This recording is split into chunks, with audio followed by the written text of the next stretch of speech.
Lying for empire. How to commit war crimes. With a straight face. David Model. Contents. 6. Chapter 1, They Just Can't Stop Themselves, 18 Crimes Against Humanity. Chapter 2, Incineration as Diplomacy. 40. How Truman Torched Whole Cities with Nukes to Score Points. Chapter 3, The First Banana Republic. 19. Eisenhower's Dedication to Destroying Democracy in Guatemala. Chapter 4, Quagmire of Deceitless. Johnson and the Escalation of the Vietnam War. Chapter 5, Worse Than Hell. 140. Nixon paves the way to Cambodia with bad intentions. Chapter 6, Topple One for the Jipper. 164. Reagan and the Destruction of the Nicaraguan Government. Chapter 7, The George H. Bush Formula for War with Iraq. 198. Prevent negotiations at all costs. Chapter 8, The Empire as Good Guy. 246. Clinton kills civilians to save them. Chapter 9, 280. George W. Bush and the Bombing of Iraq. Chapter 10, Psychopath Number 43. 301. Bibliography. 319. Dedication. To all the children who have suffered from war crimes, may the adults of this world learn to love not hate, to share not covet, to cooperate not compete, to seek wisdom not hedonism, and to resolve disputes through negotiations not war. He American public's respect, if not love, for all of their presidents since World War II stands in sharp contrast to the fact that a number of presidential lies have paved the way for American crimes against humanity and wars of aggression. International war crimes or crimes against humanity are defined as violations of international humanitarian law. The International Criminal Court for the former Yugoslavia describes crimes against humanity as serious acts of violence that harms human beings by striking what is most essential to them, their life, liberty, physical welfare, health, and dignity. There are inhumane acts that by their very extent and gravity go beyond the tolerable limits of the international community. Presidential lies have resulted in the death of innocent civilians, the destruction of non-military targets, mistreatment of prisoners, and wars that violate international law. The United States has escaped accountability and culpability for these international crimes because of its military power built up over years of spending significantly more on defense than other major powers. Throughout history, powerful nations with superior military capabilities have built and expanded empires to secure a source of raw materials and cheap labor, to create markets or to enhance their security.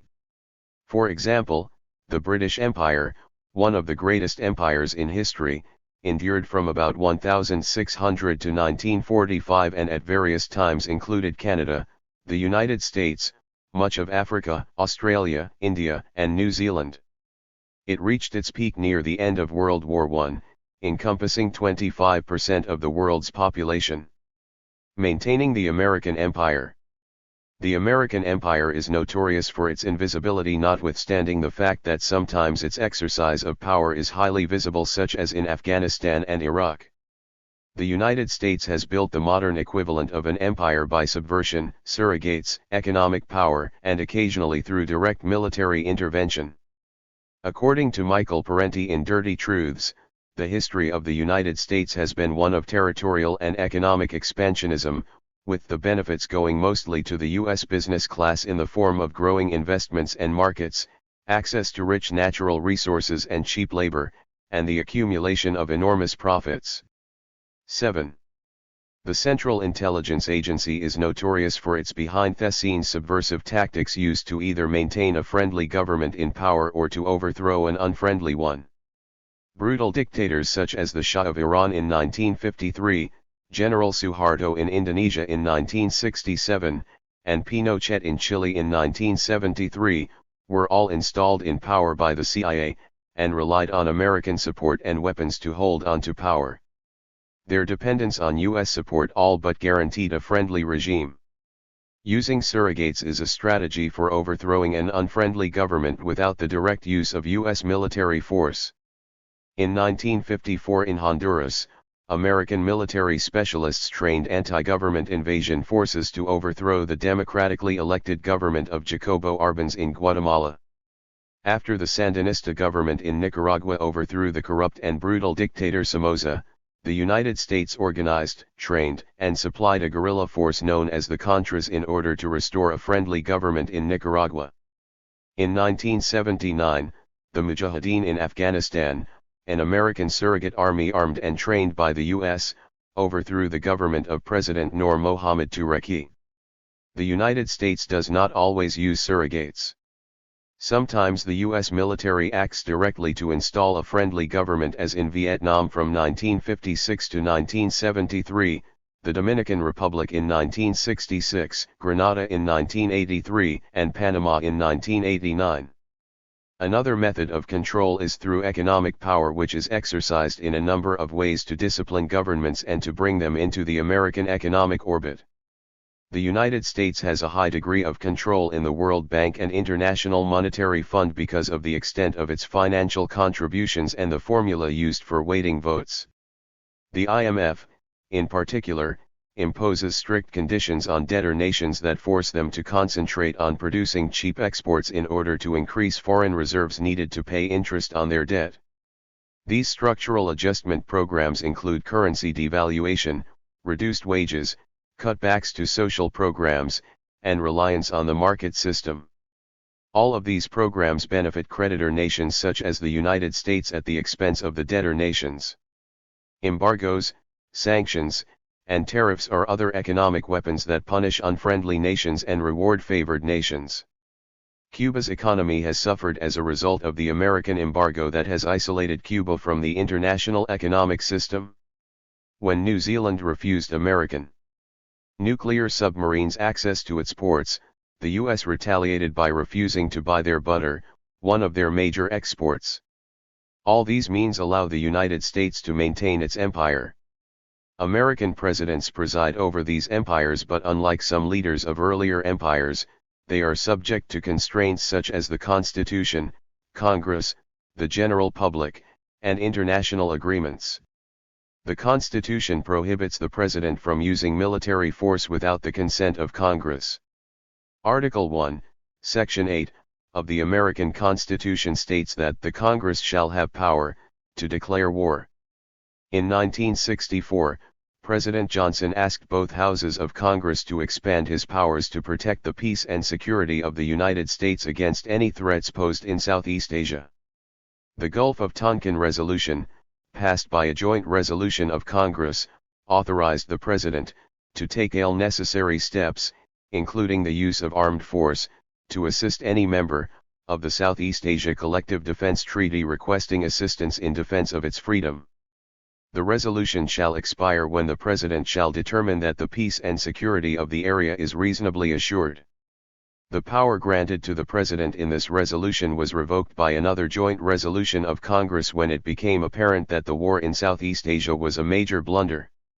On November 7, 1973, Congress passed a War Powers Resolution to ensure that the collective judgment of both the Congress and the President will apply to the introduction of United States armed forces into hostilities.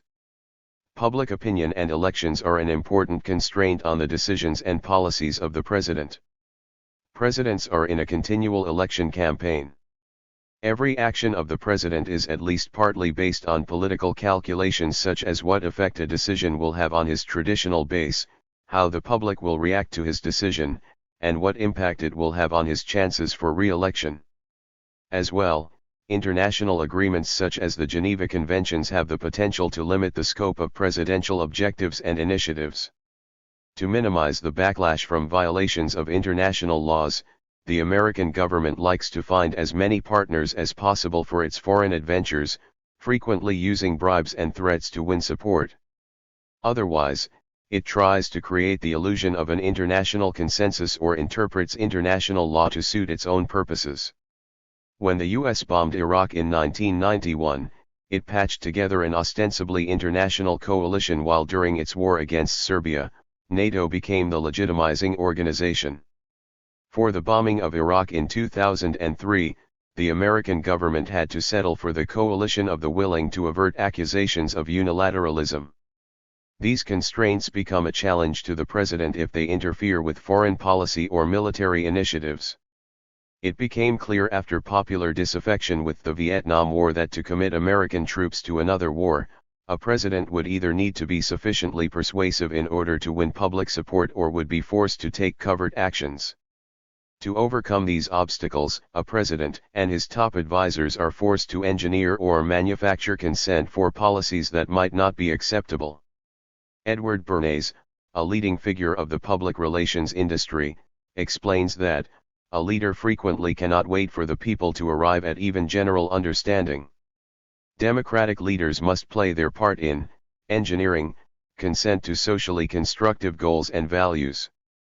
The ideology of political elites, according to Noam Chomsky in Necessary Illusions, is that the masses are not the best judges of their own interests and therefore, leaders must resort to deception and propaganda to win public support. Historian Thomas Bailey observed that deception of the people may in fact become increasingly necessary. Edward S. Herman, a professor of finance, agrees that, the mass media collaborated with the government to help engineer consent by means of propaganda outbursts that were built in whole or in part on lies. Harold Lasswell, a leading political scientist in the early part of the 20th century, warns American leaders not to succumb to democratic dogmatism about men being the best judges of their own interests. Techniques for winning public or congressional approval for foreign and defense policy are frequently based on lies and propaganda. For example, President Nixon deliberately lied about the bombing of Cambodia in the early 1970s and President Reagan lied about Nicaragua's threat to American security in order to persuade the public that the government had to allocate resources to support the overthrow of the Nicaraguan government. President George W. Bush lied about weapons of mass destruction in Iraq in 2003. Once a president makes a decision to achieve a particular objective, neither national nor international laws seem to be a constraint. The decisions 10. To bomb Hiroshima and Cambodia were not inhibited by the fact that these actions were in violation of international law. When Congress decided not to continue funding the Contras, who were attempting to destroy the government of Nicaragua, President Reagan decided to covertly, and illegally, acquire weapons from Iran.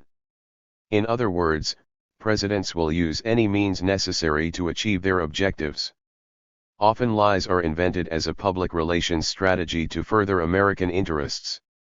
Overthrowing the Sandinista government in Nicaragua had become a priority in the early 1980s. During the Reagan presidency, El Salvador was an American client state in Central America and Nicaragua was a threat because, according to the Reagan administration, it had a communist government that planned to invade the United States. This was completely absurd, as I saw clearly on a visit to Nicaragua in 1989. Nicaragua was a very poor country with neither the will nor the means to attack the U.S. The administration was also desperate to avoid any comparisons between its client state El Salvador and Nicaragua. The Reagan administration embarked on a campaign of lies to foster fear of Nicaragua's intentions and to destroy the credibility of the Sandinista government. According to the J/International Herald Tribune, January 22, 1984, Henry Kissinger described Nicaragua under the Sandinistas as being as bad as or worse than Nazi Germany. Without any evidence, the State Department told the world that Nicaragua was exporting drugs and was anti-Semitic.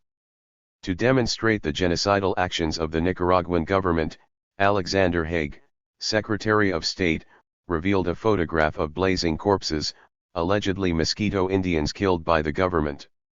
It was later discovered that the photo was taken before the Sandinistas came to power. Oliver North, working for the National Security Council, planted stories about Nicaragua acquiring chemical weapons and receiving Soviet MiGs. The Reagan administration also labeled the 1984 election a sham to avoid unfavorable comparisons with elections in its client state El Salvador. William Bloom, in Killing Hope, described the elections in Nicaragua as open to all parties and candidates, no fraud in the polling booth was reported, or even seriously charged, it was observed by a reported 400 reporters from 40 different countries. Some presidential lies served to justify direct military intervention. Panamanian leader Manuel Noriega had been a CIA operative for many years despite the fact that he was a notorious drug dealer. Two factors militate against Noriega remaining a U.S. ally much longer.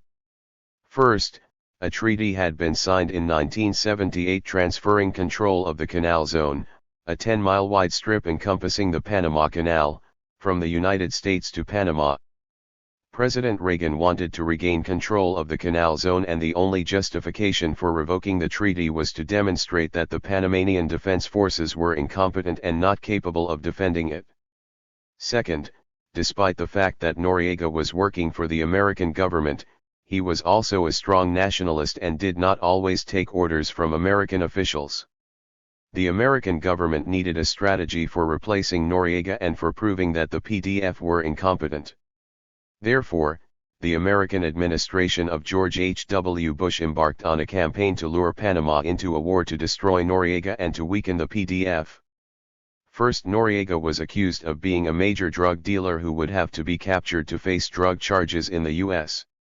Then, to create an incident that would provide the United States with an excuse for invading Panama, they hatched a deceitful scheme to discredit the Panamanian Defense Forces. The Southern Command encouraged a group of leaders of the PDF to execute a coup against Noriega with American support. The American forces were to block all routes to Noriega's headquarters so that the mutinous PDF forces would meet with very little resistance. The Americans did not provide the promised support, condemning the coup to failure. The next step in the plot was to send a group of American Marines known as the Hard Chargers into Panamanian territory to provoke an incident. After extensive harassment, an exchange of shots took place, killing a U.S. Marine. The Bush administration could now claim that American lives were in danger in Panama and the PDF were incompetent to protect them. Shortly thereafter, the United States invaded Panama ostensibly to capture the narco-terrorist Noriega. Between 2,000 and 4,000 innocent Panamanians lost their lives and entire neighborhoods were leveled to the ground. American forces eventually captured Noriega and installed American-friendly leaders as president and vice president. 12. The pattern of lies. Several criteria must be met to establish that a presidential lie paved the way for a crime against humanity. The first issue is to prove that the president actually lied. The purported crime against humanity must be shown to have violated humanitarian law. Specific clauses in international conventions, charters, or treaties must be looked at to test whether or not there has, in fact, been a violation of international law that constitutes a crime against humanity or a war of aggression. The purpose of this book is not only to expose presidents as war criminals. We need to consider a number of factors which, together, show a very distinct pattern evident in all of the cases examined in this book. The campaign against Iraq in 2003 is a typical example of this pattern. To convince the American public and Congress to approve a foreign or defense policy, the government frequently invents a crisis to instill fear in Americans, and generate support for the chosen policy. First, George W. Bush's administration warned Americans about the development and accumulation of weapons of mass destruction in Iraq with no evidence to support their allegations. Then Bush warned about Iraqi ties to al-Qaeda and possible involvement in the September 11, 2001 terrorist attacks on the U.S. without evidence. Neither of these claims were valid. By calling color-coded security alerts and asking the American public to buy duct tape to protect themselves from chemical attacks, the administration further exacerbated Americans' fear of terrorism. The resulting atmosphere was a pervasive fear that Saddam Hussein was an imminent threat to American security. To maintain popular and congressional support, the government embarked on a propaganda campaign to persuade the public and Congress that the chosen policy was necessary and just. One of the primary techniques for indoctrinating the public is to allow the media access only to safe stories. In the first Persian Gulf bombing, the military utilized something called press pools. One member of the media was designated to cover whatever story the military selected for the day, and then that reporter submitted the story to the other members of the media, but only after military review and censorship. Reporters who stepped outside this protocol were denied visas to Saudi Arabia at the request of the American government. In the attack on Iraq in 2003, the military implemented a strategy of embedding the press. Embedding the media allowed the military to exercise complete control over embedded coverage. The members of the press sacrificed their autonomy in exchange for access to the action. Their access was contingent on satisfying conditions set by the military, as each reporter had to sign a 50-clause contract with the military that limited their coverage. In exchange, they were allowed to travel with the military on naval vessels engaged in the conflict. Rather than imposing strict military censorship, the strategy was designed to encourage self-censorship. The reporters would identify with the soldiers with whom they were embedded. For example, Ted Koppel from ABC reported to the Washington Post that feelings toward the soldiers were very, very warm. The use of language is another important strategy in the propaganda campaign. Calling the American action a preemptive strike was a clever way of implying that the United States had better strike first before the Iraqis struck at the United States. There was no imminent threat, and no need to strike. Demonizing the enemy, and in particular their leader, is a common device for demonstrating to the American people that the enemy is a far greater threat than they had imagined, in order to build a case for the use of overwhelming military force. In the Persian Gulf bombing in 1991, Saddam Hussein was compared to Hitler to exaggerate the strength of his military capability and his ambitions. This served two purposes: justifying the need for overwhelming American military force, and demonstrating the utter necessity of eradicating a dangerous threat to regional stability and world peace. In the 2003 American bombing of Iraq, American propagandists, to create an inflated sense of the threat to American security, warned that Saddam was prepared to use his weapons of mass destruction. There was no evidence that he either possessed WMD or that he intended to use them. The only evidence was the word of people such as Bush, Rumsfeld, and other government spokespersons. Another factor, a very common part of this pattern, is to demonstrate that the people in the country where America has militarily intervened welcomed their liberators with open arms. President Eisenhower claimed that Guatemalans were overjoyed when Jacobo Arbenz was overthrown through covert American action. When George H.W. Bush invaded Panama, images of Panamanians jumping up and down with joy belie the fact that 14. Panamanians were outraged at the death and destruction caused by American forces. In the bombing of Iraq in 2003, there were attempts to convince Americans that U.S. forces were welcomed as liberators. Images of Iraqis cheering as statue of Saddam Hussein was toppled were orchestrated and manipulative. To ensure protection from criticism which might undermine their propaganda efforts, American administrations employ a strategy referred to as marginalizing dissent. Valid criticism might begin to resonate with the American people, and it is imperative to avoid any such criticisms. George W. Bush set the stage for marginalizing dissent during the 2003 assault on Iraq by uttering, "You are either for us or against us." In other words, anyone who dares to criticize the government is unpatriotic. Bill Maher was fired from the program Politically Incorrect for challenging the administration's refusal to ask what motivated the terrorists of 9/11.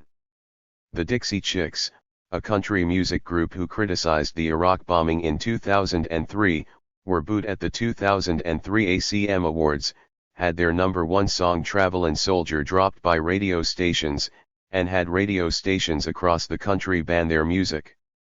Robert Fisk is one of the most respected and experienced journalists on Middle East affairs, but is despised by the administration for his refusal to be embedded and for an interview he gave on Iraqi television. You rarely see his name on a column in the United States press any longer because he had the temerity to seek the truth. Another factor in the pattern is the imperative attempt to conceal the real motives for the policy, the knowledge of which would erode its support. The plausible motives for the attack on Iraq were threefold, beginning with a diversion from the domestic American economy, which was becoming highly problematic, particularly with the rapid descent into red ink. Second, congressional and presidential elections can frequently be a factor in presidential decisions pertaining to defense and foreign policy. Did George H. Bush attack Iraq to bolster his popularity at home? Did Prime Minister Thatcher declare war on Argentina over the Falklands for political purposes? Is George W. Bush using the war on terror for domestic political considerations? Karl Rove, campaign manager for the Republicans during the 2002 midterm elections, was quoted in a ZNET article written by Noam Chomsky suggesting that Republicans have to go to the country on the issue of national security, because voters 15. Trust the Republican Party to do a better job of protecting America. One didn't have to be a political genius to realize that if social and economic issues dominated the election, the Bush administration did not have a chance. Accordingly, it was necessary to concoct a huge threat to our survival, which the powerful leader will manage to overcome, miraculously. Gaining control over the world's second largest oil reserves in Iraq was the third motive, which was not openly discussed by the administration. The United States did not need to import the oil immediately, but control over oil reserves guaranteed them access in the future when new sources of oil might be necessary. Also, the establishment of American military bases in Iraq would help secure control over the entire region. Falsifying evidence is an essential part of the pattern in order to demonstrate the validity of the U.S. government's claim that a real threat exists. George W. Bush and his administration talked with great confidence about the presence of weapons of mass destruction and quoted so-called expert sources to confirm their existence. On October 7, 2002, Bush announced that Iraq possesses ballistic missiles with a likely range of hundreds of miles, far enough to strike Saudi Arabia, Israel, Turkey, and other nations. No biological or chemical weapons have been discovered after many inspections, and a military occupation and claims about a nuclear threat have been invalidated. The most flagrant use of false evidence occurred during the attack on Iraq in 1991, when the George H. Bush administration invented the story about Iraqi soldiers in Kuwait snatching babies from incubators. This story will be examined in detail later. Another factor in this pattern of deception is to concentrate media coverage on American deaths only. This strategy was used by the senior Bush during the Panama invasion. Only American casualties were newsworthy, and George Bush gave a eulogy on television while 15 caskets containing American soldiers were paraded across the screen, creating a powerful image. There was no mention of the 2,000 to 4,000 Panamanian deaths. He also used the same strategy in the first attack on Iraq, when American deaths were mourned by the people of the United States while the 100,000 innocent Iraqis who died did not deserve any mention, as that knowledge might have affected American attitudes towards the bombing of Iraq. Most American military interventions are motivated by the need to protect American economic and military interests. The objective of the 16. Invasion of Panama was to regain control over the Panama Canal Zone, a vital American economic and military asset. In Guatemala, the economic motive was to regain the land confiscated from the United Fruit Company by the government of Guatemala. The economic motive in the 2003 bombing of Iraq was to gain control over the world's second largest reserves of oil. The final factor to consider is the use of covert forces to achieve military and economic objectives. Covert operations are used to conceal American involvement from the American public and Congress. The overthrow of the Guatemalan government in 1954 and the overthrow of President Allende of Chile in 1973 are examples of covert operations. The covert aspect of the attack on Iraq in 2003 was the fact that on September 17, 2001, President Bush signed a top-secret document directing the Pentagon to begin planning military operations for an invasion of Iraq. There was no provision for inspectors to determine the presence of weapons of mass destruction. As well, the U.S. government was secretly funding opposition groups in Iraq. At least some of the factors in this pattern can be found in all the 8 cases examined in this book. The purpose of this book is to expose these patterns so that future presidential military campaigns can be analyzed in this context to counterbalance the propaganda and the one-sided coverage in the mainstream media. The other three presidents. Presidents Truman, Eisenhower, Johnson, Nixon, Reagan, George H. Bush, Clinton, and George W. Bush are the 8 presidents studied in this book. These 8 are the most salient examples of presidents who committed war crimes. The other 3 presidents since World War II, Kennedy, Ford, and Carter, were by no means innocent of possible war crimes, but one wanted to focus on the most striking cases. In each of these 3 cases the president supported coup attempts and dictators, armed countries about to commit war crimes, and supplied advisors. For example, President Kennedy frequently supported dictators in developing countries to protect American economic and strategic interests. When the Belgian Congo gained its independence on June 20, 1960, the new Prime Minister, Patrice Lumumba, was viewed as a threat by the Eisenhower administration because of his call for political and economic liberation. The U.S. government's objective was to maintain access to 17. The Congo's rich resources. Allen Dulles, the director of the CIA under President Eisenhower, ordered the assassination of Lumumba in August 1960. Before the CIA could act, Mobutu Sese Seko, Lumumba's private secretary, intervened militarily and removed Lumumba from power. The CIA and Mobutu were implicated in his assassination in January 1961. President Kennedy supported Mobutu despite his record of human rights abuses and corruption. The Kennedy administration supported conspiracies that overthrew 6 popularly elected governments in Latin America. Military dictators took power in Brazil, Argentina, Bolivia, Chile, Guatemala, and El Salvador with the support of President Kennedy. These dictators employed brutal methods to maintain themselves in power, including the destruction of their civil opponents. President Ford supplied the arms and gave the green light to General Suharto of Indonesia for the invasion of East Timor. President Carter rearmed the Indonesian military when their supply of arms ran low. Although the crimes of the 3 excluded presidents are worthy of discussion, the other 8 cases are far more compelling. All presidents since World War II used all means necessary to achieve American economic and defense objectives without concern for the liberty, security, and welfare of the people in the nations enduring the realities of American empire building. Chapter 1. They just can't stop themselves. Crimes against humanity. Residents lie all the time, and our task is to ferret out the serious lies, the ones that kill, the ones that cause or cover up unspeakable suffering. International law provides a useful acid test for the consequences of presidents' lies. In this chapter, we examine the acid test in detail, reviewing a framework of law which, if it were applied fairly, would convict every single one of these presidents as war criminals. Presidents ignore or overlook the point of international law. International laws were created to maintain international peace and security and to define a process for resolving disputes without resorting to force. International law also establishes rules of war to ensure that they are conducted in a civilized and humane manner.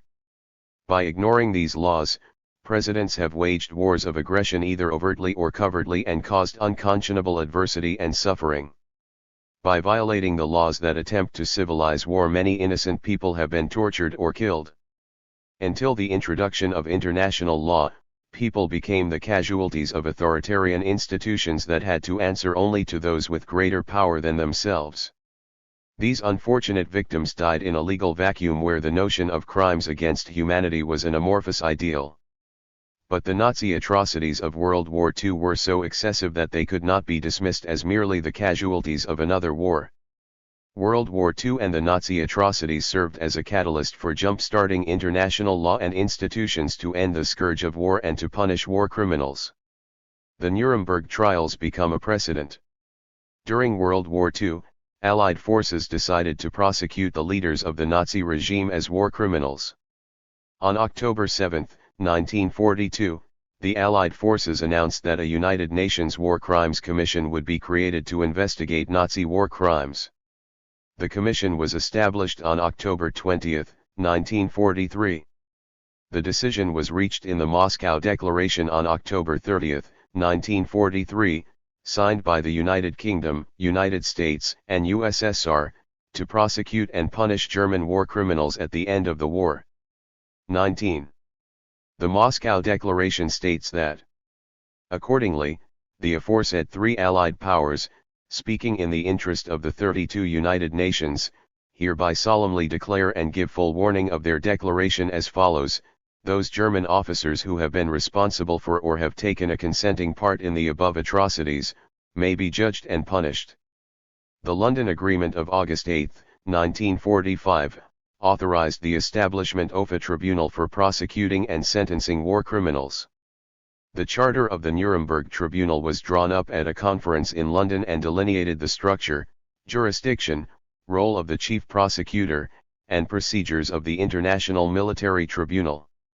The International Law Commission of the United Nations was commissioned to formulate the principles of international law which were recognized in the charter of the Nuremberg Tribunal. All subsequent international laws involving crimes against humanity are based on these principles. The principles of the Nuremberg Tribunal, drafted in 1950, include the following principles. Principle I: any person who commits an act which constitutes a crime under international law is responsible therefore and liable to punishment. Principle 3: the fact that a person who committed an act which constitutes a crime in international law acted as head of state or responsible government official does not relieve him from responsibility under international law. Principle 4: the crimes hereinafter set out are punishable as crimes under international law: crimes against peace, planning, preparation, initiation, or waging of a war of aggression in violation of international treaties, crimes against humanity, murder, extermination, enslavement, deportation, and other inhumane acts committed against any civilian population, or persecutions on political, racial, or religious grounds, when such acts are done or such 20. Persecutions are carried on in execution of or in connection with any crime against peace or any war crime. The Nuremberg trials were a milestone in the development of the international judicial system because they defined the principles of crimes against humanity, specified the treatment of persons charged with such crimes, and established a tribunal to judge and punish war criminals. International law is well established with both ancient and recent principles giving the U.S. no excuse for violating the concept of international law. In ancient Greece, Socrates stated that I am not an Athenian, or a Greek, but a citizen of the world. Later, the Catholic Church became a strong advocate for the elimination of private wars when their Peace of God campaign in the 10th century attempted to end private warfare and compel parties to a conflict to submit their disputes to a tribunal. Gero Hus of Regensburg believed that it would suffice for the Pope to forbid war and that all conflicts could be resolved by referring them to Rome. In the 14th century, Pierre Dubois of Normandy, advisor to King Philip of France, called for a federation of Christian states with a council of nations to arbitrate disputes. The French King Henry of Navarre and his advisor, the Duc de Sully, proposed a plan called the Great Design in the 17th century, in which Europe was to be redivided into 15 equal states, the purpose of which was to ensure a balance of power. These states were to be represented in a great council whose members were to be re-elected every 3 years and whose function would be to resolve all disputes and propose reforms. They also proposed an international army and navy to enforce the decisions of the Great Council. The concept of a federal partnership among sovereign states with a mechanism for the resolution of international disputes was a blueprint for subsequent attempts to create international governments. 20 years later, Emmerich Kruse developed the Great Design further by advocating that membership should be open to non-Christians and that war could be eradicated through a comprehensive system of arbitration. In the 17th century, William Penn, in his essays Award the Present and Future Peace of Europe, recommended a permanent international tribunal to be set up by the sovereigns of Europe with a membership of 90 representatives who would meet every year to discuss and settle all international differences which were unresolved through diplomacy. Decisions could not be approved. 21. Without the support of 3/4 of the members. Penn understood the need for an enforcement mechanism and proposed international sanctions and, if necessary, more violent methods. Jeremy Bentham, an 18th-century philosopher, devised a plan based on 4 fundamental principles to avert future wars. Asterisk reduction of armaments, asterisk a permanent court of judicature with powers of arbitration backed by the use of force, cent codification of international law, asterisk emancipation of all colonies. 18th century philosopher Immanuel Kant's contribution to the principle of international law was to elevate the debate to a higher level transcending politics into the sphere of ethics and social conscience. He thought that it was essential to create a public opinion predisposed to the abolition of war. He offered some suggestions about the organization of perpetual peace, which included a federation of free republics that would eventually accept the abolition of standing armies and the need to surrender some sovereignty. In the early 19th century, Tsar Alexander I put forward the concept of an international treaty, the signatories to which would commit their countries to never begin a war until all possible means to resolve the dispute through a third party had been exhausted. The Tsar also recommended the codification of a set of laws to govern international relations. His ideas led to the Holy Alliance, consisting of Austria, Prussia, and Russia, who agreed to abide by the Christian precepts of justice, charity, and peace. Lord Salisbury, Prime Minister of Britain, predicted in 1897 that the arms race in Christian civilization was hurling it toward destruction. He believed that the only hope was to construct an international institution. In 1899, the smaller states of Europe, some Asian states and Mexico met at The Hague and drafted the first 4 Hague Conventions defining the rules of war and a mechanism for settling international disputes. Another Hague Conference was held in 1907 to build on the conventions of 1899. 22. The International Red Cross and International Law. The first codification of international humanitarian law took place in Geneva in 1859 when Henry Dunant, a merchant, traveled in Italy and was horrified by the multitude of wounded soldiers left to die on the battlefield. He was inspired to share his shocking experience with the world in a book published in 1862 called For Memory of Solferino, in which he appealed to the public for the establishment of relief societies with nurses who could tend to the wounded during wartime. He also called for protection for the people in these relief societies through an international agreement. The International Committee for the Relief of the Wounded was formed in 1862. In 1863, 14 countries sent delegates to a conference in Geneva, and in 1864 representatives of 16 governments adopted a treaty entitled the Geneva Convention for the Amelioration of the Condition of the Wounded in Armies in the Field. This was the first international agreement to define international humanitarian law. In time, the movement became known as the Red Cross. The Geneva Convention was subsequently expanded to 4 conventions and 2 protocols signed by 115 nations. 1. The first convention dealt with wounded and sick members of the armed forces in the field. 2. The second convention added wounded, sick, and shipwrecked members of the armed forces at sea as well as shipwreck victims. The third convention included prisoners of war. 4. The fourth convention was about civilians in time of war. 5. The first protocol added protection of the victims of international military conflicts. 6. The second protocol brought in protection for victims of local conflicts. The essential principles of the Geneva Conventions are, respect for human beings and respect for their dignity, individuals who do not take direct part in hostilities and those who cannot take part due to illness, wounds, captivity. 23. Or other reasons, are entitled to respect and protection from the conflicting sides' military operations, warring sides and combatants are obliged not to attack civilians and civilian objects. The Third Convention, pertaining to the protection of prisoners of war, includes the following clauses. Part 1, Article 3, Clause 1.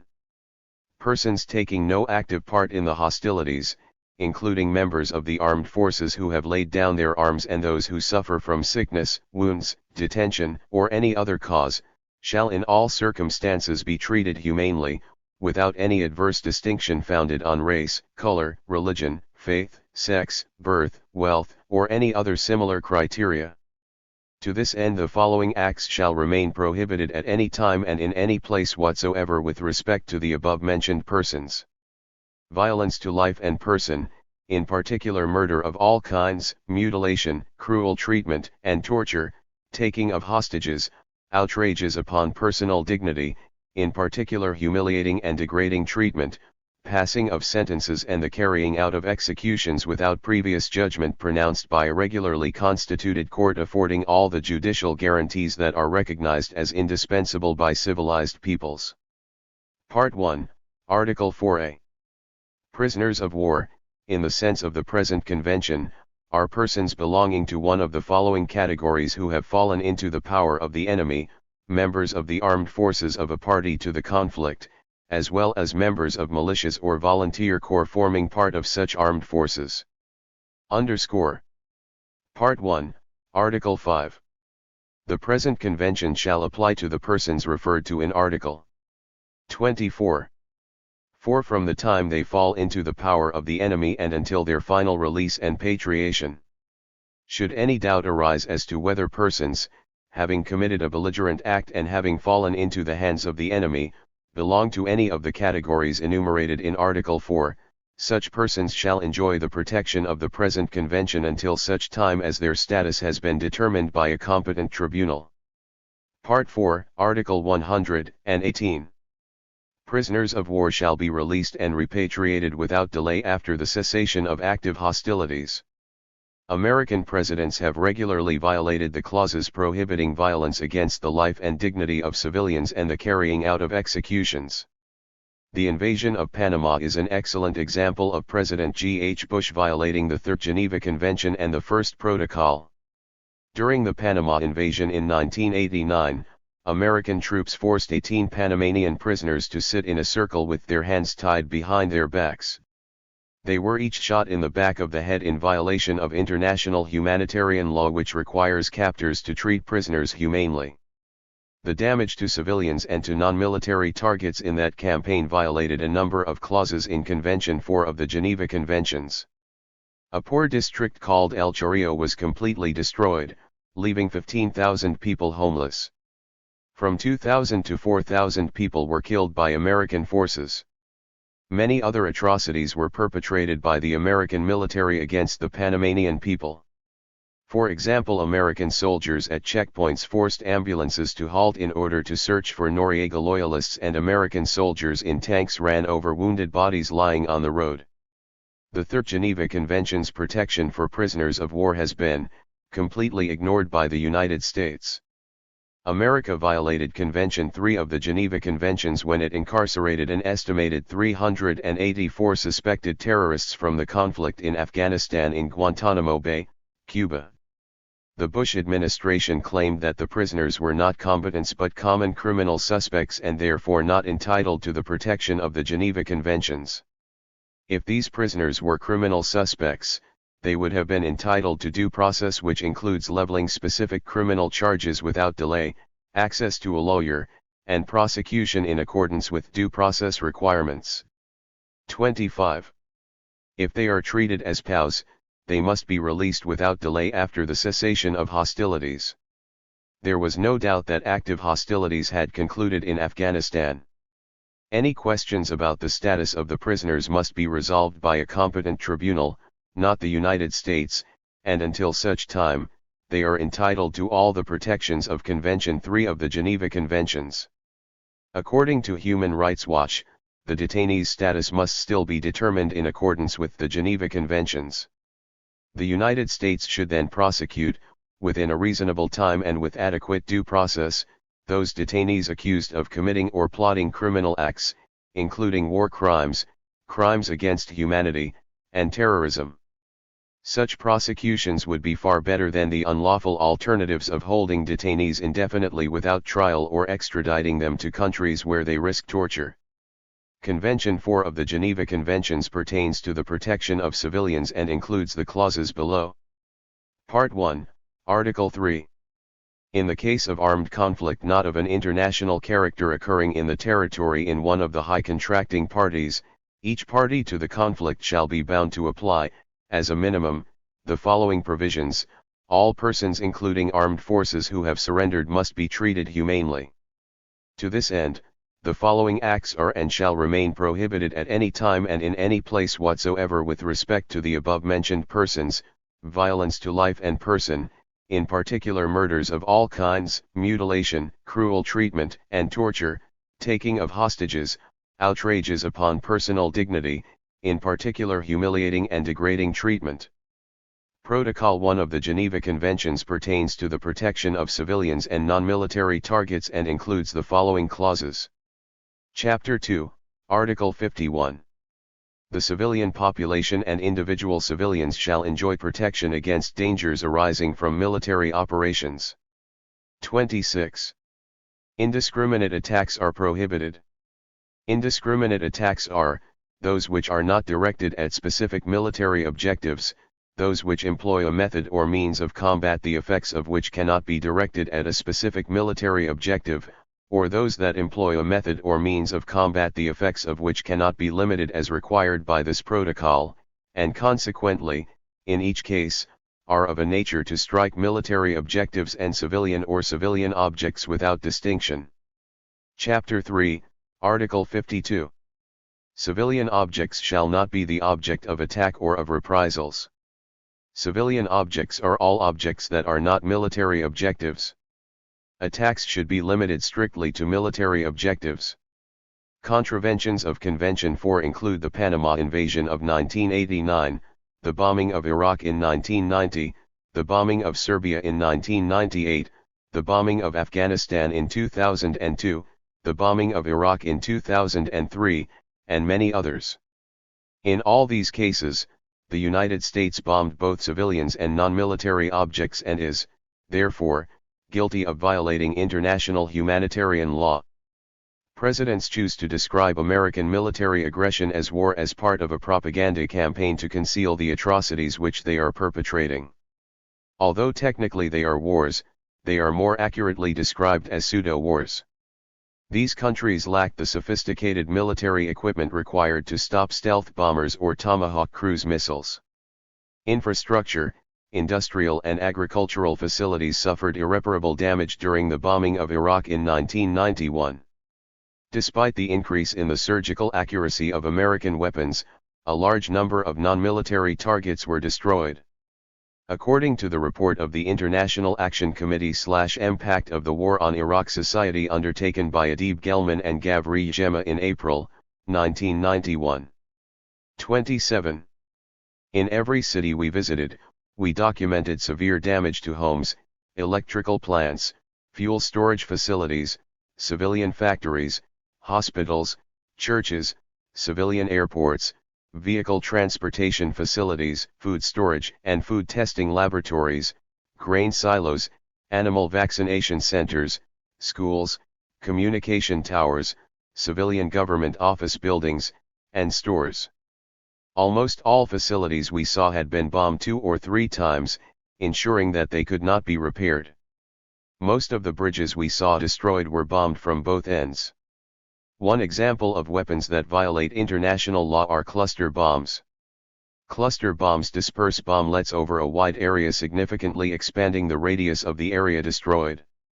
They can be fired from surface artillery or from rockets or airplanes. Those dropped from airplanes explode above the ground and break up into hundreds of little bomblets which saturate the target area. Because it is impossible to isolate any target with pinpoint accuracy, these bombs often destroy non-military targets. When the United States bombed Iraq in 1991 for invading Kuwait, it dropped 62,000 air-delivered cluster bombs and delivered 110,000 by other means, littering the country with 24 to 30 million unexploded sub-munitions, literally a disaster waiting to happen. NATO bombed Serbia into submission under the pretext of a humanitarian war. During the bombing, the United States, Britain, and Holland dropped 1,765 cluster bombs containing more than 295,000 cluster bomblets. Not only did the cluster bombs result in civilian casualties and destroy non-military targets, but an estimated 20,000 unexploded bombs remained after the war waiting for innocent civilians to set them off. After September 11, the United States launched its war on terrorism. The first acts were the bombing of Afghanistan to eradicate the Taliban accused of harboring terrorists, the destruction of terrorist training camps, and the attempted capture of terrorists, including the head of Al-Qaeda, Osama bin Laden. The U.S. dropped 1,228 cluster bombs containing 248,056 bomblets, leaving an estimated 12,400 duds with the potential to kill years after the conflict. The use of cluster bombs violates the First Protocol, Chapter 2, Article 51 of the Geneva Conventions. This falls under the category of protection of civilians, indiscriminate weapons and weapons which are of a nature to strike military objectives and civilian or civilian objects without distinction. Another example of illegal weapons are depleted uranium. 28. Weapons. Depleted uranium weapons have been used in Iraq, Afghanistan, and Serbia. They are also in violation of the First Protocol, Chapter 2, Article 51 and Chapter 3, Article 51, of the Geneva Conventions. To strengthen the penetration capabilities of weapons, the United States has been hardening the tips of warheads or shells with depleted uranium. The depleted uranium tips have the power to penetrate hardened steel and concrete. The uranium-238 utilized to construct DU warheads poses far-reaching health hazards not only to those who are victims of bombing but also to those who are in proximity to the weapons. Depleted uranium vastly increases the penetrating power of shells because its density is 1.7 times that of lead. Depleted uranium is the waste product from the processing of enriched uranium for nuclear weapons and nuclear power plants and remains radioactive for a very long time with a half-life of over 4.5 billion years. It emits particles of radioactive uranium in aerosol form, making it easily ingested or inhaled. In April 1991, the United Kingdom Atomic Energy Authority claimed that U.S. ground forces fired between 5,000 and 6,000 rounds of depleted radiation ordnance in Iraq. In addition, U.S. and British aircraft launched approximately 50,000 DU rockets and missiles. DU weapons burst into flames, creating uranium oxide that spreads and contaminates bodies, equipment, and the ground. The uranium-238 that is used to make the weapons causes cancer and genetic defects. According to the report of the UK Atomic Energy Authority, 40 tons of radioactive debris could kill 500,000 people. Nailing the bastards. As the above examples illustrate, the Geneva Conventions have provided a framework for understanding the depths of American atrocities. After many centuries of people theorizing and dreaming about international laws and systems for protecting humanity against itself, the Geneva Conventions became the archetype of international law to civilize war. But many elements were still needed to create a comprehensive system of international justice, such as a body to serve as the final arbiter with the authority to authorize war. A deterrent is imperative if nations are to seek means other than war to settle their differences. Such a deterrent would need to consist of laws outlining crimes against humanity and a court system to prosecute and sentence those who are guilty. 29. International law provides a benchmark to judge what constitutes a crime against humanity or war of aggression, and international courts provides the mechanism for charging and prosecuting war criminals. The first international court was a product of World War I. Following World War I, the idealism of President Woodrow Wilson and the hope of Europe to avoid another war impelled those attending the Paris Peace Conference in 1919 to create an international organization for promoting disarmament, resolving disputes, and determining other measures to ensure peace and security. Woodrow Wilson, in his 14 points which were developed in anticipation of a new international order, proposed that a General Assembly of Nations must be formed under specific covenants for the purpose of affording personal guarantees of political independence and territorial integrity to great and small states alike. Thus was born the League of Nations, to resolve disputes, promote disarmament, protect sovereignty, develop a system of international laws, and create an international court. Article 14 of the Covenant of the League of Nations called for the establishment of the Permanent Court of International Justice that became operational in 1921 and was the forerunner to the International Court of Justice, or World Court. In 1946, the Permanent Court of International Justice became the International Court of Justice at The Hague, or World Court, which serves as the principal judicial organ of the United Nations. The mandate of the World Court is to settle disputes submitted by member nations.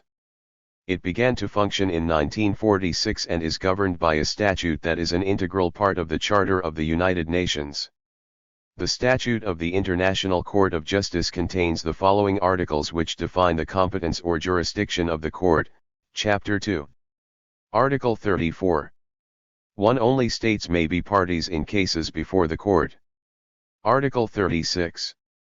1. The jurisdiction of the court comprises all cases that the parties refer to it and all matters specially provided in the Charter of the United Nations or in treaties and conventions in force. 30. Article 38.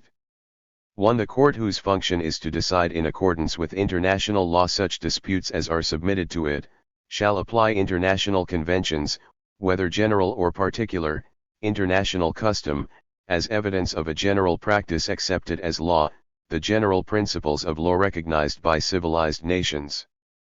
One of the key issues within the jurisdiction of the court concerns international laws to protect the territorial integrity and political independence of nations. Nicaragua is a prime example of a nation whose territorial integrity was undermined by the United States.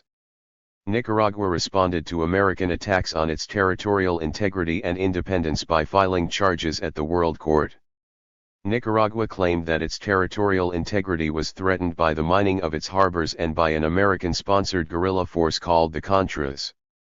The court ruled that, the U.S. was under duty to cease and desist immediately from the use of force against Nicaragua, from all violations of the sovereignty and political independence of Nicaragua. In achieving this ruling, Nicaragua accomplished two important victories. First, it proved to the world that it was under attack.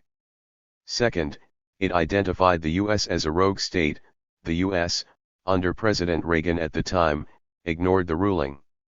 When presidents commit war crimes, they must be held accountable by an international tribunal. When charges against the United States are filed with the court, it offers an opportunity for a careful scrutiny of their behavior. The Nuremberg trials demonstrated the need for a permanent court to prosecute war criminals, and the United Nations responded to the challenge. When the General Assembly adopted the Convention on the Prevention and Punishment of the Crime of Genocide in Resolution 260, December 9, 1948, it included in the resolution an invitation to the International Law Commission to study the desirability and possibility of establishing an international judicial organ for the trial of persons charged with genocide. Following the committee's conclusion that there was a need for a court to try persons charged with genocide and other crimes of similar gravity, the General Assembly established a committee to prepare proposals for the creation of such a court. The committee prepared a draft statute in 1951 and a revised version in 1953, but the General Assembly postponed any further consideration pending a clear definition of aggression. Despite periodic consideration of an international criminal court, the UN took no action until the UN Security Council established an ad hoc international criminal court for Rwanda to prosecute Rwandan leaders for atrocities in Rwanda. Shortly thereafter, the International Law Commission concluded in its research that there was a need for an international criminal court and submitted the proposal to the General Assembly in 1994. In 1998, a preparatory committee completed the drafting of the charter for the proposed court. The General Assembly convened the United Nations Diplomatic Conference of Plenipotentiaries on the establishment of an international criminal court in Rome in 1998. On July 1, 2002, the United Nations created the International Criminal Court at The Hague. Presidents aren't just war criminals, they seek to undermine the institutions that create and adjudicate international law. These institutions are an impediment to the ambitions of U.S. presidents. Even when such institutions are delegitimized, underfunded and weakened, it is still extremely clear that presidents are war criminals. Two fundamental weaknesses of the International Criminal Court are the degree to which it has become politicized through funding arrangements and its dependence on the major powers for enforcement. The U.S. has lost a case at the International Court but decided not to abide by the ruling. Despite the fact that NATO countries did commit war crimes in the bombing of Serbia, NATO funding of the court was a major reason why the court took no action when a complaint was filed by an international group of lawyers. On the other hand, the NATO countries have charged Slobodan Milosevic and other Serbian leaders with crimes against humanity in Croatia between 1991 and 1992, Bosnia between 1992 and 1995, and Kosovo. They have been charged with violating the Convention on the Prevention and Punishment of the Crime of Genocide, and the Geneva Conventions.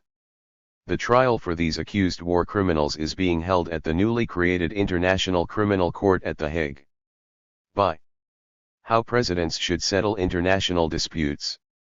Considerable progress toward building a comprehensive body of laws defining crimes against humanity was ushered in with the birth of the United Nations. The League of Nations failed to live up to expectations, and the nadir of its failure was the onset of World War I. World War II hardened the resolve of nations to build an institution that would be effective in preserving the peace, protecting the independence of nations, and resolving disputes. In 1945, delegates from 50 nations met in San Francisco for the United Nations Conference on International Organization. The United Nations was a product of this conference whose purpose, as stated in Article 1 of its charter, was to maintain international peace and security, and to that end, to take effective collective measures for the prevention and removal of threats to the peace, and for the suppression of acts of aggression or other breaches of the peace. The representatives of 51 countries signed the charter on June 26, 1945. There are currently 191 members. The Charter of the United Nations expanded the domain of laws pertaining to crimes against humanity by extending them to acts of aggression and breaches of the peace. While the Geneva Conventions provide protection to individuals, specifically civilians, and the wounded, the Charter refers to the actions of states. These actions could include unilateral acts of aggression, failure to seek means other than aggression to resolve disputes, and declaring war without the authorization of the Security Council. To prevent and remove threats to the peace and to suppress acts of aggression, the Charter carefully elucidates a process for resolving disputes without the need for force. The following clauses describe this process. Chapter I. Article 2. 3. All members shall settle their international disputes by peaceful means. 4. All members shall refrain in their international relations from the threat or use of force against the territorial integrity or political independence of any state. 33. Chapter 6. Article 33(1). The parties to any dispute shall first of all seek a solution by negotiation, inquiry, mediation, conciliation, arbitration, judicial settlement. Article 34. The Security Council may investigate any dispute, or any situation that might lead to international friction. Article 37. 1. Should the parties to a dispute of the nature referred to in Article 33 fail to settle it by the means indicated in that article, they shall refer it to the Security Council. 2. The Security Council shall decide whether to take action under Article 36 or to recommend terms of settlement. Chapter 7. Article 39. The Security Council shall determine the existence of any threat to the peace, or act of aggression, and shall make recommendations, or decide what measures shall be taken in accordance with Articles 41 and 42, to maintain or restore international peace and security. Article 41.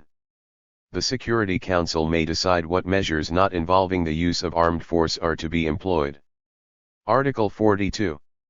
Should the Security Council consider that measures provided for in Article 41 would be inadequate, it may take action using force. Article 51. Nothing in the present Charter shall impair the inherent right of individual or collective self-defense if an armed attack occurs against a member of the United Nations, until the Security Council has taken measures necessary to maintain international peace and security. 34. George W. Bush's decision to attack Iraq in 2003 was a clear violation of both the Geneva Conventions and the UN Charter. According to Chapter 1, Article 2, Paragraph 3, of the UN Charter, there is an obligation for members to settle their disputes without endangering international peace and security. Paragraph 4 protects territorial integrity and political independence of any member. The aforementioned UN Charter obligations were ignored on the grounds of a U.S. claim that Iraqi weapons of mass destruction posed a direct threat to their security. To avert such a danger, the United States devised the rationale of a preemptive strike. The Charter only permits the use of force to defend a member's security if an armed attack occurs. There was no armed attack against the United States. Furthermore, only the Security Council can determine the existence of any threat and make recommendations, or decide what measures shall be taken. Since the United States was unable to convince the Security Council that attacking Iraq was necessary, they decided to bypass the United Nations altogether. Only the Security Council has the authority to approve the use of force, and there are no other legal grounds in international law to justify the actions of the United States. According to Kofi Annan, United Nations Secretary-General, I've indicated that it was not in conformity with the UN Charter from our point of view, and from the Charter point of view it was illegal. More details on the 2003 war on Iraq will be discussed in Chapter 9. In addition, during the attack on Iraq, the U.S. and the Coalition of the Willing violated the Geneva Conventions by killing innocent civilians, which is prohibited by the Geneva Conventions in Convention 4, Chapter 2, Article 51. Iraq Body Count, a website created by professors from Keene, New Hampshire and Cambridge universities to maintain a record of the actual number of deaths of Iraqis, reports that the minimum number of deaths is 16,381 as of March 14, 2005. This number only includes people whose death has been verified. Non-military objects are also protected. Despite the American claim that their bombs and missiles are surgically accurate, the saturation bombing of Baghdad in particular, the shock and awe strategy destroyed numerous civilian targets and killed numerous civilians. Protocol I, Chapter 3, Article 51, of the Geneva Conventions bans. 35.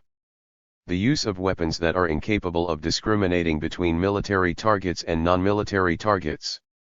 Britain and the United States used cluster bombs and depleted uranium weapons, both of which are unable to make this distinction. Iraq Body Count reports that among these incidents are included reliable reports of at least 200 civilian deaths due to cluster bombs, with up to a further 172 deaths which were probably caused by cluster bombs. Of these 372 deaths, 147 have been caused by detonation of unexploded or dud munitions, with about half of this number being children. The exact amount of depleted uranium used in the bombing of Iraq is not known, but it has been estimated to be greater than the 340 tons in the 1991 war. The radiation from these weapons does not discriminate between military personnel and civilians. Depleted uranium may be a contributing factor to cases of Gulf War syndrome affecting American veterans of the 1991 bombing of Iraq. Another example of violations of the UN Charter occurred when Indonesia invaded East Timor in 1975 with the support of the American government and imposed a military occupation for 25 years. East Timorese oil reserves off its southern coast were one of the main objectives of the invasion. American and Australian companies were eager to gain access to these reserves in negotiations with the Indonesians rather than the Timorese. East Timor was one of the few places on Earth where many ancient traditions and customs remained intact for thousands of years and where modern technology was relatively rare. They were no match for the American armed Indonesian military. During the war and subsequent military occupation, over 200,000 Timorese were killed, representing one-third of the population. The actions of Indonesia violated a number of clauses of the UN Charter, including 1. Chapter I, Article 2, Paragraphs 3 and 4 settle disputes peacefully. 2. Chapter 6, Article 33, Paragraph 1 seek other methods to resolve disputes. 3. Chapter 6, Article 34 and 37 disputes must be resolved by Security Council. 36. 4. Chapter 7, Article 39 Security Council decides on what action to take. Dealing with genocide. An intriguing aspect of the Nazi genocide was that the revulsion that it evoked led to a convention that defined it as a crime against humanity. Part of the motivation for the attempt to exterminate the Jews was that the Jews provided a convenient scapegoat because anti-Semitism was prevalent worldwide. It was in Central and Western Europe where it began to fester. After the humiliating defeat of WWI, Germany was racked with social-economic upheaval. Jews received much of the brunt of the German people's frustration resulting from the Treaty of Versailles that was further exacerbated by the World Economic Depression in the 1930s. Although the Holocaust was not the first attempt to destroy an entire group, it alerted the world to the danger and horrors of genocide. This concern was one of the motivating factors in the creation of the United Nations Convention on the Prevention and Punishment of the Crime of Genocide. The Genocide Convention was the first UN human rights treaty. It was adopted by the 55 member states of the United Nations in Paris on December 9, 1948, and became operational in 1951. 132 nations have since signed the convention. The Convention on the Prevention and Punishment of the Crime of Genocide defines the following principles. Article 2. In the present convention, genocide means any of the following acts committed with intent to destroy, in whole or in part, a national, ethnical, racial or religious group such as killing members of the group, causing serious bodily or mental harm to members of the group, deliberately inflicting on the group conditions of life calculated to bring about its physical destruction in whole or in part. 37. Imposing measures intended to prevent births within the group, forcibly transferring children of the group to another group. Article 3. The following acts shall be punishable. Genocide, conspiracy to commit genocide, direct and public incitement to commit genocide, attempt to commit genocide, complicity in genocide. Article 4. Persons committing genocide or any of the other acts enumerated in Article 3 shall be punished, whether they are constitutionally responsible rulers, public officials, or private individuals. Article 6. Persons charged with genocide or any of the other acts enumerated in Article 3 shall be tried by a competent tribunal. There have been many cases of genocide in history, although they may not have been regarded as aberrant at the time. A salient example was the treatment of native peoples of the Americas under European colonization. Although the huge population loss after the first contacts with Europeans was mostly due to the unintended spread of diseases to which the natives had no immunity, it was compounded by the deliberate spreading of disease by the colonizers, by the effects of imposed slavery, and by massacres, through most of the Americas, aimed at getting rid of inconvenient native populations. Christopher Columbus was best known for his travels to the New World, but his impact on the Americas was far greater during his governorship of Espafiola. In 1492, while Columbus was sailing the ocean blue, the native population of Hispaniola exceeded 3 million, but by 1514 only 100,000 survived the murderous hands of Columbus. For recreation, Columbus would summon his soldiers to the town square where he had assembled a group of natives who were waiting for the games to begin. Then the 38 soldiers would hack to death all the natives present with their machetes.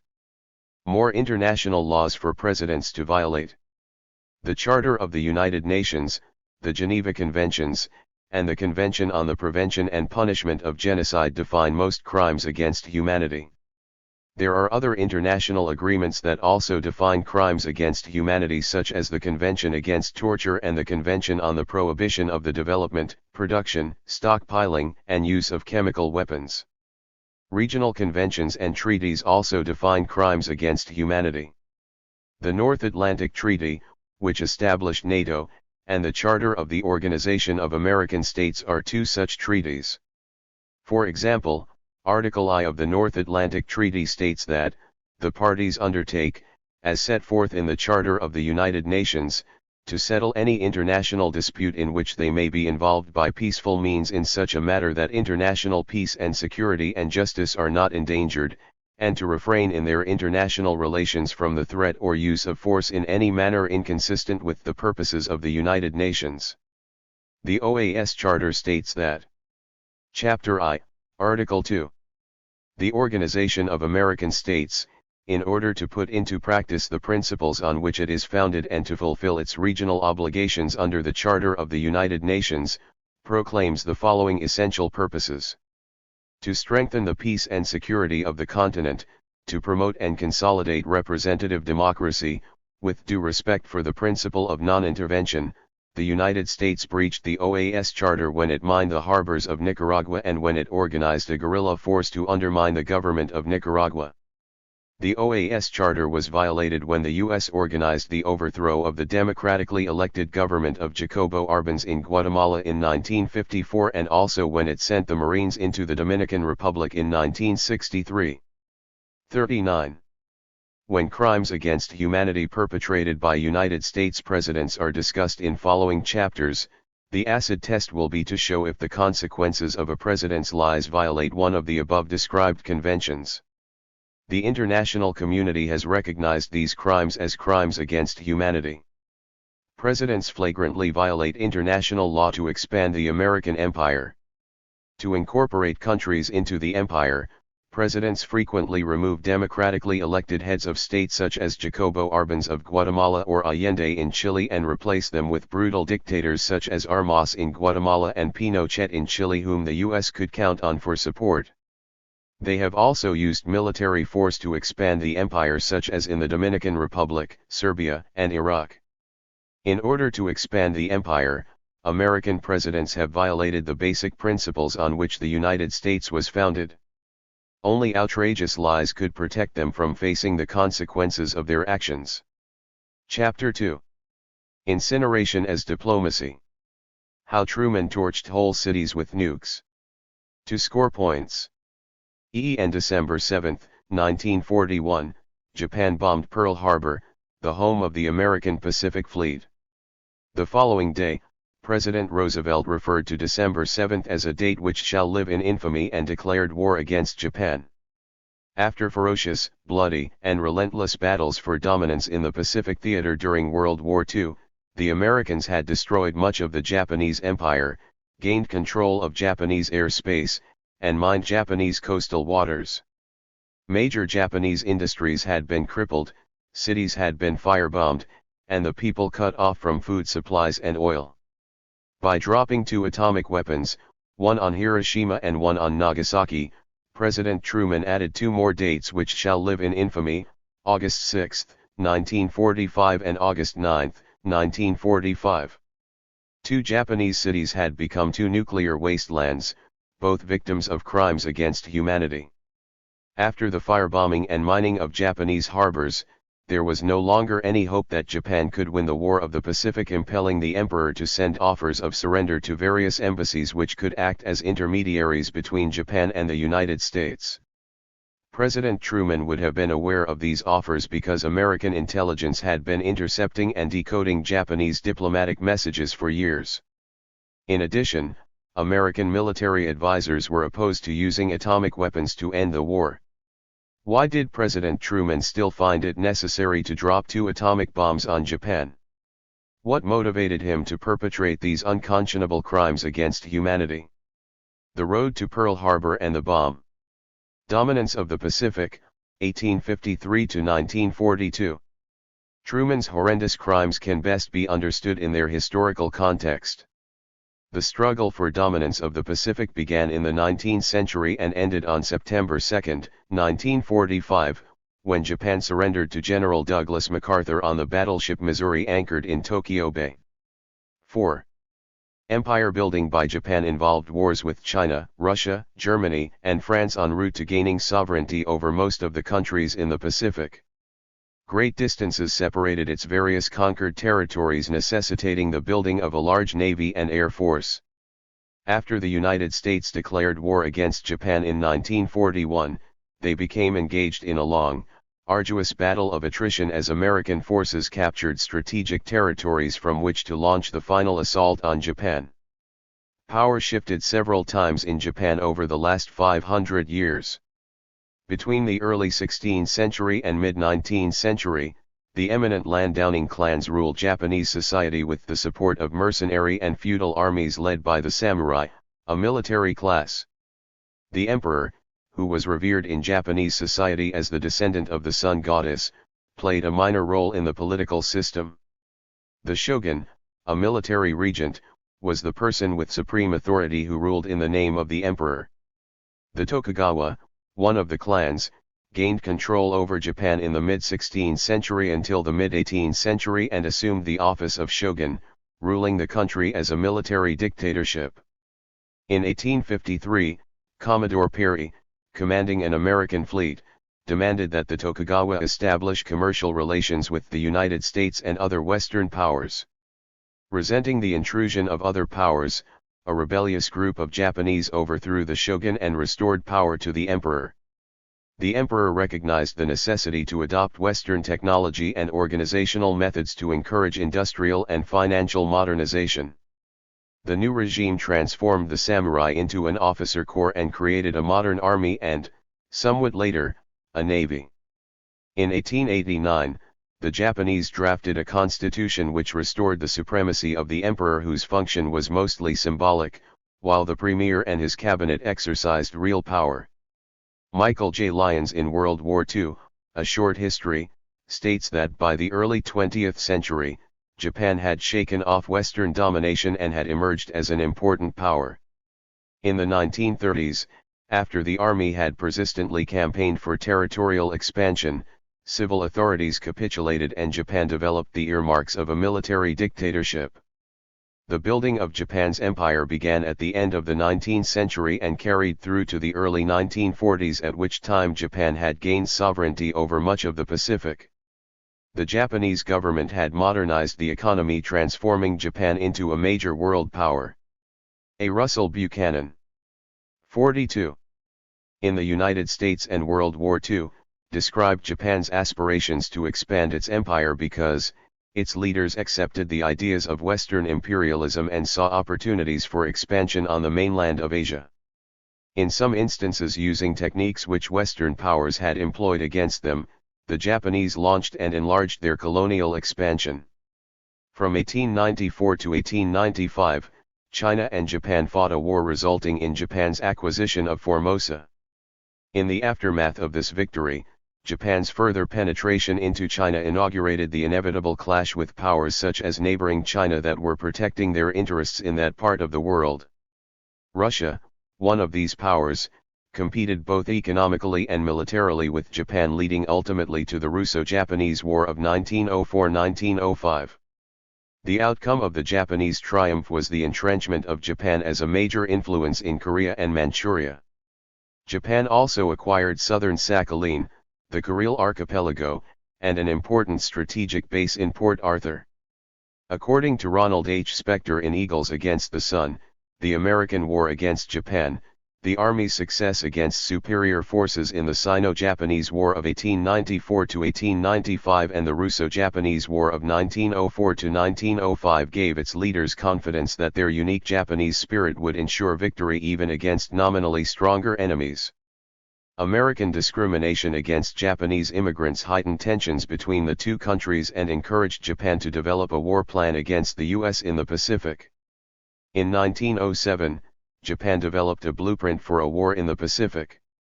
Their objective was to seize control of the Philippines and Guam, forcing the United States fleet to traverse the Pacific to rescue its possessions. The Japanese Navy was convinced that this plan would give them a decisive edge because of the proximity to its home bases and their ability to choose the best time to attack the weary American fleet. American strategists recognized that a conflict with the Japanese was a distinct possibility and that the Philippines were very vulnerable to attack by the Japanese.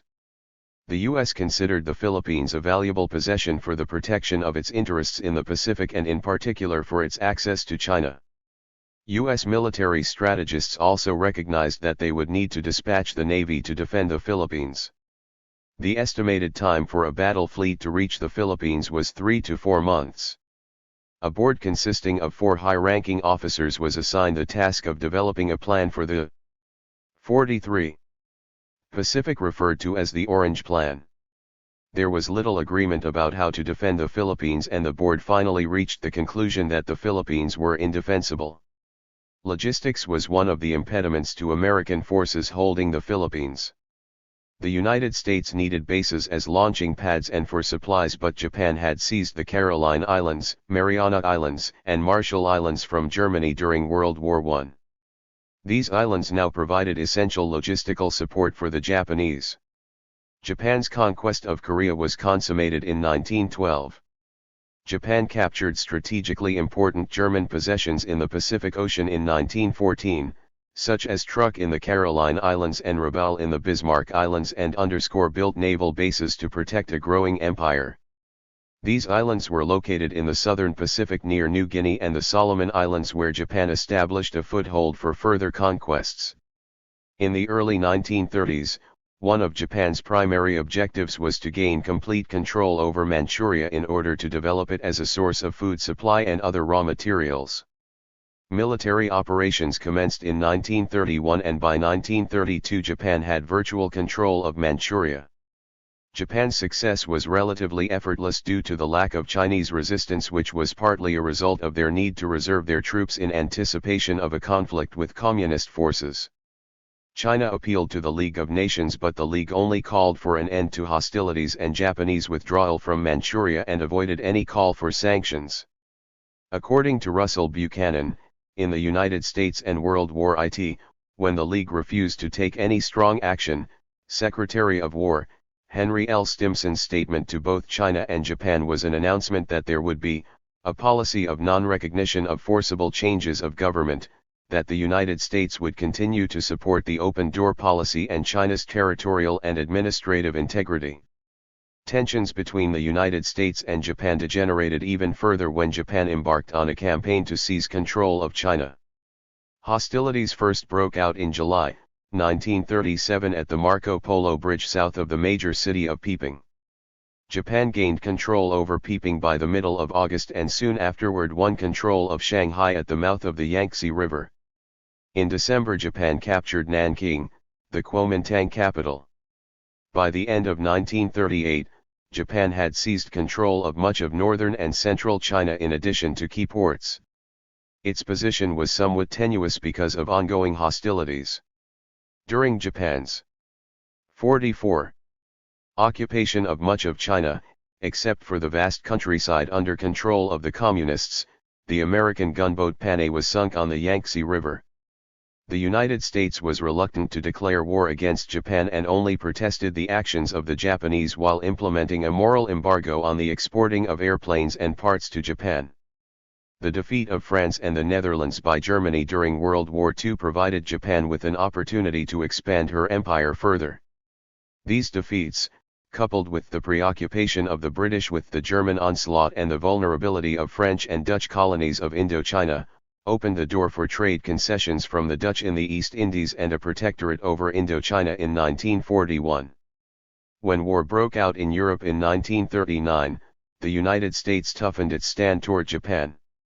The U.S. cancelled a 3-year-old commercial treaty with Japan, extended their embargo to include high-grade scrap iron and aviation gasoline, and transferred the Pacific Fleet to Hawaii, which was an American colony. On September 27, 1940, Japan reacted by forming an alliance with Germany and Italy and signed the Tripartite Pact. The pact carved up the world into spheres of influence and potential control, allocating Europe to Germany and Italy, and recognized the leadership of Japan in the establishment of a new order in Greater East Asia. The three countries agreed to come to each other's assistance if any one of them were attacked by a power at present not involved in the European War. The alliance was clearly targeting the United States, which had not yet entered the war. When Japan established a protectorate over Indochina in 1941, President Roosevelt responded by freezing Japanese assets in the U.S. and implementing a trade embargo. The embargo deprived Japan of its oil imports, swiftly cutting their supply by 88%, and establishing a chokehold on its economy. This move by the U.S. made war with Japan inevitable. Each side reviewed its choices. As Ronald H. Spector outlined in Eagles Against the Sun, The American War with Japan, Admiral Harold Stark pointed out 4 alternatives. 1. Concentrate mainly on hemispheric defense. 2. Prepare for an all-out offensive in the Pacific while remaining on the defensive in the Atlantic. 3. Make an equal effort in both areas. 45. 4. Prepare for a strong offensive in the Atlantic while remaining defensive in the Pacific. Defending the British Asian Empire was not a high priority for the Americans, so they chose option 4 after much debate and decided to transfer part of their Pacific fleet to the Atlantic. During this time of debate and deliberations over issues relating to the Japanese Empire and the threat it posed to American interests, cryptanalysts broke the Japanese diplomatic code. The Americans knew of Japanese proposals before they were received officially, and in particular, they knew that Japan was planning to go to war if diplomacy failed to achieve Japanese objectives. The decoded messages were referred to as magic. The intercepted messages created a mood of skepticism in discussions about averting war with Japan. The Japanese concluded that they had 3 options. 1. Abandon their ambitions in Southeast Asia and perhaps China as well. 2. Work out a compromise with the United States that would involve resumption of trade at the price of some Japanese concessions. 3. Attack Dutch and British possessions in Southeast Asia and, probably, American bases in East Asia and the Pacific. A fierce debate raged among Japan's political and military leaders, but Premier Fumimaro Konvoy convinced the army leaders to seek a diplomatic solution on the condition that Japan would resort to war if negotiations failed. When Konvoy's attempt at diplomacy failed, he resigned and was replaced by the war minister, General Hideki Tojo. Negotiations continued throughout the fall of 1941 without any success. On November 25, 1941, after a meeting of the War Cabinet, Secretary of War Stimson wrote in his diary that the President brought up the event that we were likely to be attacked perhaps next Monday, for the Japanese are notorious for making an attack without warning, and the question was what we should do. The question was how we should maneuver them into the position of firing the first shot without too much danger to ourselves. 46. This reveals that the US was angling for a fight, for an excuse and justification to enter the war. Because the Roosevelt administration understood that it had cut off 88% of the oil supply, they knew it was only a matter of time before Japan, starved for oil, would attack in an attempt to regain access to oil. The subsequent claim that Pearl Harbor was an unprovoked surprise attack that shall live in infamy counts as one of the most important presidential lies of all time. As part of the plan to provoke Japan into firing the first shot, the US offered Japan a deal that they would have to refuse. Secretary of State Cordell Hull demanded that Japan withdraw from both Indochina and China as a prerequisite for an American agreement to unfreeze Japanese assets and resume trade. This was an offer designed to be refused, not an offer designed to resolve the conflict. On November 29, 1941, the Japanese considered the proposal an ultimatum and decided that war was now the only option. The fierce struggle for empire. December 1941 – June 1945. Japan's overall war plan in the Pacific was to expand the perimeter of their territories in order to create a defensive shell with strategically located naval and air bases and a sufficient source of supplies. Japan would then withdraw into their shell in order to defend it from attack. But first the Japanese hoped to cripple the American fleet by attacking Pearl Harbor. The Japanese war planners broke the plan into 3 phases.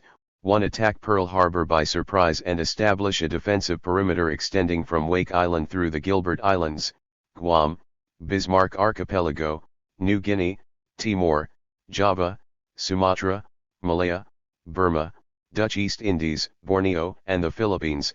2. Consolidate and strengthen the perimeter, repulse any attempts to break the ring until the enemy became tired of fighting.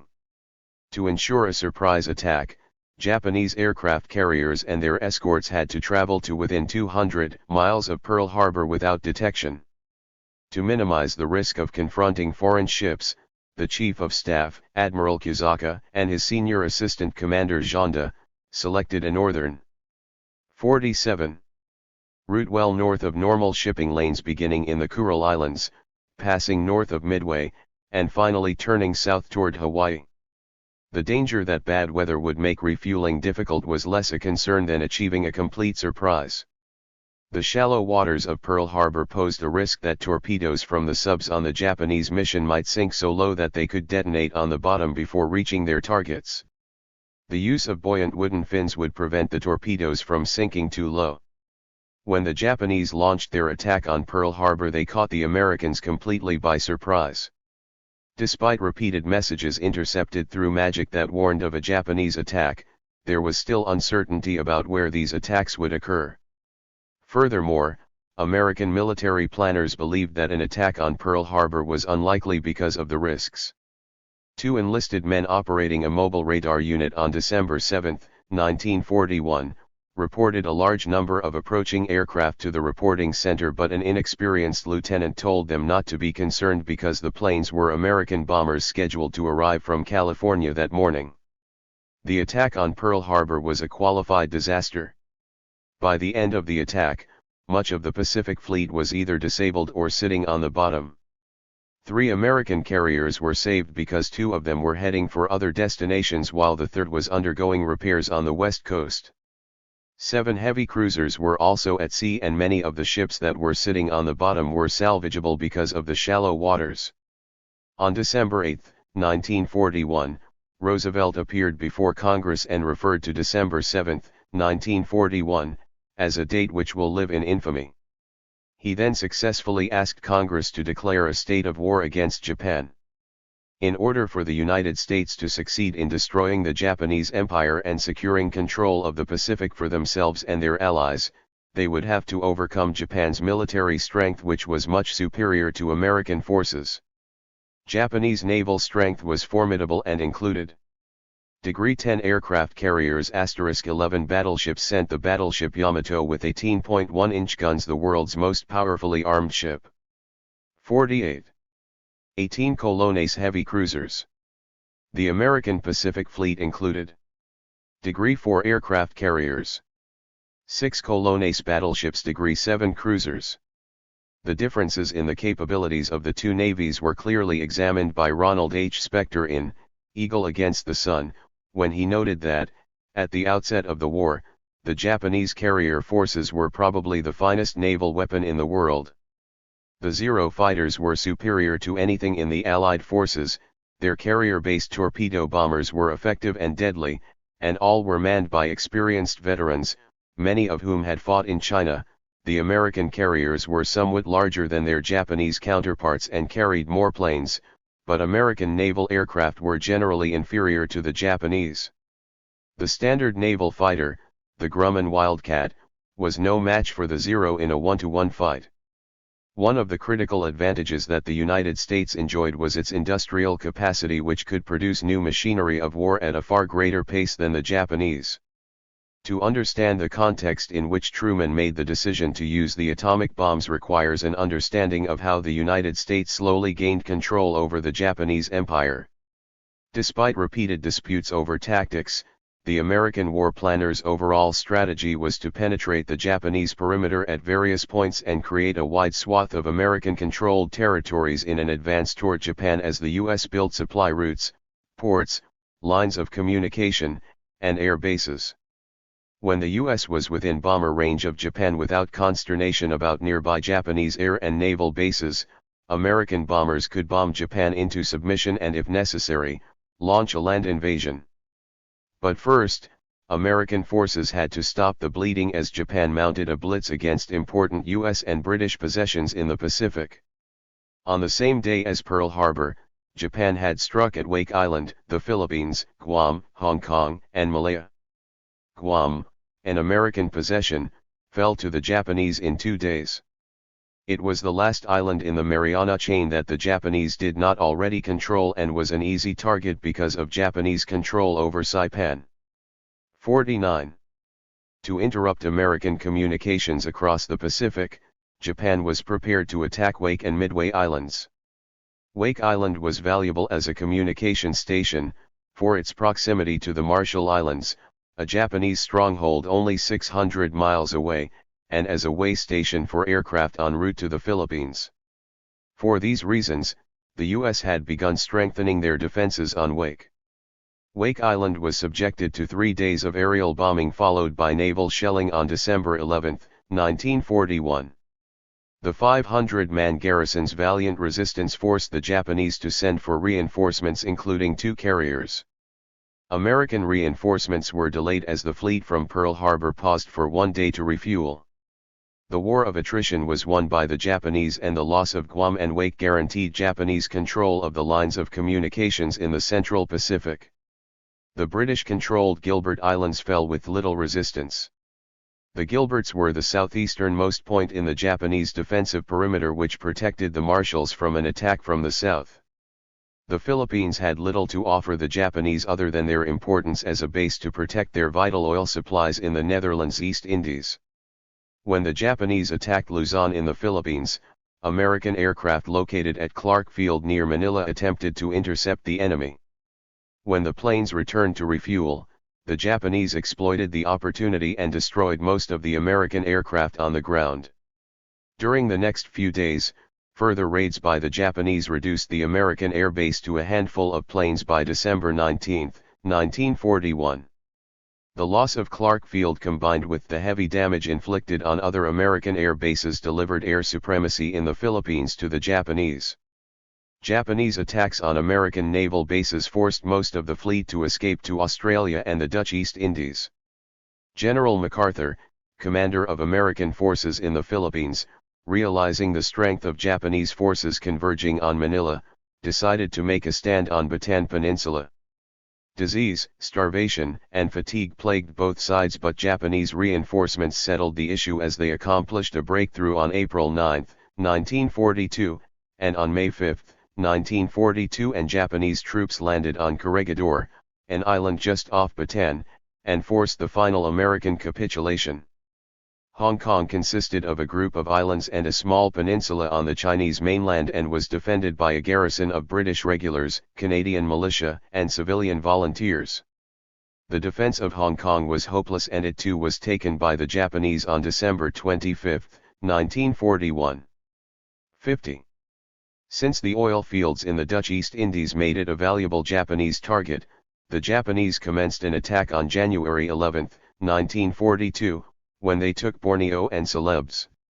The joint command of Britain, the Netherlands, and the United States reached the conclusion that defense of the Dutch East Indies was hopeless, but the Dutch insisted that Java be defended to the bitter end. A combined strike force of British, Dutch, and U.S. ships engaged in battle with the Japanese task force. The Japanese advantage of long-range torpedoes and night training proved to be a decisive factor as Japan gained control of the waters surrounding Java, allowing the Japanese to land troops and to gain control by March 8, 1942. Burma was a strategic Japanese objective because of its mineral and food supplies as well as its proximity to India. It also served as a vital supply route for the Allies. The British forces were ineffective in Burma and Japan achieved control of the air. Rangoon was captured on March 7, 1942, and Mandalay was leveled in early April, forcing British soldiers to retreat into the Burmese jungle where they suffered from malaria, fatigue, and starvation. By May 1942, the British had completely withdrawn and the Japanese had control of Burma. By spring 1942, Japanese victories had significantly extended the perimeter of its empire. Michael J. Lyons, in World War IT, A Short History, explained that May 1942, Japan had reached the zenith of its power. Japanese forces dominated Southeast Asia and the Western Pacific.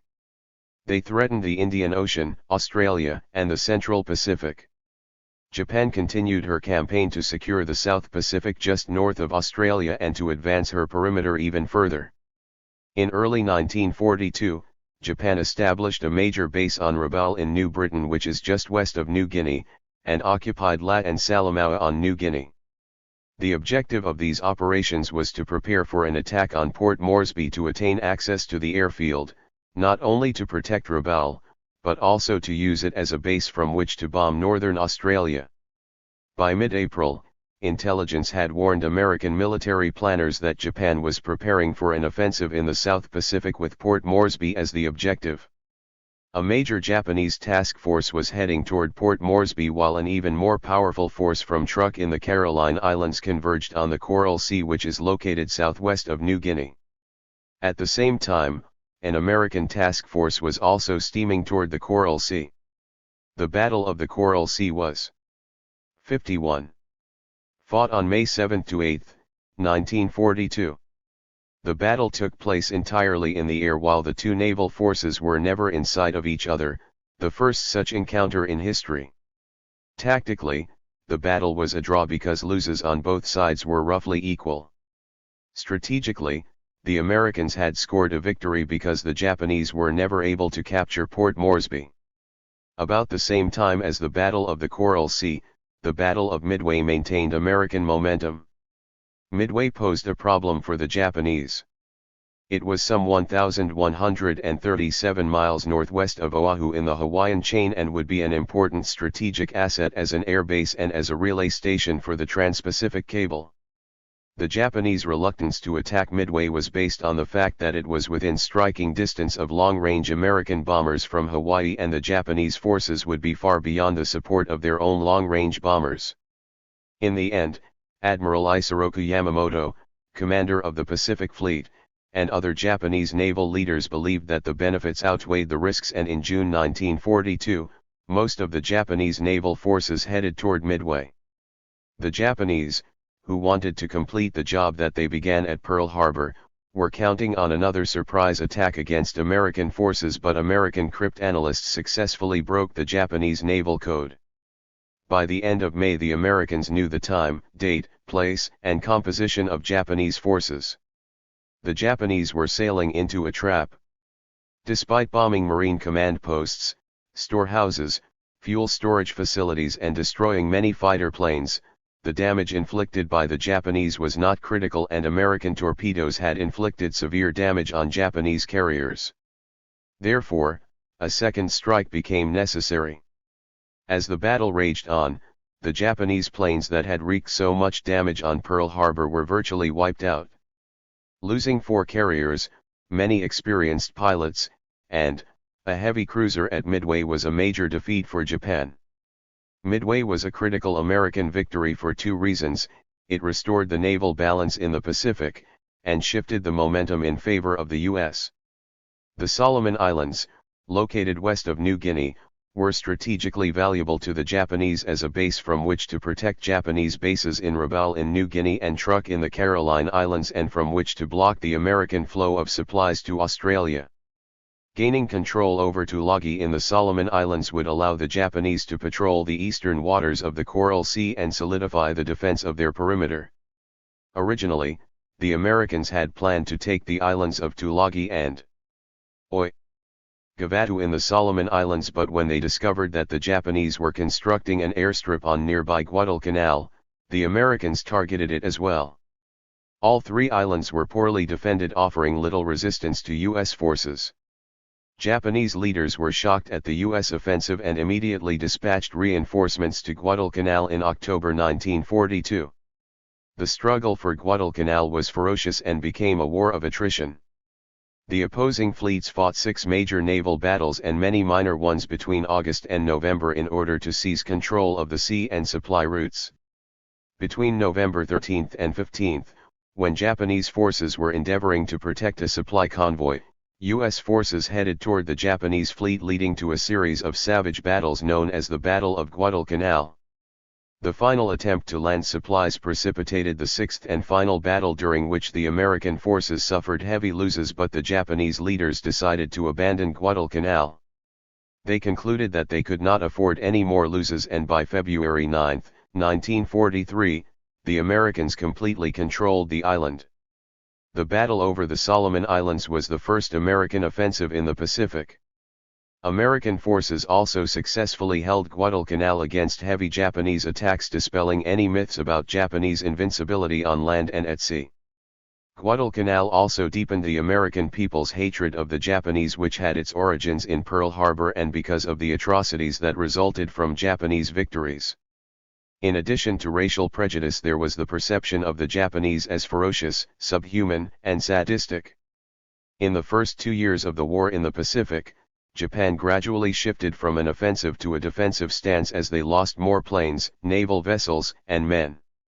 At the beginning of 1942, Japan controlled a vast region of the Pacific and was still expanding her empire. By 1943, American forces not only held off the Japanese but were beginning to capture key territories. American industrial production greatly exceeded that of Japan, and new planes, ships, and weapons were rolling off the production line at a far faster rate. The overall strategy of U.S. leaders was to gain control of strategically important territories while advancing toward Japan for the final onslaught. In Eagle Against the Sun, The American War with Japan, Ronald H. Spector explains that the advantage enjoyed by the Americans in driving the Japanese from their bases was because 53. The Central Pacific was a region of 1,000 tiny islands clustered in small groups extending west over 3,000 miles from the Gilberts, the easternmost chain near the equator, and northwest through the Marshalls, the Carolines, and the Marianas. Against these tiny points on the map, where the Japanese could base only limited numbers of troops and airplanes, the Americans could bring to bear all the power of their rapidly growing naval and amphibious forces. When the Japanese initiated an offensive against Wau, New Guinea, in the first half of 1943 to expand the perimeter of her empire, Australian forces held out until reinforcements arrived. Japanese efforts to send reinforcements were thwarted by American naval forces, resulting in the Battle of the Bismarck Sea, during which the Japanese lost all their transports and most of their destroyers. Acquiring air bases was essential to protecting supply routes, communication lines, and for launching attacks. This made the new Georgian airfield, Munda, in the Solomons an important objective. American forces began the assault on New Georgia in late June 1943, and after fierce battles, they gained control of the airfield by August. New Guinea was another island of strategic importance because of the Japanese base at Madaing and the airstrip 25 miles southeast of Salamaua. American forces attacked Japanese bases at Salamaua and La, which were both evacuated on September 16, 1943. On April 24, 1944, Allied troops occupied Madaing.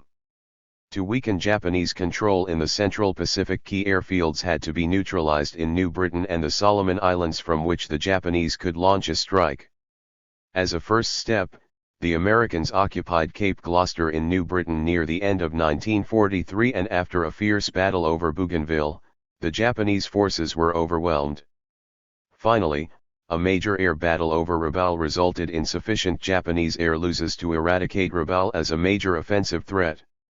Japanese air losses and the crippling of their bases and harbors weakened Japanese control in the Central Pacific.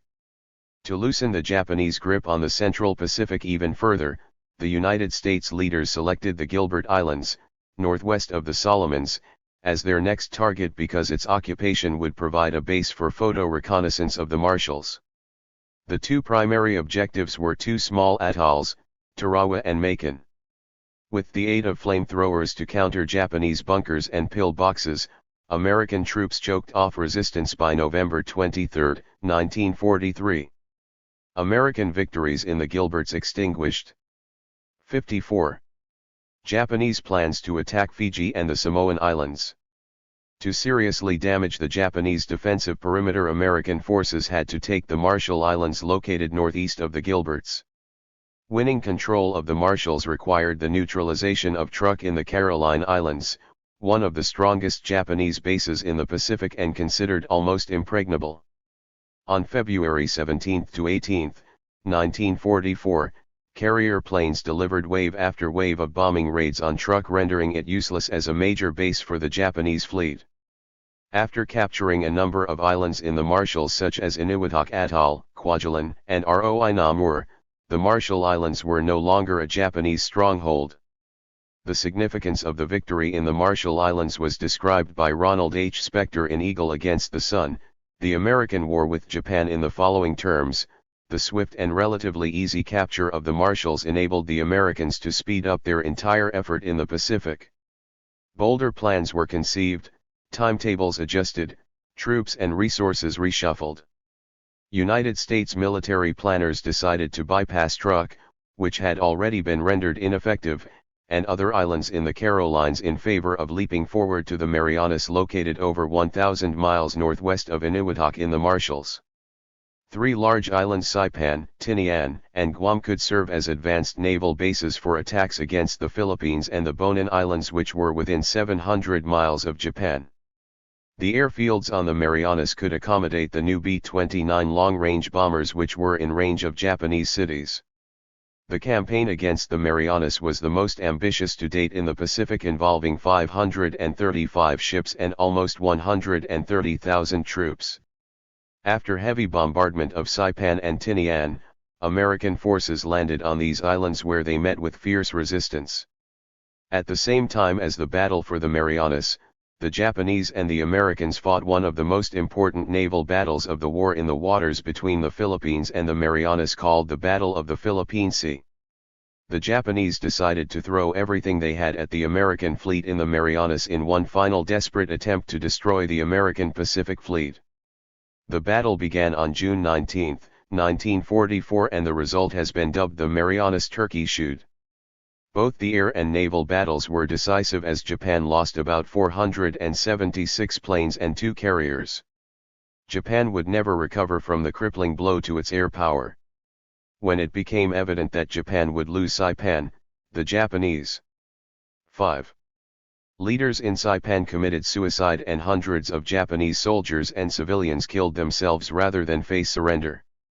U.S. forces had control of the island by July 9, 1944. Guam was defeated on August 10. A. Russell Buchanan, in the United States and World War II, Volume 2, concluded that the seizure of Guam ended the assault campaigns in the Marianas. They were of great significance in the Pacific War, for the loss of the Marianas made responsible Japanese military officials realize that they had lost the war, although, as in the case of the German commanders, they continued fighting long after hope of victory had gone. A sign of the trend was the fall of the Tojo government and its replacement by one more sympathetic to a negotiated peace. After securing the Marianas, Washington war strategists were engaged in a vigorous debate about the optimum route to Japan. One was through the Philippines, Formosa, and Ryukyus to Japan, and the other was through the Bonin Islands and Kyushu. The first involved the capture of large land masses and, therefore, would take longer but had a higher probability of success. As well, gaining a foothold in the Philippines would sever Japanese supplies of oil from the south. The second was faster and depended on the Navy to control the air and sea but had a lower probability of success. The military planners chose the Philippines route.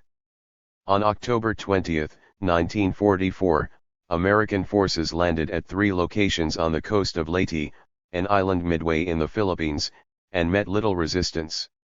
The most significant battle for Leyte occurred in the surrounding waters, where Japan, despite their severe losses in the Battle of the Philippines, hoped to destroy the Pacific Fleet.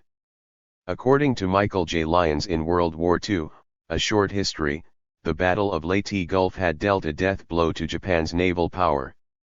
4 carriers, 3 battleships, 6 heavy and 4 light cruisers, and 11 destroyers littered the ocean floor. The Japanese had also lost 500 planes.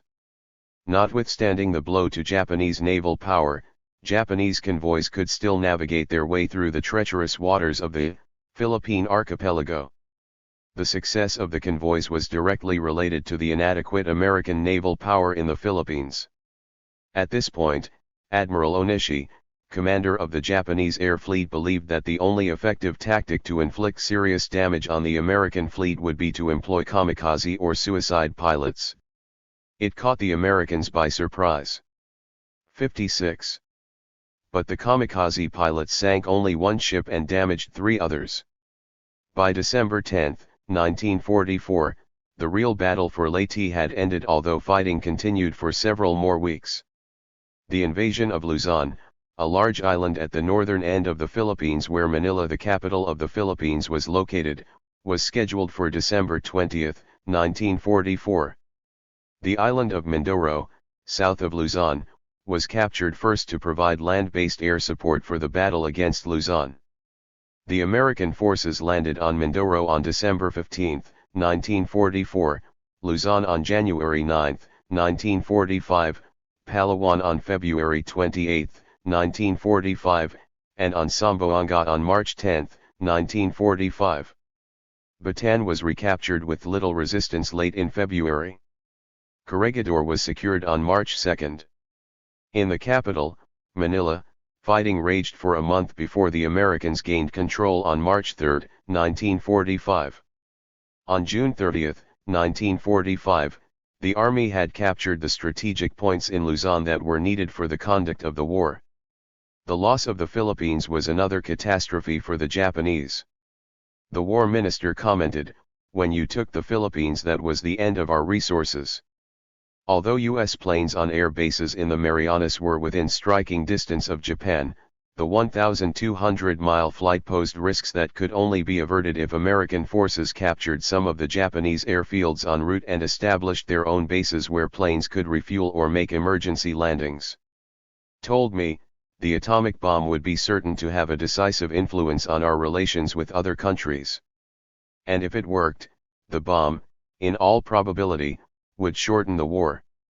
Burns had already told me that the weapon might be so powerful as to be potentially capable of wiping out entire cities and killing people on an unprecedented scale. And he added that in his belief the bomb might well put us in a position to dictate our terms at the end of the war.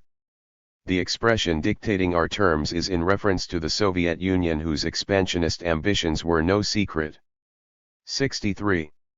Secretary of War Henry L. Stimson reported that, "I told him that my own opinion was that the time now and the method now to deal with Russia was to keep our mouths shut and let our actions speak for words.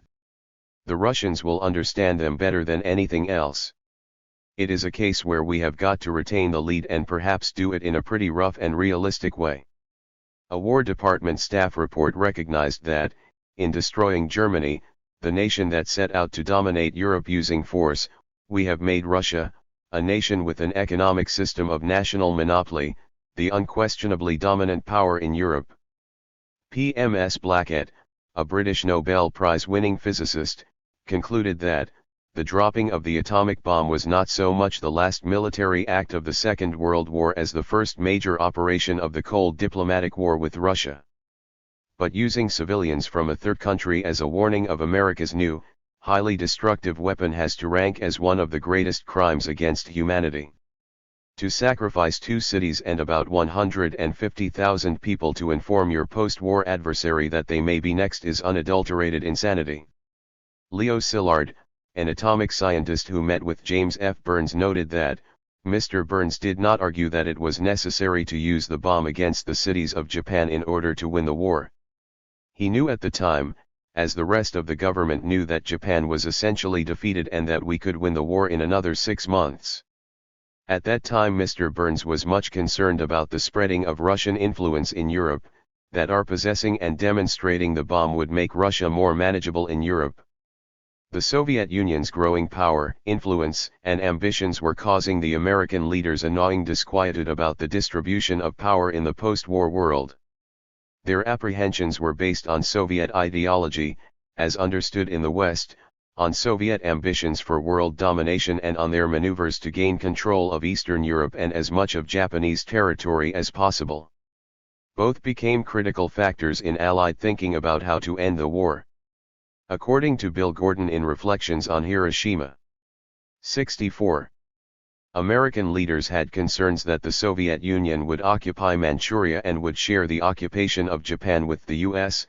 In addition, American leaders believed that dropping the bomb would strengthen their position with the Soviet Union concerning their sphere of influence in Eastern Europe.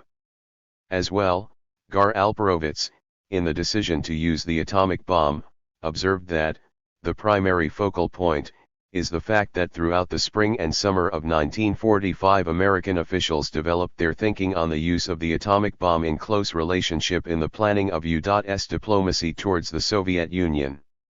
Truman's strong concern about the post-war Soviet threat was the primary factor in his repeated attempts to postpone the Potsdam Conference. He was waiting for a successful test of the atom bomb before meeting with Stalin. Secretary of War Henry L. Stimson suggested at a meeting with President Truman that, the greatest complication was what might happen at the meeting of the Big Three. He told me he had postponed that until the 15th of July on purpose to give us more time. When President Truman responded to Prime Minister Churchill's plea for a Big Three meeting as early as possible, he stated that, "It will be very difficult for me to be absent from Washington before the fiscal year." Churchill responded on May 11 with, "I would have suggested the middle of June but for your reference to your fiscal year because I feel that every minute counts, and on May 13 in this case I consider that we should try to bring the meeting off sometime in June, and I hope your fiscal year will not delay it." Finally, in complete frustration, Churchill sent a cable to President Truman protesting that, "One consider that July 15, repeat July the month after June, is much too late for the urgent questions that demand attention between us. I have proposed June 15, repeat June the month before July, but if that is not possible, why not July 1, 2, or 3? In a meeting with President Truman on May 21, Joseph E. Davies, former ambassador to Moscow, explained that, he did not want to meet until July. He had his budget on his hands.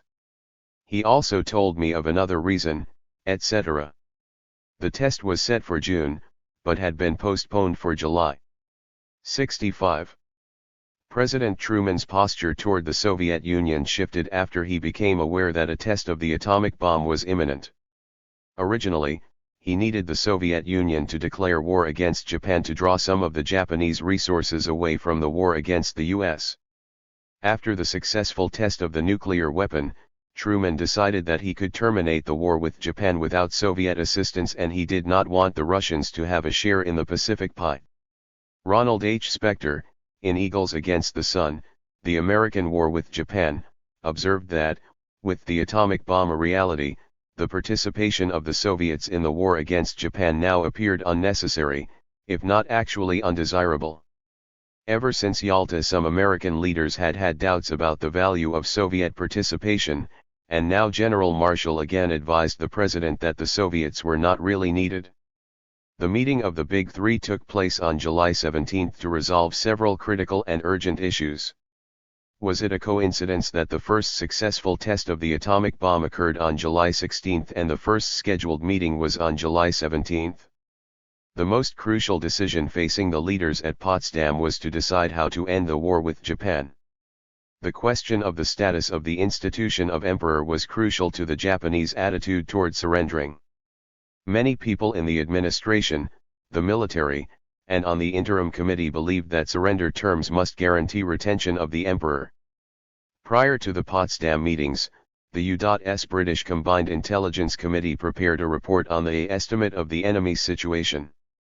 They concluded that, to ensure survival of the institution of the emperor, the Japanese might well be willing to withdraw from all territory they have seized on the Asiatic continent and in the southern Pacific, and even agreed to the independence of Korea and to the practical disarmament of their military forces. Joseph C. Grew, acting Secretary of State, echoes these sentiments when he remarked that, "The greatest obstacle to unconditional surrender by the Japanese is their belief that this would entail the destruction or permanent removal of the emperor and the institution of the throne.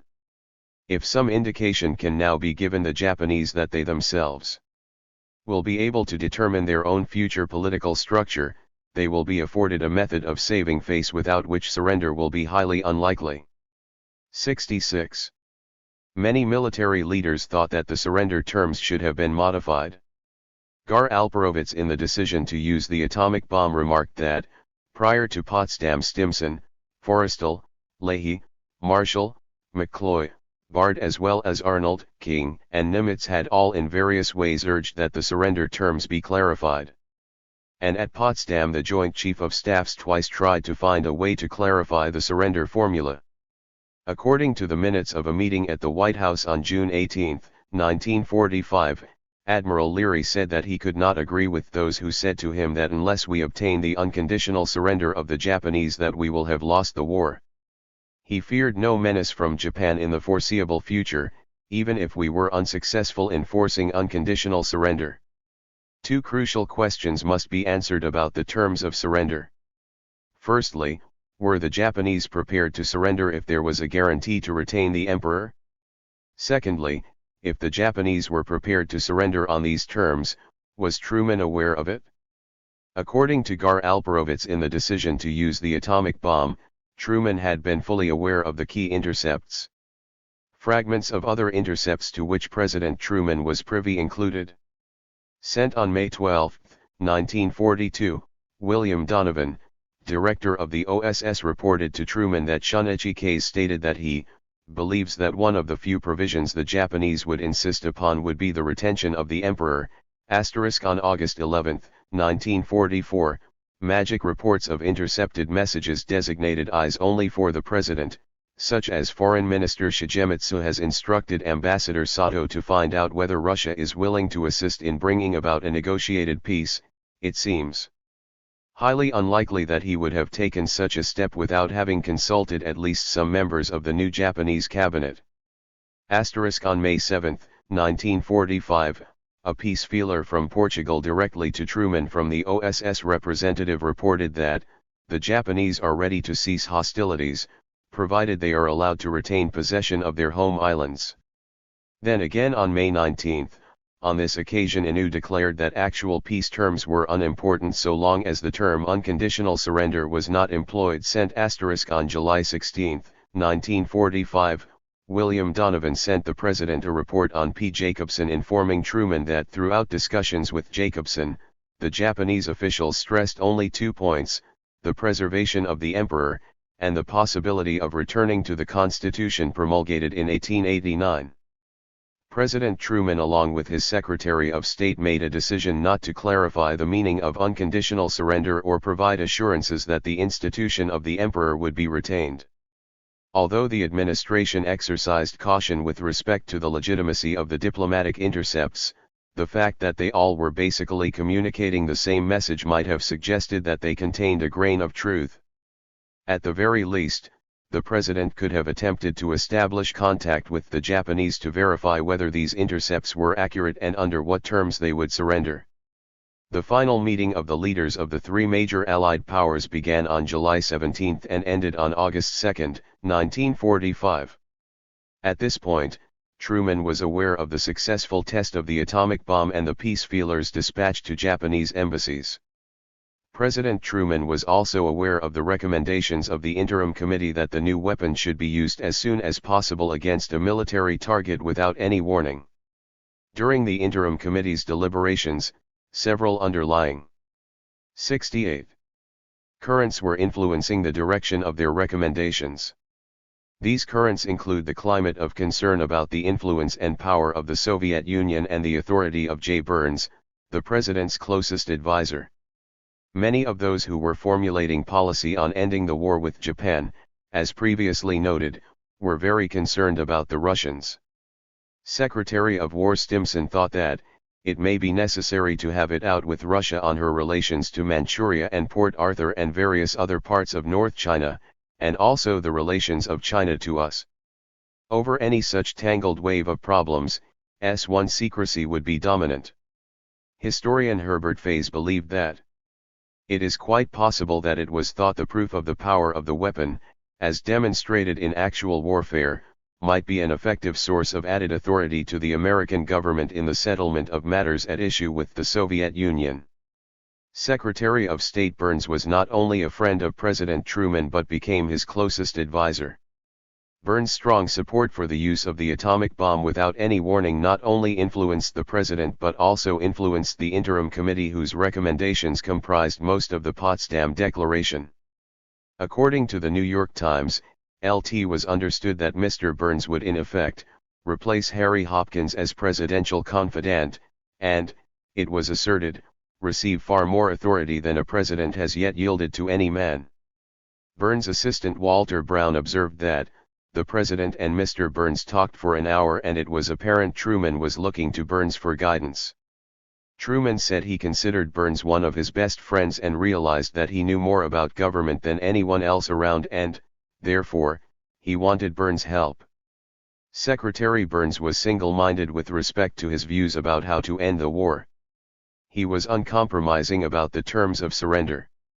According to Gar Alperovitz in the decision to use the atomic bomb, Burns is a prime candidate for the advisor who helped Truman draft his still unexplained June 1 no-compromise stand on unconditional surrender. So far as we can tell, Burns was the only advisor whose views were fully compatible with this position at this time. 69. As well, Gar Alperovitz, in the decision to use the atomic bomb, concluded that, in general, it appears that Burns not only regarded the atomic bomb as extremely important to his diplomacy towards Russia, but that in advising Truman he took a very narrow view of its role. Minimally, he seems to have seen it from the very beginning as leverage to help American diplomacy, and, more likely, as the critical factor which if shrewdly handled would allow the United States to impose its own terms once its power was demonstrated. Given the context in which President Truman would be making the decision about ending the war, there would seem to be a predisposition toward using the bomb. The interim committee had recommended dropping the bomb, Truman's closest advisor strongly favored the bomb, and the climate of apprehension about Soviet expansionism strengthened the case for using the atomic bomb. The fear of an expanding Soviet empire after the war was a major problem for American policymakers because it would threaten the magnitude and strength of the American empire. Apprehension of Soviet intentions and the expansion of the American empire would play a key role in how to end the war with Japan. Another major issue to be considered was whether an invasion of Japan would cost substantially more lives than dropping the bomb. One of the mythical justifications invoked to support the use of atomic weapons assumed a fraudulent dichotomy between dropping the bomb and invading Japan. The justification was mythical because the president did not have any serious discussions with the military about the potential loss of lives, and most military leaders rejected the use of nuclear weapons. As well, there were many other options. American leaders were aware of Japanese peace feelers from diplomatic intercepts, and therefore, negotiations offered the potential to end the war without the loss of any more lives. Then, there was always the alternative of inserting a clause in the Potsdam Declaration to reassure the Japanese that the institution of emperor would not be dismantled. Two other options included issuing a warning about the destructiveness of the new weapon and offering to demonstrate the atomic bomb in a safe venue. The argument about minimizing the loss of life ignores the fact that most military leaders were opposed to using the bomb and were not consulted. Gar Alperovitz in the decision to use the atomic bomb pointed out that 70. When we turn to the testimony of the top military leaders themselves, the evidence not only confirms that their advice was not seriously sought, but also strongly suggests that none believed the use of the atomic bomb was dictated by overwhelming military considerations. Several expressed deep revulsion at the idea of targeting a city. That lack of consultation doesn't represent blundering on the part of civilian leaders including Truman. Rather, it supports the idea that the use of the weapon was not going to be a military but a diplomatic decision. The decision was going to be based largely on considerations of empire, and therefore military input was secondary. In a memorandum by Ralph A. Bard, Under-Secretary of the Navy, to Secretary of War Stimson, June 27, 1945, Bard reported that, "During recent weeks I have also had the feeling very definitely that the Japanese government may be searching for some opportunity which they could use as a medium of surrender. Emissaries from this country could contact representatives from Japan, and make representations with regard to Russia's position, and at the same time give them some information regarding the proposed use of atomic power, together with whatever assurances the President might care to make with regard to the Emperor." Fleet Admiral William D. Lee, Chairman of the Joint Chiefs of Staff, offered the opinion that the use of this barbarous weapon at Hiroshima and Nagasaki was of no material assistance in our war against Japan. The Japanese were almost defeated and ready to surrender. In being the first to use it, we adopted an ethical standard common to the barbarians of the Dark Ages. Major General Curtis E. LeMay, during a press conference on September 20, 1945, made it clear that military considerations were not in play when he stated that the war would have been over in 2 weeks without the Russians and without the atomic bomb. The atomic bomb had nothing to do with the end of the war at all. The tragic irony of the ultimatum delivered to the Japanese demanding an unconditional surrender or face dire consequences was that after the United States dropped 2 nuclear bombs on Japan, they offered to preserve the throne. Burns and Truman traveled to Potsdam with a draft copy of the Potsdam Declaration which defined the surrender terms for Japan. The original wording assured the retention of the emperor but, 7a. Burns was convinced that a retreat from unconditional surrender could have devastating political consequences for the president, since the vast majority of the public was still opposed to the retention of the emperor. At Burns' urging, Truman agreed to a rewording of the surrender demand. Gar Alperovitz, in the decision to use the atomic bomb, also confirmed the role of Burns when he stated that there is little doubt that the advice to eliminate the recommended assurances came from buyers. Without offering the Japanese hope that the institution of emperor was unthreatened, there was almost no hope that they would accept the Potsdam Declaration. Another false dichotomy was well entrenched in the declaration and in the minds of Burns and Truman, both of whom presupposed that without the acceptance of an unconditional surrender, the only other option was to use the bomb. The key clauses in the Potsdam Declaration issued on July 26 are, "Sent there must be eliminated for all time the authority and influence of those who have deceived and misled the people of Japan into embarking on world conquest, for we insist that a new order of peace, security, and justice will be impossible until irresponsible militarism is driven from the world. Sent we do not intend that the Japanese shall be enslaved as a race or destroyed as a nation, but stern justice shall be meted out to all war criminals. Sent we call upon the government of Japan to proclaim the now unconditional surrender of all the Japanese armed forces. The alternative for Japan is prompt and utter destruction." The first two clauses were interpreted by the Japanese as a threat to the throne. In the first clause, the reference to the authority and influence of those was sufficiently ambiguous to include not only the military but possibly the emperor as well. Also, the second clause's threat about stern justice shall be meted out to all war criminals is unclear as to whether the emperor was considered a war criminal. The last clause's reference to unconditional surrender in conjunction with the omission of any reference to preserving the institution of emperor had virtually one connotation: the position of emperor would be abolished. According to Doug Long in Hiroshima, was it necessary? The proclamation made statements that he transmitted 13 broadcasts in both English and Japanese, the last broadcast being the most significant. In that broadcast, he proclaims that Japan has already lost the war, but then adds, "As you know, the Atlantic Charter and the Cairo Declaration are the sources of our policy." The Atlantic Charter's relevant passage, signed by 26 nations, affirms the right of all peoples to choose the form of government under which they will live. The implication of this statement by Zacharias is that the Japanese would be able to retain the position of emperor. This particular broadcast was not only simultaneously released to the press but appeared on the same day in the authoritative Army and Navy Journal. There is some debate about the extent of the American leadership's approval, but the salient point is that there was no official disavowal from Potsdam. On July 24, Arthur Kroc of the New York Times reported that he knows the president has been one of his consultants on this propaganda. On the one hand, the terms of the Potsdam Declaration seem to rule out an emperor for Japan, but on the other hand, the ostensibly authoritative reports from Zacharias would seem to suggest otherwise. The confusion is captured in an intercepted message from Japanese Foreign Minister Togo to Ambassador Sato in Moscow, which reported, "The Americans alluded to the Atlantic Charter is particularly worthy of attention at this time.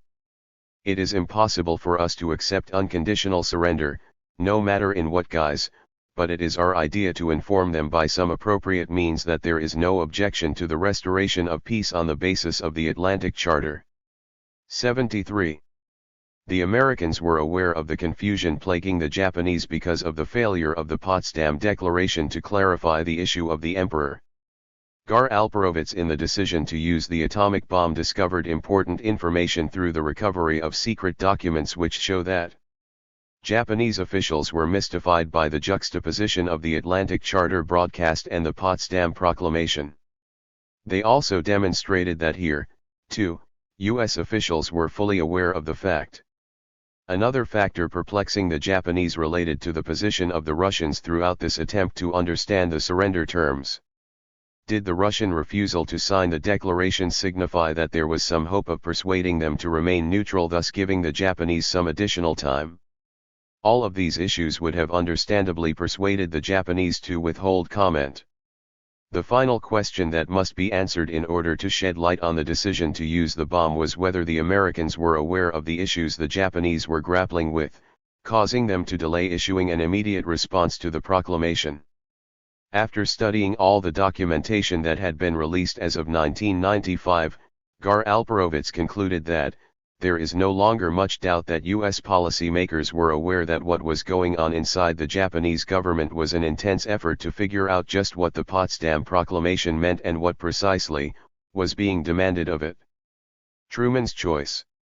On August 6, 1945, at 8:15 a.m., a large mushroom cloud appeared over Hiroshima and approximately 100,000 people perished immediately, some of whom simply evaporated from the intense heat.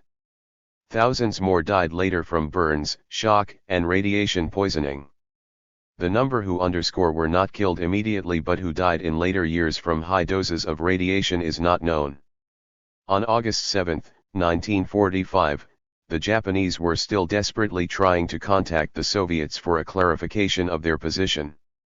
When Togo Shigenori, Japanese foreign minister, was informed of the bombing of Hiroshima, he asked to meet with the emperor who had resigned himself to the fact that Japan must surrender. A meeting of the highest 6 officials was called for 74. August 8 but, since army leaders were unable to attend, the meeting was postponed until August 9. On August 8, the Soviet Union declared war on Japan and the next day they sent troops across the Manchurian border. On the next day, August 9, another large cloud appeared over Nagasaki and 35,000 more people perished immediately, followed by an unknown number of deaths from the same causes as stated above. Meetings of the Big Six persisted all day on August 9, during which time, news of the bombing of Nagasaki became known. Prime Minister Suzuki asked the Emperor to intervene and lend his support to the proposal to accept the Allied proclamation on the condition that, the declaration does not comprise any demand which prejudices the prerogatives of His Majesty as a sovereign ruler. Truman accepted the offer and hence the irony of granting the one condition that was a major obstacle to Japanese acceptance before the dropping of the 2 bombs. Several arguments have been propounded to justify the use of the atomic weapon to end the war. The most common argument to justify using the bomb is based on the theory of minimizing the loss of lives. It was previously noted that almost all the American military leaders did not accept this theory nor had they engaged in any real studies to determine its validity. It can also be argued that it would have cost nothing to modify the surrender terms to preserve the emperor to ascertain whether the Japanese would have surrendered. It can also be argued that some kind of demonstration of the bomb for the Japanese leadership would have convinced them of the futility of continuing to fight. The defenders of this argument would have called attention to the fanaticism of the Japanese and their willingness to die rather than surrender. There is no evidence that they would have fought to the death once they recognized the futility of fighting any further and that the throne was safe. Recall that after the battle in Okinawa, Japanese soldiers did surrender. Preserving the throne would have allowed the Japanese to surrender with honor. Hatred of the Japanese is sometimes cited as an explanation for dropping the bomb. After Pearl Harbor and the fierce and bloody battles in the Pacific where many American lives were lost, it is not surprising that this argument might carry some weight. According to Michael Lyons in World War II, A Short History, H.S. Hatred for the Japanese was even more pronounced. It no doubt had its basis to some extent in racism. Wartime propaganda portrayed the Japs as vicious, bloodthirsty, even subhuman, a theme that every Hollywood film about the Pacific War featured during this period. President Truman's attitude toward the Japanese is revealed in a letter to Senator Richard Russell on August 9, 1945, "I know that Japan is a terribly cruel and uncivilized nation in warfare, but I can't bring myself to believe that, because they are beasts, we ourselves should act in the same manner. There are clear indications that apprehension of Soviet power and influence after the war was a major factor in determining whether or not to use the bomb. The apprehension was felt by many but was clearly a grave concern of Secretary of State J. Burns as well as President Truman. All other alternatives, such as a demonstration of the new bomb in an uninhabited location or simply a warning, were ruled out so that Truman's could clearly demonstrate the new highly destructive weapon for the Soviets. President Truman was well aware of the fact that most of his advisors believed that the war could have been ended without using the bomb. The documentary evidence demonstrates that Truman and Burns removed the assurance about the Emperor in full knowledge that the Japanese would not accept an unconditional surrender. He made no attempt to contact the Japanese about the surrender terms or about their lack of response to the proclamation, which he chose to interpret as a rejection. The fact that Truman preserved the institution of emperor after the Japanese surrendered raises questions about his motives in not offering to preserve the throne before the surrender. A number of military leaders criticized President Truman for using the atom bomb. For example, sent the first atomic bomb was an unnecessary experiment. It was a mistake ever to drop it, had this toy and they wanted to try it out, so they dropped it. It killed a lot of Japs, but the Japs had put out a lot of peace feelers through Russia long before. Both felt Japan would surrender without use of the 76 bomb, and neither knew why a second bomb was used. I voiced my grave misgivings, first on the basis of my belief that Japan was already defeated and that dropping the bomb was completely unnecessary, and secondly because the use of a weapon whose employment was, I thought, no longer mandatory as a measure to save American lives. I felt that it was an unnecessary loss of civilian life. We had them beaten. They hadn't enough food, they couldn't do anything. Especially it is good to see the truth told about the last days of the war with Japan. I was with the fleet during that period, and every officer in the fleet knew that Japan would eventually capitulate from the tight blockade. 1-2 felt strongly that it was a mistake to drop the atom bombs, especially without warning. Was unnecessary. He said that he knew that the Japanese wanted peace. There were political implications in the decision. He saw no military justification for the dropping of the bomb. The war might have ended weeks earlier, he said, if the United States had agreed, as it did later anyway, to the retention of the institution of the emperor. We have enormous factors in our favor, and any step that can be taken to translate those advantages into a prompt and successful conclusion to the war should be taken. I have already indicated in my memorandum to you of July 2, 1945, the reasons which impel me to urge that warnings be delivered to Japan, designed to bring about her capitulation as quickly as possible. And I then spoke of the importance which I attributed to the reassurance of the Japanese on the continuance of their dynasty, and I felt that the insertion of that in the formal warning was important and might be just the thing that would make or break their acceptance. These quotes, and others given previously from such people as Admiral William D. Leahy, President of the Joint Chiefs of Staff, Major General Curtis E. LeMay, U.S. Army Air Forces, and Rear Admiral Lewis L. Strauss, Special Assistant to the Secretary of the Navy, serve a purpose beyond revealing the opinions of prominent people involved in the war effort. The opinion of these people is critical in assessing the extent to which Truman lied about his motivation to drop the bomb. Even given Truman's knowledge of Japan's peace feelers and of the reverence with which the Japanese people viewed the emperor, there is, however, a more compelling reason to condemn his decision.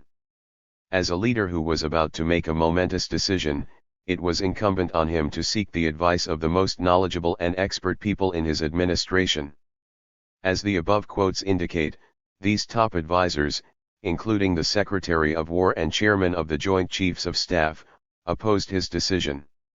Truman's failure to seek advice on many of the important issues, such as minimizing the loss of life, clearly establishes that President Truman was basing his decision on other criteria. The other criteria were to intimidate a new dangerous enemy in a post-World War II bipolar world. The war clearly could have ended quickly without dropping 2 atomic weapons. Minimizing the loss of life was not a criterion. It seems clear from the evidence that Truman was determined to drop the bomb.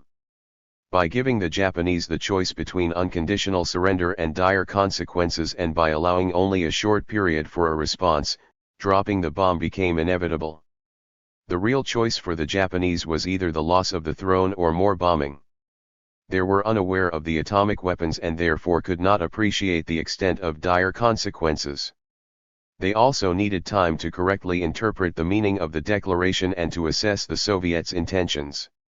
There are two ways to assess whether President Truman committed crimes against humanity. 78. The first is the Charter of the International Military Tribunal for the Nuremberg Trials, which applies to this case. President Truman violated the following clauses in the Charter of the International Military Tribunal. Article 6. B. War crimes, namely violations of the laws or customs of war. Such violations shall include murder, ill treatment of civilian population, wanton destruction of cities, towns, or villages, or devastation not justified by military necessity. C. Crimes against humanity, namely, murder, extermination of civilian population.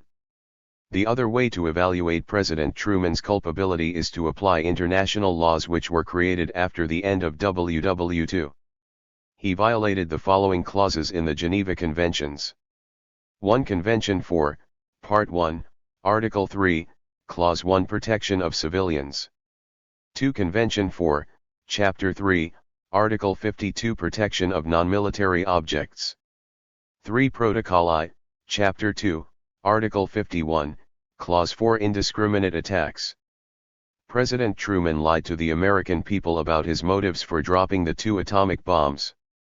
He also misled the public about the nature of the first target.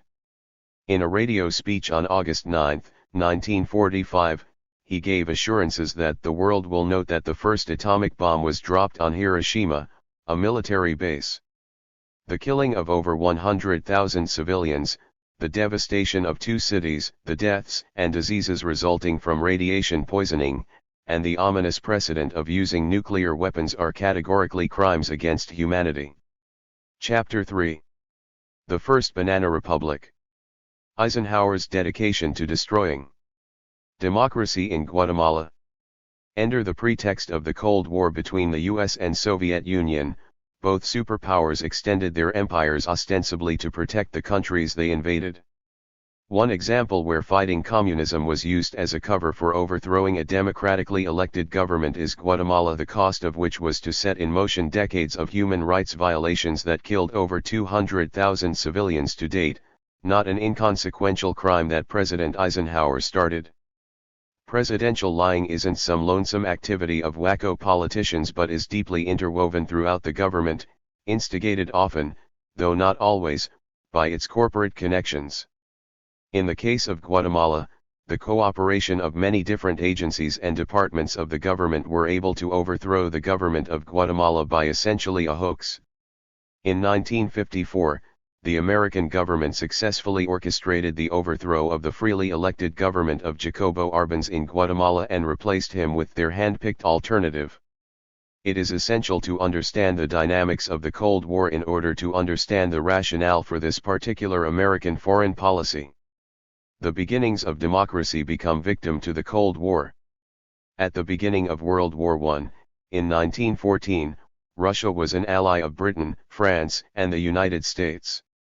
For 3 years, Russia fought shoulder to shoulder with its allies, but ultimately, its inferior military could no longer hold off the Germans. There was growing dissatisfaction with the government's conduct of the war, and on March 19, 1917, Tsar Nicholas II abdicated his throne.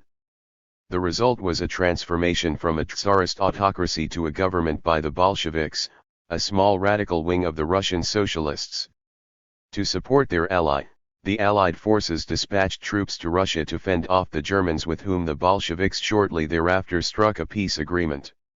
Events in Russia so alarmed France, Britain, Japan, the United States, and Canada that they deployed 180,000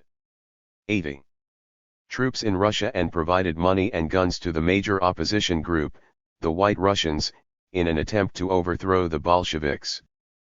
Fear of the Bolshevik Revolution was based on the fear that, beneath the Marxist rhetoric, was a highly disciplined, highly centralized party grasping at every lever of power it could secure. Motivated by the distant goal of a perfect world, it did not care what methods it used. Fear of the Soviet Union and communism deepened between the two world wars. One manifestation of that fear was the Red Scare of the 1920s. This mistrust did not prevent the Soviet Union from eventually joining the Allies to battle their common enemy, Nazi Germany, in World War II. The United States government knew at the conclusion of WW II that the Soviet Union would become a major threat. As the war was winding down, both the Americans and Soviets positioned themselves to gain every advantage possible for the post-war period, including the expansion of their spheres of influence. For example, the Soviet Union timed its declaration of war against Japan so as to be in a position to acquire as much Japanese territory as possible. No sooner had World War II reached its conclusion than the Cold War appeared on the horizon. The world became divided between two superpowers that competed, mostly in the developing world, for territory and friendly governments. Since the beginning of the Cold War, the US government engendered fear of communism in the United States and then exploited this fear for imperial expansion.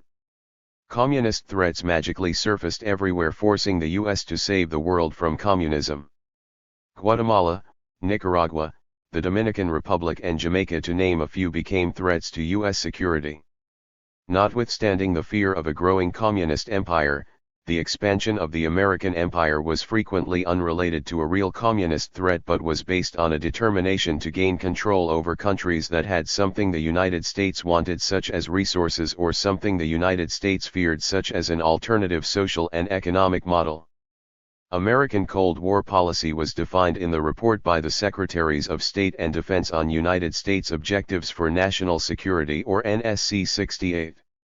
According to Richard H. Immerman, in the CIA in Guatemala, the foreign policy of intervention, its basic premise was that the world was divided into two antithetical camps, led by the United States and the Soviet Union. The principal objective of the Soviet camp was to acquire absolute hegemony, thus conflict between the two systems was endemic. Only when one side emerged as the clear victor would this conflict abate. And the struggle would be fierce. Cold warriors in Washington believed that LT's master plan for world domination was nothing so gross as an invasion of Western Europe or dropping bombs on the United States. The ever more subtle, one could say fiendishly clever plan was for subversion, from the inside, country by country, throughout the Third World, eventually surrounding and strangling the First World. Verily an international communist conspiracy, a conspiracy, said Senator McCarthy, on a scale so immense as to dwarf any previous such venture in the history of man. The real issue was not so much about subversion from within as it was about developing countries implementing reformist, socialist, nationalist, or non-market policies. For example, nationalist ambitions in a developing country where the government sought to become independent of Washington's influence were usually interpreted on the surface as communist subversion, whereas the greater threat was a weakening of the American sphere of influence. As well, redistributing wealth or land was usually a sign that the government was apparently poisoned by communist subversion. Gabriel Kalko, in Confronting the Third World, United States Foreign Policy 1945 to 1980, points out that, both privately and publicly, each attributed to the Russians a transcendent ability to shape events in the most remote countries, and even when they did not initiate them they almost invariably knew how to exploit them. Russia seeks world rule through the domination of all governments by the International Communist Party, as John Foster Dulles typically put it in 1957. Such conspiracies included extreme nationalism as one of its tools. And he found their alleged ability to get control of mass movements uncanny. According to a number of scholars, the hypothesis that international communism infiltrated developing world political and economic structures for the purpose of establishing a communist government was inaccurate and missed the real motivations for American foreign policy, which was to expand the American empire. One possible rationale for American anti-communist policies was their notion that a government which implemented a social and economic system fundamentally different from the US system must be infiltrated. 82. With communist conspirators.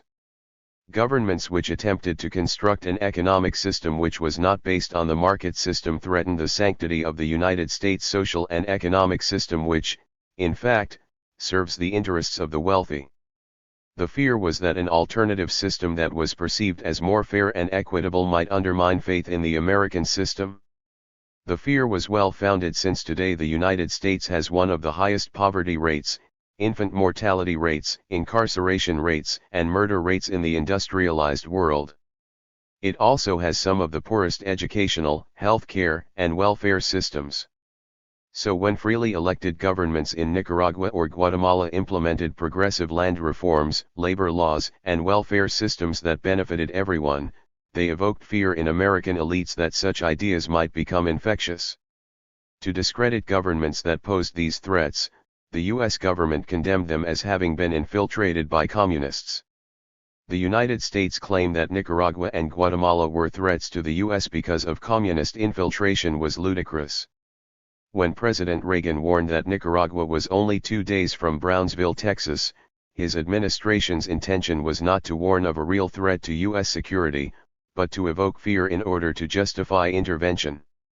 William Bloom, in Killing Hope, U.S. Military and CIA Intervention Since World War IT, points out that, in cases such as the above-mentioned Grenada, El Salvador, and Nicaragua, even if the particular target of intervention does not present an immediate lucrative economic opportunity for American multinationals, the target's socialist revolutionary program and rhetoric does present a threat and a challenge, which the United States has repeatedly felt obliged to stamp out, to maintain the principle, and as a warning to others, for what the U.S. has always feared from the Third World is the emergence of a good example, a flourishing socialist society independent of Washington.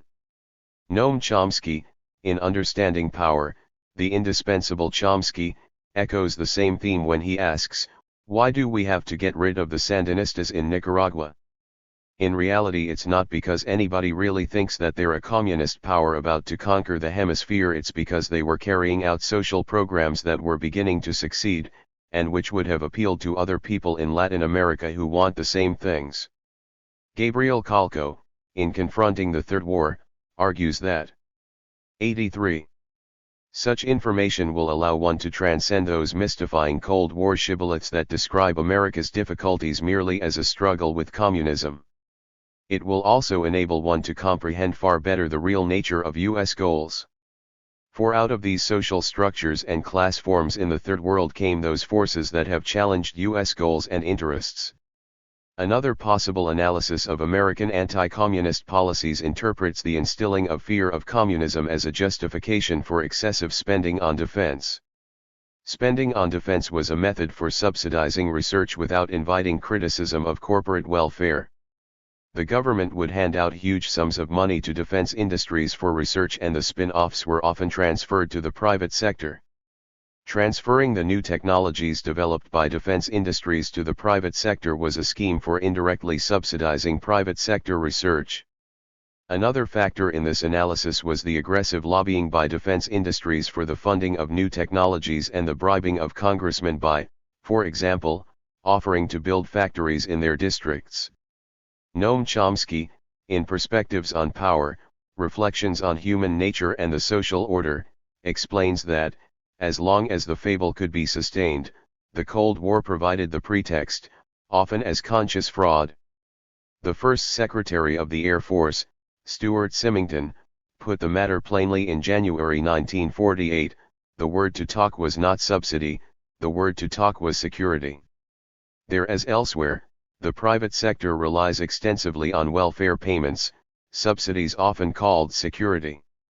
Also, Edward Herman, in Beyond Hypocrisy, Decoding the News in the Age of Propaganda, offers the same analysis that, a basic feature of the MiC is that it keeps developing weapons that the contractors want to sell. The point is to command resources, maintain and enlarge profits, and produce jobs. Missions are needed to justify weapons acquisition, and they are usually couched in terms of some threat, some niche that has to be filled to protect our national security. William Bloom, in Killing Hope, suggests that, one must examine the role of the military-industrial intelligence complex. The members of this network need enemies, the military and the CIA, because enemies are their raison d'etre, industry, specifically the defense contractors, because enemies are to be fought with increasingly sophisticated weaponry and aircraft systems. The executives of these corporations, who continue to use their positions, their wealth, and their 84. Influence, to nourish and to perpetuate the fear of communism, the enemy. This analysis has sometimes been extended further, concluding that anti-communism was an excuse for sustaining a war economy to ensure continuing growth. In Perspectives on Power, Noam Chomsky concludes that, what finally worked was a vast rearmament program, what historian William Borden calls international military Keynesianism in his important work on post-war reconstruction. The point was well understood by the business world. Reflecting the general understanding, the magazine of Wall Street saw military spending as a way to inject new strength into the entire economy. This analysis is probably true, but it needs to be understood in the larger context of expanding the American empire. To ensure minimal opposition, the United States needed to maintain, by far, the most advanced military machine in the world.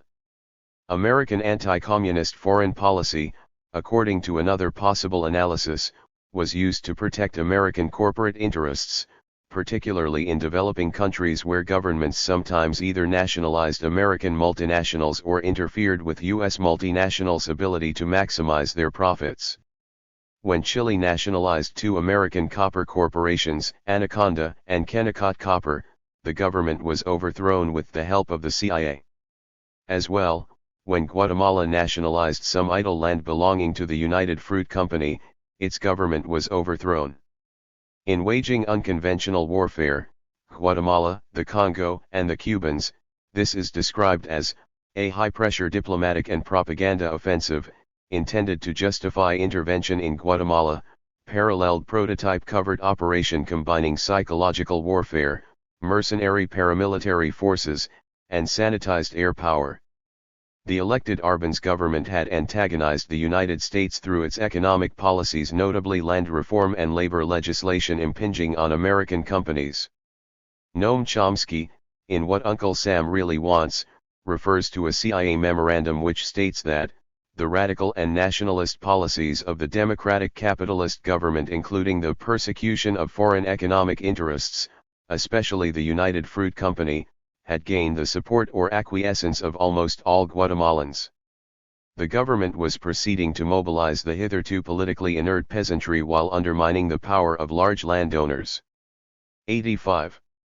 This analysis is consistent with the theory that the motivation was to expand the American empire.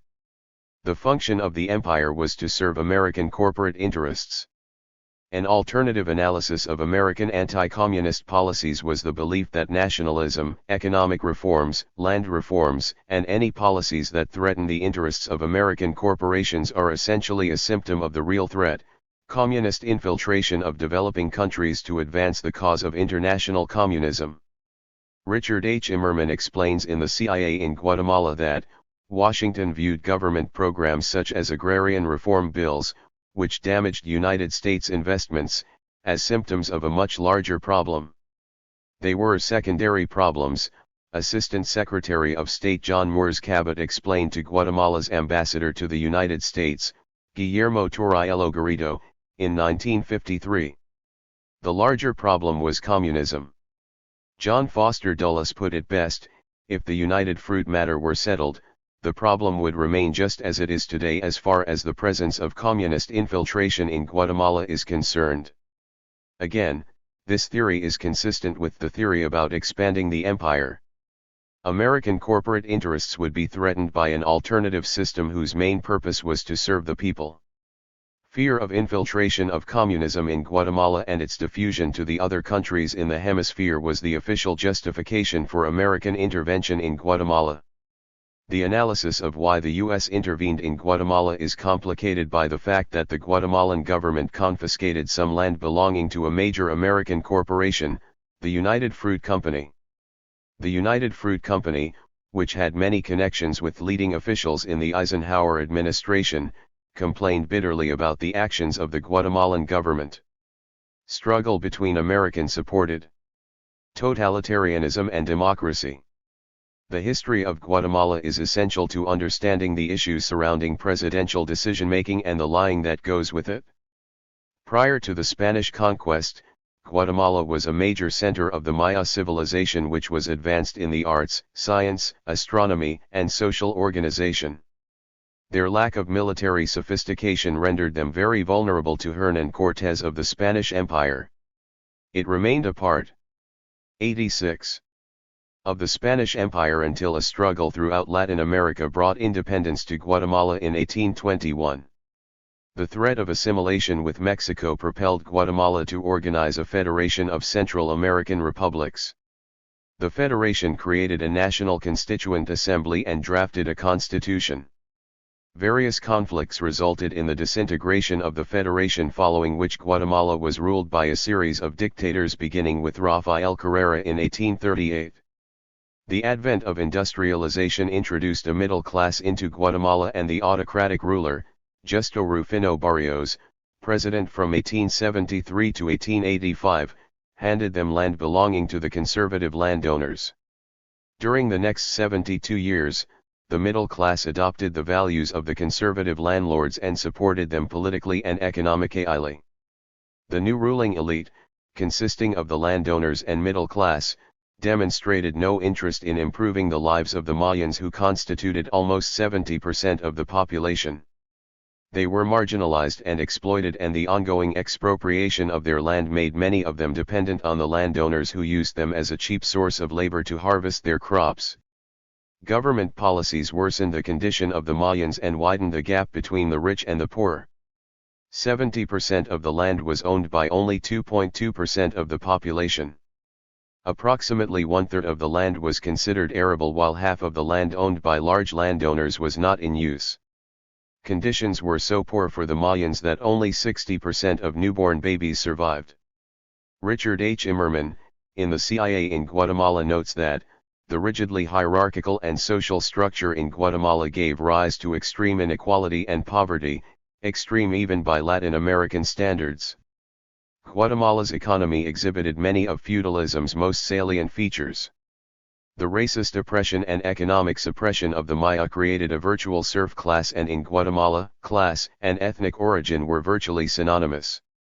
Although a large majority of people in Guatemala lived in abject poverty, a small minority of the population flourished. These were the landowners and high-ranking employees of several giant American corporations such as the United Fruit Company, whose major crop was bananas.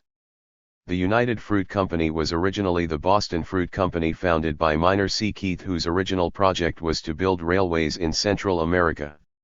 In order to finance his railway business, he began to sell bananas, and by 1883 owned 3 banana companies, which became known as the United Fruit 87 Company in 1899. It had become the largest producers of bananas in the world. Much of the cultivated land was providing food for the United States and not for the hungry people of Guatemala. United Fruit Company's president persuaded other landowners to support Jorge Ubico for president in the mid-1930s. The United Fruit Company was then granted more land and a 99-year lease on all its land, which now comprised half of the land in Guatemala. The company was also relieved of virtually any taxation, import duties, and export taxes, and was allowed to greatly undervalue the worth of its land for taxation purposes. By 1936, the company paid virtually no taxes. Since the United Fruit Company was such a significant force in the Guatemalan economy, these benefits deprived the government of a large source of revenue, which prevented it from implementing measures to assist the poor. The Depression and World War II exacerbated the hardship of the poor, most of whom were Mayans. Falling coffee and banana prices and the refusal of Europe to buy Guatemalan exports doomed the economy to stagnation, resulting in reduced state spending and higher unemployment.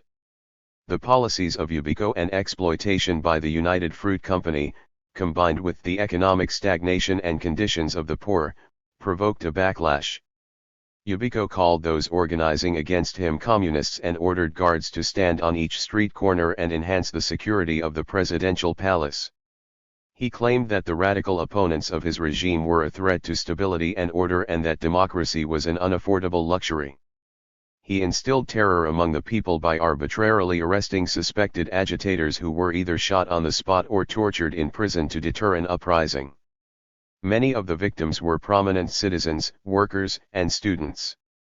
It is important to note that Yubiko's suppression of his own people was to some extent possible because of the military equipment supplied by the United States. Yubiko eliminated the small degree of self-control the Mayans enjoyed and installed an absolute dictator in each village. He imposed a head tax on Mayan males, and if they failed to pay, he forced them to work without wages on road construction. Most Mayans could not afford the head tax. To strengthen the economy, he attempted to balance the budget, and as a result unemployment increased. The final straw was Decree 2795, which authorized landowners to shoot any Mayan on their land despite the fact 88. That they were either hunting or fishing for food. Revolutionary movements in El Salvador and Ecuador alarmed Yubiko to the point where he instituted more authoritarian methods and attempted to eliminate dissent. Despite his attempt to suppress dissent within the universities and to terrorize students, they became more determined to fight for their rights and freedoms. When students endeavored to demonstrate, Yubiko ordered the army to open fire. When lawyers, merchants, professionals, and shopkeepers joined the protesters, the army, recognizing the strength of the opposition, forced Yubiko to resign. The army's general staff put together a triumvirate whose purpose was to convene the National Assembly in order to elect a new president. The general staff pressured the elected officials to vote for General Federico Ponce Vades, a member of the triumvirate. Ponce, a puppet of Yubiko, implemented oppressive measures and abandoned any pretense of democracy, provoking resentment of another undemocratic and brutal dictatorship. Opposition groups organized again to overthrow the government. Killing the editor of the leading daily newspaper, who had criticized government forces, provoked the protesters into fierce resistance.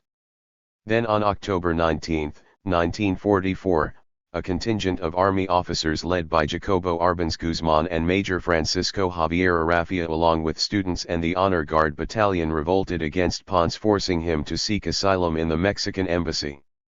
The victory was supported by a vast majority of the people of Guatemala, who were hopeful that the new government would implement programs which served their interests rather than only the interests of the wealthy landowners. The revolution lived up to its expectations and called for an election before the end of the year. Neither of the two front-runners represented the military, thus alleviating any fears of another military junta. Juan José Arevalo, who was previously in the Ministry of Education and fled the country because of his criticism of Yubiko, was the popular movement's favorite candidate, partly because he had no associations with the former dictatorship. On December 19, 1944, Arevalo won by a landslide, and his inauguration ushered in a period of social and economic reform. Arevalo wasted no time in creating a set of programs to alleviate poverty, illiteracy, unfair land distribution, poor health care, and neglect of the Mayans. He also embarked on a set of reforms to democratize the political process. 89. His political reforms were driven by the need to decentralize power and distribute it in such a way that ensured it would not be concentrated in any one branch of government. One method of achieving this aim was to borrow the principle of separation of powers from the American system and divide authority among the legislative, executive, and judicial branches of government. The new constitution granted universal suffrage and included a Bill of Rights which guaranteed freedom of expression, press, and assembly.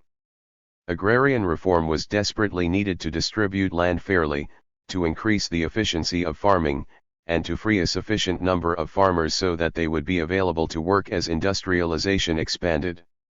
To accomplish these goals, he implemented a set of controls for land rents and forced landowners to rent out uncultivated land at no more than 5% of the value of the crops produced. His labor laws were designed to protect workers from arbitrary treatment by management. Forced labor, which included the vagrancy laws, was abolished, and dismissal was limited to acts of violence, drunkenness, and willful injury to property. The new labor code prohibited any kind of discrimination in the workplace, required labor management contracts, collective bargaining, and guaranteed the right to organize. Arevalo understood the desperate need for social reform to address the abject poverty of a majority of the population. He created the Commission of Social Security to extend benefits to those in need and set up the Guatemalan Institute for Social Security, which was financed by workers, employers, and the state. To improve health care in Guatemala, Arevalo augmented the Ministry of Public Health and Assistance, placed nurses in White Cross clinics, initiated vaccination programs, and installed water filtering systems in rural areas. One of his top priorities was to improve the educational system. He spent over $7 million on educational projects, created the National Literacy Committee, built regular, technical, and adult schools, and increased the pay of teachers. Washington's reaction to these developments in Guatemala bordered on indifference. The programs of Arevalo seemed fairly benign in terms of United States interests, and none of them seemed particularly threatening, although his labor codes, minimum wage laws, and land reforms were of 90 concern to some American firms. According to Richard H. Immerman in the CIA in Guatemala, they did not seem to frighten many in the United States. Even during this early Cold War period, analysts tended to overlook Arevalo's socialism, perceiving him as some kind of starry-eyed reformer. Arevalo had mentioned virtually every one of these programs in his 1944 campaign. There was no radical shift to the left, as commentators would later write. Arevalo was not a communist but a reformer who genuinely wanted to help his people.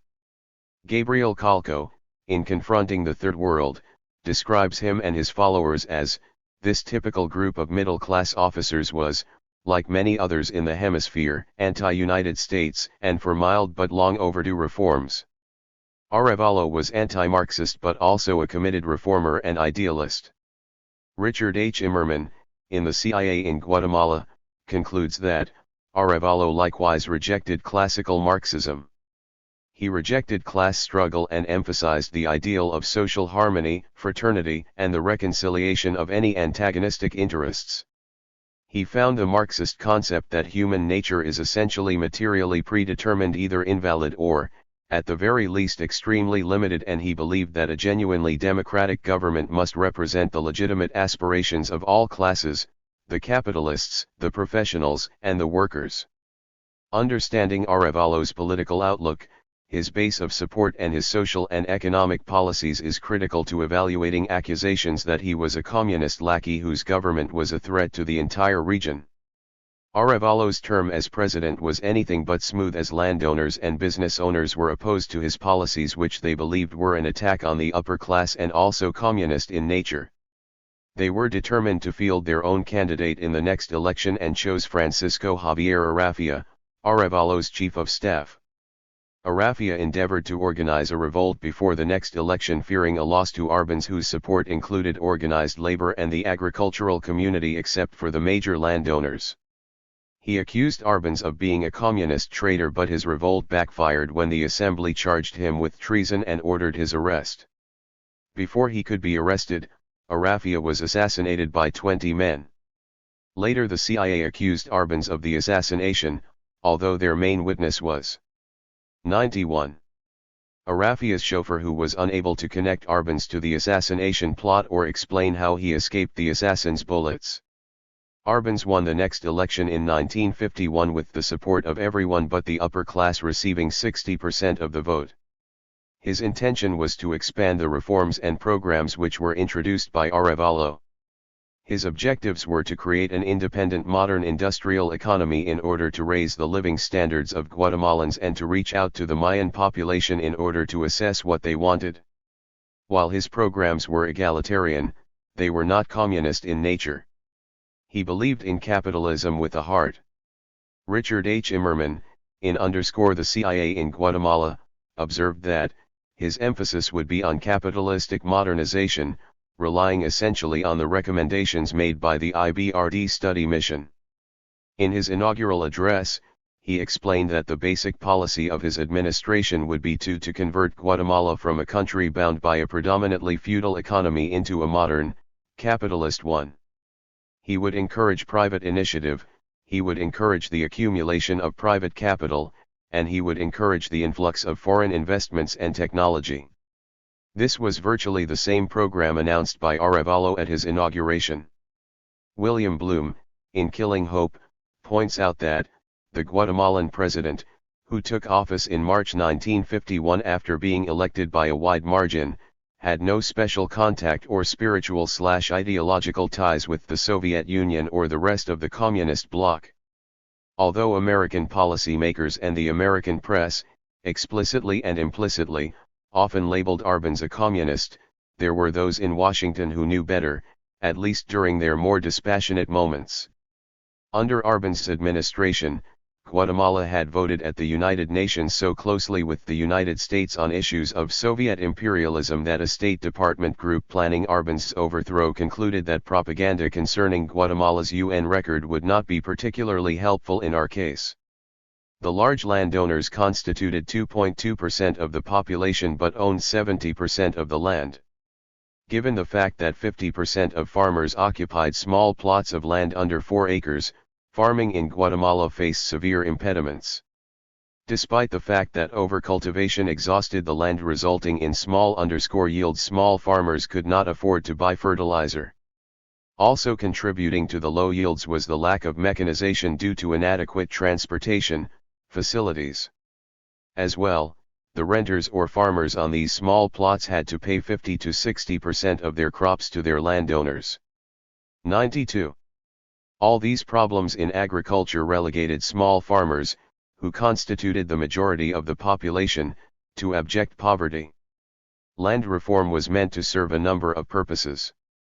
First, it was important to distribute more land to farmers, some of whom had no land. Second, farms needed to be modernized to increase their yields so that farmers could afford fertilizer and feed their families. Third, in order to facilitate industrialization, farmers had to be freed from the land to be available to work in factories. A reform bill was crafted to redistribute the use of the land so that most of the land was not devoted to coffee and bananas, which were export crops. As well, these crops demanded a large number of workers at harvest time, depriving the factories of potential workers. The overuse of the land for these crops meant that Guatemalans had to depend on imports for food, leading to higher food prices. Finally, the practice of allowing thousands of acres of land to lie fallow each year in order to replenish the soil had to be replaced with diversifying land use and redistributing the land more efficiently. An example of the frustration of the Arbenz government over idle land was the fact that only 15% of 550,000 acres of the United Fruit Company's land was under cultivation. According to the United Fruit Company, the land had to remain fallow so that it could be flooded periodically to destroy the fungus-caused Panamanian disease to which bananas were particularly vulnerable. Guatemalan experts argued that since it takes 10 years for this fungus to infect healthy land, the company could double its acreage under cultivation and still have 110 years' worth in reserve. Furthermore, the government argued that its land reform policies were not discriminatory against the company but were addressing the plight of the poor peasants whose plots were inadequate to feed their families. The plan for agricultural reform was based on a study from the previous administration which drew on the advice of experts from all over Latin America who agreed that farming methods in Guatemala had to be replaced with more modern, capitalistic methods. Part of the plan was to redistribute some of the idle land on large farms. In 1950, the 32 largest farms totaled 1,719,740 acres, of which 1,575,181 were idle according to the study completed by Arevalo. Land reform, according to the plan of Arbenz, was not to confiscate land from the wealthy landowners but to redistribute some of the idle land to poor peasants and to compensate the company according to the value of the land. 93. Based on tax declarations. It was not the fault of the Arbenz government that the large landowners undervalued their land for tax purposes. In the end, as Gabriel Calco, in Confronting the Third World, points out, the land was given to some 100,000 peasants, who eventually obtained about 1.5 million acres, 234,000 of which had belonged to the United Fruit Company. Agrarian reform began immediately after it was passed unanimously by the Assembly on June 17, 1952. More land was available for small farmers than in previous years, but to assist the farmers even further, the government created the National Agricultural Bank to provide credit to those farmers who needed it. One of the outcomes of agrarian reform was that farmers were producing surpluses and selling it to local markets, thus increasing their purchasing power. Washington's position toward Guatemala had begun to change after the revolution, particularly with every act of the Guatemalan government that threatened U.S. corporate interests. It was a classical case of interpreting every attempt by the Guatemalan government to improve conditions for its people as further proof that the government was infiltrated by communists whose ultimate aim was to take power and then infiltrate other countries in Latin America. Labor codes were one of the first ostensible threats to American corporate interests.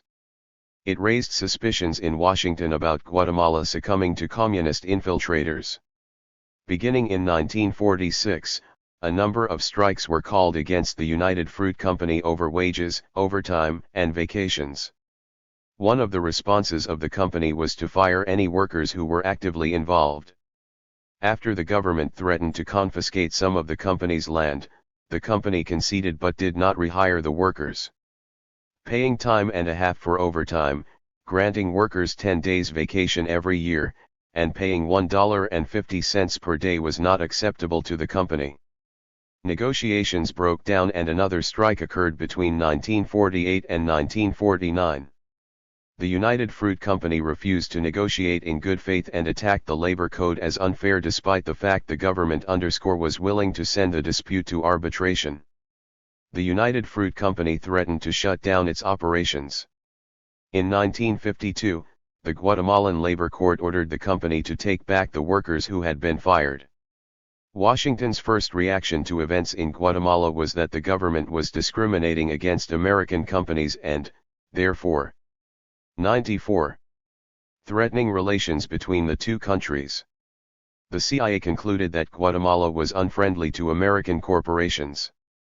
Even before the new labor codes, President Truman ordered the FBI to send agents to Guatemala to search for radical influences and assess the politics of both major and minor persons in the government. The FBI forwarded a number of reports to Washington in which the agents provided an analysis of the extent of communist infiltration. The objectivity of these reports was completely undermined by the fact that the sources of information were people who worked in the Ubico regime and who considered any activism to improve the lives of Guatemalans as subversive. Dictators in surrounding countries, such as Somoza in Nicaragua, who were clients of the United States and opposed to any progressive measures that might threaten their own positions, continually condemned Guatemala as a communist threat. The American House Subcommittee on Communist Aggression was constantly identifying communists in the Guatemalan government. William Bloom in Kill/Ing Hope reported that, the party formed by the communists, held 4 seats in Congress, the smallest component of Arbenz ruling coalition, which commanded a total of 51 seats in the 1953-54 legislature. Communists held several important sub-cabinet posts but none was ever appointed to the cabinet. Jim Huck, in 1954, covered war in Guatemala, also points out the lack of communist influence in the legislature by explaining that, in the 1953-1954 legislatures, Arbenz had a majority and the Communists only had 4 of 51 seats.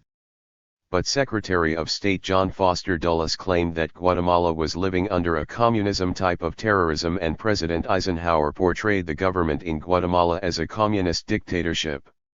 William Bloom noted that the Soviet Union could be excused if it was somewhat bewildered by all the rhetoric, for the Russians had scant interest in Guatemala, did not provide the country with any kind of military assistance, did not even maintain diplomatic relations with it, thus did not have the normally indispensable embassy from which to conduct such nefarious schemes. Carlos Manuel Pellicer had held a number of positions in Guatemala, including labor organizer for agricultural workers, secretary of the Guatemalan legation in Moscow, and head of the cultural missions to outlying 95 regions in Guatemala to educate the Mayans. These positions, in addition to a comment about Yankee imperialism, were sufficient evidence for Milton K. Wells, first Secretary of the American Embassy in Guatemala, to report that Pellicer was a communist in heart if not fact. At the same time these backward Indians get their ABCs, they get a shot of communism. When the Korean War broke out 1950, Guatemala declared their solidarity with the United States and supported the relevant United Nations resolutions but, as with most Latin American countries, did not send troops to Korea. Assistant Secretary for Inter-American Affairs, Edward Miller, prohibited any Latin American country from sending troops unless they could supply a fully trained brigade. Nevertheless, President Eisenhower and others in his administration drew the conclusion that the lack of Guatemalan participation was strong evidence that Guatemala was under communist influence. In 1947, the unions in Guatemala celebrated May Day by marching through the capital. May Day or International Labor Day is celebrated in many countries around the world, but the United States treated the celebration in Guatemala as a symptom of communism because International Labor Day is also celebrated in the Soviet Union.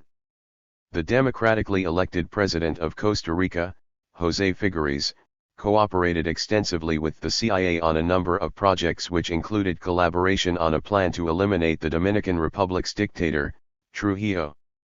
He also referred to the United States as the standard bearer of our cause and was considered by the United States ambassador to Costa Rica as the best advertising agency that the United Fruit Company could find in Latin America.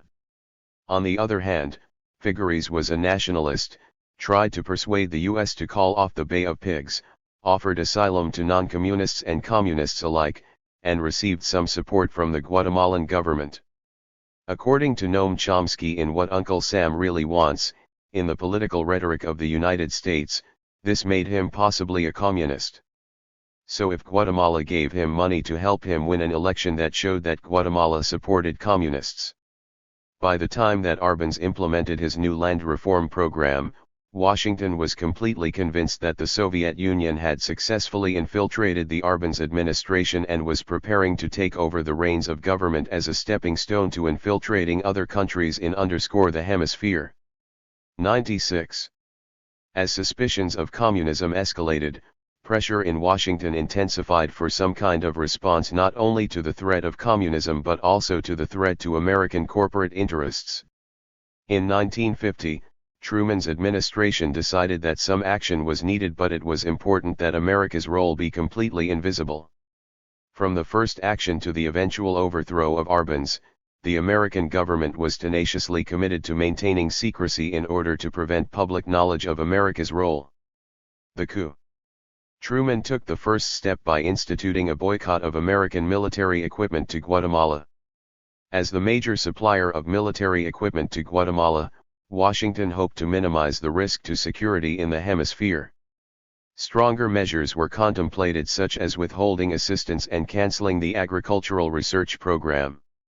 Finally, Truman withheld $850,000 that had been allocated for Guatemala. At this point, Truman had chosen to be patient and move slowly. Another dimension of Washington's plan was to launch a propaganda campaign to create public awareness of events in Guatemala. Truman set up the Psychological Strategy Board. Truman's most effective propaganda weapon was the United Fruit Company's Public Relations Counsel, Edward Bernays. He embarked on a campaign to clearly demonstrate the communist threat in Guatemala to the public. Bernays' greatest asset was the publisher of the New York Times, Arthur Hayes Sulzberger. His Central American correspondent, Creed Calhoun, hired Will Listener, who wrote a number of stories with a powerful impact for the New York Times about the threat in Guatemala. Other major publications followed suit and published similar articles about Guatemala. In general, reporters were indoctrinated with Cold War propaganda which shaped their perceptions of events and frequently determined how they framed their stories.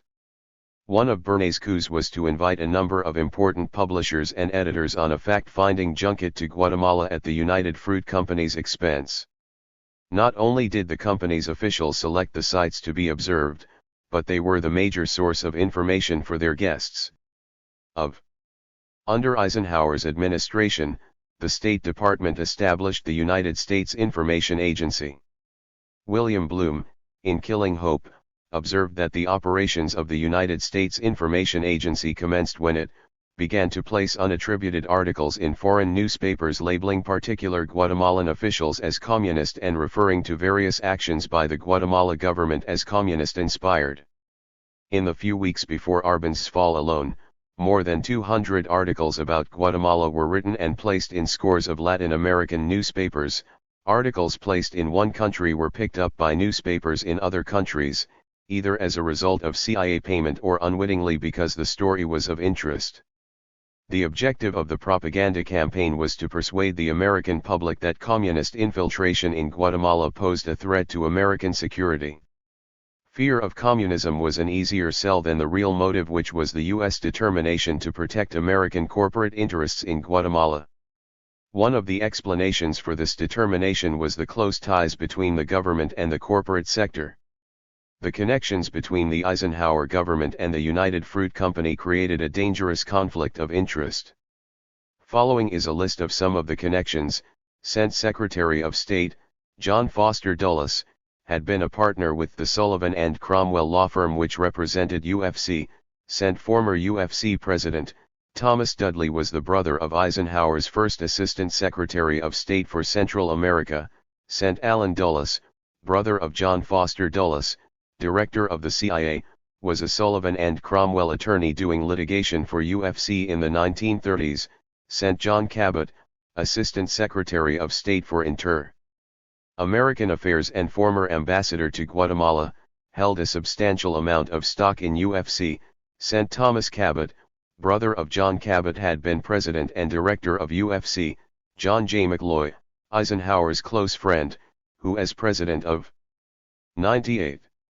The International Bank for Reconstruction and Development ordered the study of Guatemala's agrarian difficulties, was a director of UFC.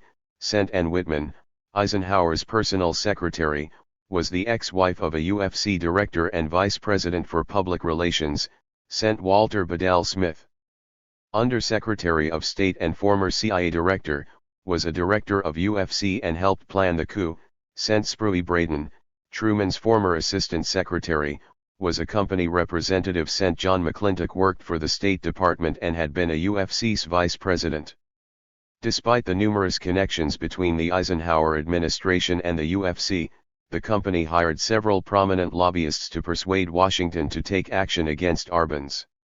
Both the lobbyists and representatives of the company had easy access to people in the administration because of the above connections. Gabriel Calco, in confronting the Third World, observed that there was an intricate web of personal and political relations between United Fruit Company and many of the Republican and Democratic officials dealing with the Guatemala issue, the most direct being the former president of United Fruit's brother, John M. Cabot, who was Eisenhower's Assistant Secretary of State for Latin America. That United Fruit Company mobilized a highly effective lobby of former New Dealers, liberals, and the establishment press is an excellent illustration of how pressure groups have an impact. The first plan to overthrow Arbenz was hatched in 1952, during the Truman administration, when Somoza, the Nicaragua dictator, offered to invade Guatemala if Washington would supply him with sufficient arms.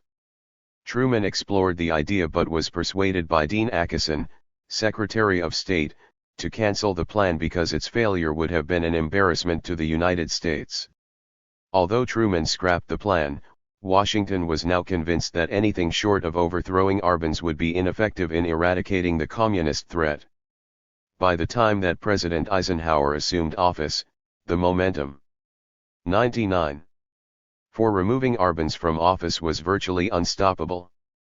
According to Gabriel Calco, in confronting the Third World, the principle of overthrowing the Arbenz government received the Eisenhower administration's blessing immediately upon coming to office, and from this time onward it mounted a vast, sustained public relations campaign to convince the U.S. public and the world that Guatemala had been taken over by communists. As before, United Fruit was involved in every phase of the administration's efforts. Within months of assuming office, the Eisenhower administration began plotting the overthrow of the Arbenz government. The highest-ranking members of the White House, CIA, and State Department were involved in the planning, and they were obsessed with preventing any of the details of the operation from becoming public knowledge. To maintain the utmost secrecy, documents were classified as top secret. The CIA burnt many of its papers, and anyone brought into the project was sworn to secrecy.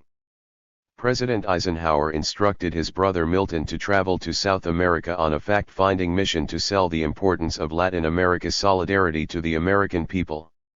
Despite the fact that he never visited Guatemala, Milton Eisenhower reported that there was communist infiltration there.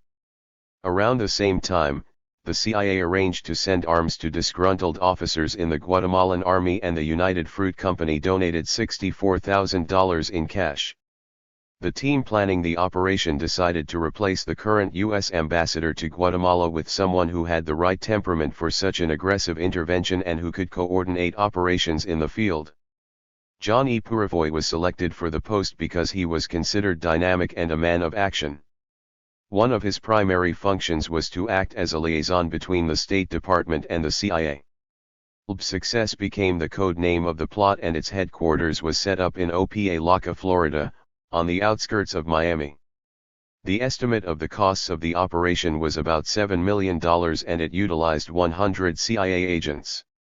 About 30 planes were stationed in Nicaragua, Honduras, and the Canal Zone, which were to be flown by American pilots. To reinforce the charges of Soviet infiltration, Soviet-marked weapons were acquired to be planted in Guatemala. Once Arbenz was overthrown, the planners would need someone from the Guatemalan opposition to become leader who was acceptable. 100. To the United States. The CIA finally decided on Carlos Enrique Castillo Armas, who received military training in the U.S. and was the son of a wealthy landowner in Guatemala.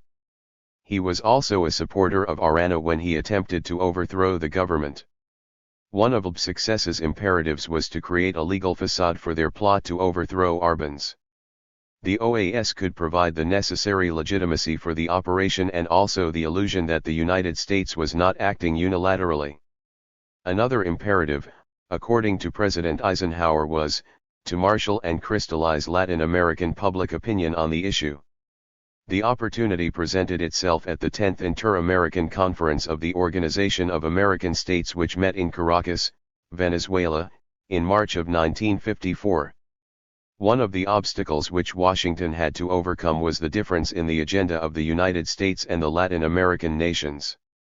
The Americans wanted to focus on a resolution condemning communist intervention in the hemisphere, while the other attendees were more interested in economic issues. To persuade the balance of the representatives at the conference to adopt the American agenda, John Foster Dulles, Secretary of State, used bribes and threats to coerce the other delegates to accept the U.S. agenda. Dulles not only needed the other Latin American countries' support for the resolution, but he also did not want them to interpret the resolution as a guise for authorizing intervention in Guatemala. To achieve this purpose, the draft proposal had to be carefully worded to conceal its real intent. The draft proposal was a declaration of solidarity for the preservation of the political integrity of the American states against international communism. Dulles proposed that any threat of communist domination or control to any signatory of the resolution called for appropriate action in accordance with existing treaties. He also proposed an amendment stating that this declaration of foreign policy made by the American republics in relation to dangers originating outside the hemisphere, referring to communist infiltration. Although only Guatemala voted against the resolution and Mexico abstained, the other countries voted in favor reluctantly because of their doubts about the communist threat in Guatemala. Le Monde in Paris summarized the vote as, "Those who supported most enthusiastically were just those dictatorial governments whose power rests on a military junta and 101. On the official representatives of the great United States companies. These governments owe their existence solely to the protection of the United States." The conference was a success because not only were the other 27 items on the agenda subordinated to the U.S. agenda, but the resolution passed, giving the Americans propaganda fodder. The State Department prepared a documentary focusing on Dulles's speech, which was distributed to movie and television outlets, and briefings which were provided for the media and public opinion leaders. Arbenz was so alarmed at the U.S. shipments of arms to his neighbors and at the unmistakable signs that Washington was planning to overthrow his government that in an attempt to defend his country, he ordered a shipment of arms from Czechoslovakia. The shipment consisted of 2,000 tons of small arms and light artillery pieces and was transported on a Swedish freighter which landed at Puerto Barrios.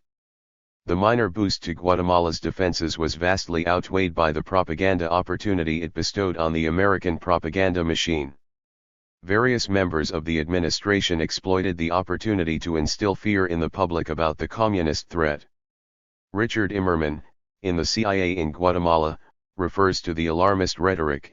Allen became a legislative liaison encouraging congressional leaders to speak out against this most recent communist outrage. In response came charges, like those of Senator Wiley, who called the shipment part of the master plan of world communism, and of California's Representative Patrick J. Hillings, who claimed that the arms were to be used to sabotage the Panama Canal. The offensive began on June 18, 1954. Without the direct use of U.S. forces, Operation LB success was forced to rely on smoke and mirrors to overthrow Arbenz. Guatemala had the strongest army in Central America and only a massive infusion of money and troops to support Castillo Armas, the person chosen by the United States to lead the new government, could have provided any assurance of a victory. Given the clandestine nature of the operation, such overt assistance was out of the question. To win the coup without any real military strength meant creating the illusion of a powerful invading force led by Armas with the United States waiting in the wings. Hoping that Arbenz and the army would decide that the war was lost, the Americans were counting on a segment of the army. 102. Deserting Arbenz, forcing him to resign. To make the illusion plausible, Washington provided Armas with money to hire mercenaries who lacked military training. To add to the illusion, CIA agents established training camps in Nicaragua and Honduras. Richard Immerman, in the CIA in Guatemala, sums up the strategy as an army of liberation was intended to frighten both the government and the people into accepting a Castillo Armas victory as a fait accompli. In an effort to convince wealthy urban Guatemalans, many of whom were army officers, that Arbenz was doomed to failure, the CIA broadcast anti-revolutionary programs from Honduras and Nicaragua. On the air, the broadcasters claimed that Armas was fully prepared to overthrow Arbenz and would be shortly returning to Guatemala with the legions of exiled Guatemalans whom he had recruited. He was only waiting for the opportune moment. The broadcasts were so effective that Arbenz, in a last-ditch effort, offered to refer the dispute with the UFC to an independent arbiter. Purifoy informed Guatemala's foreign minister that Washington's main concern was communism.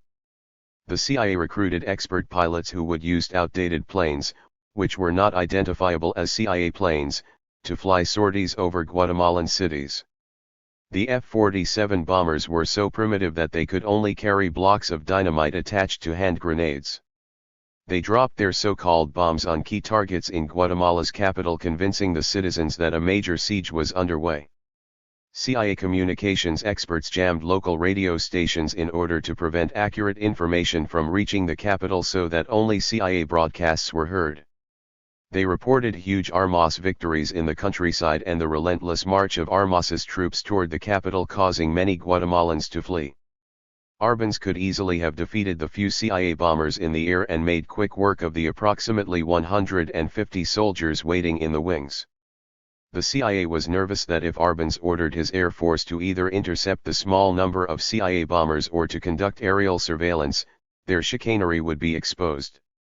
The discovery of Armas's position would reveal that his forces only consisted of about 150 ill-equipped soldiers and that Arbenz's planes could have easily intercepted the obsolete CIA bombers. To solve the problem, the CIA began broadcasting the exploits of alleged 103 heroic Soviet aviators who had defected to the West in the hope that one or more Guatemalan pilots might defect. The CIA found one such defector whom they plied with alcohol to persuade him to make an imaginary appeal to his fellow pilots to also defect. Then with careful editing they produced a convincing appeal which was aired throughout Guatemala. By subsequently grounding his air force for fear of more defections, Arbenz lacked any planes to conduct surveillance or attack CIA planes. As a final resort, Foreign Minister Torriello implored the United Nations to intervene in order to resolve the crisis.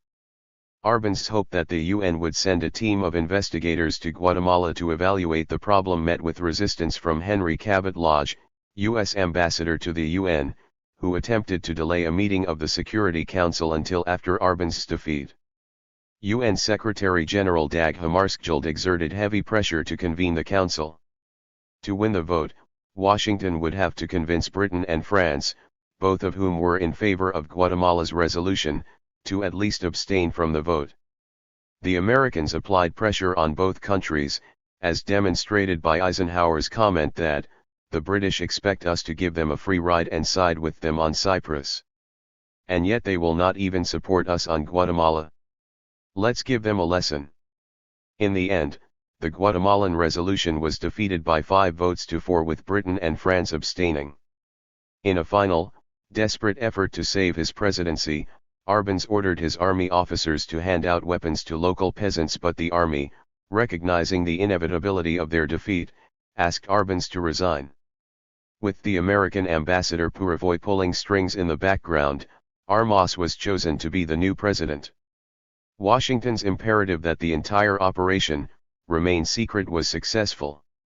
As part of the propaganda campaign, the CIA had to promulgate the lie that the people of Guatemala revolted against the harsh dictator, Arbenz, and succeeded.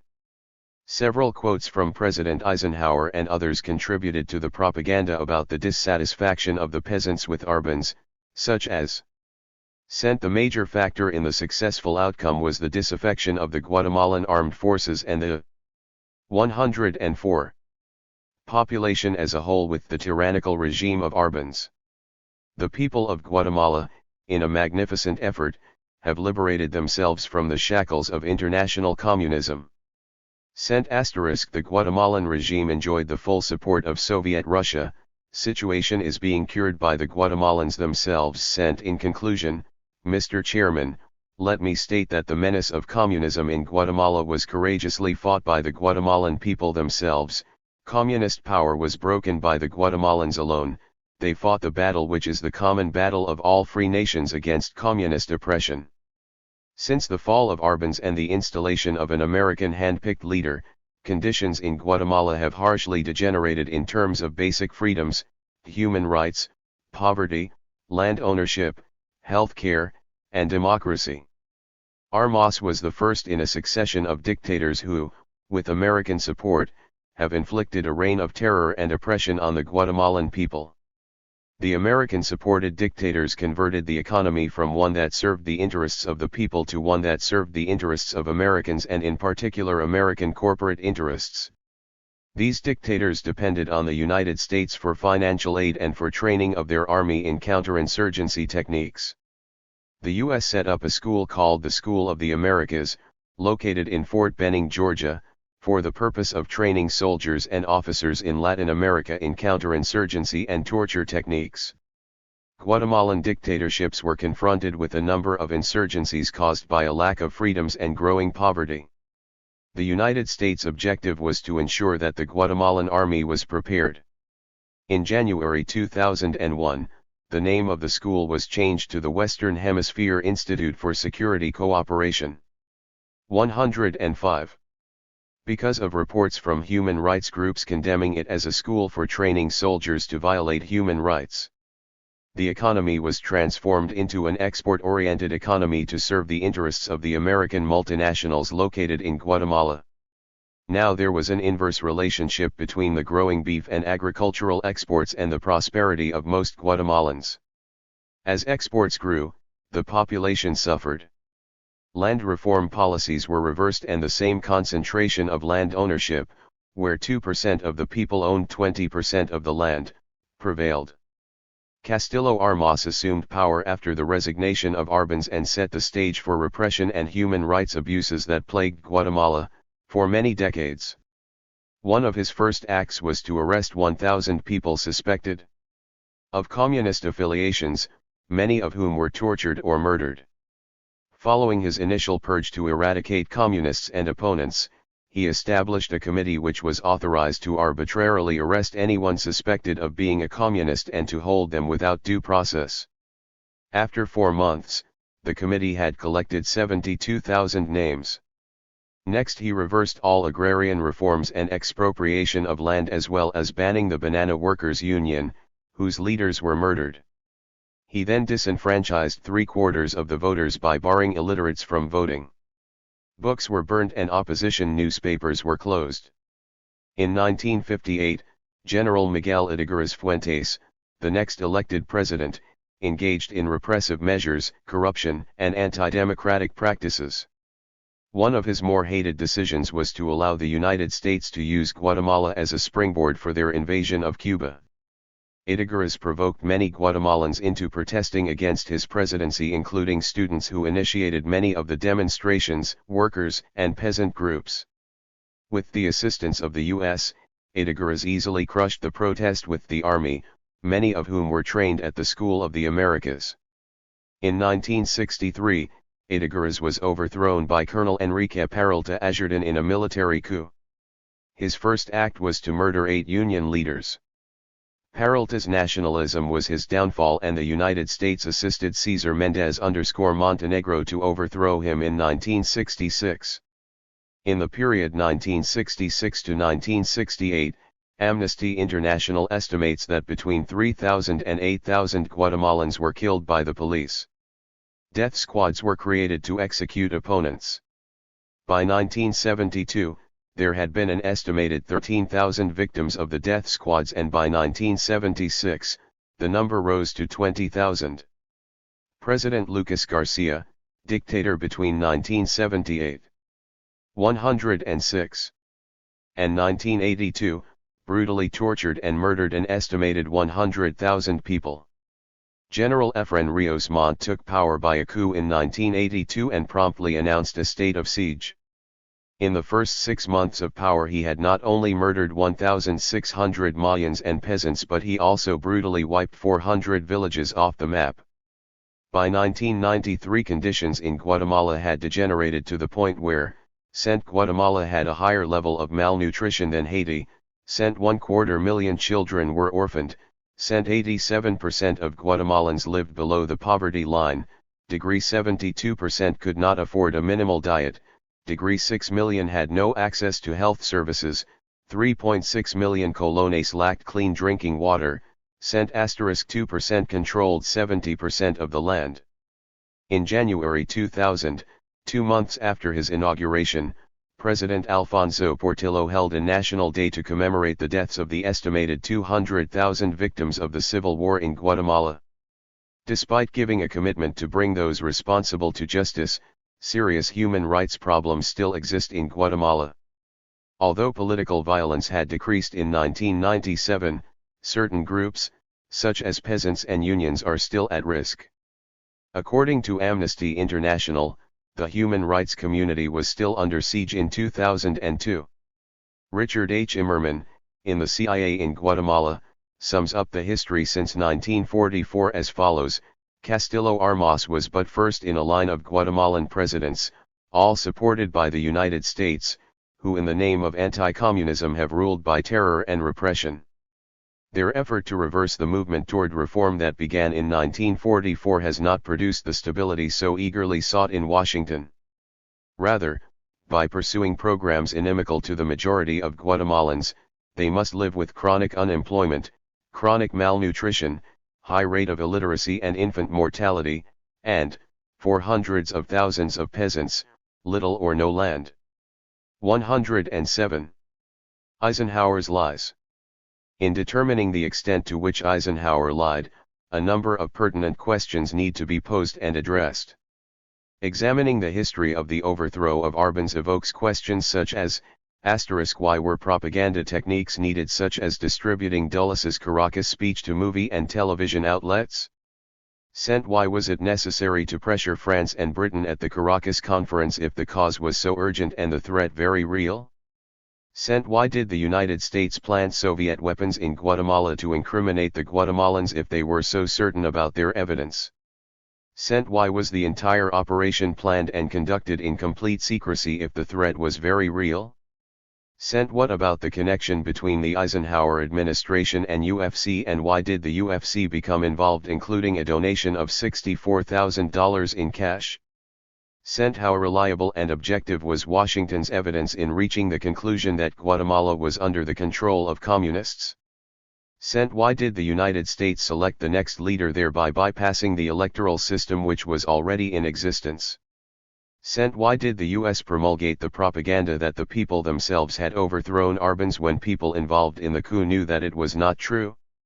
Sent. Why was it necessary to fabricate so many lies about Guatemala to strengthen the US case? Sent. Why did Washington block the UN from forming a committee to investigate the nature of the threat in Guatemala? Why did Washington employ propaganda techniques to convince Guatemalans of the oppressive government of Arbenz? Would they not be experiencing it firsthand? 108. I think that the answer to these questions can only lead to one conclusion, namely that the American government was primarily interested in having a friendlier regime in Guatemala that did not engage in radical economic programs such as land and labor reforms which set an example for other countries in the hemisphere. The United States also wanted to protect its corporate interests. No analysis of the U.S. intervention is complete without referring to the Cold War ethos which dominated the thinking of policymakers in Washington. The evidence from which the United States drew the conclusion that Guatemala was infiltrated by communists, who had a grand design for the hemisphere, was very flimsy. For example, Milton Eisenhower's fact-finding mission to South America reported that Guatemala was infiltrated by communists, although he never traveled there. When Guatemala celebrated May Day, Washington concluded that Guatemala must be infiltrated by communists. As well, there were only 4 communists in the Legislative Assembly. Nevertheless, leaders in the U.S. concluded that this level of participation in the Assembly was proof of a communist threat. Washington concluded that eradicating communism was worth the price, as William Bloom, in Killing Hope, points out. The educated, urbane men of the State Department, the CIA, and the United Fruit Company, the pipe-smoking men of Princeton, Harvard, and Wall Street, decided that the illiterate peasants of Guatemala did not deserve the land which had been given to them, that the workers did not need their unions, that hunger and torture were a small price to pay for being rid of the scourge of communism. Richard H. Immerman, in the CIA in Guatemala, notes that, what they did not understand, or would not admit, was that the communists were a great asset to the reform program, and that, for Guatemala nationalists, the threat to the program came from the right, not the left. This does not mean that Arbenz depended on the communists to the extent that they dominated him or his policies. Also, a leading Soviet expert, George Kennan, wrote, "It is true that most of the people who go by the name of communist in Latin America are a somewhat different species than in Europe. Their bond with Moscow is tenuous and indirect. If the United States was so confident about their communist infiltration theory, then why was it necessary to manufacture outright lies about Arbenz?" 109. Imprisoning thousands of his opponents and the Guatemalan people leading the rebellion against Arbenz.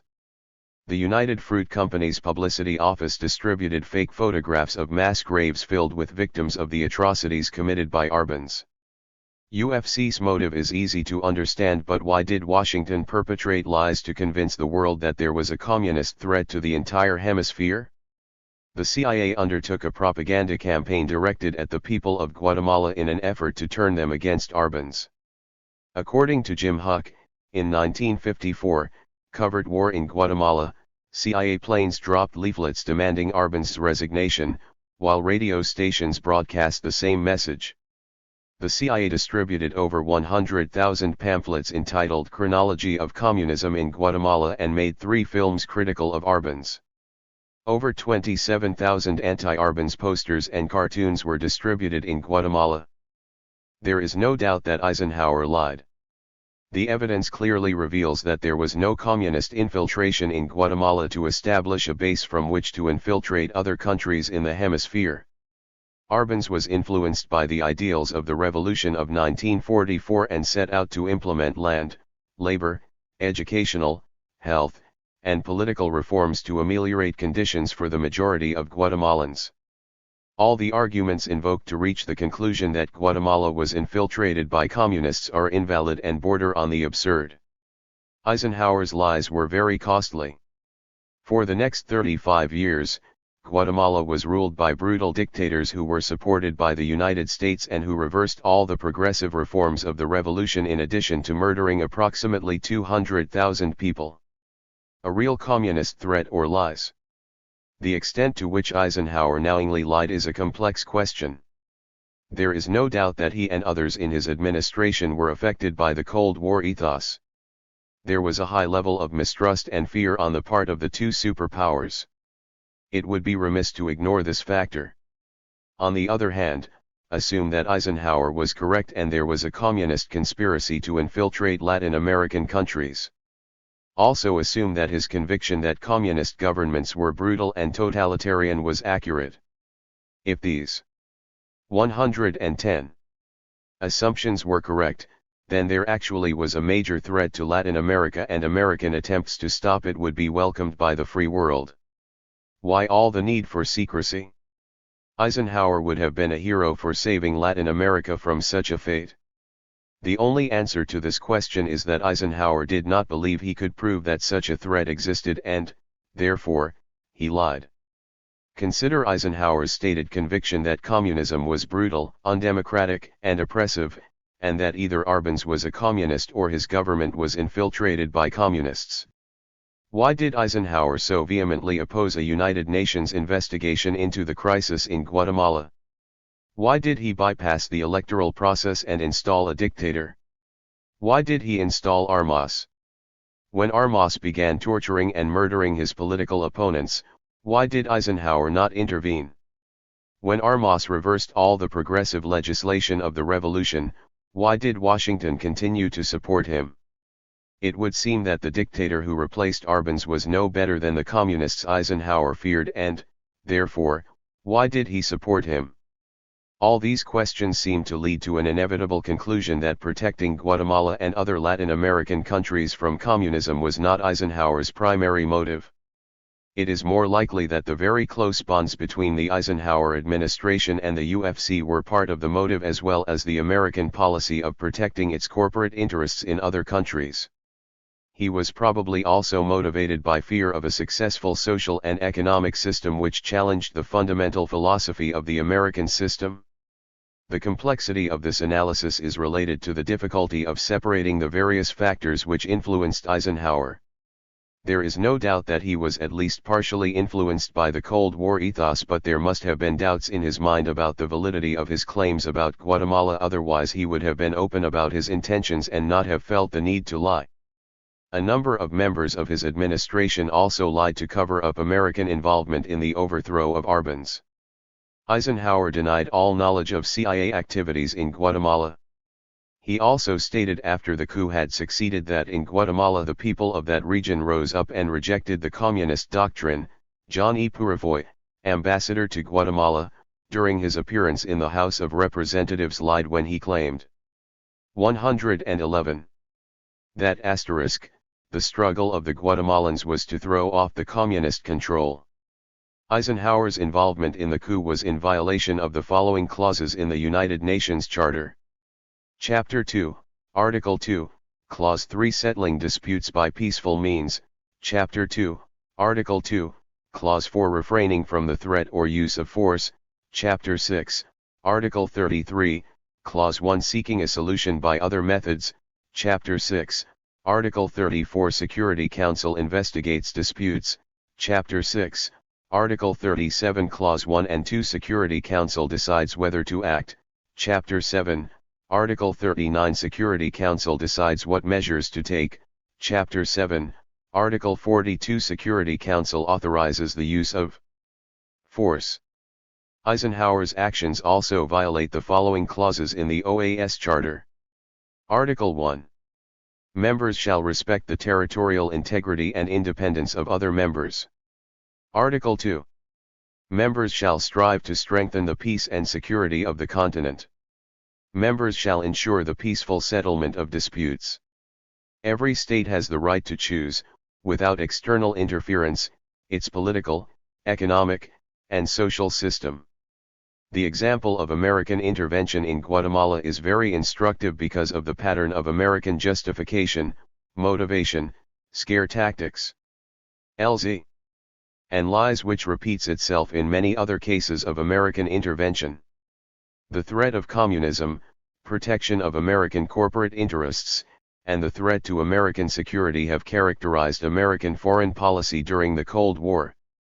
Lying seems often a small crime. Most people do it at some point in their lives, if not frequently, and it just doesn't merit mention next to larger crimes of theft, murder, etc. But, as the case of Eisenhower demonstrates, the more powerful the person who does the lying, the more devastating the potential consequences. Eisenhower is famous for admonishing the country to be wary of the power of what he termed the military-industrial complex. Yet, in this case, by unleashing forces that killed some 200,000 Guatemalans over 35 years, Eisenhower's little lies illustrate how they can facilitate war crimes. Chapter 4. Quagmire of Deceit. Johnson and the Escalation of the Vietnam War. In 1919, Nguyen Ai Quoc, a young kitchen assistant at the Ritz in France, would play a part during the 60s and early 70s in the moral and political turmoil in the United States and in the loss of 55,000 American lives. It took many years for the United States to recover from this trauma, and it had a profound influence on American foreign and defense policy. Nguyen Ai Quoc eventually changed his name to Ho Chi Minh, and the period in history was the Vietnam War. As we have seen, little lies, when told by presidents, can have big, even horrific consequences.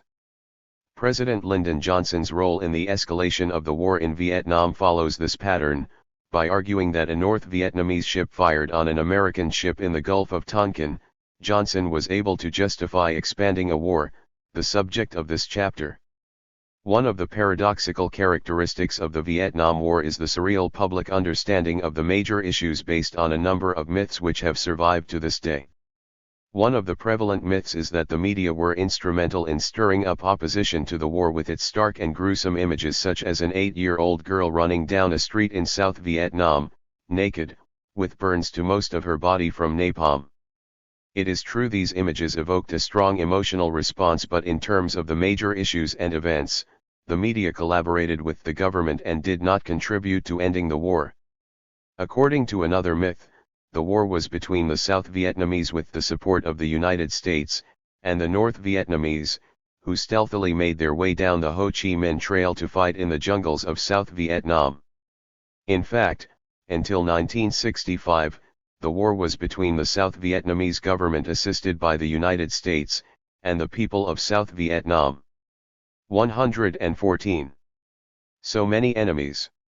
It is impossible to fully grasp the crime of an imperial president visiting his military on a people unless we understand the depth of the struggle they went through, in this case for centuries prior to the arrival of American troops. War was not a new phenomenon to the people who lived in Vietnam. Vietnam was under Chinese rule until AD 938. In 939, Vietnamese forces under Ngo Quyen defeated the Chinese and created an independent state. In the 13th century, the Chinese under Kublai Khan attacked Vietnam to reincorporate it back into the Chinese Empire, but were driven back across the border. Beginning in the 15th century, Vietnamese forces began a march southward until they confronted the Khmer in the flatlands of the Mekong Delta, and by the end of the 17th century, Vietnam occupied the lower Mekong Delta. In the early 18th century, Vietnam was divided by warring factions, with the Trinh lords ruling the north and the lords of the Nguyen line ruling the south. During the early 19th century, the French set their sights on Vietnam, and when diplomatic overtures failed, they opted for war. By 1893, the French had conquered much of Southeast Asia, including Vietnam, Laos, and Cambodia. When the French began to plunder the wealth of their new colonies, many resistance movements sprang up but were quickly extinguished. In 1925, Nguyen Ai Quoc, later called Ho Chi Minh, created a revolutionary movement to force the French to leave Vietnam. His movement's struggle did not succeed until after World War I. During World War II, Japan occupied Vietnam but allowed the French to continue their colonial administration. Initially, the United States reassured France that at the end of the war, Vietnam would continue to be under French control. On the other hand, the U.S. was strongly committed to the Atlantic Charter, a statement of principle signed by Roosevelt and Churchill, committing themselves to the principle of self-determination and to the settlement of disputes without the use of force. President Roosevelt's commitment to the Atlantic Charter implied that he believed in decolonizing Vietnam and turning it over to a trusteeship as an intermediate step toward autonomy. The policy of applying the Atlantic Charter suffered a major setback when Britain, fearing for her Commonwealth, withdrew support for the national independence of Vietnam. The United States did an about-face and stated that former colonies were to be returned to their owners after World War II. Shortly after Ho Chi Minh's return to Vietnam on February 28, 1941, he created a broad front of patriots, peasants, workers, merchants, and soldiers soon to be called the Viet Minh. Their purpose was to fight the Japanese and the French. In 1945, Ho Chi Minh led the Viet Minh into Hanoi and demanded the abdication of Bao Dai, who had been Emperor of Vietnam since 1924. After seizing power, Ho Chi Minh decreed the establishment of the Democratic Republic of Vietnam. The DRV had only ruled Vietnam for 20 days when French forces overthrew them and re-established their authority. In 1946, full-scale war broke out between the French and the Viet Minh in Vietnam. The war was temporarily interrupted by negotiations between the French and Viet Minh in the spring of 1946, which resulted in an accord. The Viet Minh agreed to negotiate because the French had strengthened their position in Tonkin and were about to land a task force at Haiphong. In the accord, Ho Chi Minh agreed to French re-entry into North Vietnam in exchange for recognition of the DRV as a free state within the French Union. The accord ultimately failed because the Viet Minh's struggle against their French colonial masters had whetted the appetite of the people of Vietnam for national independence. As well, the accord was an admission of defeat by Ho Chi Minh, who had hoped to internationalize the problem, in particular through his overtures to the United States. For 1 year, beginning in the autumn of 1945, Ho Chi Minh had reached out to the United States and, invoking the principles of the Atlantic Charter and the United Nations Charter, beseeched the U.S. to at least to recognize them as a trusteeship under the United Nations Charter. The United States neither acted on Ho Chi Minh's request nor offered any assistance to the French, although they did seek advice from the French on the matter of Vietnamese independence. On December 19, 1946, violence erupted in Hanoi between the French and the Viet Minh and quickly spread throughout all of Vietnam. Ho Chi Minh appealed to the French to negotiate a peace settlement, even offering to personally withdraw from Vietnam. The French were not interested in any further negotiations and demanded unconditional surrender. In 1947, an additional division of French troops was dispatched to Vietnam and the French decided to negotiate with the Emperor Bao Dai rather than the Viet Minh. 116. At the end of World War II, the United States initiated a policy of only considering territories for trusteeship status if they were either territories taken from the enemy or territories that volunteered to be placed under trusteeship. As a result of this policy, Indochina's status became a matter for French determination. Between 1946 and 1949, the United States was very ambivalent about events in Vietnam. Roosevelt had been firmly committed to the Atlantic Charter and viewed Vietnam as a flagrant example of colonial exploitation, but the U.S. had guaranteed the French that its colonies would be returned after the war. The U.S. regarded the conflict in Vietnam as a conflict to be resolved by the French. Although the United States formally respected Vietnam's right to self-determination, they refused to endorse Ho Chi Minh or the Viet Minh because of Ho's communist affiliations. Two events were critical in transforming the U.S. position from one of neutrality to one of deep involvement. When the nationalist government in China was replaced with the communist government of Mao, the United States became alarmed at the possible spread of communism in Asia. The Korean War between 1950 and 1953 further strengthened the conviction that communism had to be contained in Asia. The United States now claimed that the Viet Minh were part of the worldwide communist expansionary movement, and the French struggle against the Viet Minh was an important part of the policy of containment of communism. In fact, first the French and then the Americans wanted to secure Southeast Asia as part of their empire. In 1950, the French began the process of transferring the administration of Vietnam to Bao Dai's government, followed by recognition of Vietnamese independence on February 4, 1950. Ho Chi Minh refused to accept the legitimacy of Bao's regime and proclaimed that the Viet Minh was the only legal government in Vietnam. The Viet Minh seemed to be gaining the military advantage over the French in 1950 when Viet Minh forces scored a number of victories along a string of French border posts. Becoming somewhat desperate, the French requested United States military assistance on February 16, 1950. A memorandum to President Truman from the Secretary of Defense stated that, confronting the United States is to support the legal government in Indochina or to face the extension of communism over the remainder of the continental area of Southeast Asia and possibly westward. 117.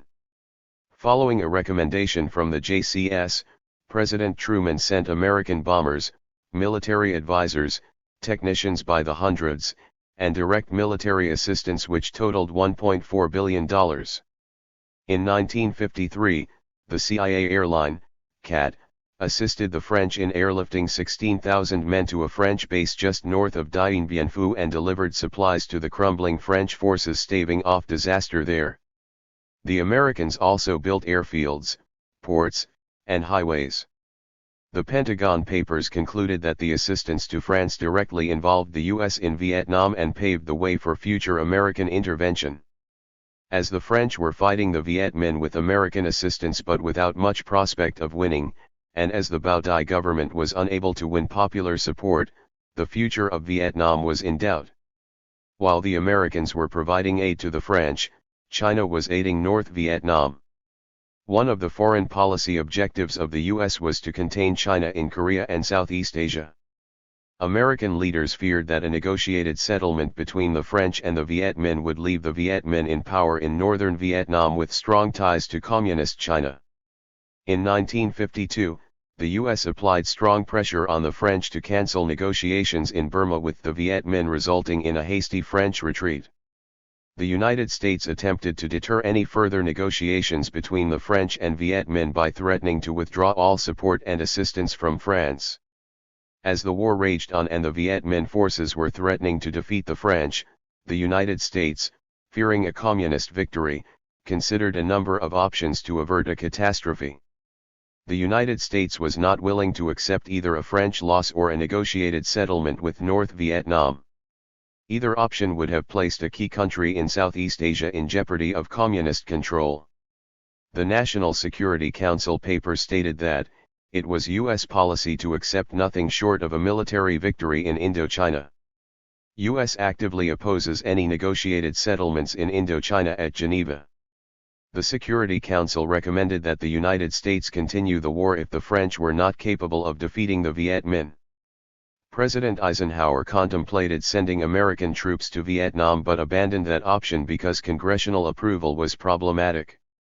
The chairman of the Joint Chiefs of Staff, Admiral Radford, sent a message to the Secretary of Defense, stating that the employment of atomic 118 weapons is contemplated in the event that such a course appears militarily advantageous. 2 American aircraft carriers equipped with atomic weapons steamed toward the Gulf of Tonkin.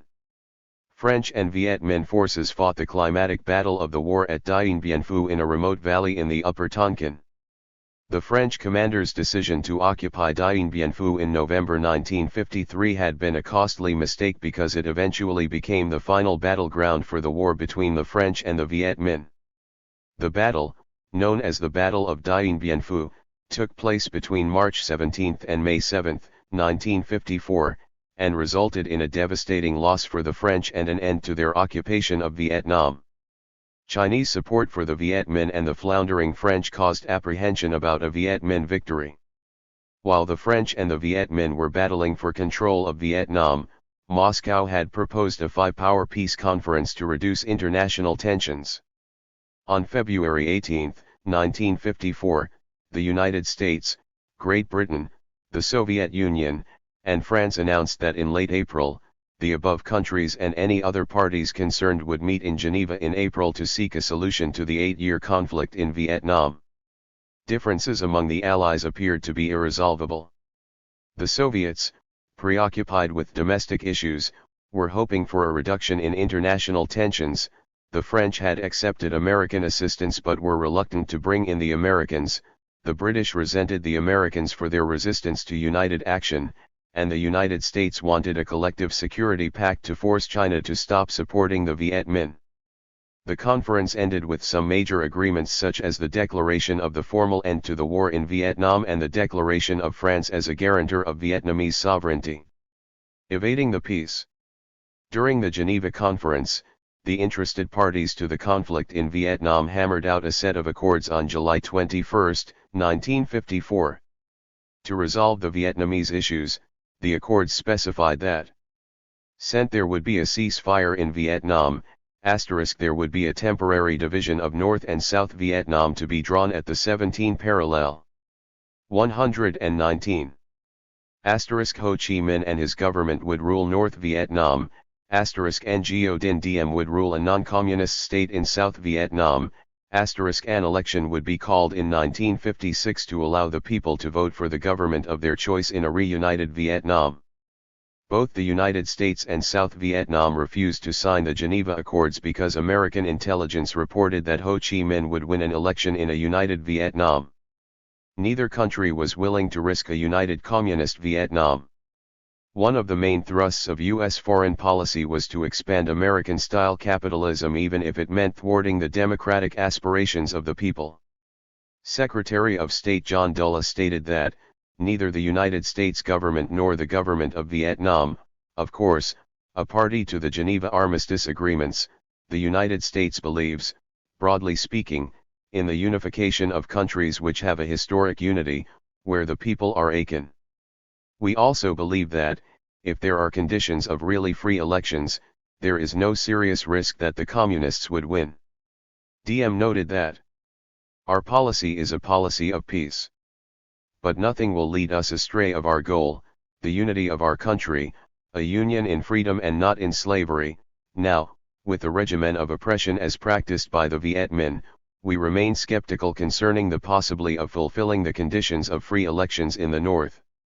As France divested itself of authority in South Vietnam and the United States began to forward aid directly to Diem, Diem became more dependent on the United States.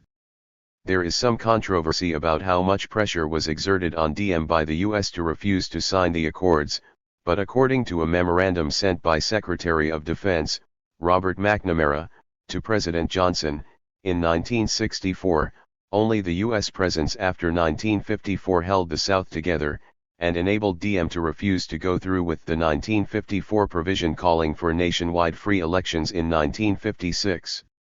North Vietnam was very disposed to pursuing elections with South Vietnam. President Eisenhower believed that in a vote in a united Vietnam, 80% of the Vietnamese people would vote for Ho Chi Minh as their great 120 liberator. A Ho Chi Minh government in Vietnam would have given control to the international communist conspiracy which would now threaten all of Southeast Asia.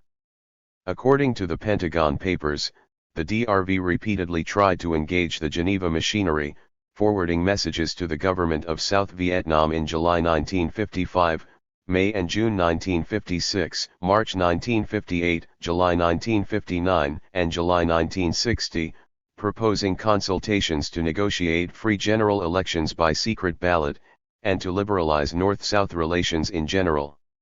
Each time the GVN replied with disdain or with silence. In October 1955, Diem held a vote in South Vietnam and won against Bao Dai with a rather suspect 98% of the vote. The Diem regime controlled the press tightly and implemented measures such as the political re-education centers which were, in fact, concentration camps for potential enemies of the government. Diem also introduced a scheme for identifying the people of South Vietnam by a system of letters according to their connections with the Viet Minh. The irony was that the claim by the Americans and Diem about the oppression and undemocratic character of the government of North Vietnam was, in fact, true of South Vietnam. Before the ink was dry on the Geneva Accords, the United States moved a paramilitary group into South Vietnam to conduct military and psychological warfare. The paramilitary group was headed by Edward Lansdale, who over a 6-month period, executed operations such as, encouraging the migration of Vietnamese from the north to the south through an extremely intensive campaign of psychological warfare using leaflets warning Catholics that Christ has gone to the south, distributing bogus leaflets presumably printed by the Viet Minh demonstrating the harshness of life under communist rule, infiltrating paramilitary groups in the north,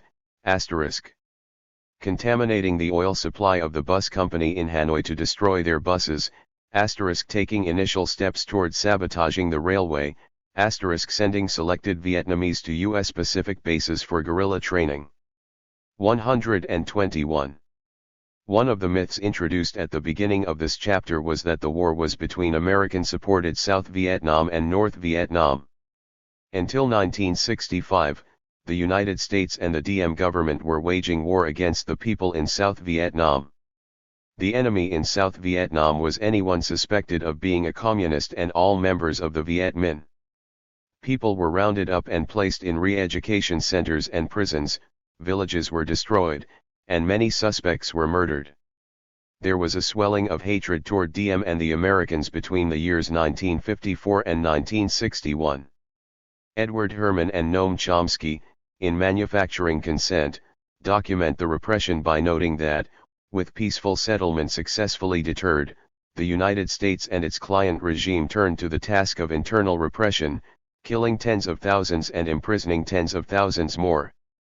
Diem supporter and advisor Joseph Buttinger describes massive expeditions in 1956 that destroyed villages, with hundreds of thousands of peasants killed, and tens of thousands arrested by soldiers in regions controlled by communists. William Bloom confirms the repression in the South by noting that, the elections cancelled, the nation still divided, and Diem with his mandate free to continue his heavy, tyrannical rule, the turn to violence in South Vietnam became inevitable. As if in knowledge of and preparation for this, the United States sent 350 additional military men to Saigon in May 1956, an example of the U.S. ignoring the Geneva Accords, stated the Pentagon study. Furthermore, Diem destroyed the traditional autonomy enjoyed in the villages by abolishing village council elections for fear that the Viet Minh might win. Diem endeavored to destroy his enemies in the South by seeking out not only the Viet Minh but also their supporters, arresting them, torturing them, and frequently killing them. The campaign to eliminate his enemies alienated the peasants even further because of the fact that the Viet Minh implemented more progressive agrarian policies. According to Noam Chomsky, in Manufacturing Consent, the Viet Minh were virtually decimated by the late 1950s. The Viet Minh refused to respond with violent means until the late 1950s, at which time the communist leaders in Hanoi granted permission to communists and communist sympathizers to start a guerrilla war against the Saigon government. At the end of 1960, the Viet Minh and their sympathizers created the 122 National Liberation Front to lead the guerrilla warfare against Diem. Despite the fact that the NLF was under communist leadership, many non-communists joined because of their hatred for the government in Saigon. Edwin E. Maes, in the First Indochina War, explains that, the great advantages of the NLF were that in most areas of South Vietnamese countryside, the peasants regarded the NLF as a more local organization, a more purely South Vietnamese organization, than the Saigon government. Dissatisfaction with Diem was not limited to his tyrannical rule, but also extended to his policies, in particular, his ineffective land reform measures. His agrarian reform consisted of three elements: resettle refugees and other land-destitute Vietnamese on uncultivated land, expropriate all rice holdings over 247 acres and redistribute these to tenant farmers, regulate landlord-tenant relations to fix rents within the range 15 to 25% of crop yield and to guarantee tenant land tenure for 3 to 5 years.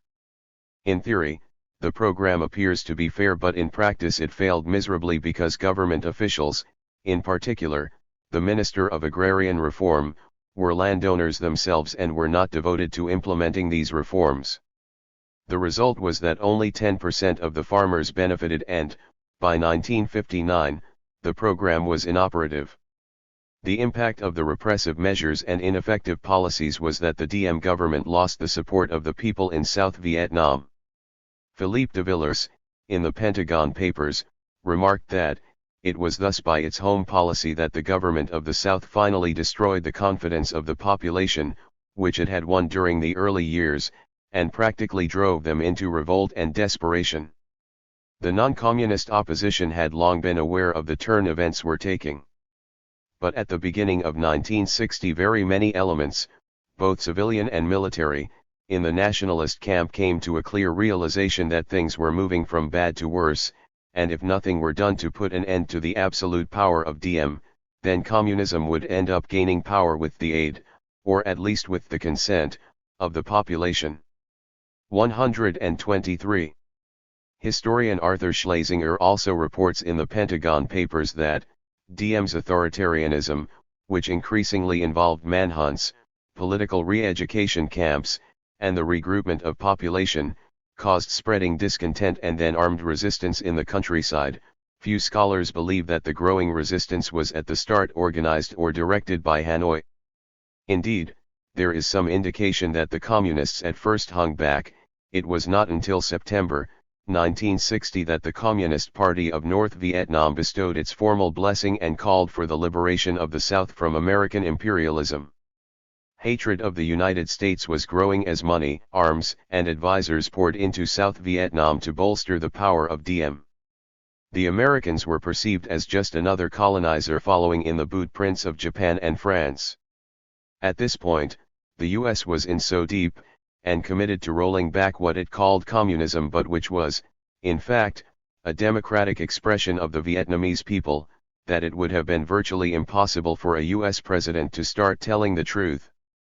The entire government apparatus was built on a lie, and for a president to take any position resembling honesty would have been devastating to the general aims of US policy. Kennedy joins the club. When J.F. Kennedy took office in 1961, conditions in Vietnam were beginning to deteriorate. The impact of the war in Laos, the question of assistance to South Vietnam, the increasing Buddhist riots, and the problem of Diem's leadership converged to the point where Washington was forced to make some difficult decisions.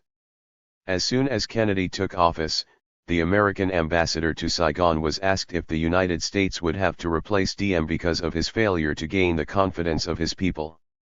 President Kennedy implemented a strategy to improve conditions in South Vietnam by increasing assistance to Saigon through a counterinsurgency plan which offered Diem support for a 20,000-man increase to his army, which currently stood at 150,000. The counterinsurgency war against the guerrillas in South Vietnam was doomed to failure unless the rural population was brought under control, because they provided a base of support for the National Liberation Front and its military wing, the People's Liberation Armed Forces. The GVN and the United States referred to the 124 members of these two groups as the Viet Cong. Viet Cong is the contraction of the two Vietnamese words, Vietnamese and Communists. To gain control of the population, the GVN would gather people from areas threatened by guerrillas and concentrate them in centralized locations or fortified hamlets. Once physical security was established, the peasants would then be subjected to a pacification program that was designed to encourage the peasants to identify with the Diem government. The peasants were provided with materials to build homes for themselves and to build fortifications for the hamlet. This strategy of controlling the rural population was called the Strategic Hamlet Program, which could only succeed if the peasants were willing to be transferred to these fortified hamlets. When they resisted, the United States engaged in bombing and defoliation to drive the peasants into the strategic hamlets. On August 1962, Diem produced his pacification program, which included 2,500 completed hamlets and 2,500 more under construction. The strategic hamlet and pacification programs failed because of the farmers' resentment of being displaced from their land and forced to resettle in hamlets. They were also frustrated over the inadequate materials they were provided with for building shelters and fortification. Diem's program was similar to earlier population resettlement and control programs under the French. Another major reason for the failure of the pacification program was Diem. He regularly refused to accept the advice of the Americans. On October 18, 1961, General Maxwell Taylor arrived in South Vietnam to compile a report and make recommendations to President Kennedy to resolve the deteriorating conditions in South Vietnam. On November 3, 1961, General Taylor submitted his report to the President. The thrust of his report was that the United States needed to demonstrate its commitment to Diem but at the same time encourage the GVN to assume the offensive. For the plan to succeed, the Diem government needed to win the support of the people in South Vietnam through reforms to the Diem government. The report was overly sanguine about Diem's prospects. His most acute problem was not troops from the north but the rebellion of the people in the south. Diem's tyrannical rule and ineffective policies were triggering rebellions all over South Vietnam. In April 1963, Diem banned the traditional Buddhist flag just prior to a major festival to celebrate Buddha's birthday. There were between 3 and 4 million practicing Buddhists in South Vietnam and 80% of 125. The population were nominal Buddhists.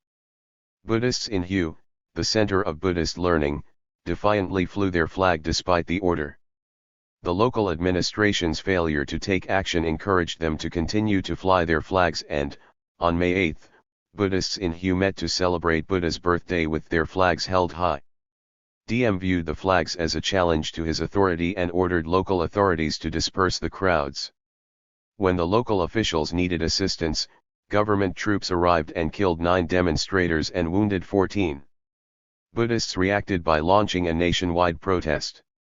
On May 9, 10,000 people demonstrated in protest of the killings. The rioting quickly spread from Hue to Saigon and became a full-blown political crisis. According to Colonel William Wilson in U.S. Complicity, rioting Buddhists and students were tearing apart South Vietnamese cities while terror squads murdered South Vietnamese officials. South Vietnamese President Ngo Dinh Diem believed, like the former emperors of China, that he possessed a mandate from heaven, and he expected the people to follow him as leader by divine right. Diem's leadership was limited by his use of his family to maintain power. The Buddhist clergy submitted a 5-point plan to the government calling for freedom to fly the Buddhist flag, legal equality with the Catholic Church, and the arrest of the perpetrators of the May 8 incident. On May 30, 350 Buddhist monks demonstrated in front of the National Assembly and announced a 48-hour hunger strike. On June 11, a Buddhist monk poured gasoline over himself and set himself on fire, an image that was broadcast worldwide. Diem's family, in particular his brother and sister-in-law, Madame New, were becoming a political liability.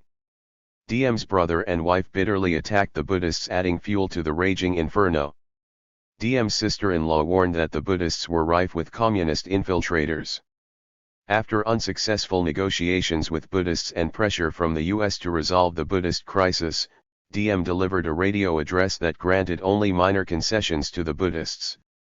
On August 5, a second Buddhist monk publicly burned himself to death. After midnight, on August 21, forces loyal to Diem's brother attacked pagodas throughout Vietnam, injuring 30 Buddhists and arresting 1,400 people. The United States repeatedly asked Diem to resolve the Buddhist crisis and to try to win back public support. Diem's recalcitrance forced the U.S. 126. administration to reconsider its level of support to South Vietnam and to contemplate the impact of a coup. The United States had 3 alternatives: continue to support Diem despite his growing unpopularity, covertly support the overthrow of Diem risking the possibility that the new regime might collapse and accommodate the Viet Cong, withdraw completely from South Vietnam risking its instability and possible loss to the Viet Cong. Washington found itself in a quandary as to the most effective course of action, although a number of generals in Diem's army were already plotting a coup. The administration in Washington was apprehensive about supporting a coup for fear of triggering either a civil war or chaos, giving the Viet Cong an opening to launch an attack in South Vietnam. By September, the situation in South Vietnam had become so critical that President Kennedy asked Robert McNamara, Secretary of Defense, and General Maxwell Taylor to assess the status of the GVN military effort, to recommend to the GVN a strategy to redress the Buddhist crisis, and to advise Washington on methods for pressuring Diem to institute reforms. One of the recommendations in the report submitted by McNamara and Taylor was the selective suspension of economic aid as a means of persuading Diem to implement reforms. The generals plotting the coup interpreted the suspension of aid as a green light to proceed with the coup, and they contacted the Americans to announce their intention to strike against Diem's regime. Doubts about the feasibility of the coup motivated Washington to ask Ambassador Lodge to monitor the plans of the generals and assess their chances of success.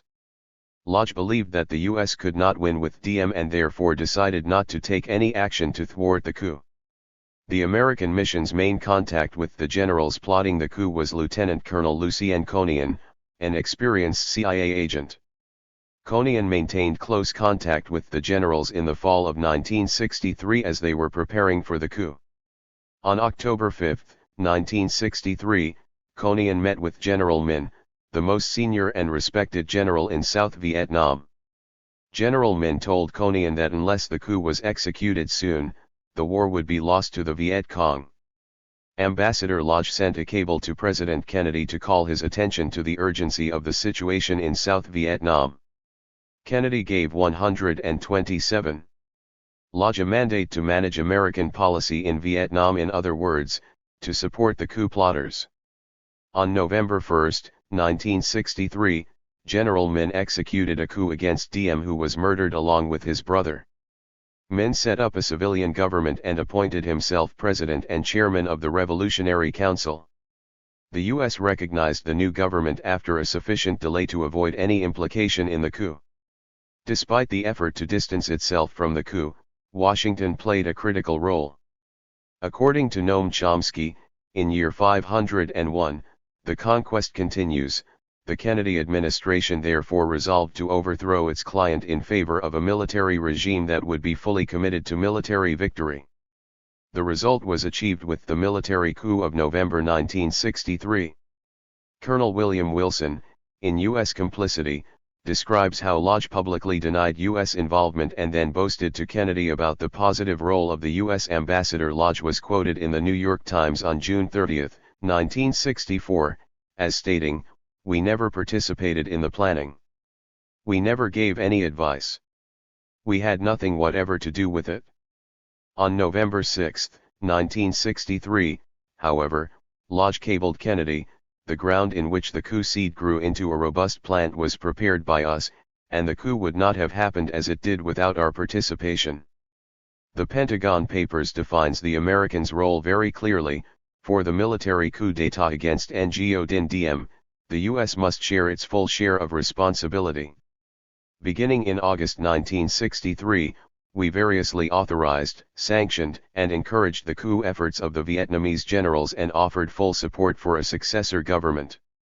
In October we cut off aid to Diem in a direct rebuff, giving the green light to the generals.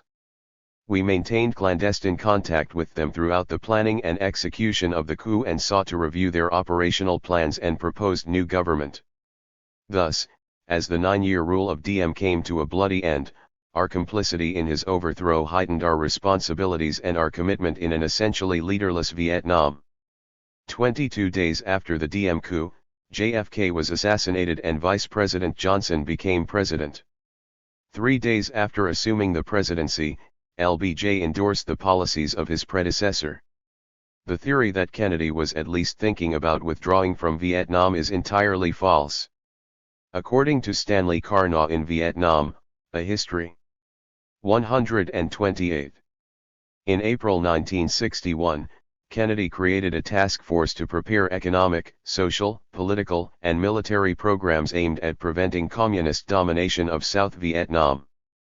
he agreed to send an additional 100 military advisors to Vietnam. All the rhetoric now emanating from his administration reiterated its resolve to stop communism in Southeast Asia.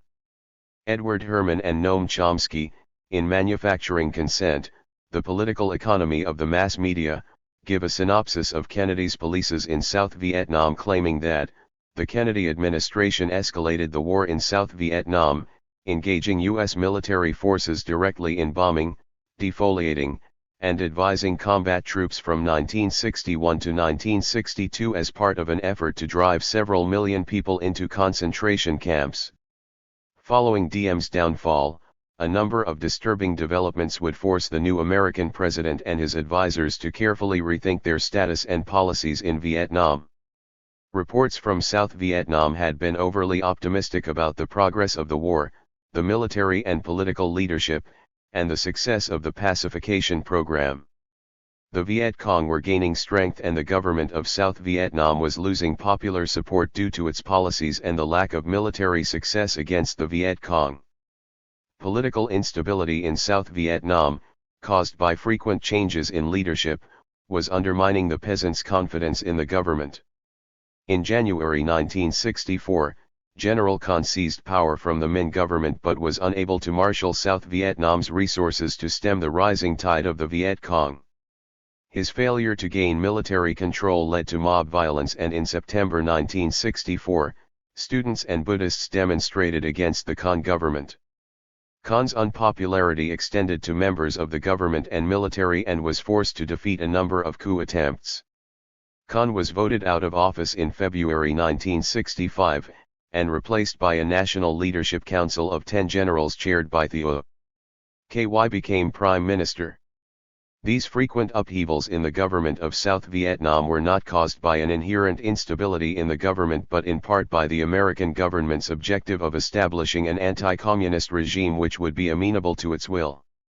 Noam Chomsky, in Manufacturing Consent, concluded that, unable to develop any political base in the South, the U.S. government proceeded to expand the war. It was able to do this by continually manipulating.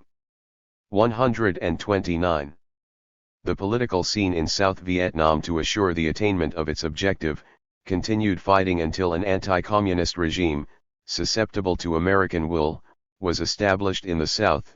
It should be noted in this connection that after the long-standing U.S. manipulation of governments in its client state had finally succeeded in its aim, and the United States had placed in power two former French collaborators, KY and Theo.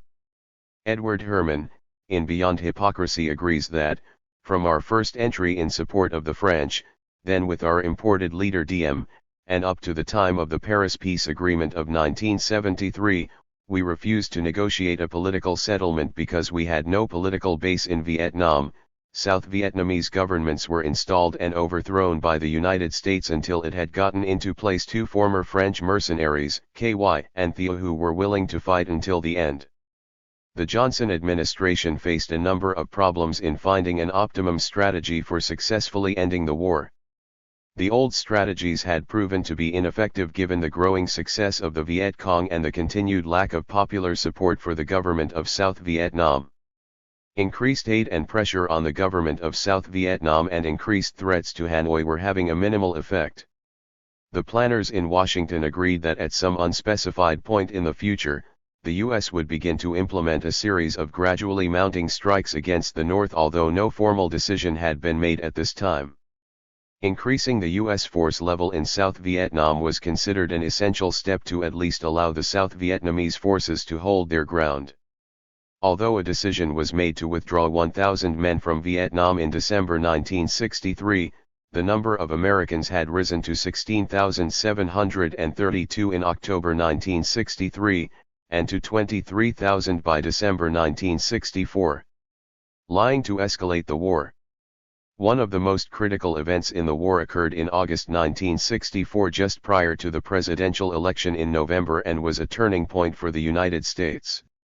But the chain of events that led to it began after the signing of the Geneva Accords in 1954. Not long after signing the Geneva Accords, the United States and South Vietnam commenced a series of covert operations headed by CIA agent Lucien Conian, who trained squads of anti-communist South Vietnamese. The operation involved assassinating and abducting officials in the north. 130. Destruction of military installations, establishing bases, organizing local cadres, and propaganda campaigns. In 1964, the covert intelligence effort was codenamed Operation Plan 34A or 34 Alpha.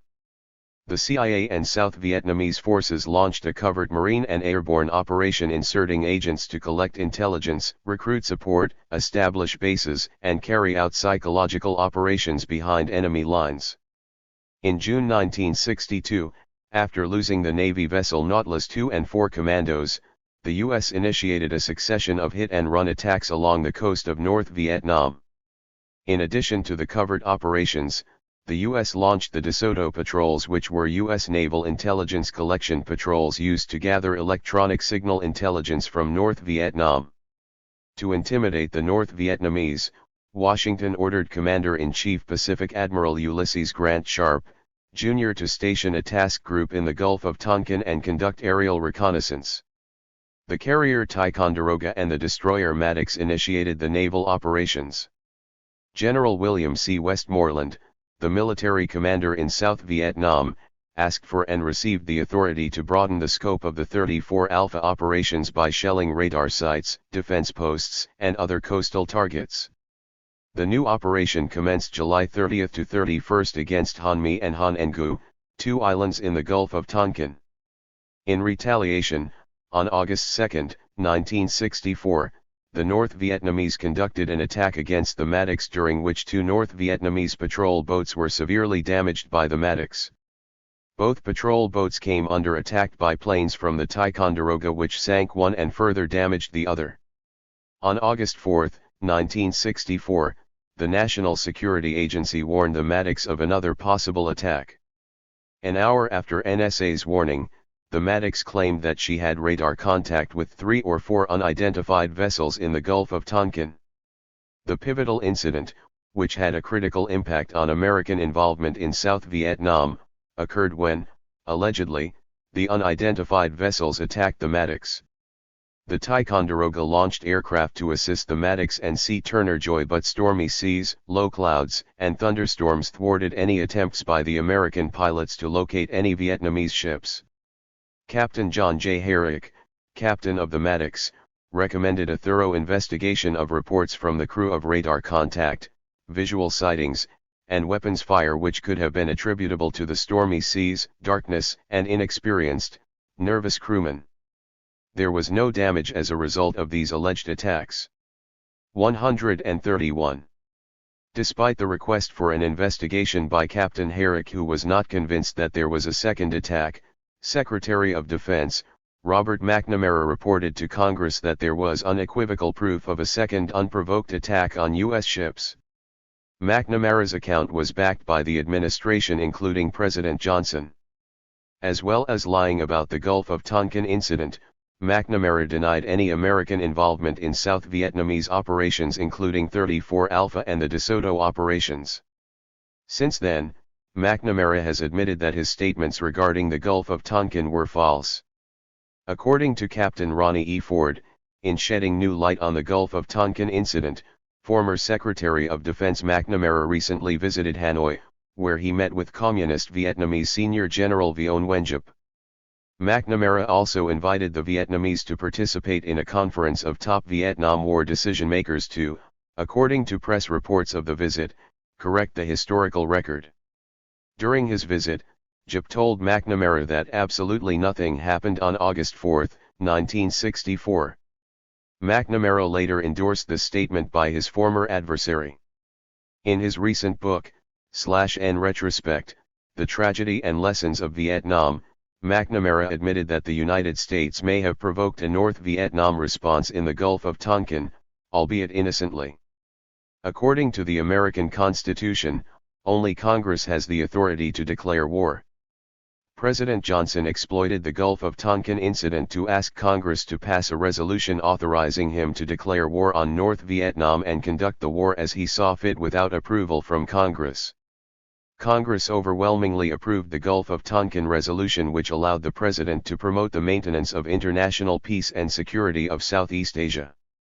The resolution states that, whereas naval units of the communist regime in Vietnam have deliberately and repeatedly attacked U.S. naval vessels lawfully present in international waters, whereas these attacks are part of a deliberate campaign of aggression, whereas the U.S. is assisting the peoples of Southeast Asia to protect their freedom, resolved, that the Congress approves and supports the 132. Determination of the President, to take all necessary measures to repel any armed attack against the forces of the U.S. and to prevent further aggression. On August 4, 1964, President Johnson delivered a speech to the American people explaining what happened in the Gulf of Tonkin and his proposed response. In his speech, he stated that, renewed hostile actions against United States ships on the high seas in the Gulf of Tonkin have today required me to order the military forces of the United States to take action in reply. The initial attack on the destroyer Maddox, on August 2, was repeated today by a number of hostile vessels attacking two U.S. destroyers with torpedoes. Repeated acts of violence against the armed forces of the United States must be met not only with alert defense, but with positive reply. Aggression by terror against the peaceful villagers of South Vietnam has now been joined by open aggression against the United States of America. Based on a lie, Congress had given Johnson the authority to conduct the war as he saw fit, another example of lying for empire.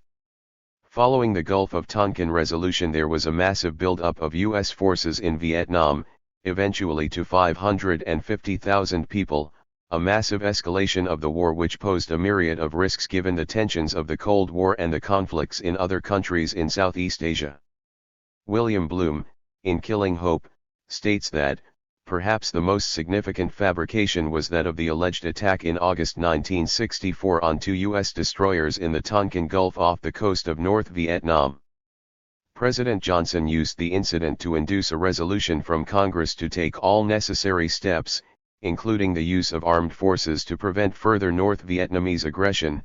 Serious enough doubts were raised at the time about the reality of the attack, but over the years other information has come to light which has left the official story in tatters. According to Edward Herman, in Beyond Hypocrisy, the Bay of Tonkin incident was a fabricated attack on U.S. warships by the North Vietnamese on August 4, 1964, manufactured by the Johnson administration to obtain a blank check from Congress to move to a full-scale war with Vietnam. Edward Herman and Noam Chomsky, in Manufacturing Consent, point out that, Captain John Herrick of the Maddox, radioed that reports appear very 33 pounds doubtful, and that there were no actual sightings by Maddox. Subsequent evidence indicates that almost certainly no attack took place. In shedding new light on the Gulf of Tonkin incident, Captain Ronnie E. Ford refers to Daniel Ellsberg, the former Johnson administration member who leaked the Pentagon Papers to the press. In his presentation, Ellsberg addressed the question of whether the Johnson administration deliberately misled Congress. Did McNamara lie to Congress in 1964? I can answer that question. Yes, he did lie, and I knew it all the time. I was working for John McNaughton, I was his special assistant. He was Assistant Secretary of Defense for International Security Affairs. He knew McNamara had lied. The Gulf of Tonkin lie and congressional authorization for war mirror the day that lived in infamy. In both cases they were provoked, even if Tonkin was not actually as much of a real attack or an attack at all. Truth isn't just a casualty, but an obstacle to war that must be actively crushed. The point is, presidents need these kinds of incidents, real or imagined scarcely matters, plausible will do, to expand war. The lie by McNamara is later echoed by Colin Powell in his UN speech, who argued that we are being provoked into war against Iraq in self-defense. Powell's case was even weaker, but the point was that the justification was the same: we are just defending ourselves. The build-up of American troops on the ground in South Vietnam went through a number of phases before U.S. forces were engaged in an all-out ground war with the Viet Cong. The first phase, already underway, was assigning American military advisors to assist the South Vietnamese forces. By December 1964, the number of Americans in an advisory role had climbed to 23,000. The next step in escalating the war through greater direct American participation was the security phase. On March 8, 1965, the United States shipped 2 Marine Corps battalions to Da Nang, the location of an American air base. Their mission was to protect the base and associated installations from attack, but according to the Pentagon Papers, at the time the Marines were landed, it was obvious to them from the outset that they had neither the capability nor the flexibility to adequately secure the air base at Da Nang.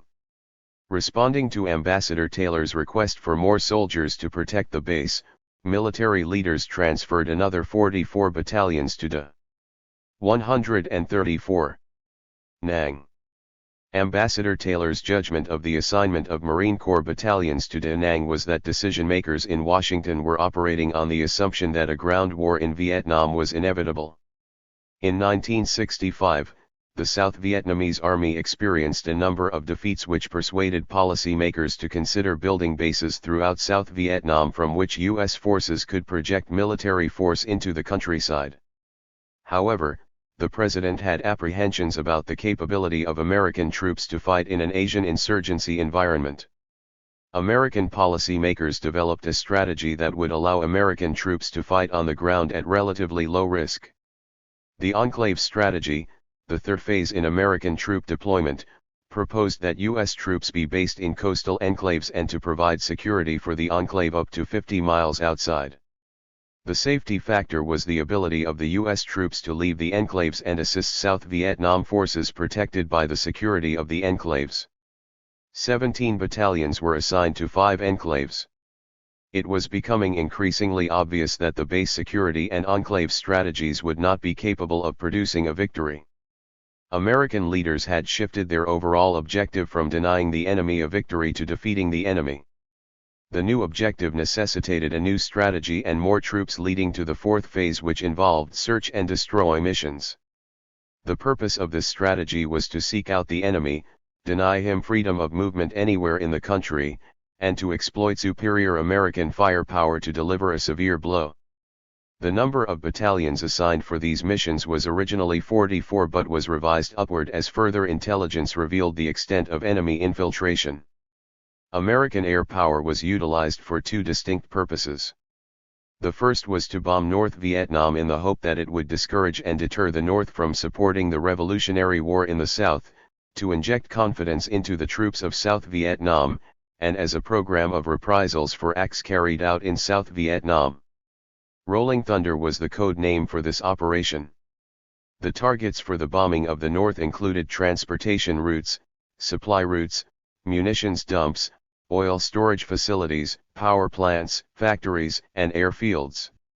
A CIA study discloses that by 1968, there had been approximately 36,000 casualties, 29,000 of which were civilians.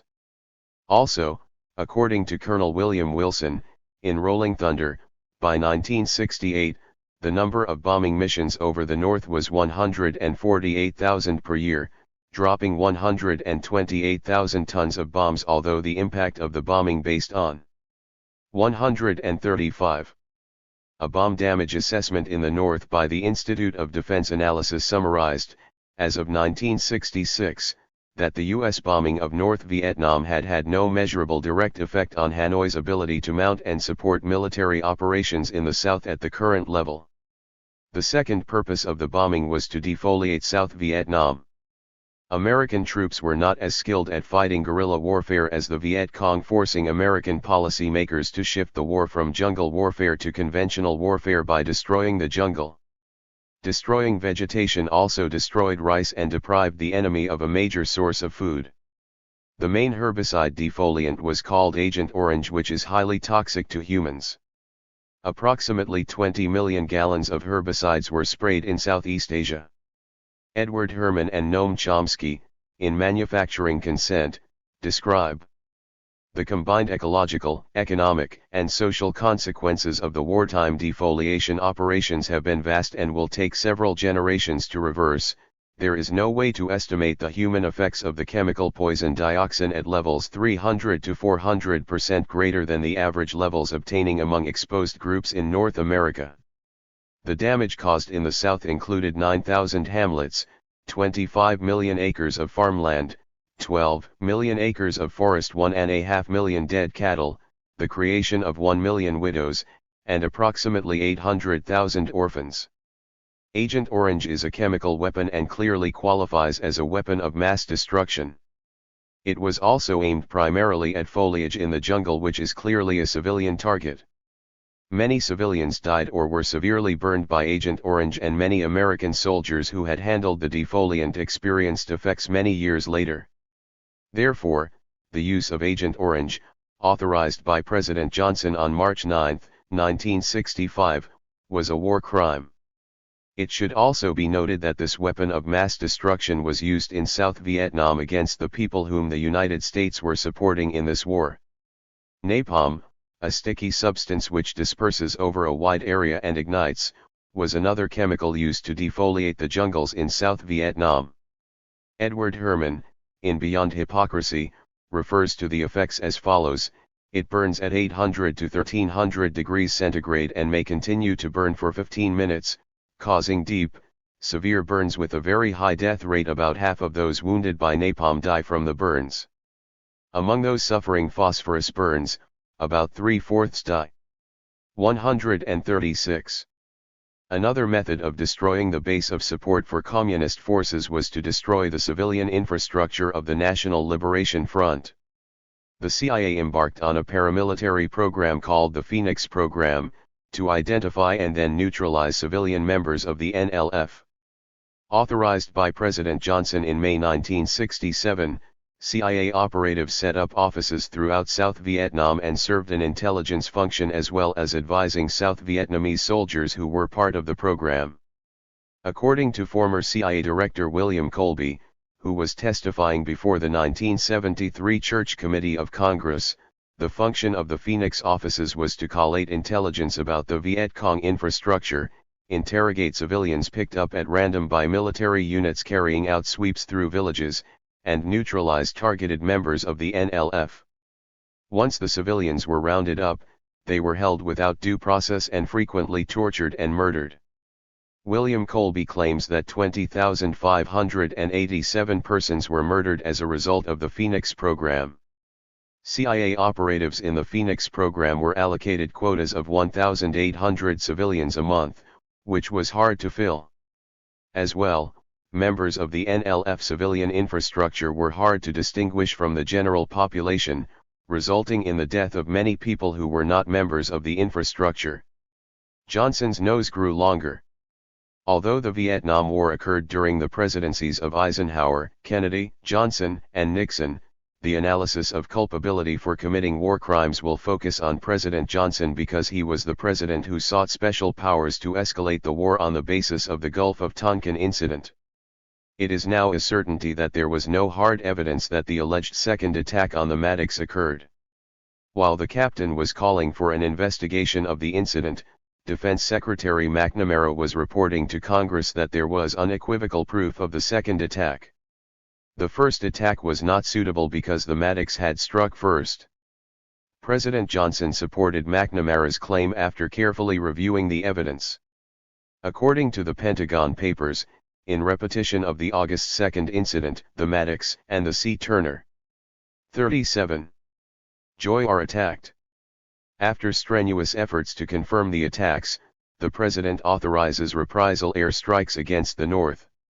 After strenuous efforts to confirm the attacks and asks for details suggest that the President really sought the truth about the Maddox. A series of cables from U.S. Task Force Commander, John J. Herrick, in the Tonkin Gulf described conditions in the Gulf on August 4, 1964, as freak weather effects, almost total darkness and an overeager sonar man who was hearing his ship's own propeller beat. As well, the commander, J.J. Herrick, was calling for investigations to assess the validity of reports about the alleged attack on the Maddox by North Vietnamese vessels. Any cursory investigation by L.B. Johnson would have revealed the uncertainty of the attack. President Johnson was guilty of lying when he said in his speech to the American people that it was aggression by terror against the peaceful villages of South Vietnam. The implication was that the communist guerrillas from North Vietnam were destroying the peaceful villages in the South when, in fact, most of the American war effort targeted the South Vietnamese people. The president lied to the American people to win support for escalating the war. If any doubt lingers about the president's dishonesty in asking for a resolution giving him broad powers to escalate the war on the basis of an imaginary attack of an American vessel, consider a 1965 statement by Lyndon Johnson commenting that for all I know, our Navy was shooting at whales out there in reference to the August 4 incident in the Gulf of Tonkin. The United States committed a number of war crimes in the Vietnam War. Their involvement in this war was an act of unprovoked aggression and therefore violates the following clauses of the United Nations Charter. Cent. Chapter I, Article 2 Settling differences by peaceful means, Cent. Chapter I, Article 33 Using force against a politically independent state, Cent. Chapter 6, Chapter 33 Seeking a solution through negotiations. Cent. Chapter 6, Article 37, Clause 1 Submitting dispute to Security Council. 138. Cent. Chapter 7, Article 39 Only the Security Council can decide on what measures to take, Cent. Chapter 7, Article 42 Only the Security Council can authorize the use of force. Washington's involvement in the war ran much deeper than engaging in unprovoked acts of aggression. The U.S. provoked the war by ignoring the Geneva Accords which called for an election and a united Vietnam. The U.S. also demanded that their hand-picked dictator Diem not participate in the process. The United States also violated the following clauses in the Geneva Conventions. Degree Convention High, Part 1, Article 3, Clause 1 Protection of Non-Combatants, Cent. Protocol I, Chapter High, Article 51 1 Indiscriminate attacks are prohibited, Cent. Protocol I, Chapter I, Article 52 Civilian objects are protected from attack. The bombing of North Vietnam destroyed both civilian objects and non-combatants. In South Vietnam, not only were civilian objects destroyed along with non-combatants, but the use of Agent Orange constituted an indiscriminate attack. Other international conventions were violated as well, such as the Convention prohibiting the use of chemical weapons and the articles in the Geneva Convention which define the rights of prisoners. The Phoenix Program was an extreme example of a violation of prisoners' rights. During President Johnson's watch, there were many violations of international humanitarian law. In 1971, Telford Taylor, the chief United States prosecutor at Nuremberg, suggested rather strongly that General William Westmoreland and high officials of the Johnson administration such as Robert McNamara and Dean Rusk could be found guilty of war crimes under criteria established at Nuremberg. The Vietnam War caused massive destruction to the land, factories, 139, and infrastructure of North and South Vietnam. It was also devastating to Cambodia and Laos. The estimated death toll in South Vietnam was over 3 million and in North Vietnam over 30,000. By way of comparison, U.S. casualties, though devastating, were far smaller in number. The number of U.S. troops stationed in Vietnam was 540,000. American deaths numbered 58,152, those seriously wounded, 153,303. Headquarters for the Viet Cong was suspected of being situated in Cambodia, and the Ho Chi Minh Trail, which was located in Laos and Cambodia, was used for troop movements and supply routes. The United States, in attempting to destroy these targets, was responsible for the death of another 1 million people, bringing the total death toll for Indochina to over 4 million. Tens of millions of people in Indochina were displaced from their homes. People are still suffering the effects of the war, as Noam Chomsky points out in Necessary Illusions. Thousands of Vietnamese still die from the effects of American chemical warfare. he reports estimates of 250,000 victims in South Vietnam in addition to the thousands killed by unexploded ordnance. Kapiliuk describes the terrifying scenes in hospitals in the South with children dying of cancer and hideous birth deformities. Dr. Lecao Dai, a Hanoi surgeon, and other doctors observed the effects of Agent Orange and its impact on people and the environment. They concluded that the millions of gallons of Agent Orange that poured down on South Vietnam during the Vietnam War caused liver and other cancers, immune deficiency diseases, miscarriages, birth defects, and persistent malaria.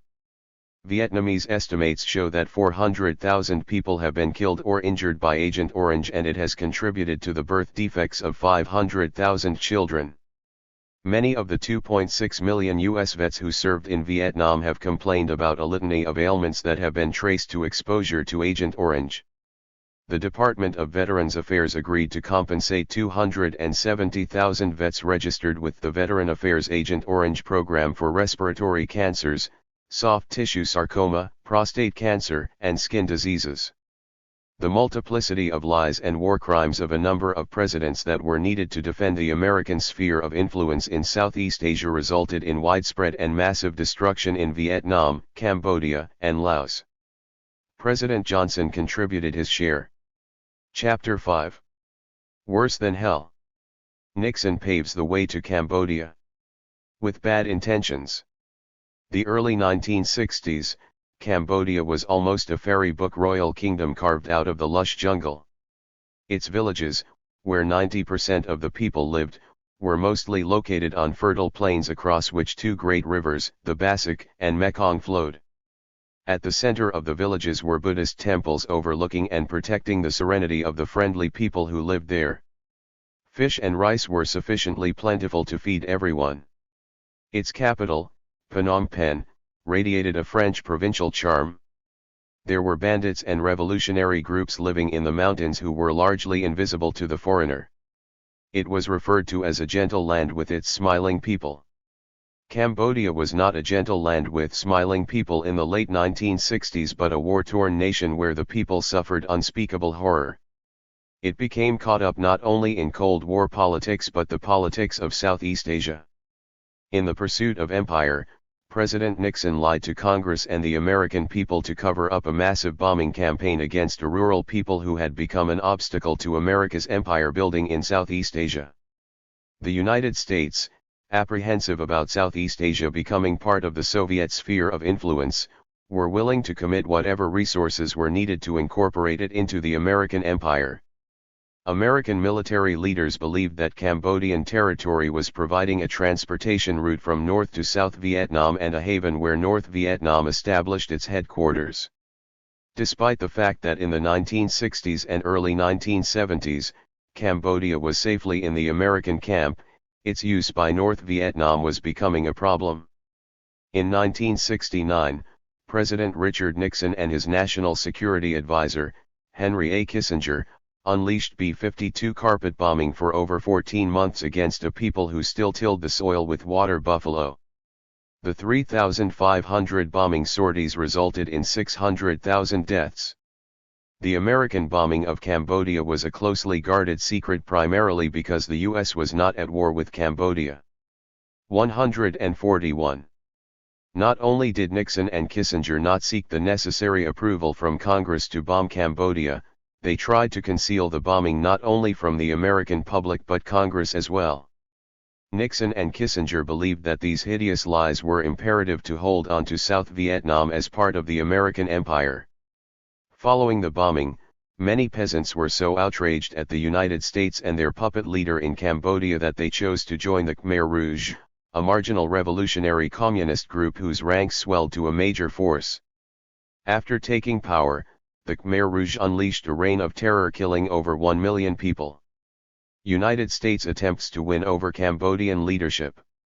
To fully understand how the United States first triumphed in winning over Cambodia as part of the empire and then losing it, the history of the different influences in the development of Cambodia must be brought to light. Throughout its history, Cambodia has experienced war, colonization by foreign powers, and influence from other cultures.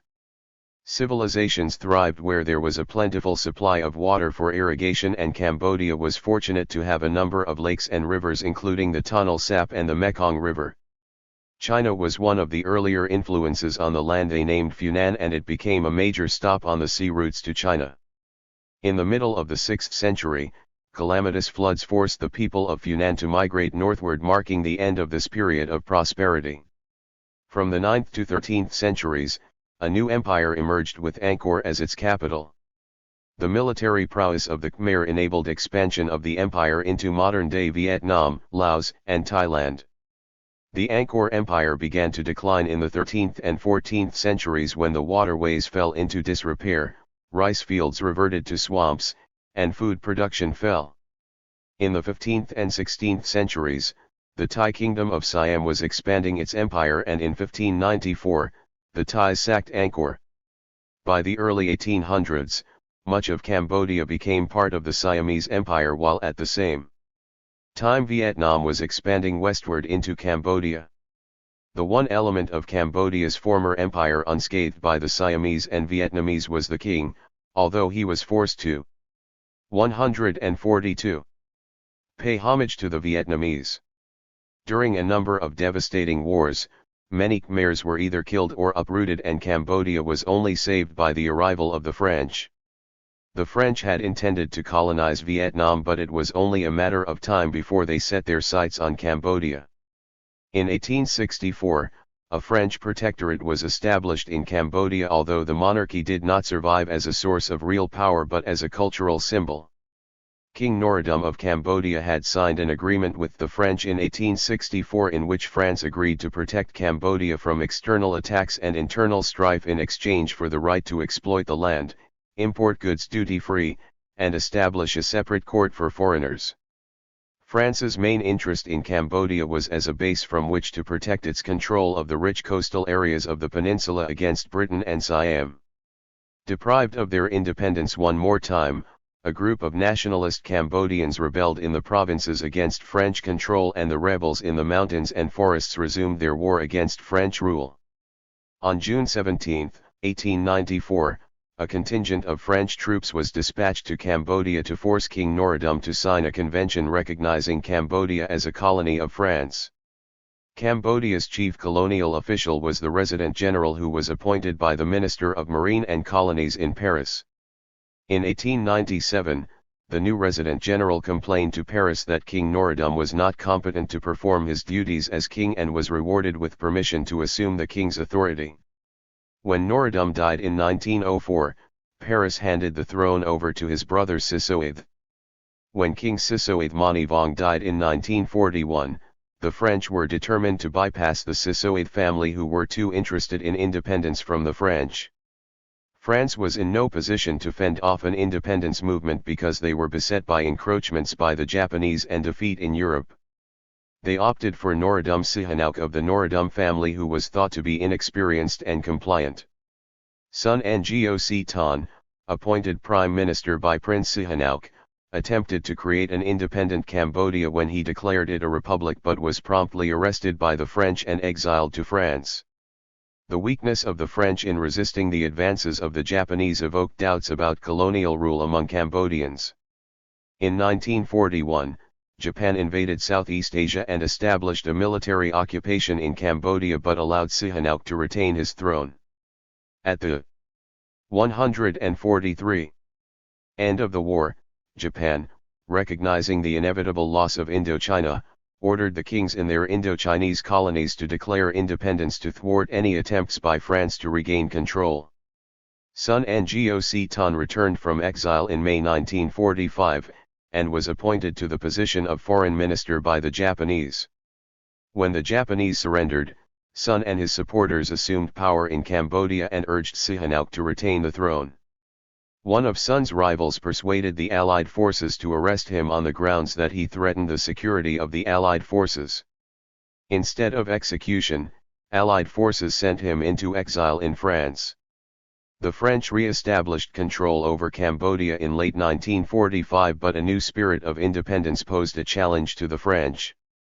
Cambodia was granted autonomy within the French Union on January 7, 1946.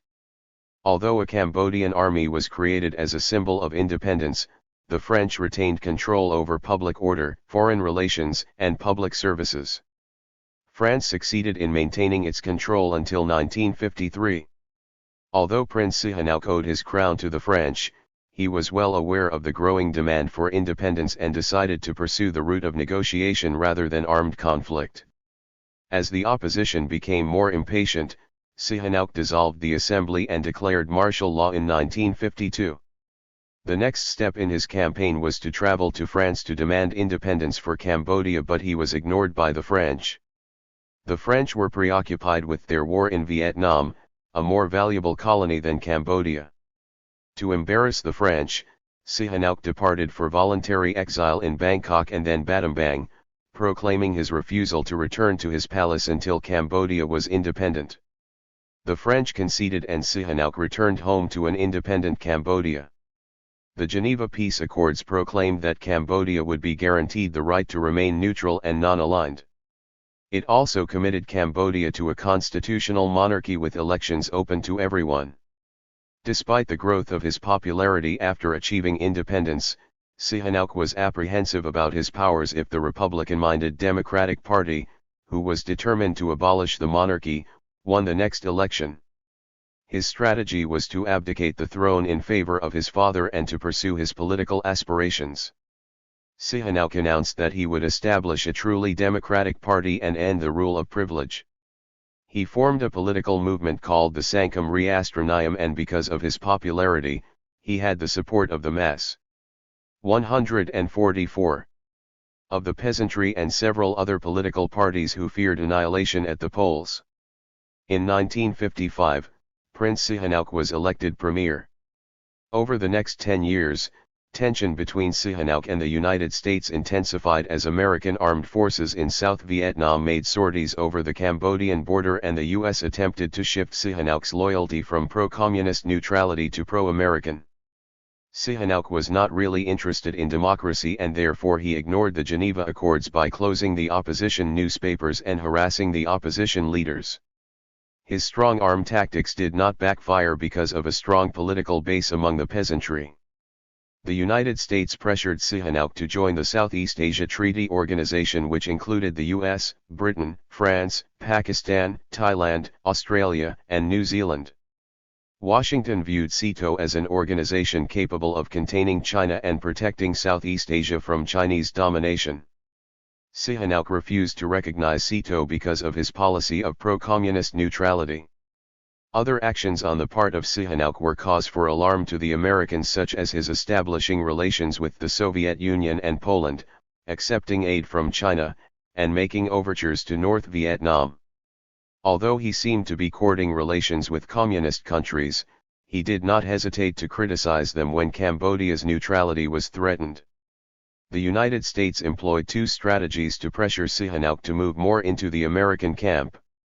One was the use of aid and the other was to step up military activities along the Thai-Cambodian and Vietnamese-Cambodian borders. According to William Shawcross in Sideshow, Kissinger, Nixon, and the Destruction of Cambodia, Strom was called to Washington and was told that Sihanouk would now have to go and that United States aid would be cut off to precipitate his fall. He managed to convince the State Department this was not wise, but Washington's displeasure was evident. Relations between Bangkok and Phnom Penh completely broke down. NSC papers of the period cited in the Pentagon Papers confirm that Washington saw Thai and Vietnamese pressure across the borders as one of the principal weapons to be used in an effort to move Sihanouk toward a more pro-American position. Sihanouk deeply resented the efforts of the Americans to pressure him into abandoning his neutrality in favor of a pro-American position. He 145 was concerned that too many of his generals and ministers were becoming overly dependent on American assistance. After the assassination of Diem in 1963, as an expression of his determination to be independent and neutral, Sihanouk implemented a program of economic reforms and nationalization. He then repudiated American economic and military aid programs and insisted that the United States shut down their aid missions. In 1958, Cambodia began to experience a number of border encroachments from both Thailand and Vietnam. Sihanouk's army was confronted with a number of incidents along the Thai border, and the South Vietnamese Air Force began entering into Cambodian airspace. 5 battalions of South Vietnamese troops, supported by aircraft, penetrated 10 miles into Cambodian territory in search of communist forces. William Bloom, in Killing Hope, reports that, after some American bombings of Cambodian villages near the South Vietnam border in pursuit of North Vietnamese and Viet Cong, the Cambodian government, in October 1964, announced that in case of any new violations of Cambodian territory by U.S. ground, air, or naval forces, Cambodia will immediately sever diplomatic relations with the United States. The government did just that the following May when American planes bombarded several villages, killing or wounding dozens of peasants. Over the next few years there were a number of incursions into Cambodia territory by American and South Vietnamese forces in search of supply lines and sanctuaries along the Ho Chi Minh Trail. These forces used napalm and landmines, which resulted in a number of Cambodian casualties. Sihanouk was caught in a dilemma. He was unwavering in his policy of neutrality but did not want to alienate the North Vietnamese. As a result, he quietly tolerated small Viet Cong camps inside Cambodia. Not only did the Communists frequently avail themselves of the Ho Chi Minh Trail, but supplies were now shipped to the port of Sihanoukville and trucked up the trail. These developments set off a debate within the U.S. intelligence establishment about whether to destroy this vital source of supply. The CIA began to recruit mercenaries such as the Khmer Krom, Vietnamese of Cambodian descent, to intercept the flow of shipments along the border. The CIA also recruited the Khmer Saray, who were responsible for clandestine reconnaissance and sabotage missions inside the Cambodian border. Without the knowledge of Congress, the Khmer Saray often penetrated as far as 146. 30 miles into Cambodian territory in search of communist trails, hospitals, and bases, planting anti-personnel landmines along the way. During their 1,835 missions, they identified 15 possible areas in which the communists had bases. Among these 15 possible bases was an area referred to as Base Area 353, just north of Tay Ninh in Cambodia, surrounded by Cambodian villages, which was considered to be the most significant. Sihanouk denied the ongoing charges that Cambodian territory was being used as a sanctuary for Viet Cong insurgents, despite the insistence by the United States that there was evidence of communist activity. In July 1966, the Vesuvius team of Americans investigated the charges of communist sanctuaries inside Cambodia and released evidence throughout the year, but Sihanouk took virtually no action. The team was present during an American helicopter attack on the Cambodian village of Phlok Trek. According to Noam Chomsky in Cambodia, the widening war in Indochina, according to official Cambodian statistics, the United States and its allies were responsible for 1,854 border violations, 165 sea violations, 5,149 air violations, 293 Cambodian deaths, and 690 Cambodians wounded. Chester Bowles, American ambassador to India, traveled to Cambodia to persuade Sihanouk that there was a communist threat along his border. Sihanouk gave the Americans permission to bomb the sanctuaries, but he had been referring only to isolated, small-scale attacks. The foolhardiness of this choice reflects a poor understanding of recent American history. As has been discussed previously, the U.S. is the only country to bomb massive numbers of civilians with nuclear weapons, had already possessed an unparalleled record of indiscriminate carpet bombing, had amassed a record of lies that set new standards for the word deception, and had used lies over the Gulf of Tonkin incident to escalate the war. In this context, making an agreement permitting the U.S. to bomb under any circumstances could easily be understood from history as a license for massive escalation and murder. The downfall of Cambodia.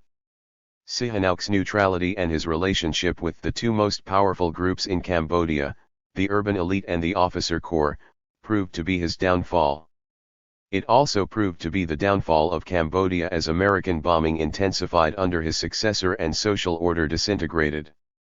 T. D. Ullman, in Anatomy of a Coup, observed that 147. Anti-Sihanouk forces' main complaint when all the charges boiled down was that the prince, during almost 3 decades of one-man rule, had deprived the aristocracy, the bourgeoisie, and the army of their traditional slice of the financial action and of their accustomed place in the sun. It was an upper-class coup, not a revolution. Sihanouk's new prime minister, General Lon Nol, was not neutral but an enemy of the Vietnamese communists and therefore, useful to the United States. The political and military elites in Cambodia and officer corps including American-friendly Lon Nol were confident that the overthrow of Sihanouk would meet with American approval. The American military and CIA considered Sihanouk an enemy and Green_Beret teams commanded by Americans conducted forays into Cambodian territory on intelligence gathering missions which numbered 1,000 in 1969 and 1970. A highly secret Special Forces unit was collecting intelligence on Sihanouk before the coup. Although there has been controversy about the extent of American involvement in the coup to overthrow Sihanouk, there is documented evidence that the United States not only encouraged the coup but offered to support it. Samuel R. Thornton, an intelligence specialist who had been assigned to the U.S. Navy in Saigon, has written that General Lon Nol was seeking a military and political commitment from the United States after the overthrow of Sihanouk. Thornton wrote that the United States offered to actually participate in the coup and that the plan was code-named Dirty Tricks. The operation involved the hiring of mercenaries to infiltrate the Cambodian army if military support was needed and a plan to have Lon Nol declare a national emergency calling for American military intervention in Cambodia to destroy communist sanctuaries. In late February or early March of 1969, Operation Dirty Tricks was approved by Washington with the message that there was interest in the plan at the highest level of government, strongly implying that either President Nixon or one of his top advisors had personally approved the plan. Lon Nol objected to the plan on the grounds that neither he nor the Americans would be capable of quelling the popular uprising that would ensue. He suggested that the coup be executed when Sihanouk was on one of trips to France. The Americans responded that their support would be forthcoming but that publicly the United States would have to tread carefully to avert international criticism. 148.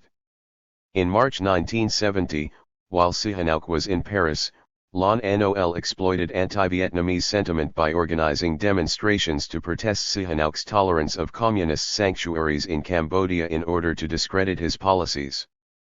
The cabinet cabled Sihanouk in Paris announcing a radical change in military and foreign policy. Sihanouk's efforts to escape the imminent coup failed and on Wednesday, March 18, 1970, the Assembly met to terminate an era in the history of Cambodia by voting Sihanouk out of office while he was in Paris. Cambodia becomes a red carpet. Planners of the American war in Vietnam realized that as long as North Vietnam was able to supply its forces down the Ho Chi Minh Trail in Laos and Cambodia and at the same time provide sanctuaries for those forces, the war was not winnable. Having identified COSVN HQ facilities in Base Area 353, the Americans deemed it necessary to destroy it even though the area contained 1,640 Cambodians of whom 1,000 were peasants. The decision to bomb Area 353 led to a secret, massive bombing campaign inside Cambodia that has been recorded as one of the major evil deeds of history. A study by the Joint Chiefs of Staff on quarantining Cambodia from Viet Cong and North Vietnamese forces called for short-term preemptive operations by U.S. forces. An initial strategy called for a blockade of Cambodian ports and airports, but this would have had to be sustained over a long period of time, inviting criticism from the international community. On the other hand, a surprise and speedy series of bombing raids would have been politically more successful. Richard M. Nixon assumed office in January of 1969 and appointed Henry A. Kissinger as his national security advisor, a position which was restructured to transfer extraordinary power to Kissinger, which enabled him to devise national security and foreign policy. Alexander M. Haig, Jr. became military assistant and then chief deputy to Kissinger. During Kissinger's first week in office, the Pentagon reported to the White House that a defector had pinpointed the exact location of COSVN. The legitimacy of this information was supposedly verified by other intelligence sources. General Earl G. Wheeler, chairman of the Joint Chiefs of Staff, advocated a short-duration, concentrated B-52 attack on Qasm in Order 149. To counter an imminent North Vietnamese offensive. Kissinger received conflicting advice from two of his top aides about whether to bomb Qasm.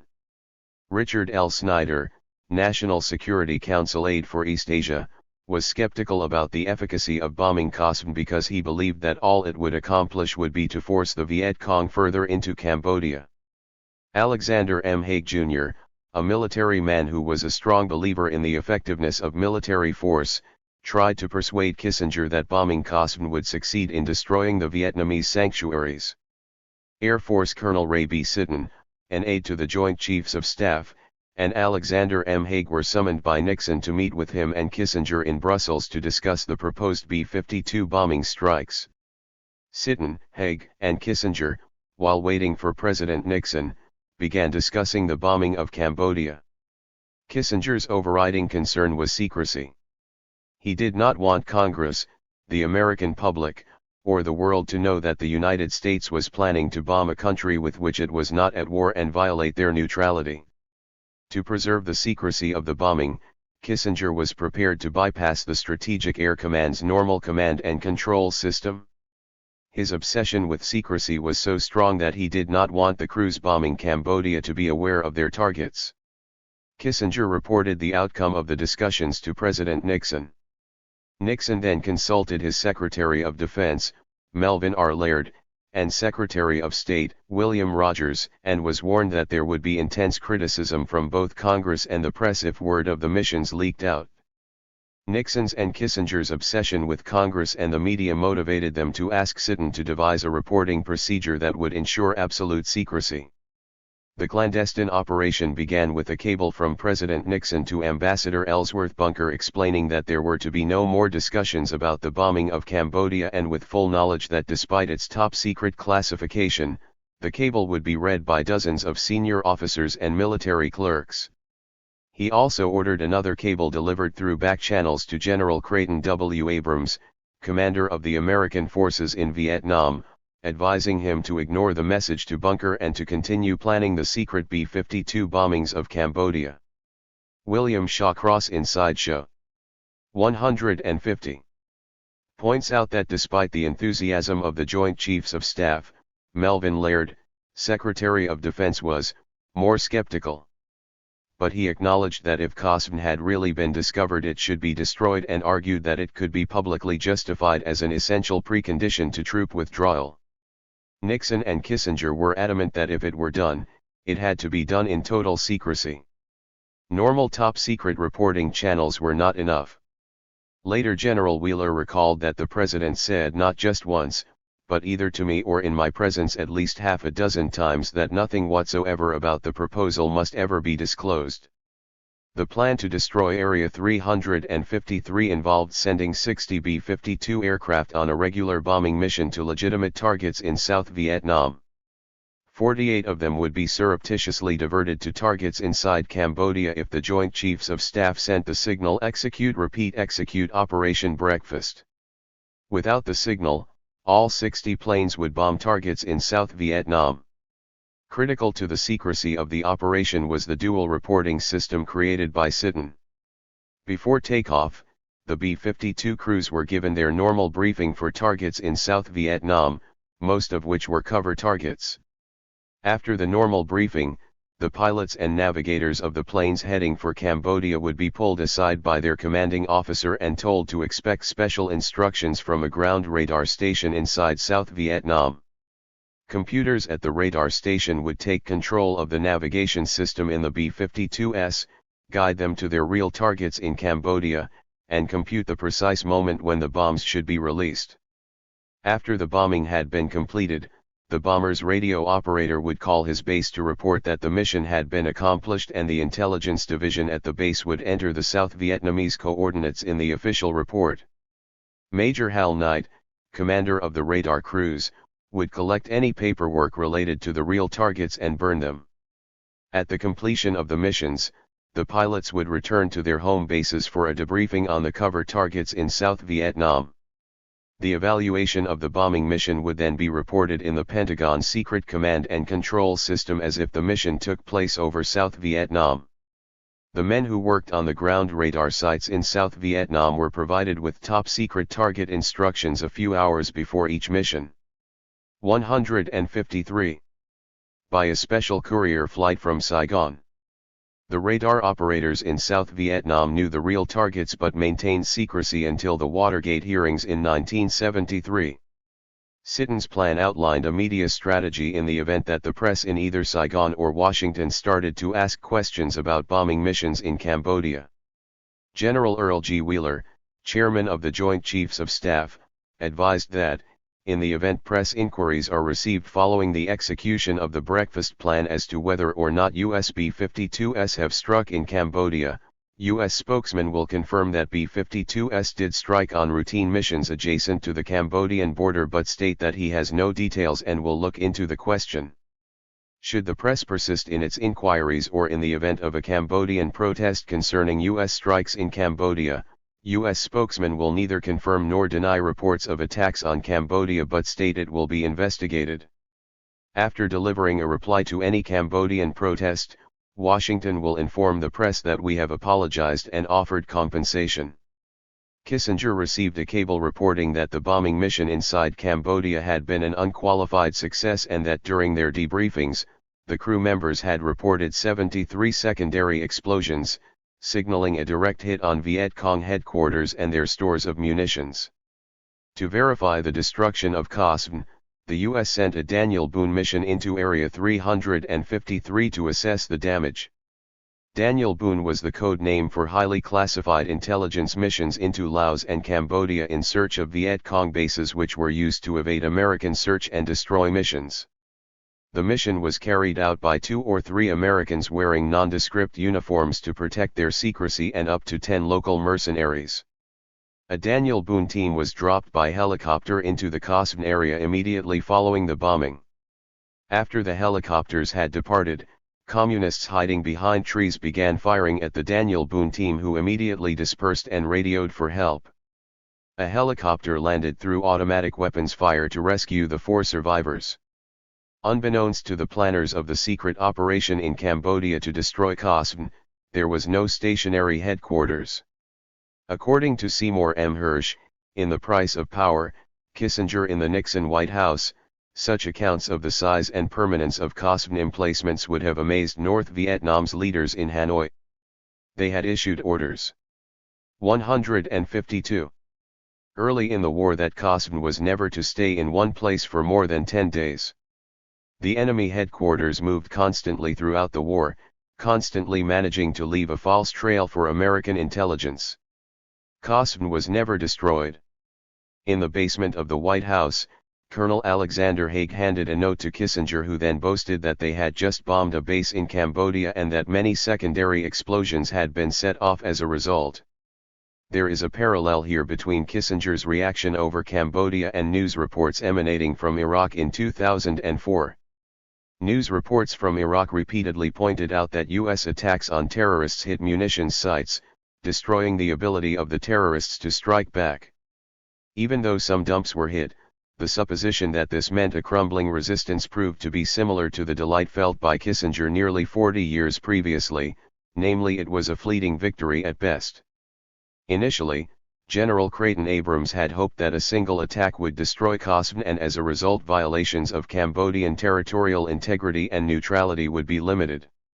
When it became clear that Viet Cong headquarters had eluded American bombers, more bombing missions inside Cambodia seemed to be necessary to achieve the objective of destroying Cosvin. Once the ice had been broken and the bombing had not been discovered by the media, subsequent missions would not be as difficult. The lack of protest from Sihanouk also facilitated further missions. The next target selected, Base Area 609, codenamed Lunch, was also suspected of harboring Cosvin, not to mention the 198 Cambodians who lived there.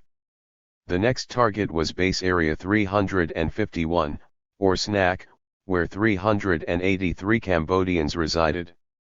The Joint Chiefs of Staff were now committed to destroying all 15 sanctuaries, codenamed Menu, where they suspected Qasem to be situated. To escape the repeated bombardments inside Cambodia, the North Vietnamese and Viet Cong penetrated further into the interior, forcing the bombing missions to expand their base of operations. Nixon and Kissinger had approved a total of 3,530 flights over Cambodia between February 1969 and April 1970. An alarming array of key personnel who would normally be involved in the planning, approval, and execution of an operation such as Menu were sheltered from the truth. The list includes the Secretary of the Air Force, Dr. Robert Seamans, the Chief of Staff of the Air Force, General John Ryan, the 153 Office of Strategic Research and Analysis, all the congressional committees responsible for approving the funds and authorizing the mission, the Senate Foreign Relations Committee, and most of the Pentagon. Not only were these key persons in the chain of command uninformed about the bombing, they were lied to by Kissinger and Nixon. William Shawcross, in Sideshow, affirmed that Nixon, Kissinger, Rogers, Laird, Elliot L. Richardson and other officials continued to assure Congress, press, and public, without equivocation, that the United States had scrupulously declined to attack communist positions in Cambodia before spring 1970. President Nixon delivered a speech to the nation on April 30, 1970, to announce the use of ground forces in Cambodia. The speech denied any previous American involvement in Cambodia after 3,530 bombing raids. William Shawcross, in Sideshow, reported that, ignoring Menu, Nixon began with the lie that the United States had scrupulously respected Cambodia's neutrality for the last 5 years and had not moved against the sanctuaries. The falsehood was repeated by Kissinger in his background briefing to the press. Nixon lied about respecting Cambodia's neutrality in order to grab Southeast Asia for the American empire. The lie also paid huge dividends when Nixon asked Congress for the authority to send land troops into Cambodia to ferret out the Viet Cong headquarters. While American and South Vietnamese troops marched through Cambodia, they committed more war crimes when they destroyed towns and villages. Without the lies there would be no empire. With lies, there are massive war crimes. Seymour M. Hersh, in The Price of Power, confirmed that, Nixon wrote much of his April 30 speech himself, but he read his final draft to Kissinger and Haldeman for their approval. Kissinger, as he subsequently told the Kalb brothers, offered only small comments. The speech included a number of major lies, notably Nixon's statement that the United States had previously done nothing to violate Cambodia's neutrality. Nixon's speech also stated that, one warned that if I concluded that increased enemy activity in any of these areas endangered the lives of Americans remaining in South Vietnam, I would not hesitate to use strong and effective measures to deal with the situation, to protect our men who are in Vietnam and to guarantee the continued success of our withdrawal. One have concluded that the time has come for action. Cambodia, a small country. 154. Of 7 million people, has been a neutral nation since the Geneva Agreement of 1954, American policy since then has been to scrupulously respect the neutrality of the Cambodian people. We have maintained a skeleton diplomatic mission of fewer than 15 in Cambodia's capital, and for the past 5 years, we have provided no military assistance whatever and no economic assistance to Cambodia. In cooperation with the armed forces of South Vietnam, attacks are being launched this week to clean out major enemy sanctuaries on the Cambodian-Vietnam border. A major responsibility for the ground operations is being assumed by South Vietnamese forces. The problem of communist sanctuaries had not been resolved by the secret bombing. Military policy makers were convinced that the war in South Vietnam was not winnable as long as North Vietnam could transport soldiers and supplies along the Ho Chi Minh Trail and communist forces in South Vietnam could escape into their sanctuaries. Alexander Haig and others on Kissinger's staff were adamant that an attack on the sanctuaries was absolutely necessary. There were 4 options: sent heavy artillery attacks, sent the use of South Vietnamese troops with U.S. air and artillery support. * The use of South Vietnamese troops without U.S. support, *_ a combined South Vietnamese-American ground operation. While Nixon and Kissinger were evaluating their options, they decided to provide assistance to Lon Nol, who asked for equipment for 400 battalions, 2,500 military trucks, 1,000 jeeps, 30 helicopters, 30 fighters, and 12 transport aircraft. Nixon lied to the Senate Foreign Relations Committee when he reassured them that the assistance would be minimal. General Creighton Abrams was convinced that South Vietnamese troops were now capable of successfully launching a ground assault in Cambodia, and with the acquiescence of Lon Nol, the South Vietnamese Air Force struck on March 20, 1970, followed by South Vietnamese armored units crossing the Cambodian border. Nixon believed that if South Vietnamese forces were attempting to destroy some of the sanctuaries, it seemed strategically sound to use American forces to destroy others. On April 28, 1970, Nixon authorized L-355, the use of American troops for an invasion of Cambodia. The two areas selected for targeting were Area 352 and Area 353, where Abrams believed COSVN was still operating despite the fact that 29,000 bombs had already been dropped there.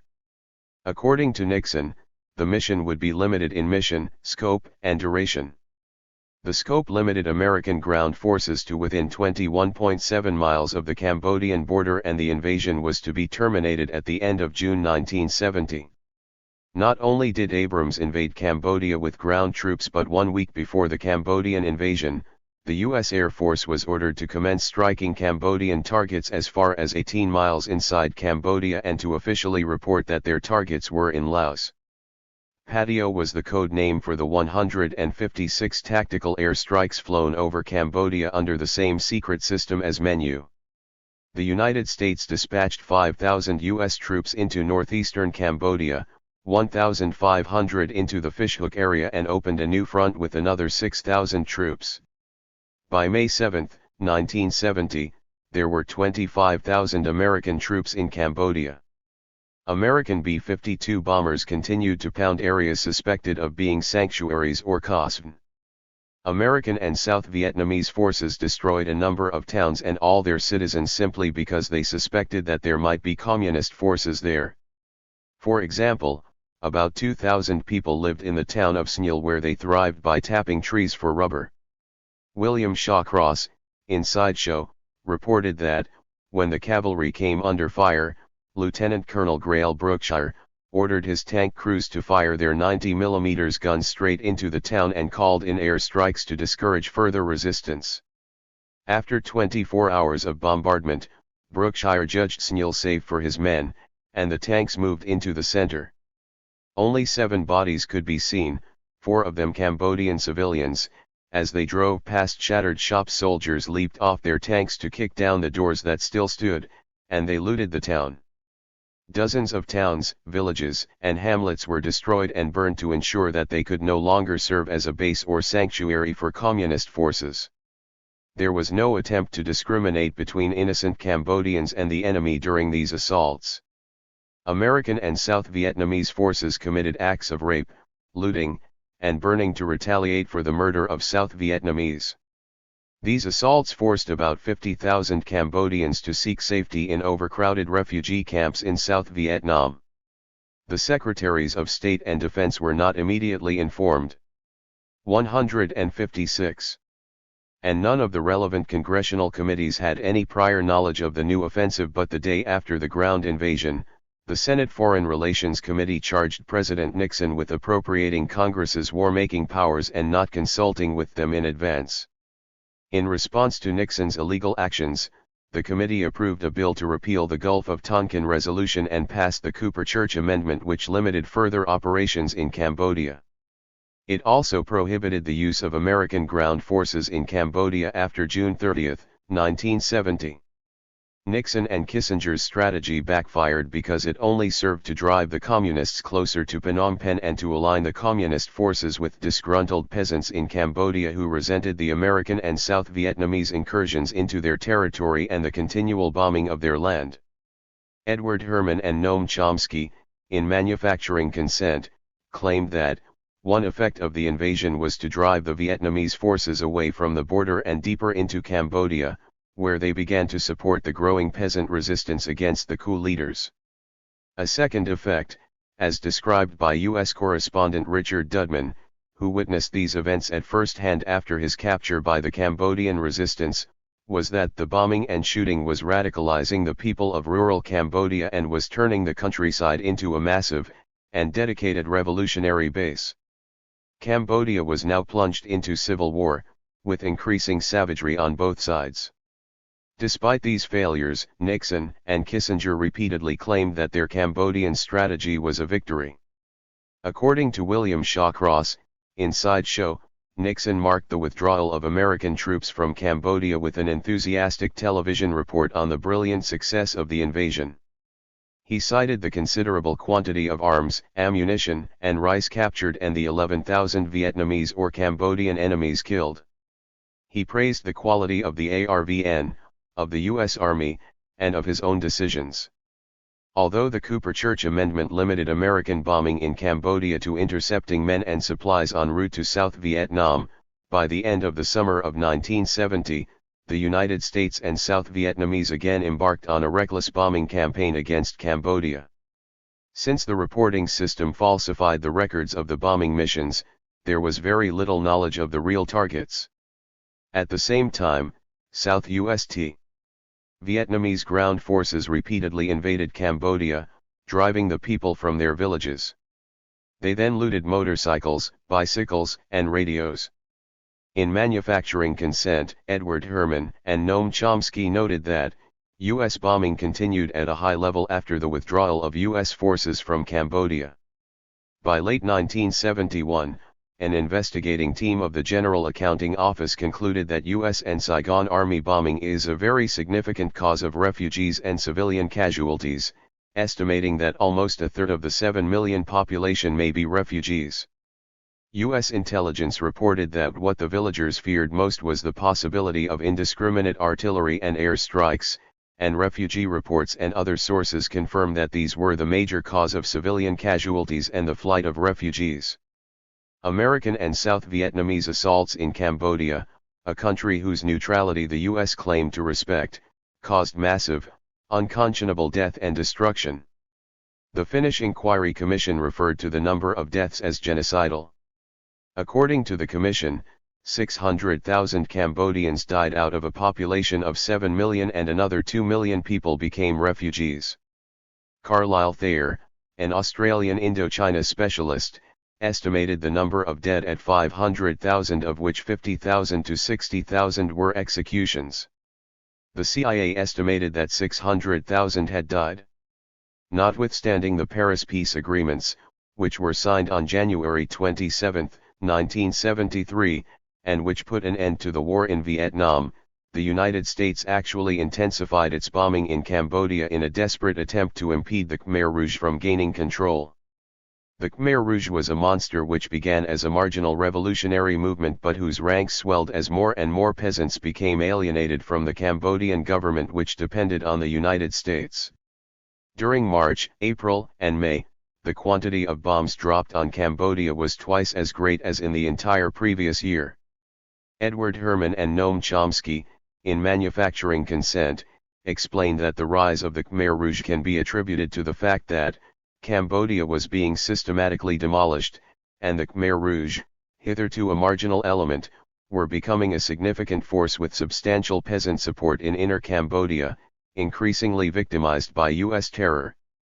As for the U.S.-backed Lon Nol regime, Michael Vickery points out that their client mentality and subsequent dependency led them to acquiesce in, or even encourage, the devastation of their own country by one of the worst aggressive onslaughts in modern warfare, and therefore to appear as traitors to a victorious peasant army. 158. By May 26, 1973, Operation Menu had persevered for 14 months and the bombing continued until Congress forced it to end in 1973. The bombing finally ended on August 15, 1973, after a total discharge of 539,129 tons of bombs on Cambodia. Despite American efforts to prevent the rise of the Khmer Rouge, the Khmer Rouge were victorious and in April 1975 took control of Cambodia and ruled the country until 1978. The Khmer Rouge created a hell on earth for the people of Cambodia. Their first course of action was to evacuate Phnom Penh and all other towns, forcing all Cambodians to live in rural areas. The Cambodian people were expected to work long hours from 5 a.m. until dark. Slave labor and an abysmal lack of food resulted in massive starvation and disease. In addition, Western medicine was abandoned and there was a severe lack of drugs in the country. The physical hardships of the Cambodian people were accompanied by a complete breakdown in the social order. Family units were no longer recognized and family names abolished. Family members were encouraged to report any deviations of other family members from the new social doctrine. Murder became a tool for social discipline.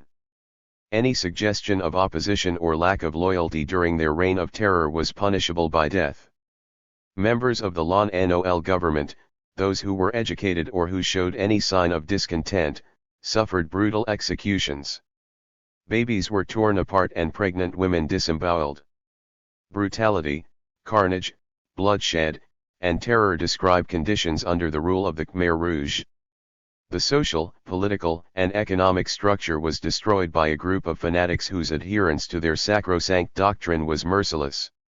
William Shawcross, in Sideshow, asserted that Father Francois Ponchid, who by then interviewed over 1,000 refugees, himself believed that the higher figure was more accurate by spring 1978, and that, as a result of starvation, disease, and execution, around a quarter of the population had died. Such a massacre is hard to imagine, and the figure could not be verified. But, in a sense, this was not critical. What was important was to establish whether an atrocity had taken place. Given the burden of evidence, it was impossible not to agree with Hanoi's assertions that in Cambodia, a former island of peace, no one smiles today. Now the island is soaked with blood and tears. Cambodia is hell on earth. Seymour M. Hersh, in The Price of Power, stated that 159. There would be few television reports about the fall of the Lon Nol government in Phnom Penh to the ragtag and crazed troops of the Khmer Rouge, whose leader, Pol Pot, would seal Cambodian borders and begin a program of retribution and genocide whose final death toll reached into the millions. Edward Herman and Noam Chomsky in Manufacturing Consent calls the Pol Pot era the Holocaust that was widely compared to the worst atrocities of Hitler and Stalin, virtually from the outset, with massive public outrage at the suffering of these worthy victims. Although the Khmer Rouge are fully responsible for the atrocities which they committed in Cambodia, the United States must at least accept some responsibility for creating the conditions that provided the Khmer Rouge with the opportunity to rise to power. Before the American South Vietnamese bombing and invasion of Cambodia, the Khmer Rouge were a marginal force of about 3,000. The death and destruction resulting from the actions of the United States and South Vietnam drove hundreds of thousands of peasants into the arms of the Khmer Rouge, giving them the strength to eventually take over the government. Nixon's and Kissinger's lies. The copious lies of both Kissinger and Nixon to the American people and Congress made possible the clandestine nature of and false justifications for the Cambodian incursions. Some of the lies were: Sent Nixon and Kissinger decided to keep secret the bombing of Cambodia, whose neutrality the administration professed to respect. Sent records were falsified to conceal the fact that the U.S. was bombing Cambodia. Sent Nixon and Kissinger assured Congress that the United States scrupulously declined to attack communist positions in Cambodia before the spring of 1970. In 1970, Nixon claimed to respect Cambodian neutrality and that the U.S. would not move against communist sanctuaries. 160. Sent in 1970, Nixon lied to Congress when he claimed that military assistance to Lon Nol was minimal.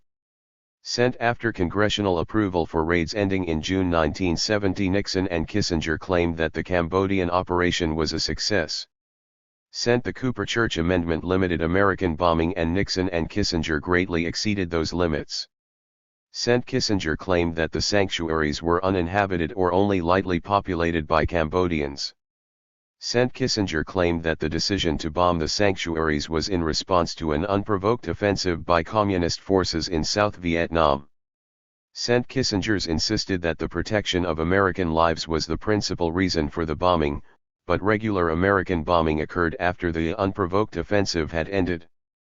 Sent Kissinger's memoranda to the Defense Department claimed that no Cambodian lives were lost. Sent Kissinger claimed on June 11, 1969, that he and President Nixon fully briefed Senators Stennis and Russell on the menu operation. The enormity of Nixon's lies afforded him the opportunity to commit atrocities in Cambodia bordering on genocide.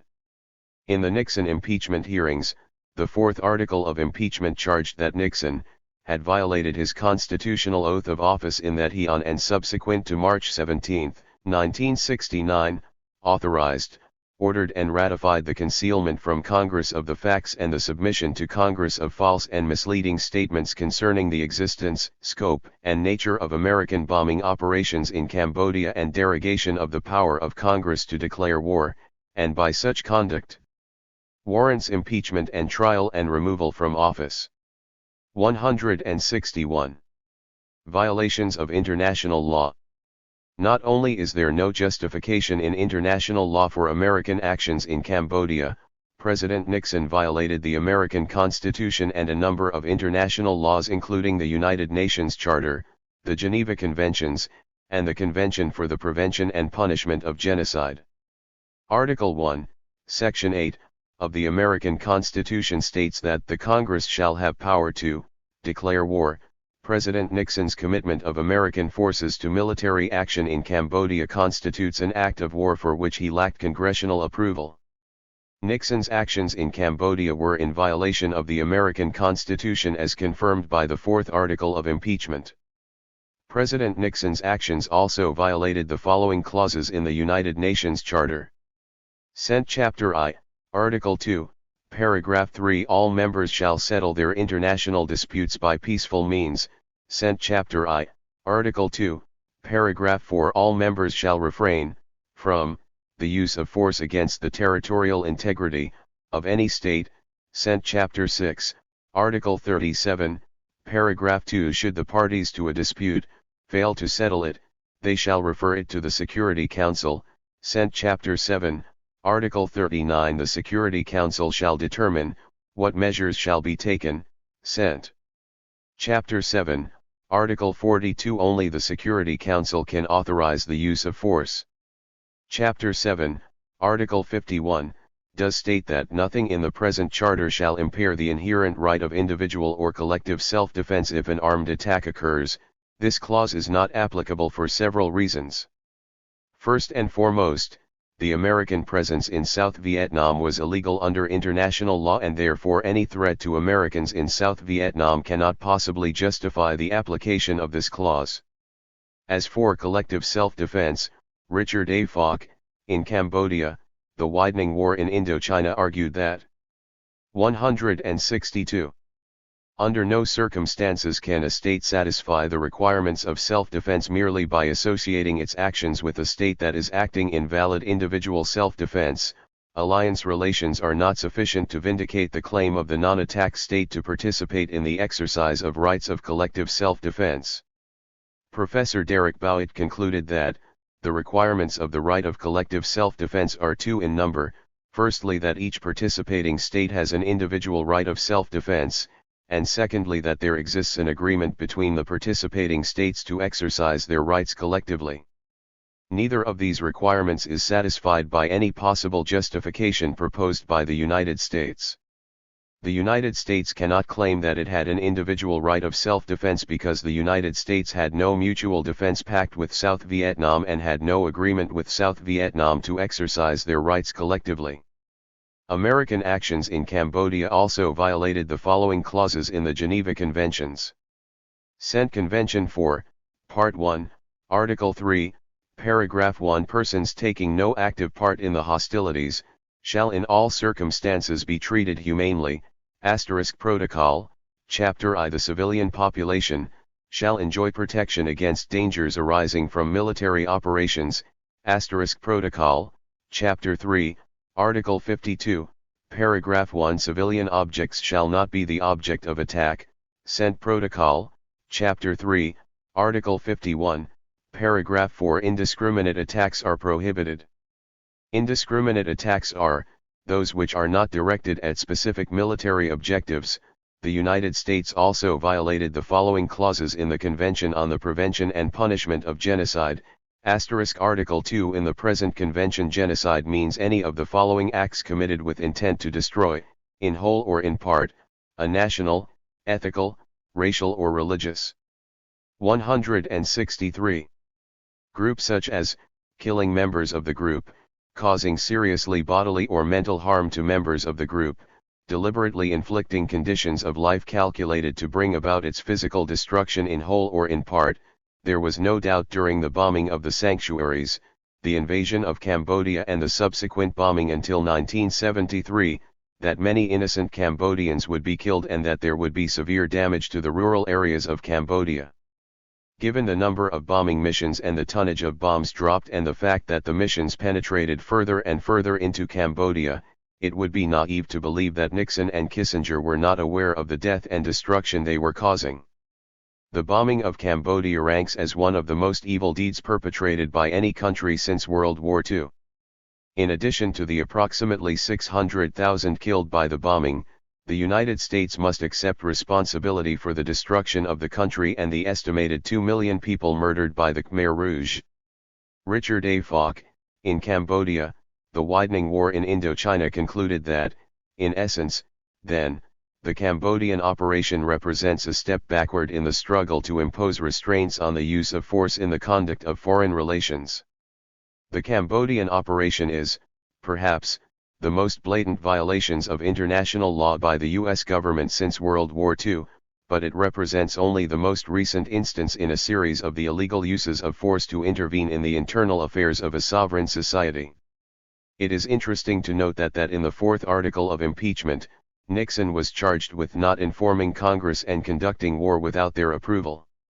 There were no charges based on the high crimes and misdemeanors of flagrant and gross violation of international law for bombing a civilian population in a country with which we were not at war. This is not an oversight but a strong comment on the political culture in the United States, where you are criticized for not informing Congress but not for the heinous crimes you were able to commit because of those lies. It also reveals a political culture in which a president can commit war crimes without any sanction from Congress. Chapter 6. Topple 1 for the Jipper. Reagan and the destruction of the Nicaraguan government. S. Governments have always claimed to be committed to principles and ideals, including those of the Organization of American States and Monroe Doctrine. For example, the Monroe Doctrine has served as the legitimizing principle for American imperialism in the hemisphere. Created on December 2, 1823, the Monroe Doctrine was originally defined by President Monroe in his 7th annual message to Congress and states that, "We owe it, therefore, to candor and to the amicable relations existing between the United States and those powers to declare that we should consider any attempt on their part to extend their system to any portion of this hemisphere as dangerous to our peace and safety." The duplicity of American foreign policy is exemplified by the inconsistency between these commitments and the policies actually implemented by these same governments. While unequivocally agreeing to respect the sovereignty and territorial integrity of nations in the hemisphere, American governments have repeatedly intervened in South and Central American nations to pursue their own economic, political, and military agenda. American presidential signatures on the OAS Charter and on other international agreements are an expedient to create an illusion of commitment to international law while America is engaging in brutal acts of imperialism. In essence, the United States was informing the powers of the Old World that the American continent was no longer open to European colonization. But the interpretation of the doctrine was revised by different presidents, beginning with President Grant, who interpreted it as an authorization for a possible extension of U.S. hegemony in the area. Theodore Roosevelt believed that the Monroe Doctrine justified the use of force if disturbances in Latin America made it vulnerable to European intervention. President Franklin Roosevelt redefined the doctrine as a multilateral undertaking to apply to all nations in the hemisphere acting cooperatively. 165. The activities of successive American governments since World War II have reflected President Grant's interpretation of the Monroe Doctrine. Interventions in Guatemala, Costa Rica, Haiti, Ecuador, Brazil, Peru, the Dominican Republic, Chile, Bolivia, Jamaica, Grenada, Nicaragua, and Panama have reflected the doctrine of extending American hegemony. Nicaragua: A History of Crises.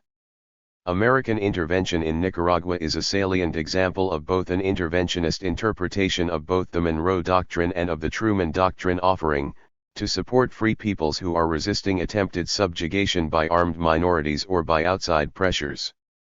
When a populist, reformist movement, the Sandinistas, overthrew the brutal and corrupt dictator, Anastasio Somoza in 1979, President Reagan organized a guerrilla force to embark on a war of attrition against the Nicaraguan people, which ultimately ended in the Sandinistas' defeat. To understand the enormity of the American crimes against Nicaragua, it is important to understand the events leading up to the American intervention. The historical context will shed light on how a country throws off the yoke of one oppressor only to have another oppressor rise up and take his place. The history of Nicaragua is replete with conquests and interventions, including more than a dozen by the United States to secure the Western Hemisphere as an American sphere of influence. Prior to the 1500s, most of Nicaragua's lowland areas were inhabited by tribes that had migrated north from Colombia, while the Pacific coast regions and central highlands were inhabited by peoples similar to the Aztec and Maya. The Spaniards arrived in the early 1500s and found three tribes with different laws and customs who were ruled by independent chieftains. The Pacific coast region was occupied by the Nicaragua, who were ruled by a wealthy ruler, Nicaragua, and the central region was occupied by the Coratigano. Both these groups intermingled with the Spanish conquerors, resulting in a population which was a racial mix of European and native stock, now referred to as the mestizos. In 1524, the governor of Panama ordered Francisco Hernández de Córdoba to lead an expedition to establish the first permanent Spanish settlement in the area. After swiftly conquering the native peoples he named 166 the land Nicaragua and founded the cities of León and Granada. Spain manifested little interest in Nicaragua, preferring the wealthy regions of the Inca Empire, and by 1531, many Spanish settlers had left Nicaragua. Most Spanish towns founded in the early years of the conquest disappeared, leaving León and Granada as the two main cities. During Spanish colonial rule, Nicaragua was part of the Viceroyalty of Guatemala under the rule of a five-man audiencia, headed by a president responsible for administrative, judicial, and military matters. The Viceroyalty was divided into 5 provinces, and León was the capital of the province of Nicaragua. Nicaragua suffered many disasters during the 17th century, including 3 major earthquakes, trade restrictions imposed by Spain, foreign attacks, attacks from pirates, and a decline in agricultural production due to the neglect of local governments. In the late 1600s, the British provoked a rivalry between themselves and the Spanish over sovereignty of Nicaragua's Caribbean lowlands known as the Mosquito Coast. It was inhabited by the Mosquito ethnic group, descendants of the local indigenous people who intermarried with African slaves brought over by the British. The English governor of Jamaica declared the region to be under the protection of the British Crown, and it remained so until the end of the 19th century. The impact of the War of the Spanish Succession on Nicaragua was long-lasting. When the Habsburgs, who had supported strict trade policies, were replaced by the Bourbons, who were liberal free traders, Nicaragua became polarized between León, the center of free trade, and Granada, where a conservative elite had prospered under protectionism. National independence movements in the early 1800s threatened Spain's empire in the Americas, but Central America was not as important as some of the wealthier colonies and was all but ignored by Spain. In 1811, El Salvador revolted against Spanish rule. The people of Nicaragua staged a popular uprising against colonization, which eventually led to Nicaraguan independence.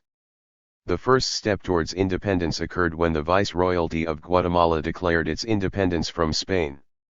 The Viceroyalty of Guatemala had been part of the Mexican Empire.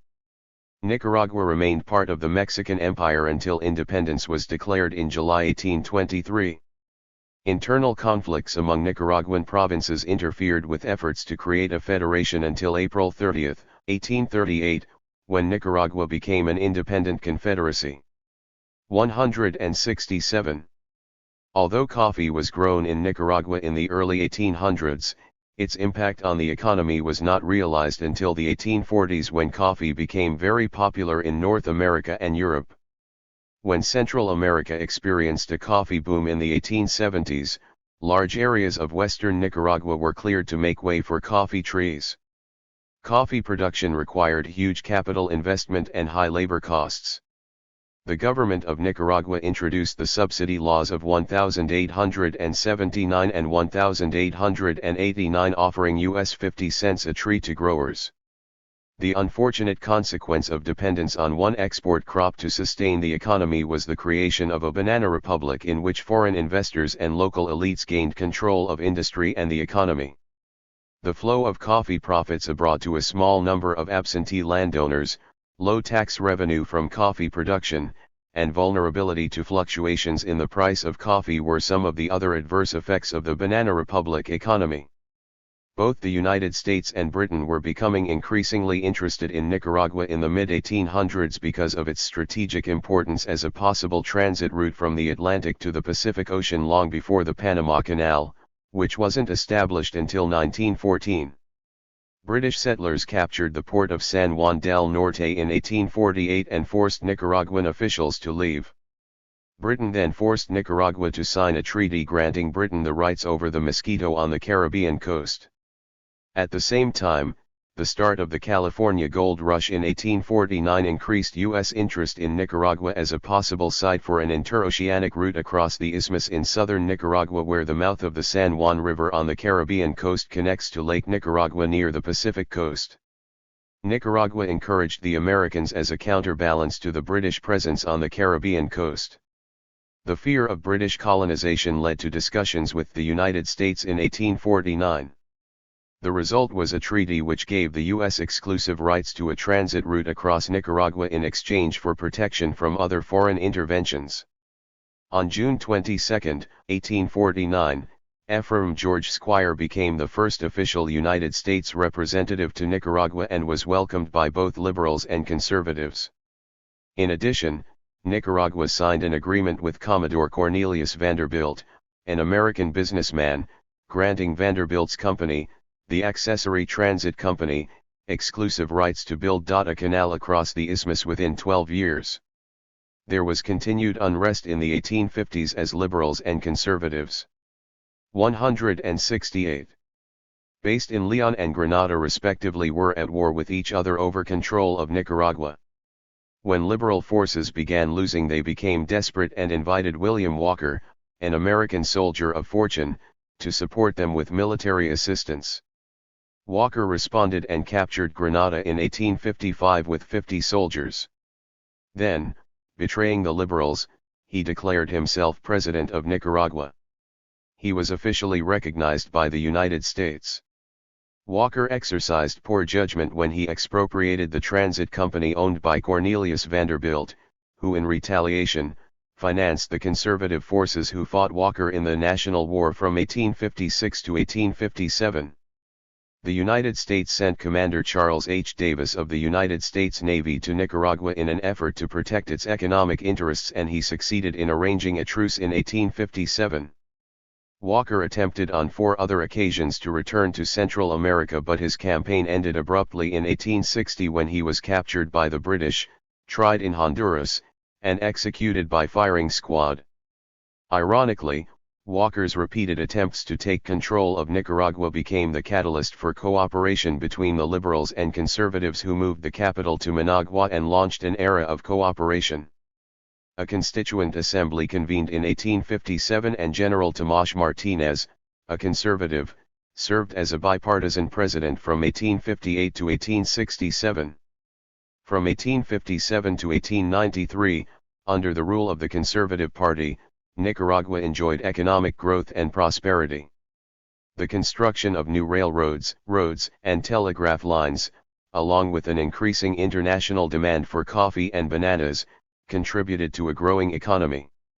The period of relative peace ended in 1891 following the election of conservative Roberto Sacasa as president in 1889.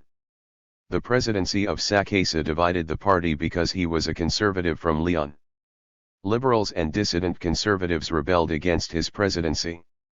The hostilities prompted a constitutional convention in 1893 when a liberal, General José Santos Zelaya, was confirmed as president. Zelaya's rule was significant because his repressive methods eventually provoked ongoing American involvement in Nicaragua and American support for conservative forces which bred the revolutionary movement of Sandino. Zelaya's rule was very controversial. He presided during a period of strong economic growth and modernization, but he was a ruthless dictator. He strengthened the economy by encouraging foreign investment and expanding coffee production and banana exports. Construction of roads. 169. Seaport facilities, railway lines, government buildings, and schools produced a stronger infrastructure and greater prosperity. One of the shortcomings of his administration was the proliferation of American companies in Nicaragua, to the point where U.S. firms controlled most of the production of coffee, bananas, gold, and lumber. Another achievement of Zelaya's administration was to end the dispute with Britain over the sovereignty of the Mosquito Coast. Although control of the region was transferred to Nicaragua in 1894, the Caribbean coast remained culturally separate. Despite his accomplishments, his international reputation suffered because of his imperialistic ambitions in Central America and his vocal criticism of American administrations for their interventions in Central America. Conservative opposition to his policies, mostly by landowners, triggered a wave of repression. Reaction to Zelaya's repression provoked a major conservative rebellion led by Emiliano Chamorro Vargas in 1903, followed by another uprising led by Juan Estrada in 1909 supported by American and British money. Zelaya's capture and execution of 2 American mercenaries prodded the United States into dispatching 400 Marines to the Caribbean coast. Finally, on December 17, 1909, Zelaya resigned.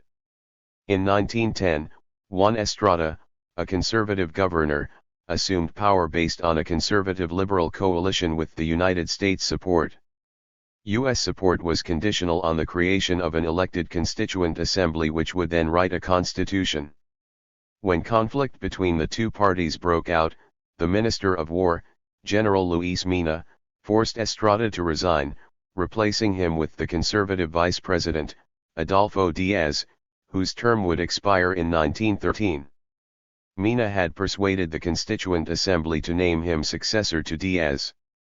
When the United States refused to accept this decision, Mina rebelled, resulting in the U.S. sending 2,700 Marines to Nicaragua. Mina fled the country. To serve as a reminder that the United States was prepared to protect its interests in Nicaragua and preserve the conservatives' hold on the presidency, the U.S. left 100 Marines behind in Nicaragua until 1933. Nicaragua negotiated the Chamorro-Bryan Agreement with the U.S. Senate, ostensibly to grant exclusive rights to the United States to build an interoceanic canal across Nicaragua. Since the United States had already completed the Panama Canal, the real purpose was to bar other countries from building such a canal in Nicaragua and to transform Nicaragua into a 170 virtual protectorate of the United States. The conservatives with Emiliano Chamorro as president were in power from 1916 to 1925 because of their total collaboration with the United States. Emiliano Chamorro's uncle, Diego Manuel Chamorro, won the 1920 election with the support of the United States. When Carlos Solorzano became president on January 1, 1925, he asked the United States not to withdraw their troops from Nicaragua in order to provide a measure of security against another liberal uprising. Solorzano purged the liberals from his coalition government on August 26 after the U.S. Marines withdrew from Nicaragua. Subsequently, Solorzano was forced from power. During a brief respite from the liberals' and conservatives' ongoing war, the National Congress elected Adolfo Diaz as president in 1926. violence erupted again between the liberals and conservatives. U.S. President Calvin Coolidge, fearing that the violence might threaten U.S. interests, sent Henry L. Stimson as his special envoy to negotiate a peace between the warring parties. Coolidge, a proponent of the interventionist interpretation of the Monroe Doctrine, stated in an address to Congress in 1927 that, "I have the most conclusive evidence that arms and munitions in large quantities have been on special occasions, shipped to the revolutionists in Nicaragua. I am sure it is not the desire of the United States to intervene in the internal affairs of Nicaragua or of any other Central American republic. Nevertheless, it must be said, that we have a very definite and special interest in the maintenance of order and good government in Nicaragua at the present time. The United States cannot, therefore, fail to view with deep concern any serious threat to stability and constitutional government in Nicaragua tending toward anarchy and jeopardizing American interests, especially if such a state of affairs is contributed or brought about by outside influence or by any foreign power." The revolutionaries mentioned in the address were the liberals, one being Augusto Cesar Sandino, whose name was taken by a successful revolutionary group in Nicaragua in 1961. Sandino was an illegitimate son of a wealthy landowner and a mestizo servant. In 1926, Sandino worked as a gold miner at an American company. He lectured the mine workers about social inequalities, and eventually organized his own army consisting mostly of peasants, workers, and liberals, to wage war against the conservative government. 171. After negotiating with both the liberals and conservatives, Stimson achieved a peaceful settlement resulting in the Pact of Espino Negro. Both sides agreed to disarm and to create a nonpartisan military force, the National Guard, to be established and trained under American supervision. As well, the agreement called for the stationing of American forces in Nicaragua to supervise the 1928 elections. Sandino refused to sign the pact and denounced the U.S. for making Nicaragua an American protectorate. He organized an independent guerrilla force to wage war against the Nicaraguan government and the United States. American Marines embarked on a 6-year hunt for Sandino without success. As American casualties increased in Nicaragua, the United States decided to withdraw the Marines in 1933.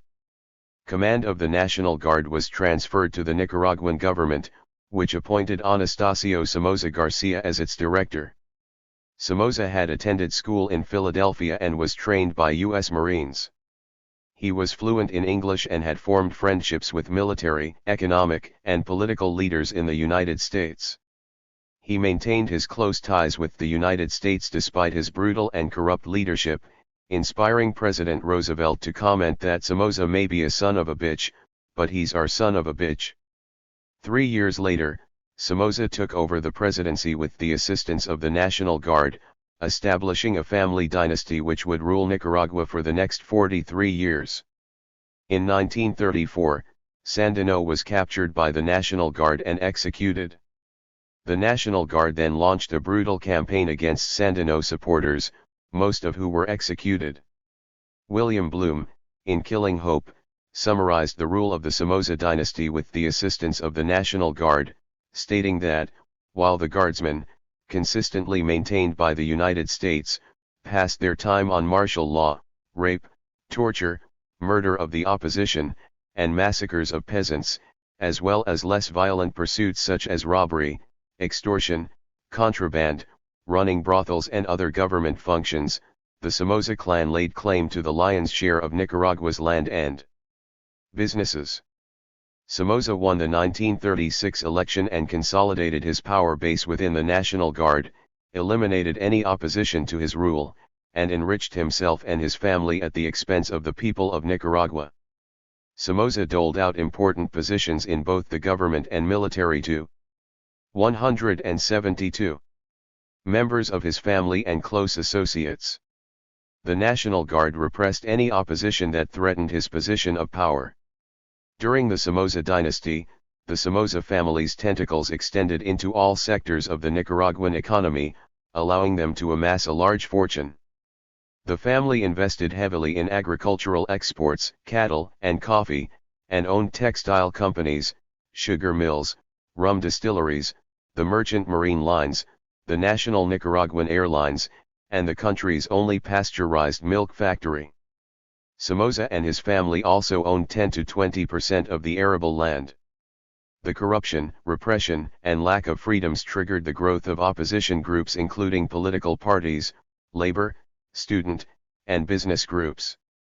To appease the growing opposition against his dictatorship, Somoza struck an agreement with conservative General Emiliano Chamorro Vargas that assured the Conservative Party 1/3 of the congressional delegates and limited representation in the cabinet. The agreement also guaranteed commercial liberty. These measures won back limited support from the traditional elite who benefited from the economic growth in the 1950s and 1960s. In 1955, Somoza Garcia was re-elected president. Somoza's policies and brutality had produced many political enemies, including some within the National Guard, one of whom assassinated him in 1956. His eldest son, Luis Somoza Debayle, an American-trained engineer, succeeded him as president, while another son, Anastasio Somoza Debayle, a West Point graduate, became leader of the National Guard. A brutal campaign of repression including torture, imprisonment, executions, press censorship, and a suspension of civil liberties followed Somoza Garcia's death. When Luis Somoza's health deteriorated and he was unable to seek another term as president, his brother, Anastasio Somoza, was elected president amid a repressive campaign against his political opponents. After his brother Luis died of a heart attack, Anastasio also became leader of the National Guard, giving him absolute political and military power. One of the principal opposition groups was headed by Pedro Joaquin Chamorro Cardenal, owner of the newspaper La Prensa.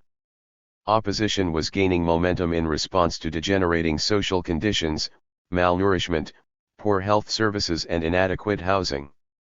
On December 23, 1972, a powerful earthquake dealt a severe blow to 173. Nicaragua, and the Somoza family took advantage of the tragedy to prey on devastated sectors of society. The earthquake left in its wake 10,000 dead, an estimated 50,000 homeless, and 80% of Managua's commercial buildings in ruins. Not only did the National Guard join in the looting after the earthquake, but when international relief aid poured into Nicaragua, the Somoza family and the National Guard illegally appropriated a massive amount of the funds for their own use. The struggle against Somoza. Several major opposition groups emerged in the 1960s and 1970s to oppose and eventually release the Somoza family's grip on power. In 1961, a small group of student activists at the National Autonomous University of Nicaragua in Managua formed the Sandinista National Liberation Front.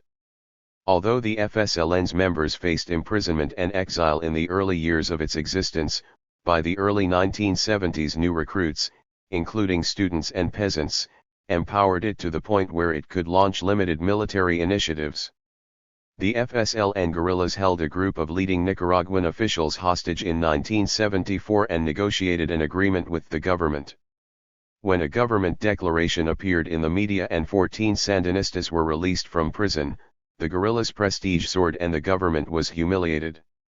Somoza's reaction to the growing opposition to his regime was more censorship, torture, and murder. Differences in philosophy temporarily fractured the guerrilla movement, but they united under Daniel José Ortega Saavedra's faction, which believed that conditions were primed for immediate action. When Somoza decided to run for another term in 1974, the political opposition, led by Chamorro and former Minister of Education Ramiro Sacasa, created the Democratic Liberation Union, which included most anti-Somoza elements such as the traditional elites and labor unions. UDL attempted to promote a dialogue with the government but was greeted with more repression and censorship. In the late 1970s, while the Somoza government stepped up its repressive measures, opposition groups were gaining strength and confidence. The United States feared a possible populist, reformist, FLSN government and increased its military assistance to the Somoza administration until it was clear that they were on the brink of defeat.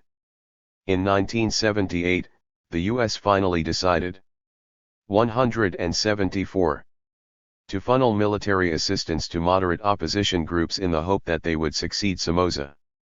By 1977, the FSLN had become sufficiently strong to pose a threat to the Somoza regime. The Carter administration then shipped weapons to Somoza covertly to avoid accusations of supporting a government that regularly violated the human rights of its citizens. During Somoza's struggle to hold on to power, the Nicaraguan economy suffered as capital fled the country, foreign investment dried up, inflation accelerated and employment declined. Coupled with the National Guard's brutal repression of the opposition and suppression of civil liberties, the armed resistance grew and opposition groups increasingly joined forces. A group of prominent Nicaraguan businesspeople and academics, known as Los Doce, formed an anti-Somoza alliance and buttressed the FLSN when they insisted that the Sandinistas be represented in any post-Somoza government. The turning point for the forces opposing Somoza occurred on January 10, 1978, when the editor of La Prensa, Joaquin Chamorro Cardinal, who was critical of the government, was assassinated.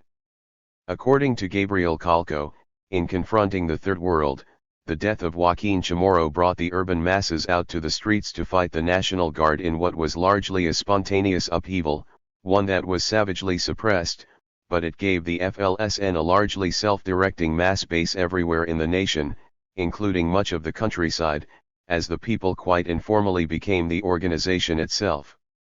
President Carter, fearing a FLSN victory, attempted to cajole Somoza into adopting a more flexible stance in an effort to win back middle-class support, but Somoza was in no mood to grant concessions. With military support from Israel and Brazil, he continued his brutal acts of suppression. At this point, the United States withdrew all economic and military support, although support for the National Guard continued in anticipation of its role in a post-Somoza government. Seeking a moderate alternative to the FLSN, President Carter authorized the CIA to support non-leftist opponents of Somoza. The American definition of moderate opponents was a reflection of the Cold War mindset, which considered nationalism, reformism, populism, and independence from the United States as a signpost of communism.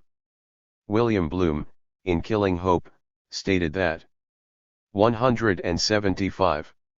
Washington's idea of moderate, according to a group of prominent Nicaraguans, was the inclusion of Somoza's political party in the future government and leaving practically intact the corrupt structure of the Somoza apparatus, including the National Guard, albeit in some reorganized form.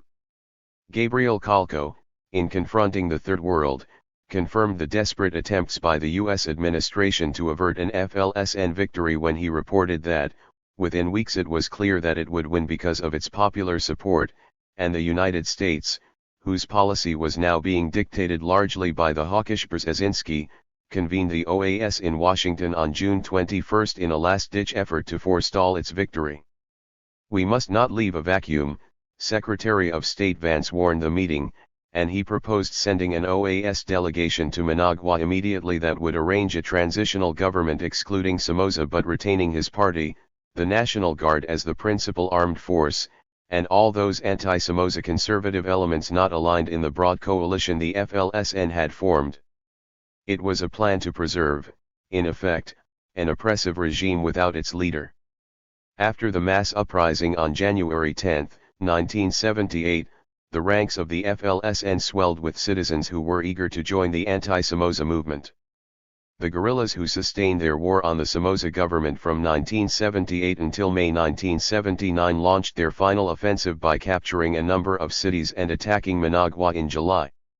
While the FLSN was endeavoring to defeat Somoza's forces in Nicaragua, they were creating a coalition of different groups in Costa Rica to serve as their political wing. On February 1, 1979, these groups formed the National Patriotic Front, of which Los Doce and the Popular Social Christian Party were members. When defeat of the Somoza regime was only weeks away, a provisional Nicaraguan government was created in Costa Rica consisting of a 5-person junta including Daniel José Ortega Saavedra of the FLSN, Moises Hassan Morales of the FPN, Sergio Rami Mercado of Los Doce, Alfonso Rabelo Callejas of the Nicaraguan Democratic Movement, and Violeta Barrios de Chamorro, who was the widow of La Prensa's editor. The government in waiting agreed on the Punta Arenas Pact, to establish a mixed economy, political pluralism, a non-aligned foreign policy, a Popsparti's army, universal suffrage, and ultimately, free elections. When it became obvious to the Carter administration in 1979 that the FLSN would overthrow Somoza and form the next government, the U.S. 176 sent officials to Nicaragua to negotiate an agreement with the Sandinistas.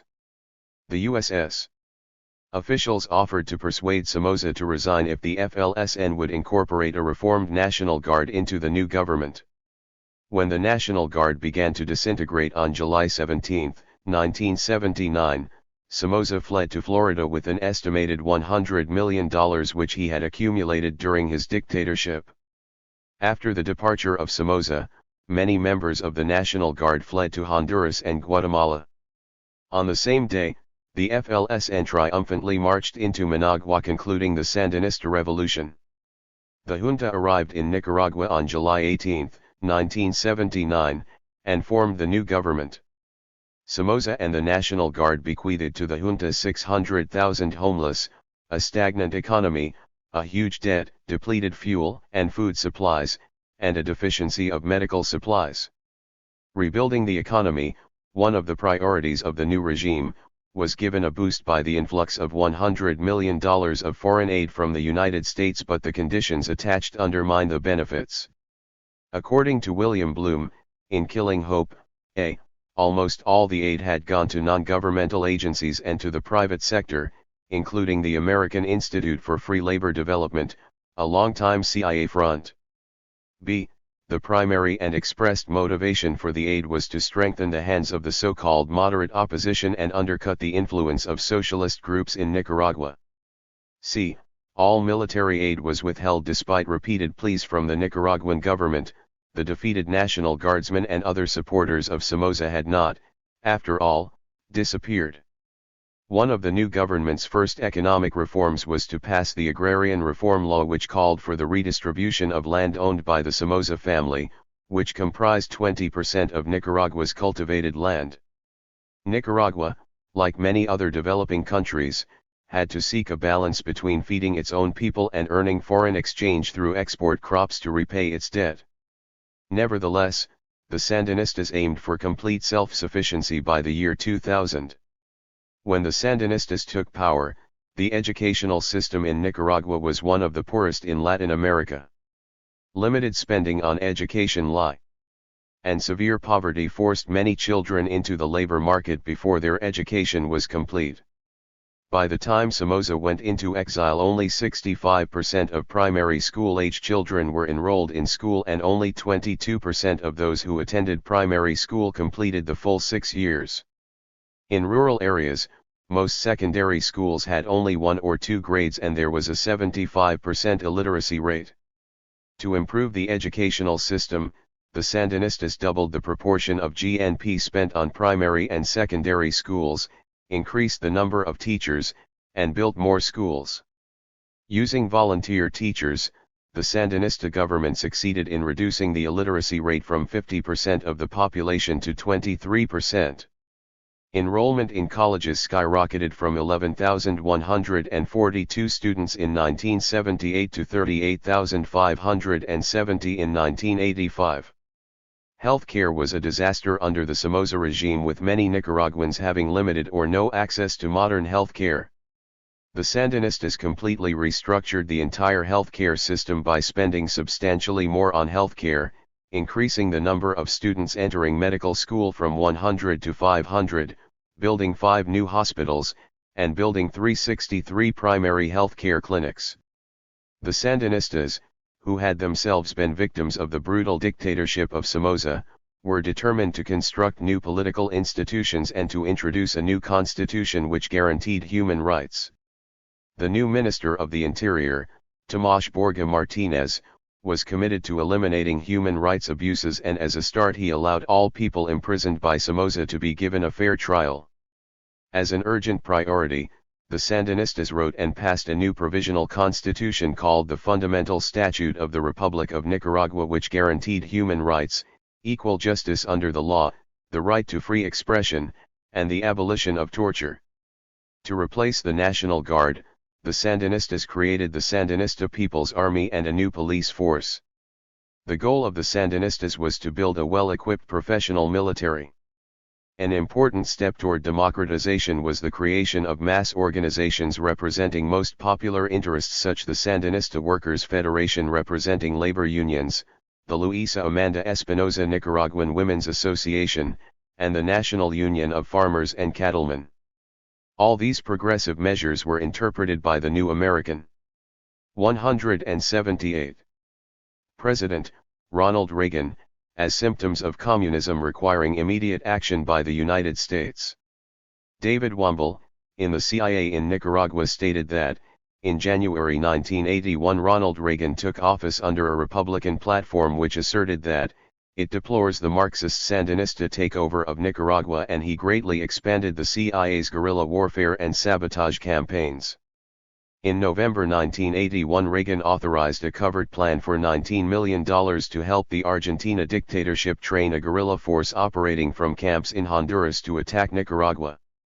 William Bloom, in Killing Hope wrote that the president moved quickly to cut off virtually all forms of assistance to the Sandinistas, the opening salvos of his war against their revolution. The American whale, yet again, felt threatened by a minnow in the Caribbean. Among the many other measures undertaken, Nicaragua was excluded from U.S. government programs which promote American investment and trade. Sugar imports from Nicaragua were slashed by 90%. Washington pressured the International Monetary Fund, the Inter-American Development Bank, the World Bank, and the European Common Market to withhold loans to Nicaragua. As well, Ryan Telford, in John Wayne Goes to Managua, U.S. covered policy in Nicaragua during the Reagan administration noted that, with the benefit of recently declassified documents from National Security Advisor Robert McFarlane and a presidential finding signed by President Reagan, it seems clear that from early 1981 the Reagan administration was determined to implement a National Security Council and Central Intelligence Agency proposal for a very broad program of covert actions to address U.S. national security concerns in Nicaragua. In order to alarm the American people and gain support for the war against Nicaragua, President Reagan warned that Nicaragua was only 2 days' march from Brownsville, Texas.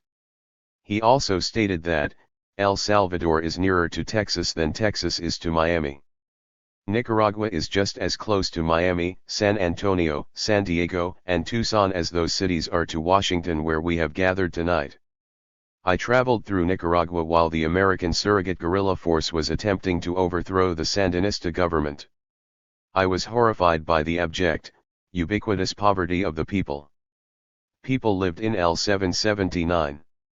Small shacks with no amenities, and when I took the bus to the market in Managua, I saw people hanging over the sides because no one could afford a car.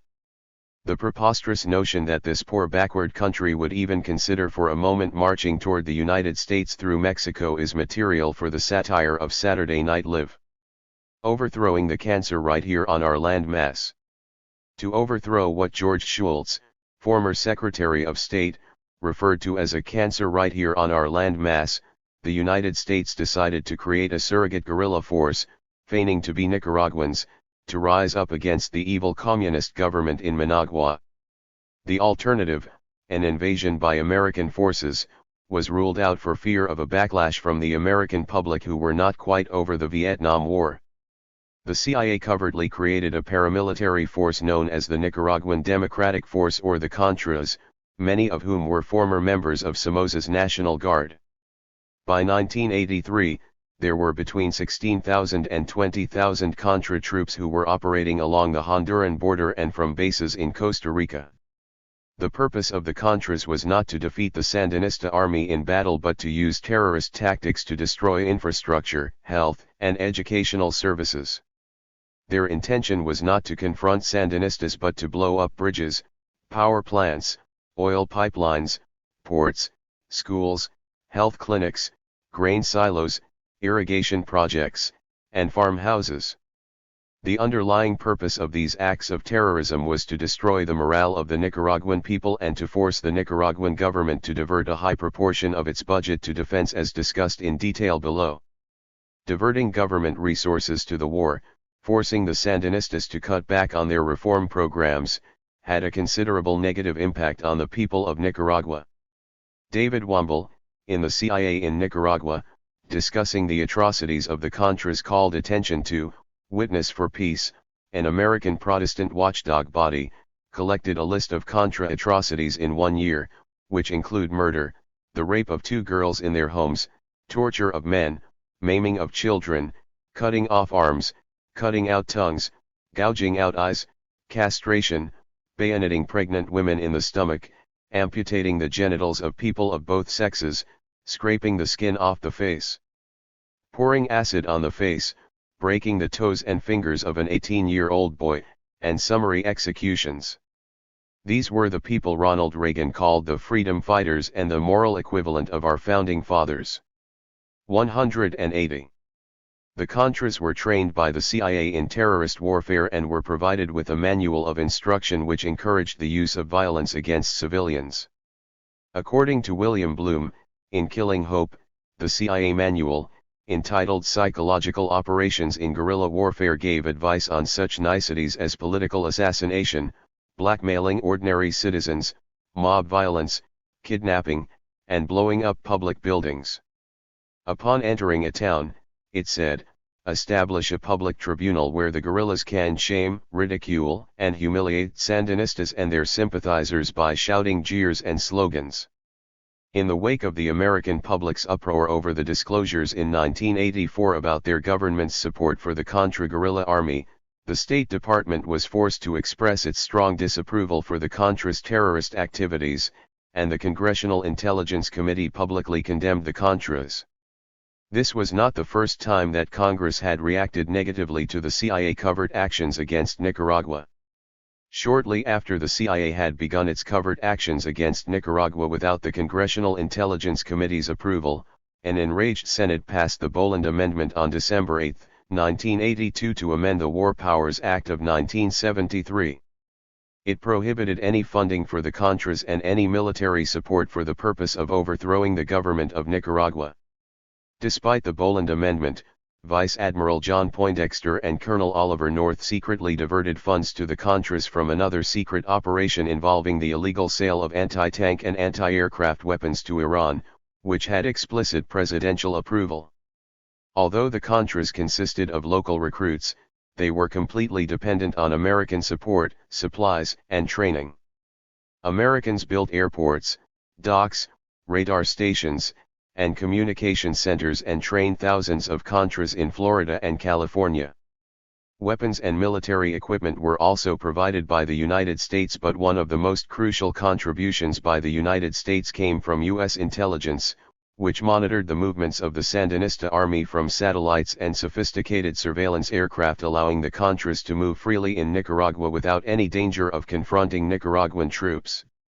American pilots covertly participated in the terrorist campaign against Nicaragua by flying combat missions against Nicaraguan troops and by dropping supplies to Contra forces within Nicaragua. Some were flying in civilian clothes and were warned by the CIA that if they were captured, 181, they would be disavowed. As a result of these raids, foreign companies decided to abandon any economic relationship with Nicaragua. In 1982, the Standard Fruit Company announced that it was suspending its operations in Nicaragua while foreign oil tankers refused to deliver oil to Nicaragua after Contra threats to blow them up. In October 1983, Nicaragua lost its primary oil supply when ESO announced that it would no longer ship oil from Mexico to Nicaragua. Nicaragua suffered the destruction of oil pipelines and the mining of oil unloading ports, creating a critical shortage of fuel. Another result was an acute food shortage stemming from Contra attacks on crops, grain silos, irrigation projects, farm silos, and machinery. In addition, the fish industry suffered from lack of fuel for its boats, spare parts, and the mining of Nicaraguan waters. In addition to the guerrilla warfare against the Sandinistas, the United States embarked on a devastating campaign of economic warfare to starve the people of Nicaragua in the hope that eventually they would vote with their stomachs. Washington's ultimate objective was to impose a complete economic blockade against Nicaragua by blocking foreign aid, trade, and loans. The United States persuaded the World Bank, the International Monetary Fund, and the International Development Fund to cut Nicaragua off from any form of assistance. A total trade embargo imposed by the U.S. was a serious blow to the Nicaraguan economy. Foreign trade with Nicaragua was almost severed when the CIA mined Nicaraguan harbors in 1984. The placing of 300-pound mines in 3 harbors not only discouraged foreign trade but destroyed Nicaragua's fishing industry. To a country already facing serious economic hardships, termination of all aid and trade dealt a lethal blow to the economy. By 1985, the Nicaraguan economy was on life support.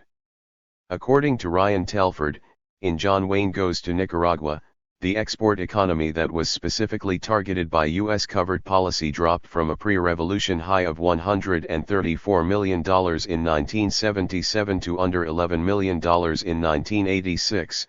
The U.S. stranglehold on Nicaragua during the 1980s resulted in Nicaraguan direct losses of over $1 billion and indirect losses through 1987 of over $3.6 billion. Congress had become very disapproving of the Reagan administration's unilateral decisions on matters that were within their jurisdiction, hence the Boland Amendment. Challenges to the administration's policies. 182. Included the charge that Reagan's Central American activities such as toppling governments were responsible for the current problems there. To win approval not only in Congress but from the American people, the Reagan administration planned to put a stamp of legitimacy on their activities in Central America. The strategy was to set up a commission to study the problems in Central America and report back to the president, knowing in advance that the report would not interfere with the president's plans. President Reagan's Central American plan would be safe given the composition of the commission. In June 1983, Senator Henry M. Jackson proposed setting up a bipartisan commission on Central America. At a convention in Florida, President Reagan announced the establishment of a commission that would lay the foundations for a long-term unified national approach to the freedom and independence of the countries of Central America. On July 19, 1983, he created the National Bipartisan Commission on Central America. The commission was headed by Henry Kissinger, and included Jack Kemp, William Rogers, and Jeane Kirkpatrick. The Kissinger Commission reported that it endorsed the thrust of President Reagan's policies and urged the president to respond boldly to the real and acute crisis in Central America. Among its findings were, "Cent the roots of the crisis are both indigenous and foreign, Cent the true threat is the intrusion of aggressive outside powers exploiting the local grievances to expand their own political influence and political controls, The United States has a humanitarian interest in alleviating misery and helping the people of Central America meet their social and economic needs." Some recommendations were that the campaign waged by the anti-Sandinista guerrillas, which is in favor of a negotiated settlement, be continued. The United States should consider using force against the leftist Nicaraguan government as a last resort if it refused to agree to stop supporting guerrilla movements in other countries. 183. The final recommendation is important because part of the Reagan administration's propaganda campaign was to justify its activities against Nicaragua on the grounds that the Sandinistas were supplying weapons to guerrilla forces in El Salvador, an American client state. In a formal address to the nation on August 13, 1983, President Reagan stated that, "We are on the side of peaceful democratic change in Central America and our actions daily prove it. But we aren't the only ones interested in Central America. The Soviet Union and Cuba are intervening there, because they believe they can exploit the problem so as to install ruthless communist dictatorships, such as we see in Cuba. That brings me to Nicaragua. We have dealt decently with Nicaragua, more decently than the Sandinista government there has treated its own citizens and neighbors. They betrayed many who fought beside them in the revolution, and they've set up a communist dictatorship. We support the elected government of El Salvador against communist-backed guerrillas who would take over the country by force. and we oppose the unelected government of Nicaragua which supports those guerrillas with weapons and ammunition. Noam Chomsky, in Understanding Power, pointed out that the Reagan administration believed that it was necessary for the propaganda system to pretend that the Contras were like the FMLN in El Salvador, just a regular indigenous guerrilla force opposing the government. And part of the method for claiming that these two forces were equivalent was to say that the FMLN guerrillas also had outside support from a foreign government, in other words, from the government of Nicaragua, and that was the only reason they could survive. David McMichael, who served with the CIA from 1981 to 1983 as an analyst of military and political developments in Central America, noted after an interagency meeting that, although the stated objective was to interdict arms going to El Salvador, there was hardly any discussion of the arms traffic. One couldn't understand this failure until months later, when I realized, like everyone else, that arms interdiction had never been a serious objective. The administration and the CIA have systematically misrepresented Nicaraguan involvement in the supply of arms to Salvadorian guerrillas to justify efforts to overthrow the Nicaraguan government. After retiring, David McMichael testified at the World Court and demonstrated that the State Department's claim that the main arms flow from Nicaragua to the FMLN across the Gulf of Fonseca was not credible. The 184 Gulf of Fonseca, which is 30 kilometers wide, is extensively patrolled by the U.S. Navy, and an island in the middle of the Gulf is loaded with super sophisticated U.S. radar systems which were capable of detecting any ships on the Pacific coast. There were also U.S. Navy SEAL teams everywhere, none of whom detected any ships. According to the Reagan administration, the Sandinistas were a communist dictatorship with fraudulent elections who were exporting communism to El Salvador through their support of the guerrilla movement there. President Reagan needed to demonstrate that El Salvador, an American client state, was democratic while the elections in Nicaragua were fraught with critical flaws. This lie provided the United States with the justification for its campaign to purge the hemisphere of a communist threat not only to other Latin American countries but also to the security of the United States. Election and reaction. The 1984 elections in Nicaragua were open to all parties and candidates. No fraud was reported in the polling, the vote was legitimately secret, voters were encouraged to vote, and the fact that there were no deaths reported in connection with the election, by itself, made it rather unique in Latin America. There were 450 foreign observers to monitor the 1984 Nicaraguan election in addition to the 15-member delegation from the Latin American Studies Association who were in Nicaragua 8 days prior to the election with complete freedom to interview whomever they chose. Lassa pointed out that voter turnout was heavy, with more enthusiasm among voters in low-income areas than in more affluent neighborhoods, and the rate of participation achieved compares very favorably with the rates achieved in 11 other recent Latin American elections, as well as the 1984 U.S. presidential election. In addition, Lassa emphasized the protection of secrecy which was meticulously designed to minimize the potential for abuses. One of the groups monitoring the election was the Irish delegation who pointed out that, recent elections in other Central American countries such as El Salvador, 185, and Guatemala did not introduce such measures, and there was considerable debate concerning the validity of their registers, which were based on out-of-date census figures, incomplete official registers of population changes, and other sources. The Irish delegation, commenting on the freedom of any party to participate, claimed that the law guarantees participation of political parties of all ideologies.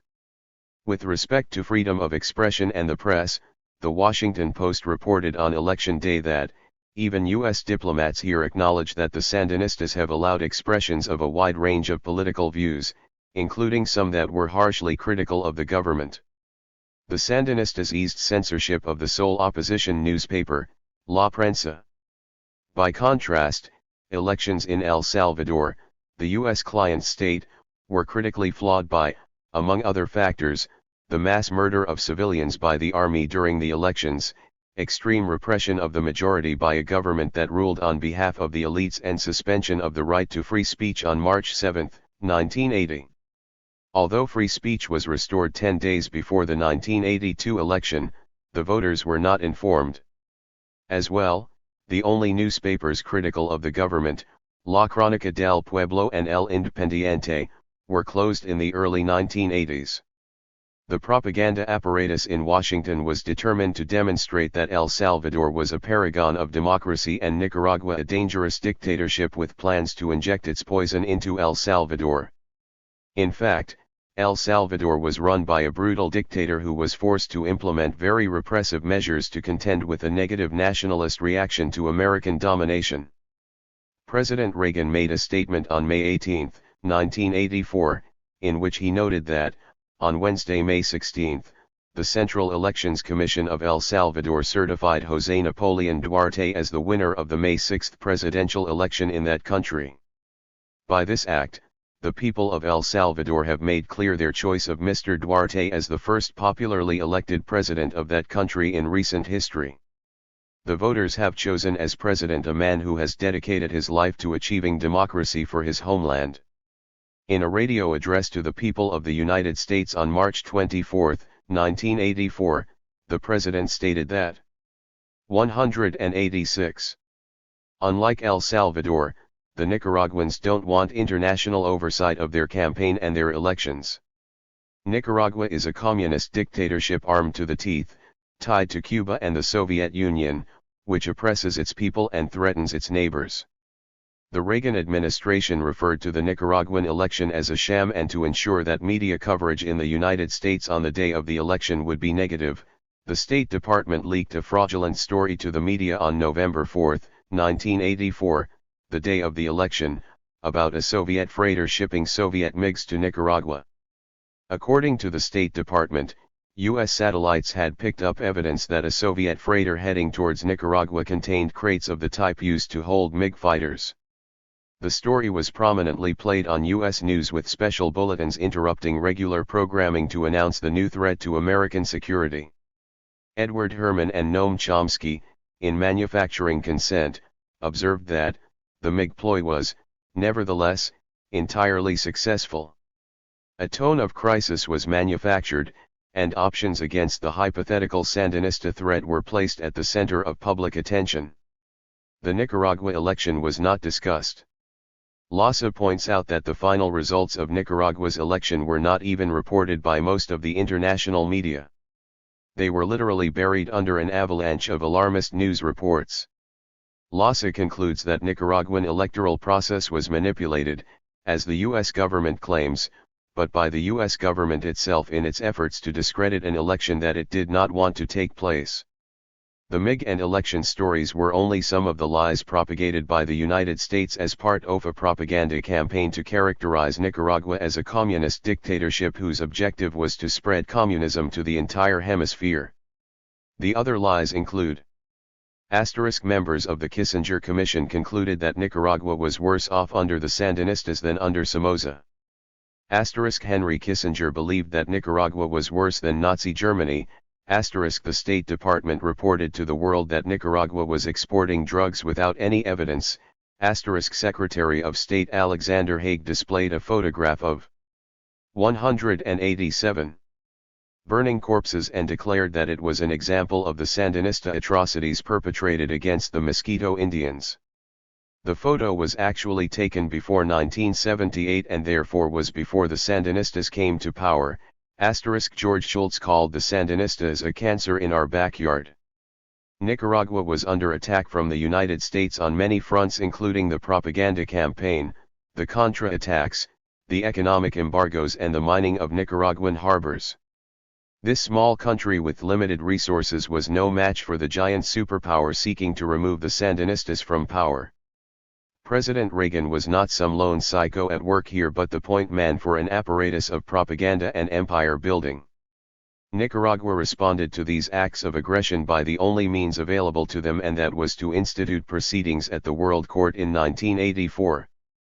Nicaragua requested the court to adjudge and declare that the U.S. was under a duty to cease and desist immediately from the use of force against Nicaragua, from all violations of sovereignty and political independence of Nicaragua, and from the effort to restrict access to and from Nicaraguan ports, The United States has an obligation to pay reparations for damages caused by these violations. In the judgment of the World Court, the court finds it established that the President of the United States authorized a U.S. government agency to lay mines in Nicaraguan ports. The ruling is based on the following violations of international law: the UN Charter, Article 2, Paragraph 4, all members shall refrain in their international relations from the threat or use of force against the territorial integrity or political independence of any state, Geneva Conventions, Protocol 1, Chapter 2, Clause 3, those who employ a method or means of combat, the effects of 188, which cannot be limited as required by this protocol, and in each such case, are of a nature to strike military objectives and civilians or civilian objects without distinction, St. Hague Convention 8, Article 2. It is forbidden to lay automatic contact mines off the coast and ports of the enemy, with the sole purpose of intercepting commercial fishing. With respect to the Contra guerrillas, the court found it clearly established that the United States intended by its support of the Contras to overthrow the present government of Nicaragua. It finds that the support given by the United States to the Contras by financial support, supply of weapons, intelligence, and logistical support, constitutes a clear breach of the principle of non-intervention. On the issue of reparations, the court determined that, the court considers appropriate the request of Nicaragua for the nature and amount of the reparations to be determined at a subsequent phase of the proceedings. In response to the ruling, the State Department commented that the World Court was not equipped for complex cases. State Department legal advisor Abraham Sofar justified the United States' rejection of the World Court decision by explaining that America must reserve to ourselves the power to determine whether the court has jurisdiction over us in this particular case, and that the United States does not accept compulsory jurisdiction over any dispute involving matters essentially within the domestic jurisdiction of the United States as determined by the United States. In their response, the United States invented a new principle of jurisprudence, namely that the convicted party, and not the court itself, has the right, after the trial, to determine the jurisdiction of the court. To continue its support for the Contras, the Reagan administration descended to the level of common outlaws and drug dealers. In addition to violating the Boland Amendment, the Arms Export Control Act, and the Neutrality Act, the Reaganites engaged in narcotics trafficking and gun running, and ignored the oversight controls of Congress in order to maintain a steady flow of weapons to the Contras. During the Iran-Iraq War, despite a trade embargo on Iran, President Reagan approved a plan to sell weapons to Iran in order to secure the release of 7 American hostages being held by Iranian-controlled terrorists. 189. In Lebanon, National Security Advisor Robert McFarlane, who sought President Reagan's approval for the plan, was also motivated by the hope of establishing better relations with Iran and increasing U.S. influence in the Middle East. The secret funds raised from the arms sale were used to buy arms for the Contras in violation of the Boland Amendment and the Second Boland Amendment, which won congressional approval in 1984. Boland Amendment 2 prohibited the use of funds available to the Central Intelligence Agency, or any other agency or entity of the United States involved in intelligence activities to be used on behalf of the Contras. When Nicaraguan soldiers shot down an American cargo plane loaded with military supplies for Contra forces, the one surviving crew member, American Eugene Hasenfuss, confessed that he worked for the CIA. A Senate committee also uncovered a scheme to use the sale of cocaine from Colombia to finance the Contras. The same planes that carried weapons to the Contras also carried drugs. Congress established the Senate Committee on Drugs, Law Enforcement, and Foreign Policy in 1986, which was chaired by Senator John F. Kerry. The report of the committee stated that, while the Contras/drug question was not the primary focus of the investigation, the subcommittee uncovered considerable evidence relating to the Contra network which substantiated many of the initial allegations laid out before the committee in the spring of 1986. On the basis of this evidence, it is clear that individuals who provided support for the Contras were involved in drug trafficking.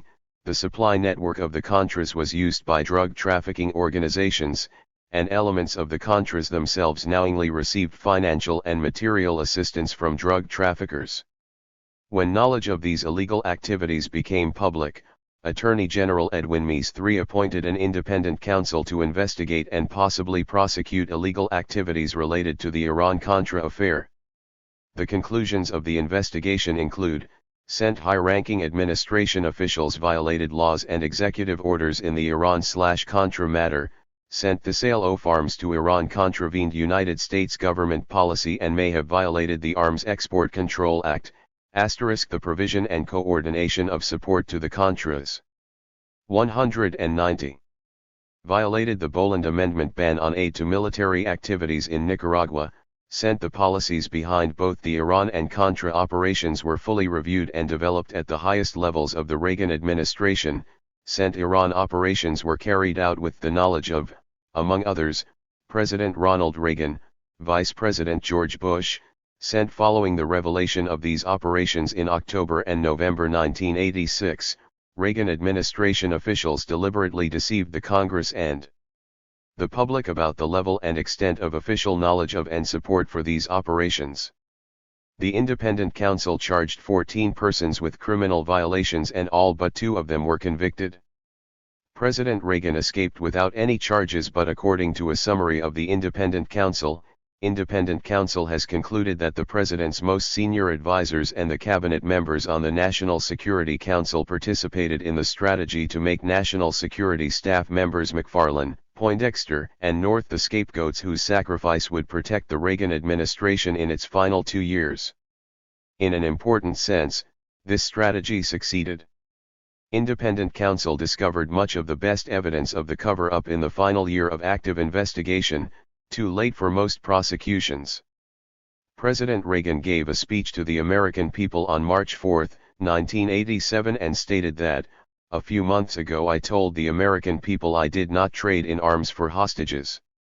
My heart and my best intentions still tell me that's true, but the facts and the evidence tell me it is not as the Tower Board reported, which began as a strategic opening to Iran but deteriorated, in its implementation, into trading arms for hostages." Now, another major aspect of the board's findings regards the transfer of funds to the Nicaragua Contras. The Tower Board wasn't able to find out what happened to this money, so the facts here will be left to the continuing investigations of the court-appointed independent counsel and the 2 congressional committees. 191. One thing still upsetting me, however, is that no one kept proper records of meetings and decisions. This led to my failure to recollect whether I approved an arms shipment before or after the fact. The remarkable hypocrisy in Reagan's plan to sell arms to Iran lies in the fact that he was, at the same time, arming Iraq to destroy Iran. Frank Gaffney, Under-Secretary of Defense in the Reagan administration, admitted on the Canadian CBC television network's program Counterspin that Iraq was armed to bloodlet Iran. The ongoing American military and financial support of the Contras was only one aspect of a four-sided attack against the Sandinista government. Economic strangulation, support for opposition groups within Nicaragua, and intervention in the 1990 Nicaraguan election also contributed to the eventual downfall of the Sandinistas. In 1988–89 the Reagan administration intensified its efforts to ensure the defeat of the Sandinistas in the 1990 election with continued support for the Contras. According to William Bloom in Killing Hope, the Reagan administration's obsession with the Sandinistas had inspired both the official and the unofficial squads to embrace tactics such as the following in order to maintain a steady flow of financing, weaponry and other aid to the Contras: dealings with other Middle Eastern and Latin American terrorists, frequent drug smuggling in a variety of imaginative ways, money laundering, embezzlement of U.S. government funds, perjury, obstruction of justice, burglary of the offices of American dissidents. All of it to support the band of rapists, torturers, and killers known as the Contras. Economic strangulation was the result of a number of factors, beginning with the economic and social conditions inherited from 43 years of Somoza rule. The Sandinistas inherited a country suffering from crushing poverty, a $1.6 billion debt, and a lack of progress under Somoza. The United States tightened the noose with a trade embargo and severed sources of credit. U.S. support for the Contras was also devastating to the Nicaraguan economy as more and more resources had to be diverted to defense. In 1980, the Nicaraguan government spent only 18% of its budget on defense and 50% on health and education compared to 1987 when the government spent 50% on defense and only 20% on health and education. Economic deprivation was fueling growing opposition in Nicaragua as middle-class professionals fled the country and businessmen and landowners attempted to sabotage the country from within. Shortages of food, buses, taxis, spare parts for machinery, and jobs overshadowed the advances in 192. Agrarian reform, healthcare, and education. As a result of the economic hardships, the Sandinistas began to curtail the rights of opponents, although they never resorted to torture or executions. The United States supported opposition groups in Nicaragua to weaken further the Sandinista government. The CIA recruited agents in Nicaragua to promote anti-government rallies and protests in the hope of provoking a brutal Nicaraguan response to tarnish their reputation. One of the responses of the Sandinistas to the growing opposition was to shut down the opposition newspaper, La Prensa, on several occasions. La Prensa was financed covertly by the CIA, the National Endowment for Democracy in Washington, who received money from Congress, and private American groups. One of the chief editors, Pedro Joaquin Chamorro, Jr., had connections to the Contras and traveled around the United States on speaking tours to raise money for them. When I was in Nicaragua in 1989, I recall picking up a copy of La Prensa which was readily available and was astonished that it was allowed to operate given that it was known to be sponsored by the CIA. At a time when the reputation of the CIA was tainted from its covert activities, Congress created the net to overtly perform many of the same political functions such as funding political parties, labor unions, newspapers, and other opposition groups. Although Congress enacted a law in 1984 prohibiting the net from financing candidates for public office, the loopholes in the legislation provided an opportunity for net to contribute to the building of the National Opposition Union, the main opposition party in Nicaragua. UNO was formed in 1982 by opponents of the Sandinista government.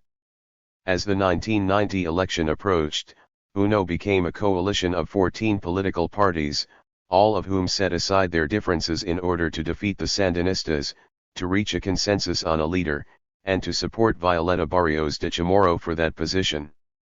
According to S. Brian Wilson in How the U.S. Purchased the 1990 Nicaraguan Elections, the level of funding for creating and sustaining the opposition parties in Nicaragua in preparation for its February 1990 elections perhaps exceeded all prior experiences of electoral intervention.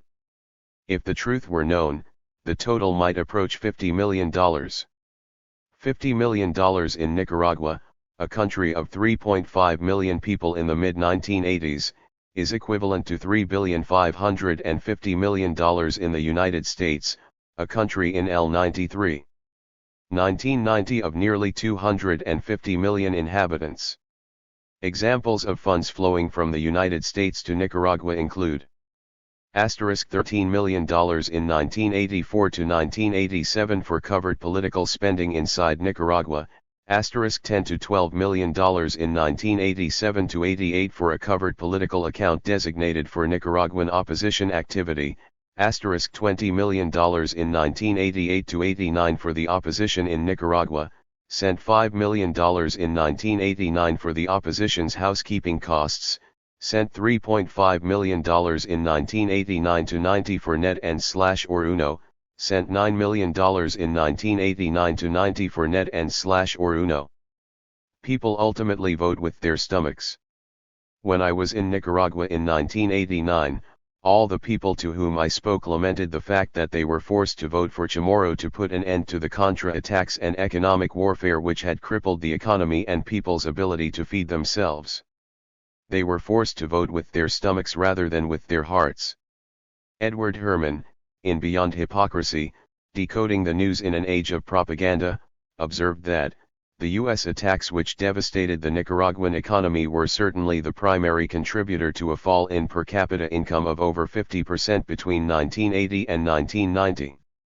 It seems obvious, therefore, that the United States had purposefully tilted the playing field in a direction unfavorable to the ruling party. As well, Mark Weisbrot, in What Everyone Should Know About Nicaragua, reports that, by 1990 the Nicaraguans had suffered more than they could take from the war and economic embargo, so when President George Bush I made it clear that their misery would continue until the Sandinistas were voted out of office, a majority cried uncle. In 1990, Violeta Barrios de Chamorro became president of Nicaragua. 194. But the Sandinistas won 43% of the popular vote in the election despite the threat of continued American warfare against Nicaragua if the Sandinistas had won. While negotiating the transfer of power, UNO and the Sandinistas negotiated an agreement called the Protocol on Procedures for the Transfer of Presidential Powers, in which UNO guaranteed that any changes implemented by the Sandinistas during their 11 years in power would not be overturned.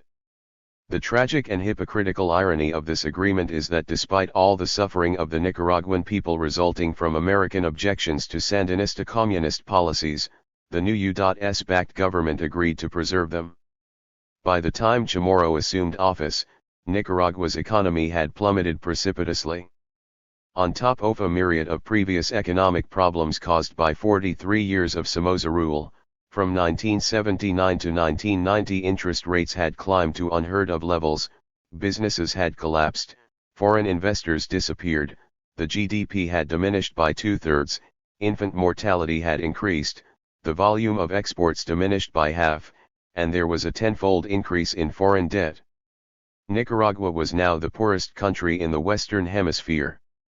Forced to divert half its budget to defense, cut off from the World Bank and the IMF, victimized by a trade embargo, and suffering from American-supported sabotage from within, Nicaragua's economy was doomed. Once Chamorro became president, the World Bank and IMF opened their doors to Nicaragua again, the trade embargo was lifted, the contra-guerrilla attacks ceased, foreign trade resumed, and foreign investment gradually returned.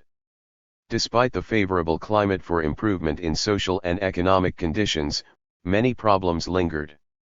Despite economic growth since 1990, as of 1996 Nicaragua remained the second poorest nation in the hemisphere with a per capita GDP of $452. This is below the level of 1979, before the Sandinista takeover. Although unemployment dropped by 16%, over 36% were unemployed and Nicaragua still suffered from trade and budget deficits. According to Mark Weisbrot, in What Everyone Should Know About Nicaragua, Washington got the government it wanted, but of course it did not end Nicaragua's suffering. A decade of IMF and World Bank tutelage has left Nicaraguans with the most crushing debt burden in the hemisphere, 70% of its people in poverty, and alone among Latin Americans less income per person than they had 40 years ago. 195. Reagan's lies and war crimes. American actions against Nicaragua violated a number of international agreements including the OAS Charter and the UN Charter. The violations of the OAS Charter were as follows. Article 2. The Organization of American States, in order to put into practice the principles on which it is founded and to fulfill its regional obligations under the Charter of the United Nations, proclaims the following essential purposes. To strengthen the peace and security of the continent, to promote and consolidate representative democracy, with due respect for the principles of non-intervention. Article 3. The American states reaffirm the following principles.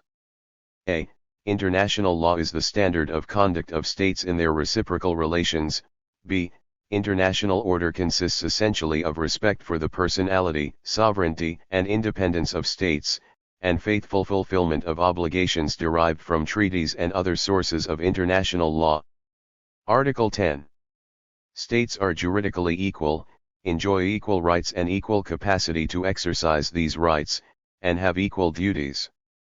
The rights of each state depend not upon its power to ensure the exercise thereof, but upon the mere fact of its existence as a person under international law. Article 11. Every American state has the duty to respect the rights enjoyed by every other state in accordance with international law. 196. Article 13. The political existence of the state is independent of recognition by other states. Article 19. No state or group of states has the right to intervene directly or indirectly, for any reason whatever, in the internal or external affairs of any state. The foregoing principle prohibits not only armed force but also any other form of interference or attempted threat against the personality of the state or against its political, economic, and cultural elements. Article 22. The American states bind themselves in their international relations not to have recourse to the use of force, except in the case of self-defense in accordance with existing treaties or in fulfillment thereof. The American actions in Nicaragua also violated the following clause in the United Nations Charter: 1. Chapter I, Article 2, Paragraph 4. All states must refrain from the use of force against the territorial integrity or political independence of any other state. As well, the judgment of the World Court against Nicaragua cited a number of violations of international law by the United States. President Reagan lied repeatedly to the American people and Congress to conceal the covert activities of his government to support the Contras. Some of these lies include: He warned that Nicaragua was only 2 days from Brownsville, Texas, implying that the Nicaraguan army intended to attack the United States. He suggested that the Contras were Nicaraguan peasants rebelling against their own government. He violated the Boland Amendment when he continued to fund the Contras. 197. He lied about the elections in Nicaragua and El Salvador. He lied about Nicaragua's willingness to allow a team of inspectors to oversee the elections in 1984. He lied when he claimed that the Sandinista government was oppressing its own people. He lied about the sale of arms to Iran to buy weapons for the Contras. Nicaragua was a victim of the Cold War and also of the American obsession with creating client states in Latin America. According to U.S. policymakers, whenever Latin American countries experimented with progressive reforms, they were communist and a threat to American corporate interests. Then the mighty American military and intelligence machine jumped into action. Human rights and respect for the sovereignty and political independence of other states dropped off the radar screen. All that remained was American self-interest. Chapter 7. The George H. Bush Formula for War with Iraq. Prevent negotiations at all costs. The United States didn't always consider Iraq an evil empire. The complex relationship between Iraq and the United States can only be appreciated in the framework of the modern history of Iraq. The simple version is colony, friend, foe. From about 1968 to 1991, Iraq enjoyed considerable economic progress with electricity and water available to the entire country. Since 1982, the government built 18 new hospitals, some of which were renowned in the Middle East. Healthcare was virtually free and education was universal and free through college. Food was both inexpensive and abundant. People without land were offered low-interest loans on the condition that the land became productive within 5 years. Malnutrition was non-existent. A strong infrastructure of highways, dams, hydroelectric power, flood control, irrigation systems, and an efficient telephone system contributed to the growing strength of the economy. Iraq was at the forefront of the Arab world in its treatment of women. In 1969, the government created the General Federation of Iraqi Women to campaign on behalf of women's rights. By 1983, the Federation launched a 4-year plan to encourage women to seek employment. Overshadowing these advances was the rule of Saddam Hussein, who assumed the presidency in 1979 and maintained his rule through one of the most oppressive internal security apparatuses in the world. Added to the hardships imposed by Saddam Hussein, George H. W. Bush bombed the country, resulting in a loss of electricity and clean water. 199. Factories in ruins and many homes a mass of rubble. The economy was virtually annihilated. Over 100,000 people were killed in a period of several months. Iraq was again in ruins. After several months of primarily U.S. bombing, one of the most advanced nations in the Middle East was virtually reduced to rubble. The American justification for attacking Iraq was the Iraqi invasion of Kuwait. Although Iraq had legitimate grievances against Kuwait, there was no justification for their invasion of Kuwait. On the other hand, there was no justification in international law for the American bombing of Iraq, which resulted in horrible war crimes against the people of Iraq. The transition from colony, to independent country, to country in ruins can be explained in terms of the huge oil reserves in Iraq. The American bombing was based on lies with the objective of expanding the American empire. The history of a colony. Iraq had suffered through years of turmoil before it began implementing the progressive policies and programs described above. In 1908, a new ruling clique known as the Young Turks succeeded in gaining control of the Ottoman Empire and implemented a Turkification policy that alienated a number of Iraqis who organized an Arab nationalist movement.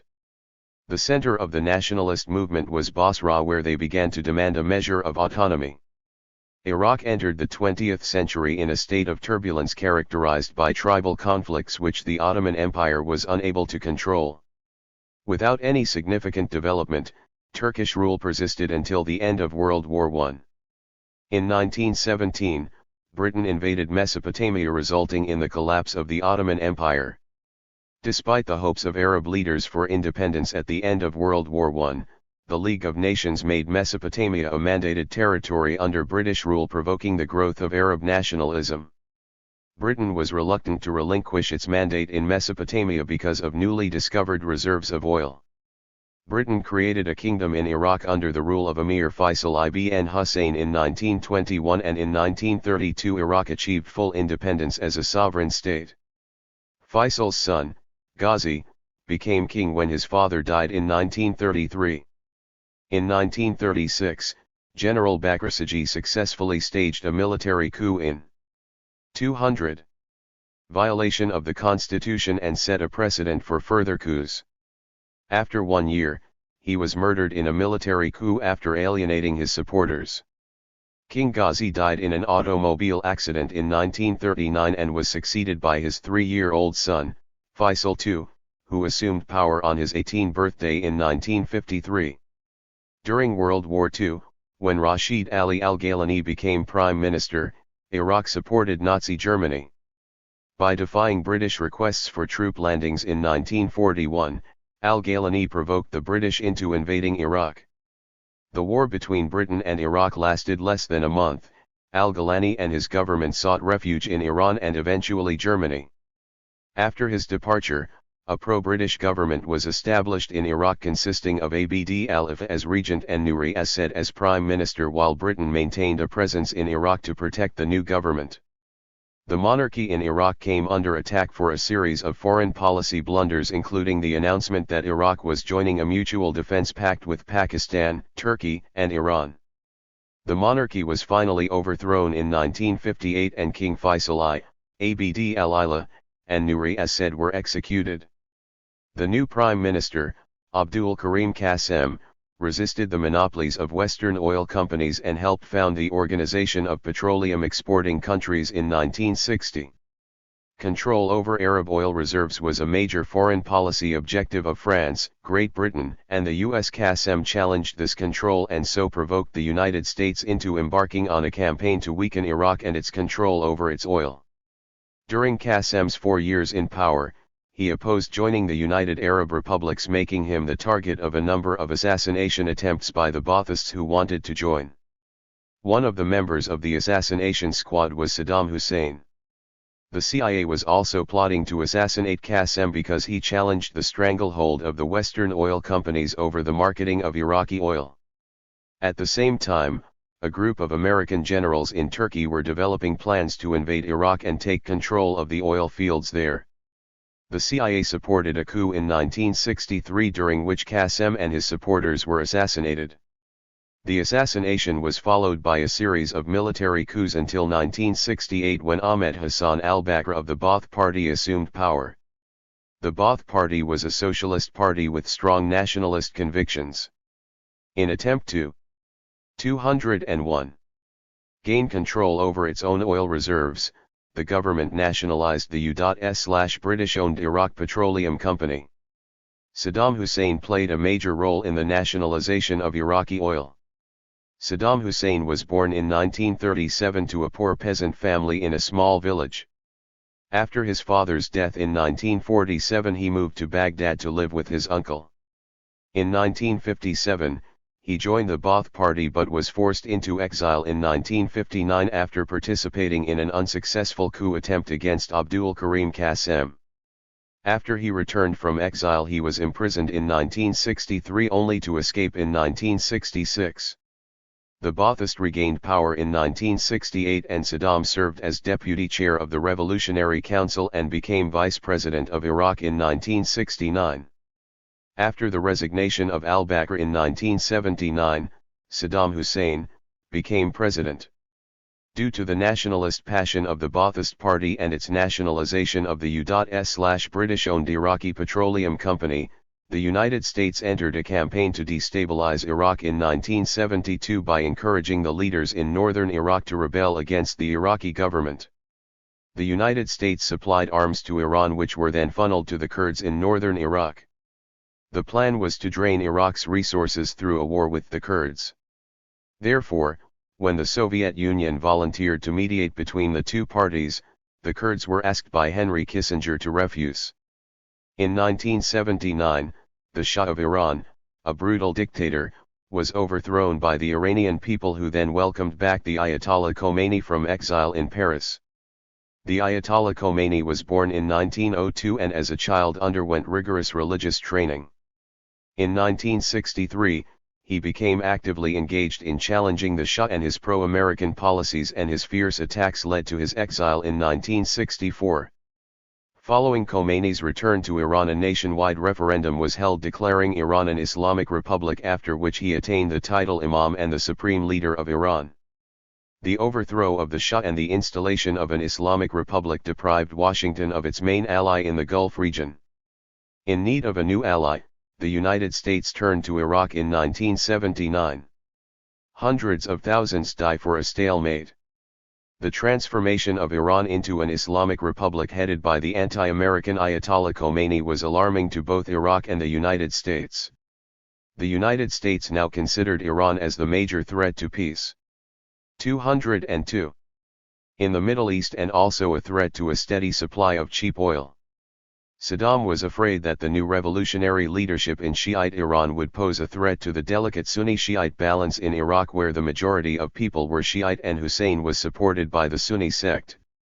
Saddam Hussein also feared that Iran would exploit Iraq's limited access to the Persian Gulf, and that the frequent skirmishes between Iran and Iraq over the location of their common border posed a threat. In 1980, Iraq declared that the Algiers Treaty was no longer operative and that the 200-kilometer channel up to the Iranian shore known as the Shatt al-Arab waterway belonged exclusively to Iraq. After Saddam abrogated the Algiers Treaty, border hostilities escalated and both sides engaged in bombing raids deep into the other's territory. There is some uncertainty about the extent to which the United States persuaded Iraq to declare war on Iran.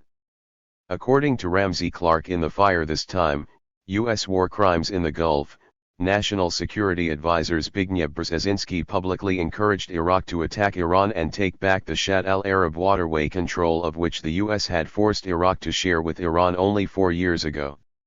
In the fall of 1980, the United States, acting through Kuwait, Saudi Arabia, and other friendly Arab governments, provided Iraq with intelligence reports that Iranian forces would collapse in the face of an Iraqi advance.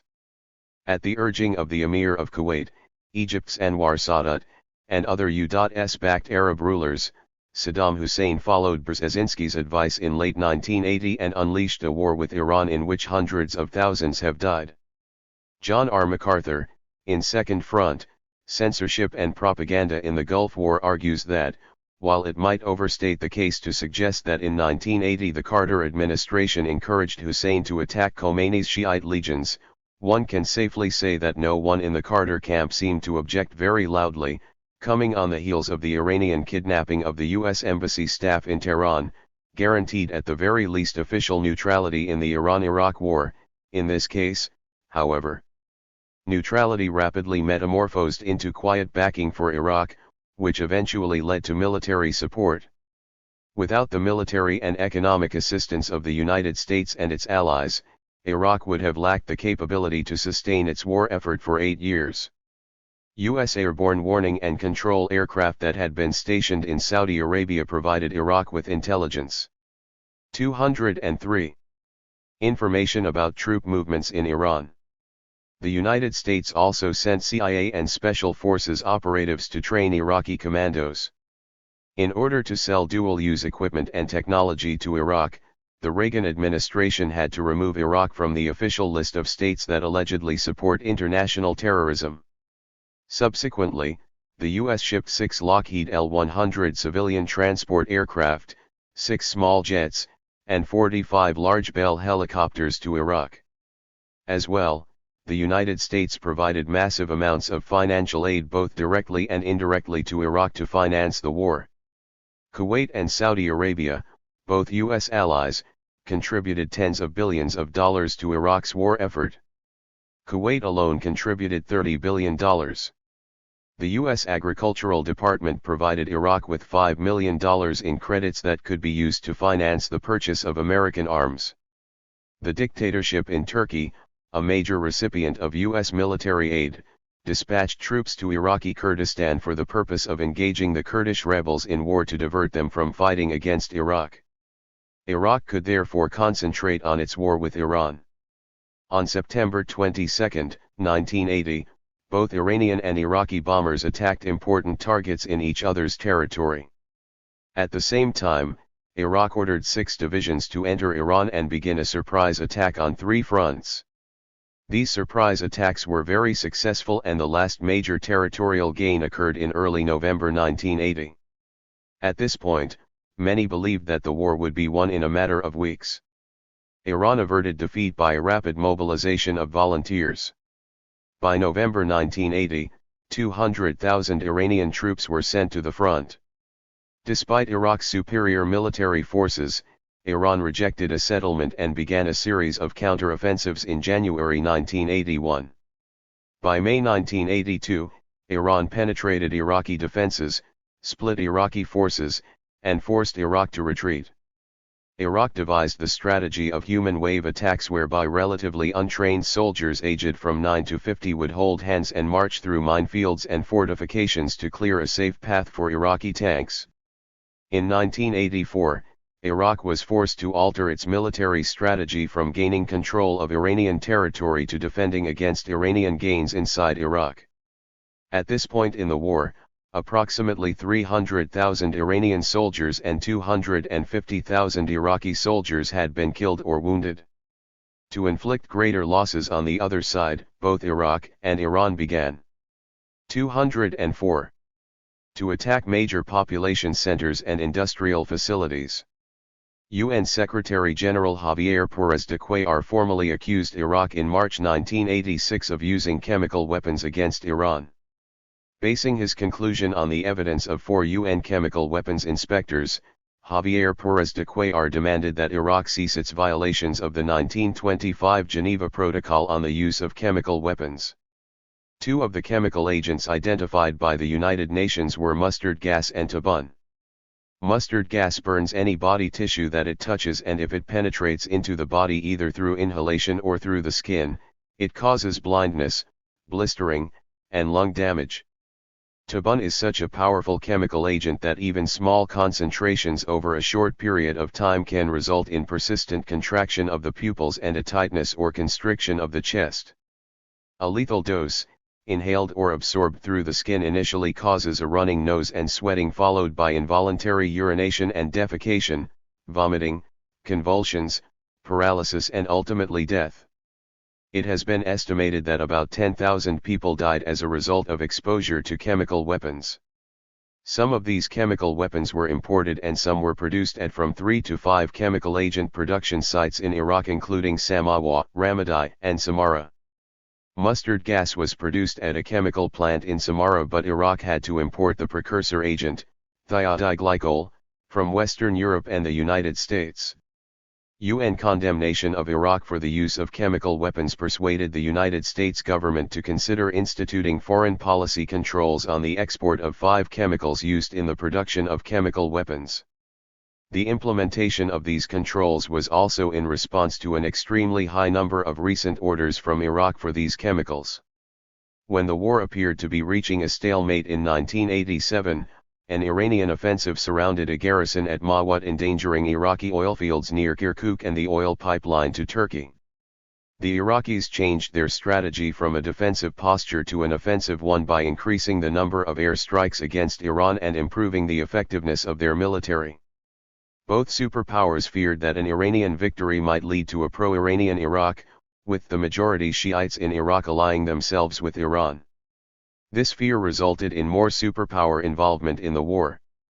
At first, the Soviet Union became the major supplier of weapons to Iraq, with the US increasing its support to Iraq after 1984. The United States, after Congress had cut off funding for the Contras in Nicaragua, surreptitiously supplied 205 arms to Iran to acquire funds in order to purchase weapons for the Contras. By supplying both sides, the United States was able to play both countries off against each other to weaken both in order to remove any kind of threat to American aspirations for hegemony in the region. Between April and August 1988, 4 major battles were fought in which the Iraqis emerged victorious. After 8 years, both sides had been so ravaged by the war of attrition that on August 20, 1988 they agreed to a ceasefire following the passage of United Nations Resolution 598. Resolution 598 was adopted on July 20, 1987 and called for an end to hostilities and for both parties to seek a mediated settlement. When the war finally ended, none of the outstanding issues had been resolved. The casualties on both sides were shocking, as Iraq suffered an estimated 375,000 casualties and Iran lost 300,000 people, with another 500,000 injured. One of the outcomes of the war was an apparently powerful Iraqi military machine with over 1 million men and an arsenal of chemical weapons. Iraq was seen as one of the premier forces in the Middle East. America fears the monster it created. After the Iran-Iraq War, the United States was apprehensive about the military strength of Iraq because it threatened America's complete control over oil resources in the Middle East and therefore the price of oil. Other oil-producing nations in the Middle East such as Saudi Arabia and the Emirates could be depended on to serve American interests, but because of the wealth of oil in Iraq and its military strength, the Joint Chiefs of Staff developed a strategy for the Middle East that identified Iraq as the central threat to the region. Therefore, it was no surprise that America's next foreign policy mission would be to weaken Iraq, and for that purpose Kuwait was encouraged to conduct economic warfare against Iraq. According to Ramsey Clark, in the fire this time, after the Iran-Iraq War ended, Kuwait was used once again by the United States to embark on a campaign of what CSIS Director Henry M. Schuller described as economic warfare against Iraq. Brian Becker, in U.S. Conspiracy to Initiate the War Against Iraq, maintained that 206. The tiny, but oil-rich sheikdom of Kuwait became a tool of a U.S.-inspired campaign of economic warfare designed to weaken Iraq as a regional power once the Iran-Iraq War ended. Why would an OPEC country want to drive down the price of oil? In retrospect, it is inconceivable that this tiny, undemocratic little sheikdom, whose ruling family is subject to so much hostility from the Arab masses, would have dared remain so defiant against Iraq unless Kuwait was assured in advance of protection from an even greater power, namely the United States. One of the least understood issues about the American invasion of Iraq is that it was planned well in advance before Iraq had even considered invading Kuwait. As evidence that the US was preparing for an invasion of Iraq is the fact that in June 1990, 2 months before Iraq invaded Kuwait, General Norman Schwarzkopf conducted war games in which hundreds of thousands of American troops engaged in a mock battle against Iraqi armored divisions. When Iraqi troops were positioning themselves on the Kuwait border, General Schwarzkopf prepared CENTCOM for war against Iraq. When Iraq finally did invade Kuwait, President Bush feigned shock and surprise at the boldness of the invasion. It seems that every president professes surprise at attacks such as in the case of Pearl Harbor and the Gulf of Tonkin, and that this is one of the essential lies needed to win support for wars whose aim is to expand the American empire. For example, Middle East expert Milton Vyerst, in an article for the New York Times, had interviewed Kuwaiti Foreign Minister Sheikh Salem al-Sabah. The Sheikh reported that Schwarzkopf routinely visited the Crown Prince and the Minister of Defense to discuss military cooperation. These actions of the American military are another indication that the United States was planning to wage war on Iraq long before the invasion of Kuwait. According to Ramsey Clark, in The Fire This Time, in 1988 the United States completed new military plans for direct intervention in the Persian Gulf against Iraq. The impotence of the USSR, the isolation and debilitation of Iran, and alliances with Saudi Arabia, Turkey, and Israel reduced the risk of regional government opposition to U.S. intervention. The United States proceeded with a strategy to further isolate, aggravate, and finally provoke Iraq into acts that would justify an assault. 207. Setting a trap for the monster. American leaders were hoping to lure Iraq into a war with Kuwait but needed to maintain a relationship with Saddam Hussein in order to convince him that Iraq had U.S. approval for the invasion of Kuwait. Without U.S. approval, Saddam Hussein would not have risked an invasion of Kuwait for fear of American reprisals. Iraq had a number of grievances with Kuwait which had to be placed on hold during the war with Iran. During the war, Iraq claimed that Kuwait had stolen $2.4 billion worth of oil from the Rumaila oil fields that ran beneath the vaguely defined border between Iraq and Kuwait. Kuwait had moved its border and claimed an additional 900 square miles of the Rumaila field. Kuwait was also stealing oil that clearly belonged to Iraq by using American-supplied slant drilling technology. Also, 2 Gulf islands blocked Iraq's access to the Persian Gulf and Iraq insisted that these islands belonged to them. Iraq also claimed that Kuwait had built military and other structures on Iraqi territory.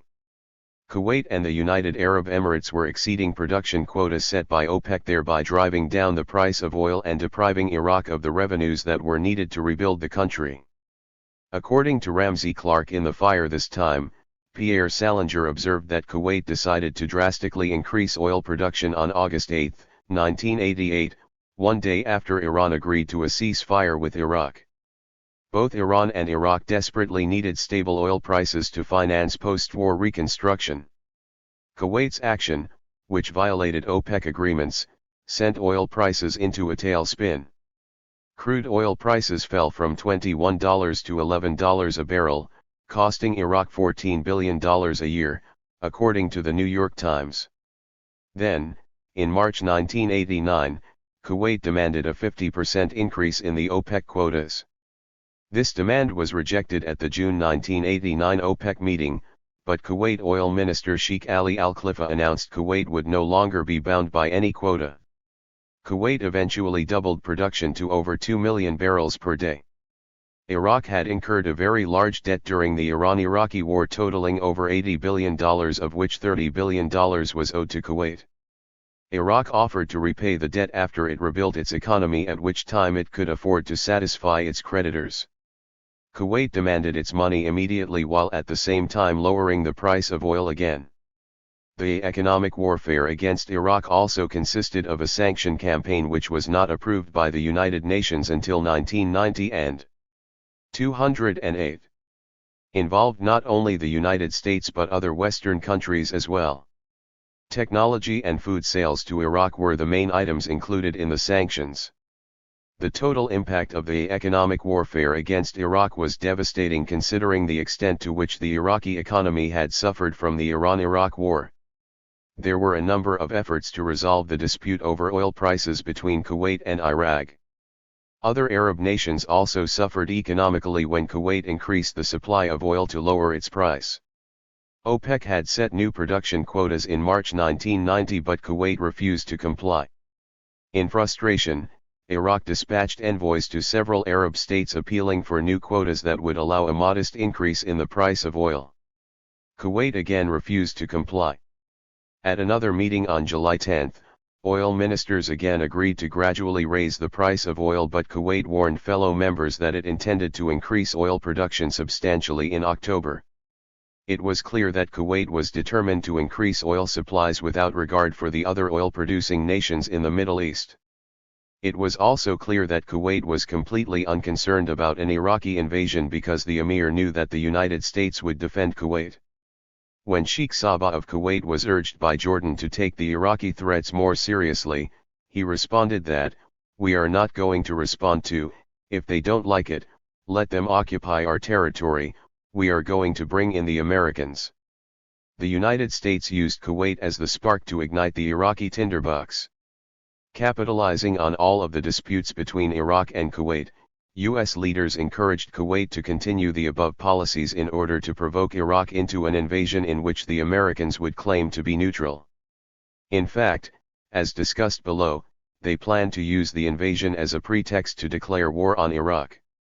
The war on Iraq would bring Iraq and its oil into the American empire.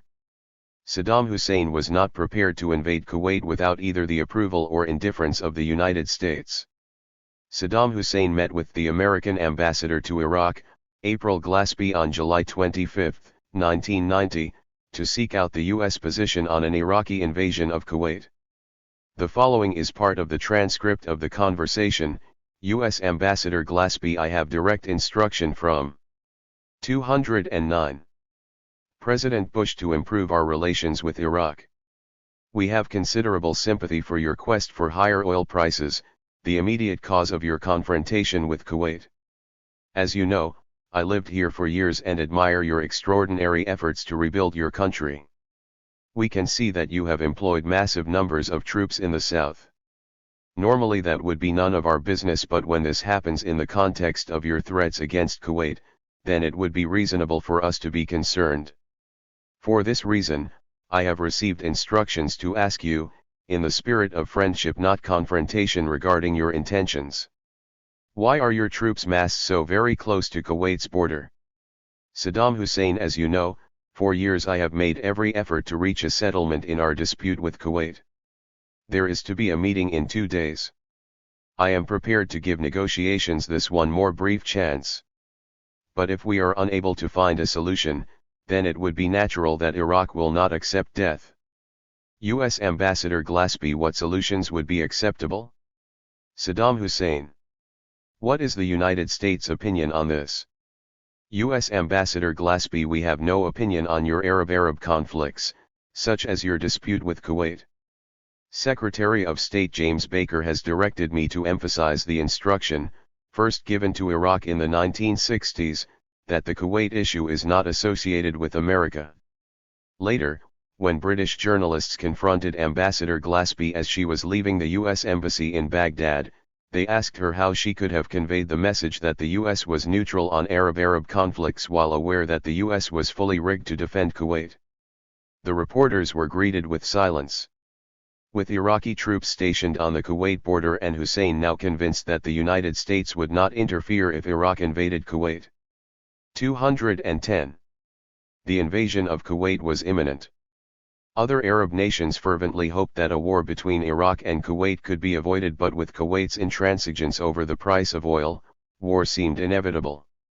In one final effort to avert war, King Hussein of Jordan and King Fahd of Saudi Arabia beseeched the emir to attend a mini-summit on July 31 in Jeddah, Saudi Arabia. Although the invitation was addressed to the emir, he sent the prime minister in his place. On the top of the invitation the emir wrote, "We will attend the meeting on the conditions we agreed upon. What is important to us is our national interest. Do not listen to anything you hear from the Saudis and Iraqis on brotherhood and Arab solidarity. Each of them has his own interest, be unwavering in your discussions. We are stronger than we think." The invasion of Kuwait was now inevitable. Iraq's economy had suffered a severe decline since the decrease in the price of oil. Kuwait demonstrated no interest in negotiating a settlement, and the United States had declared that they had no interest in Arab-Arab conflicts.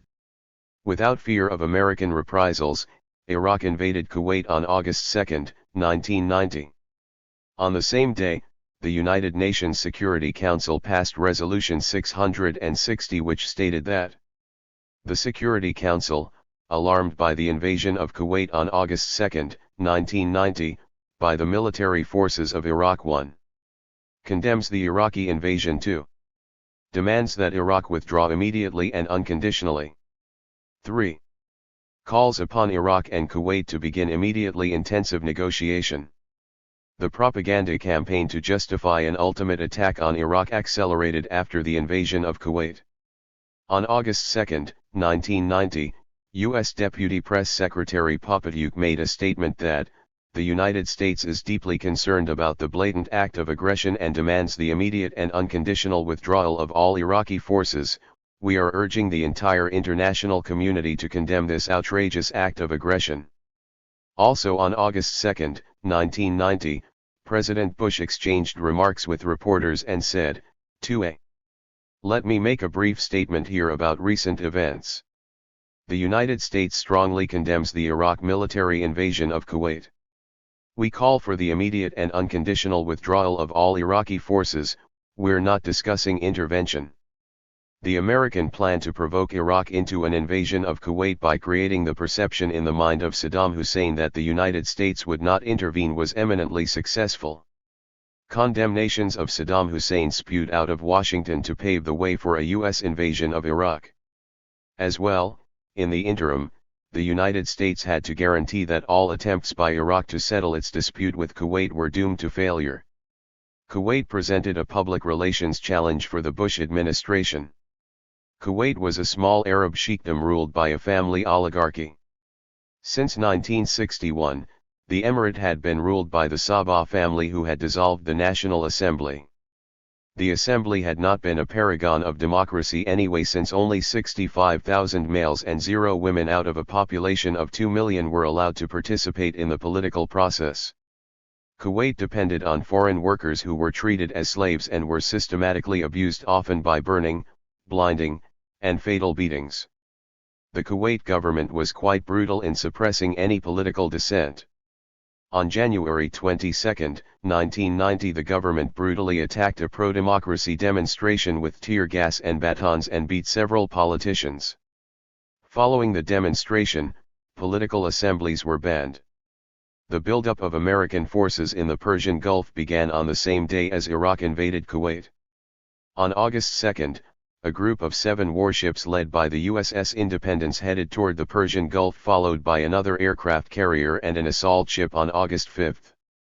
The United States required a base of operations in the Persian Gulf, and Saudi Arabia was the preeminent location.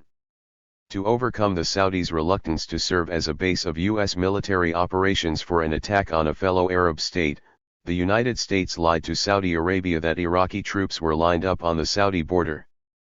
On August 3, Defense Secretary Dick Cheney and Chairman of the Joint Chiefs of Staff General Colin Powell met with Prince Bandar bin Sultan, the Saudi ambassador to the United States, and showed him satellite photos of Iraqi troops assembled on the Saudi border. Prince Bandar bin Sultan used the photos to convince the Saudi government.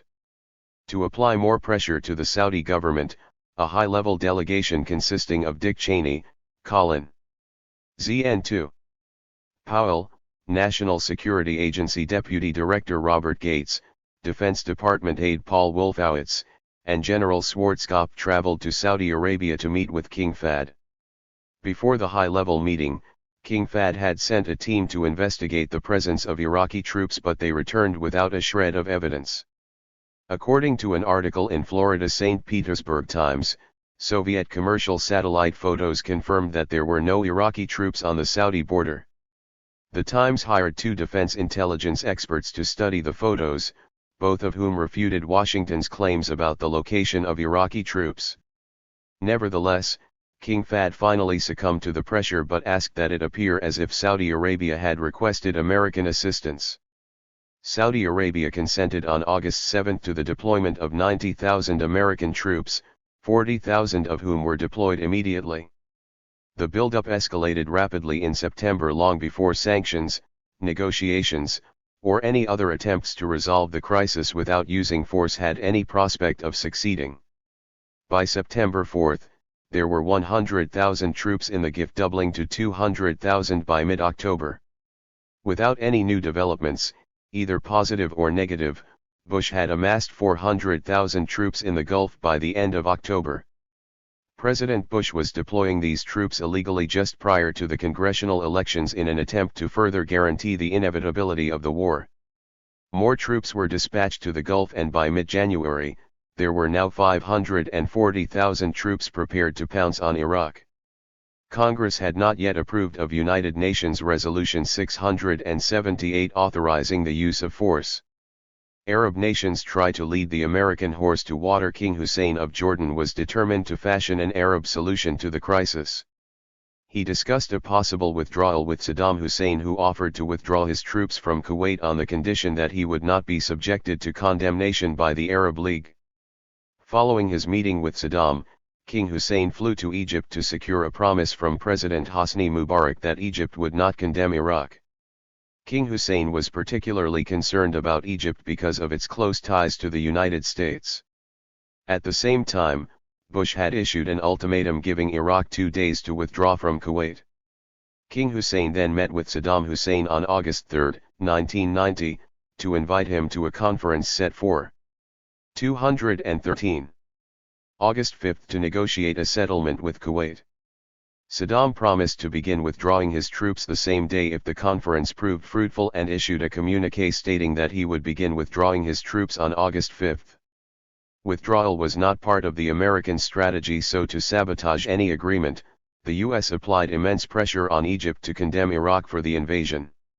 On August 3, Assistant Secretary of State for the Near East sent a message to the Egyptian Foreign Ministry: "The West has done its duty, but the Arab nations are doing nothing. The United States has sold a lot of arms to Arab countries, especially Egypt. If they do not act, if they do not take a firm stand on the Kuwait affair, they can be sure that in the future they will no longer be able to count on America." The offer made to Iraq to withdraw within 2 days was meaningless. 1 day after Iraq's occupation of Kuwait, the United Nations approved the U.S. drafted Security Council Resolution 661 at 5:48 p.m.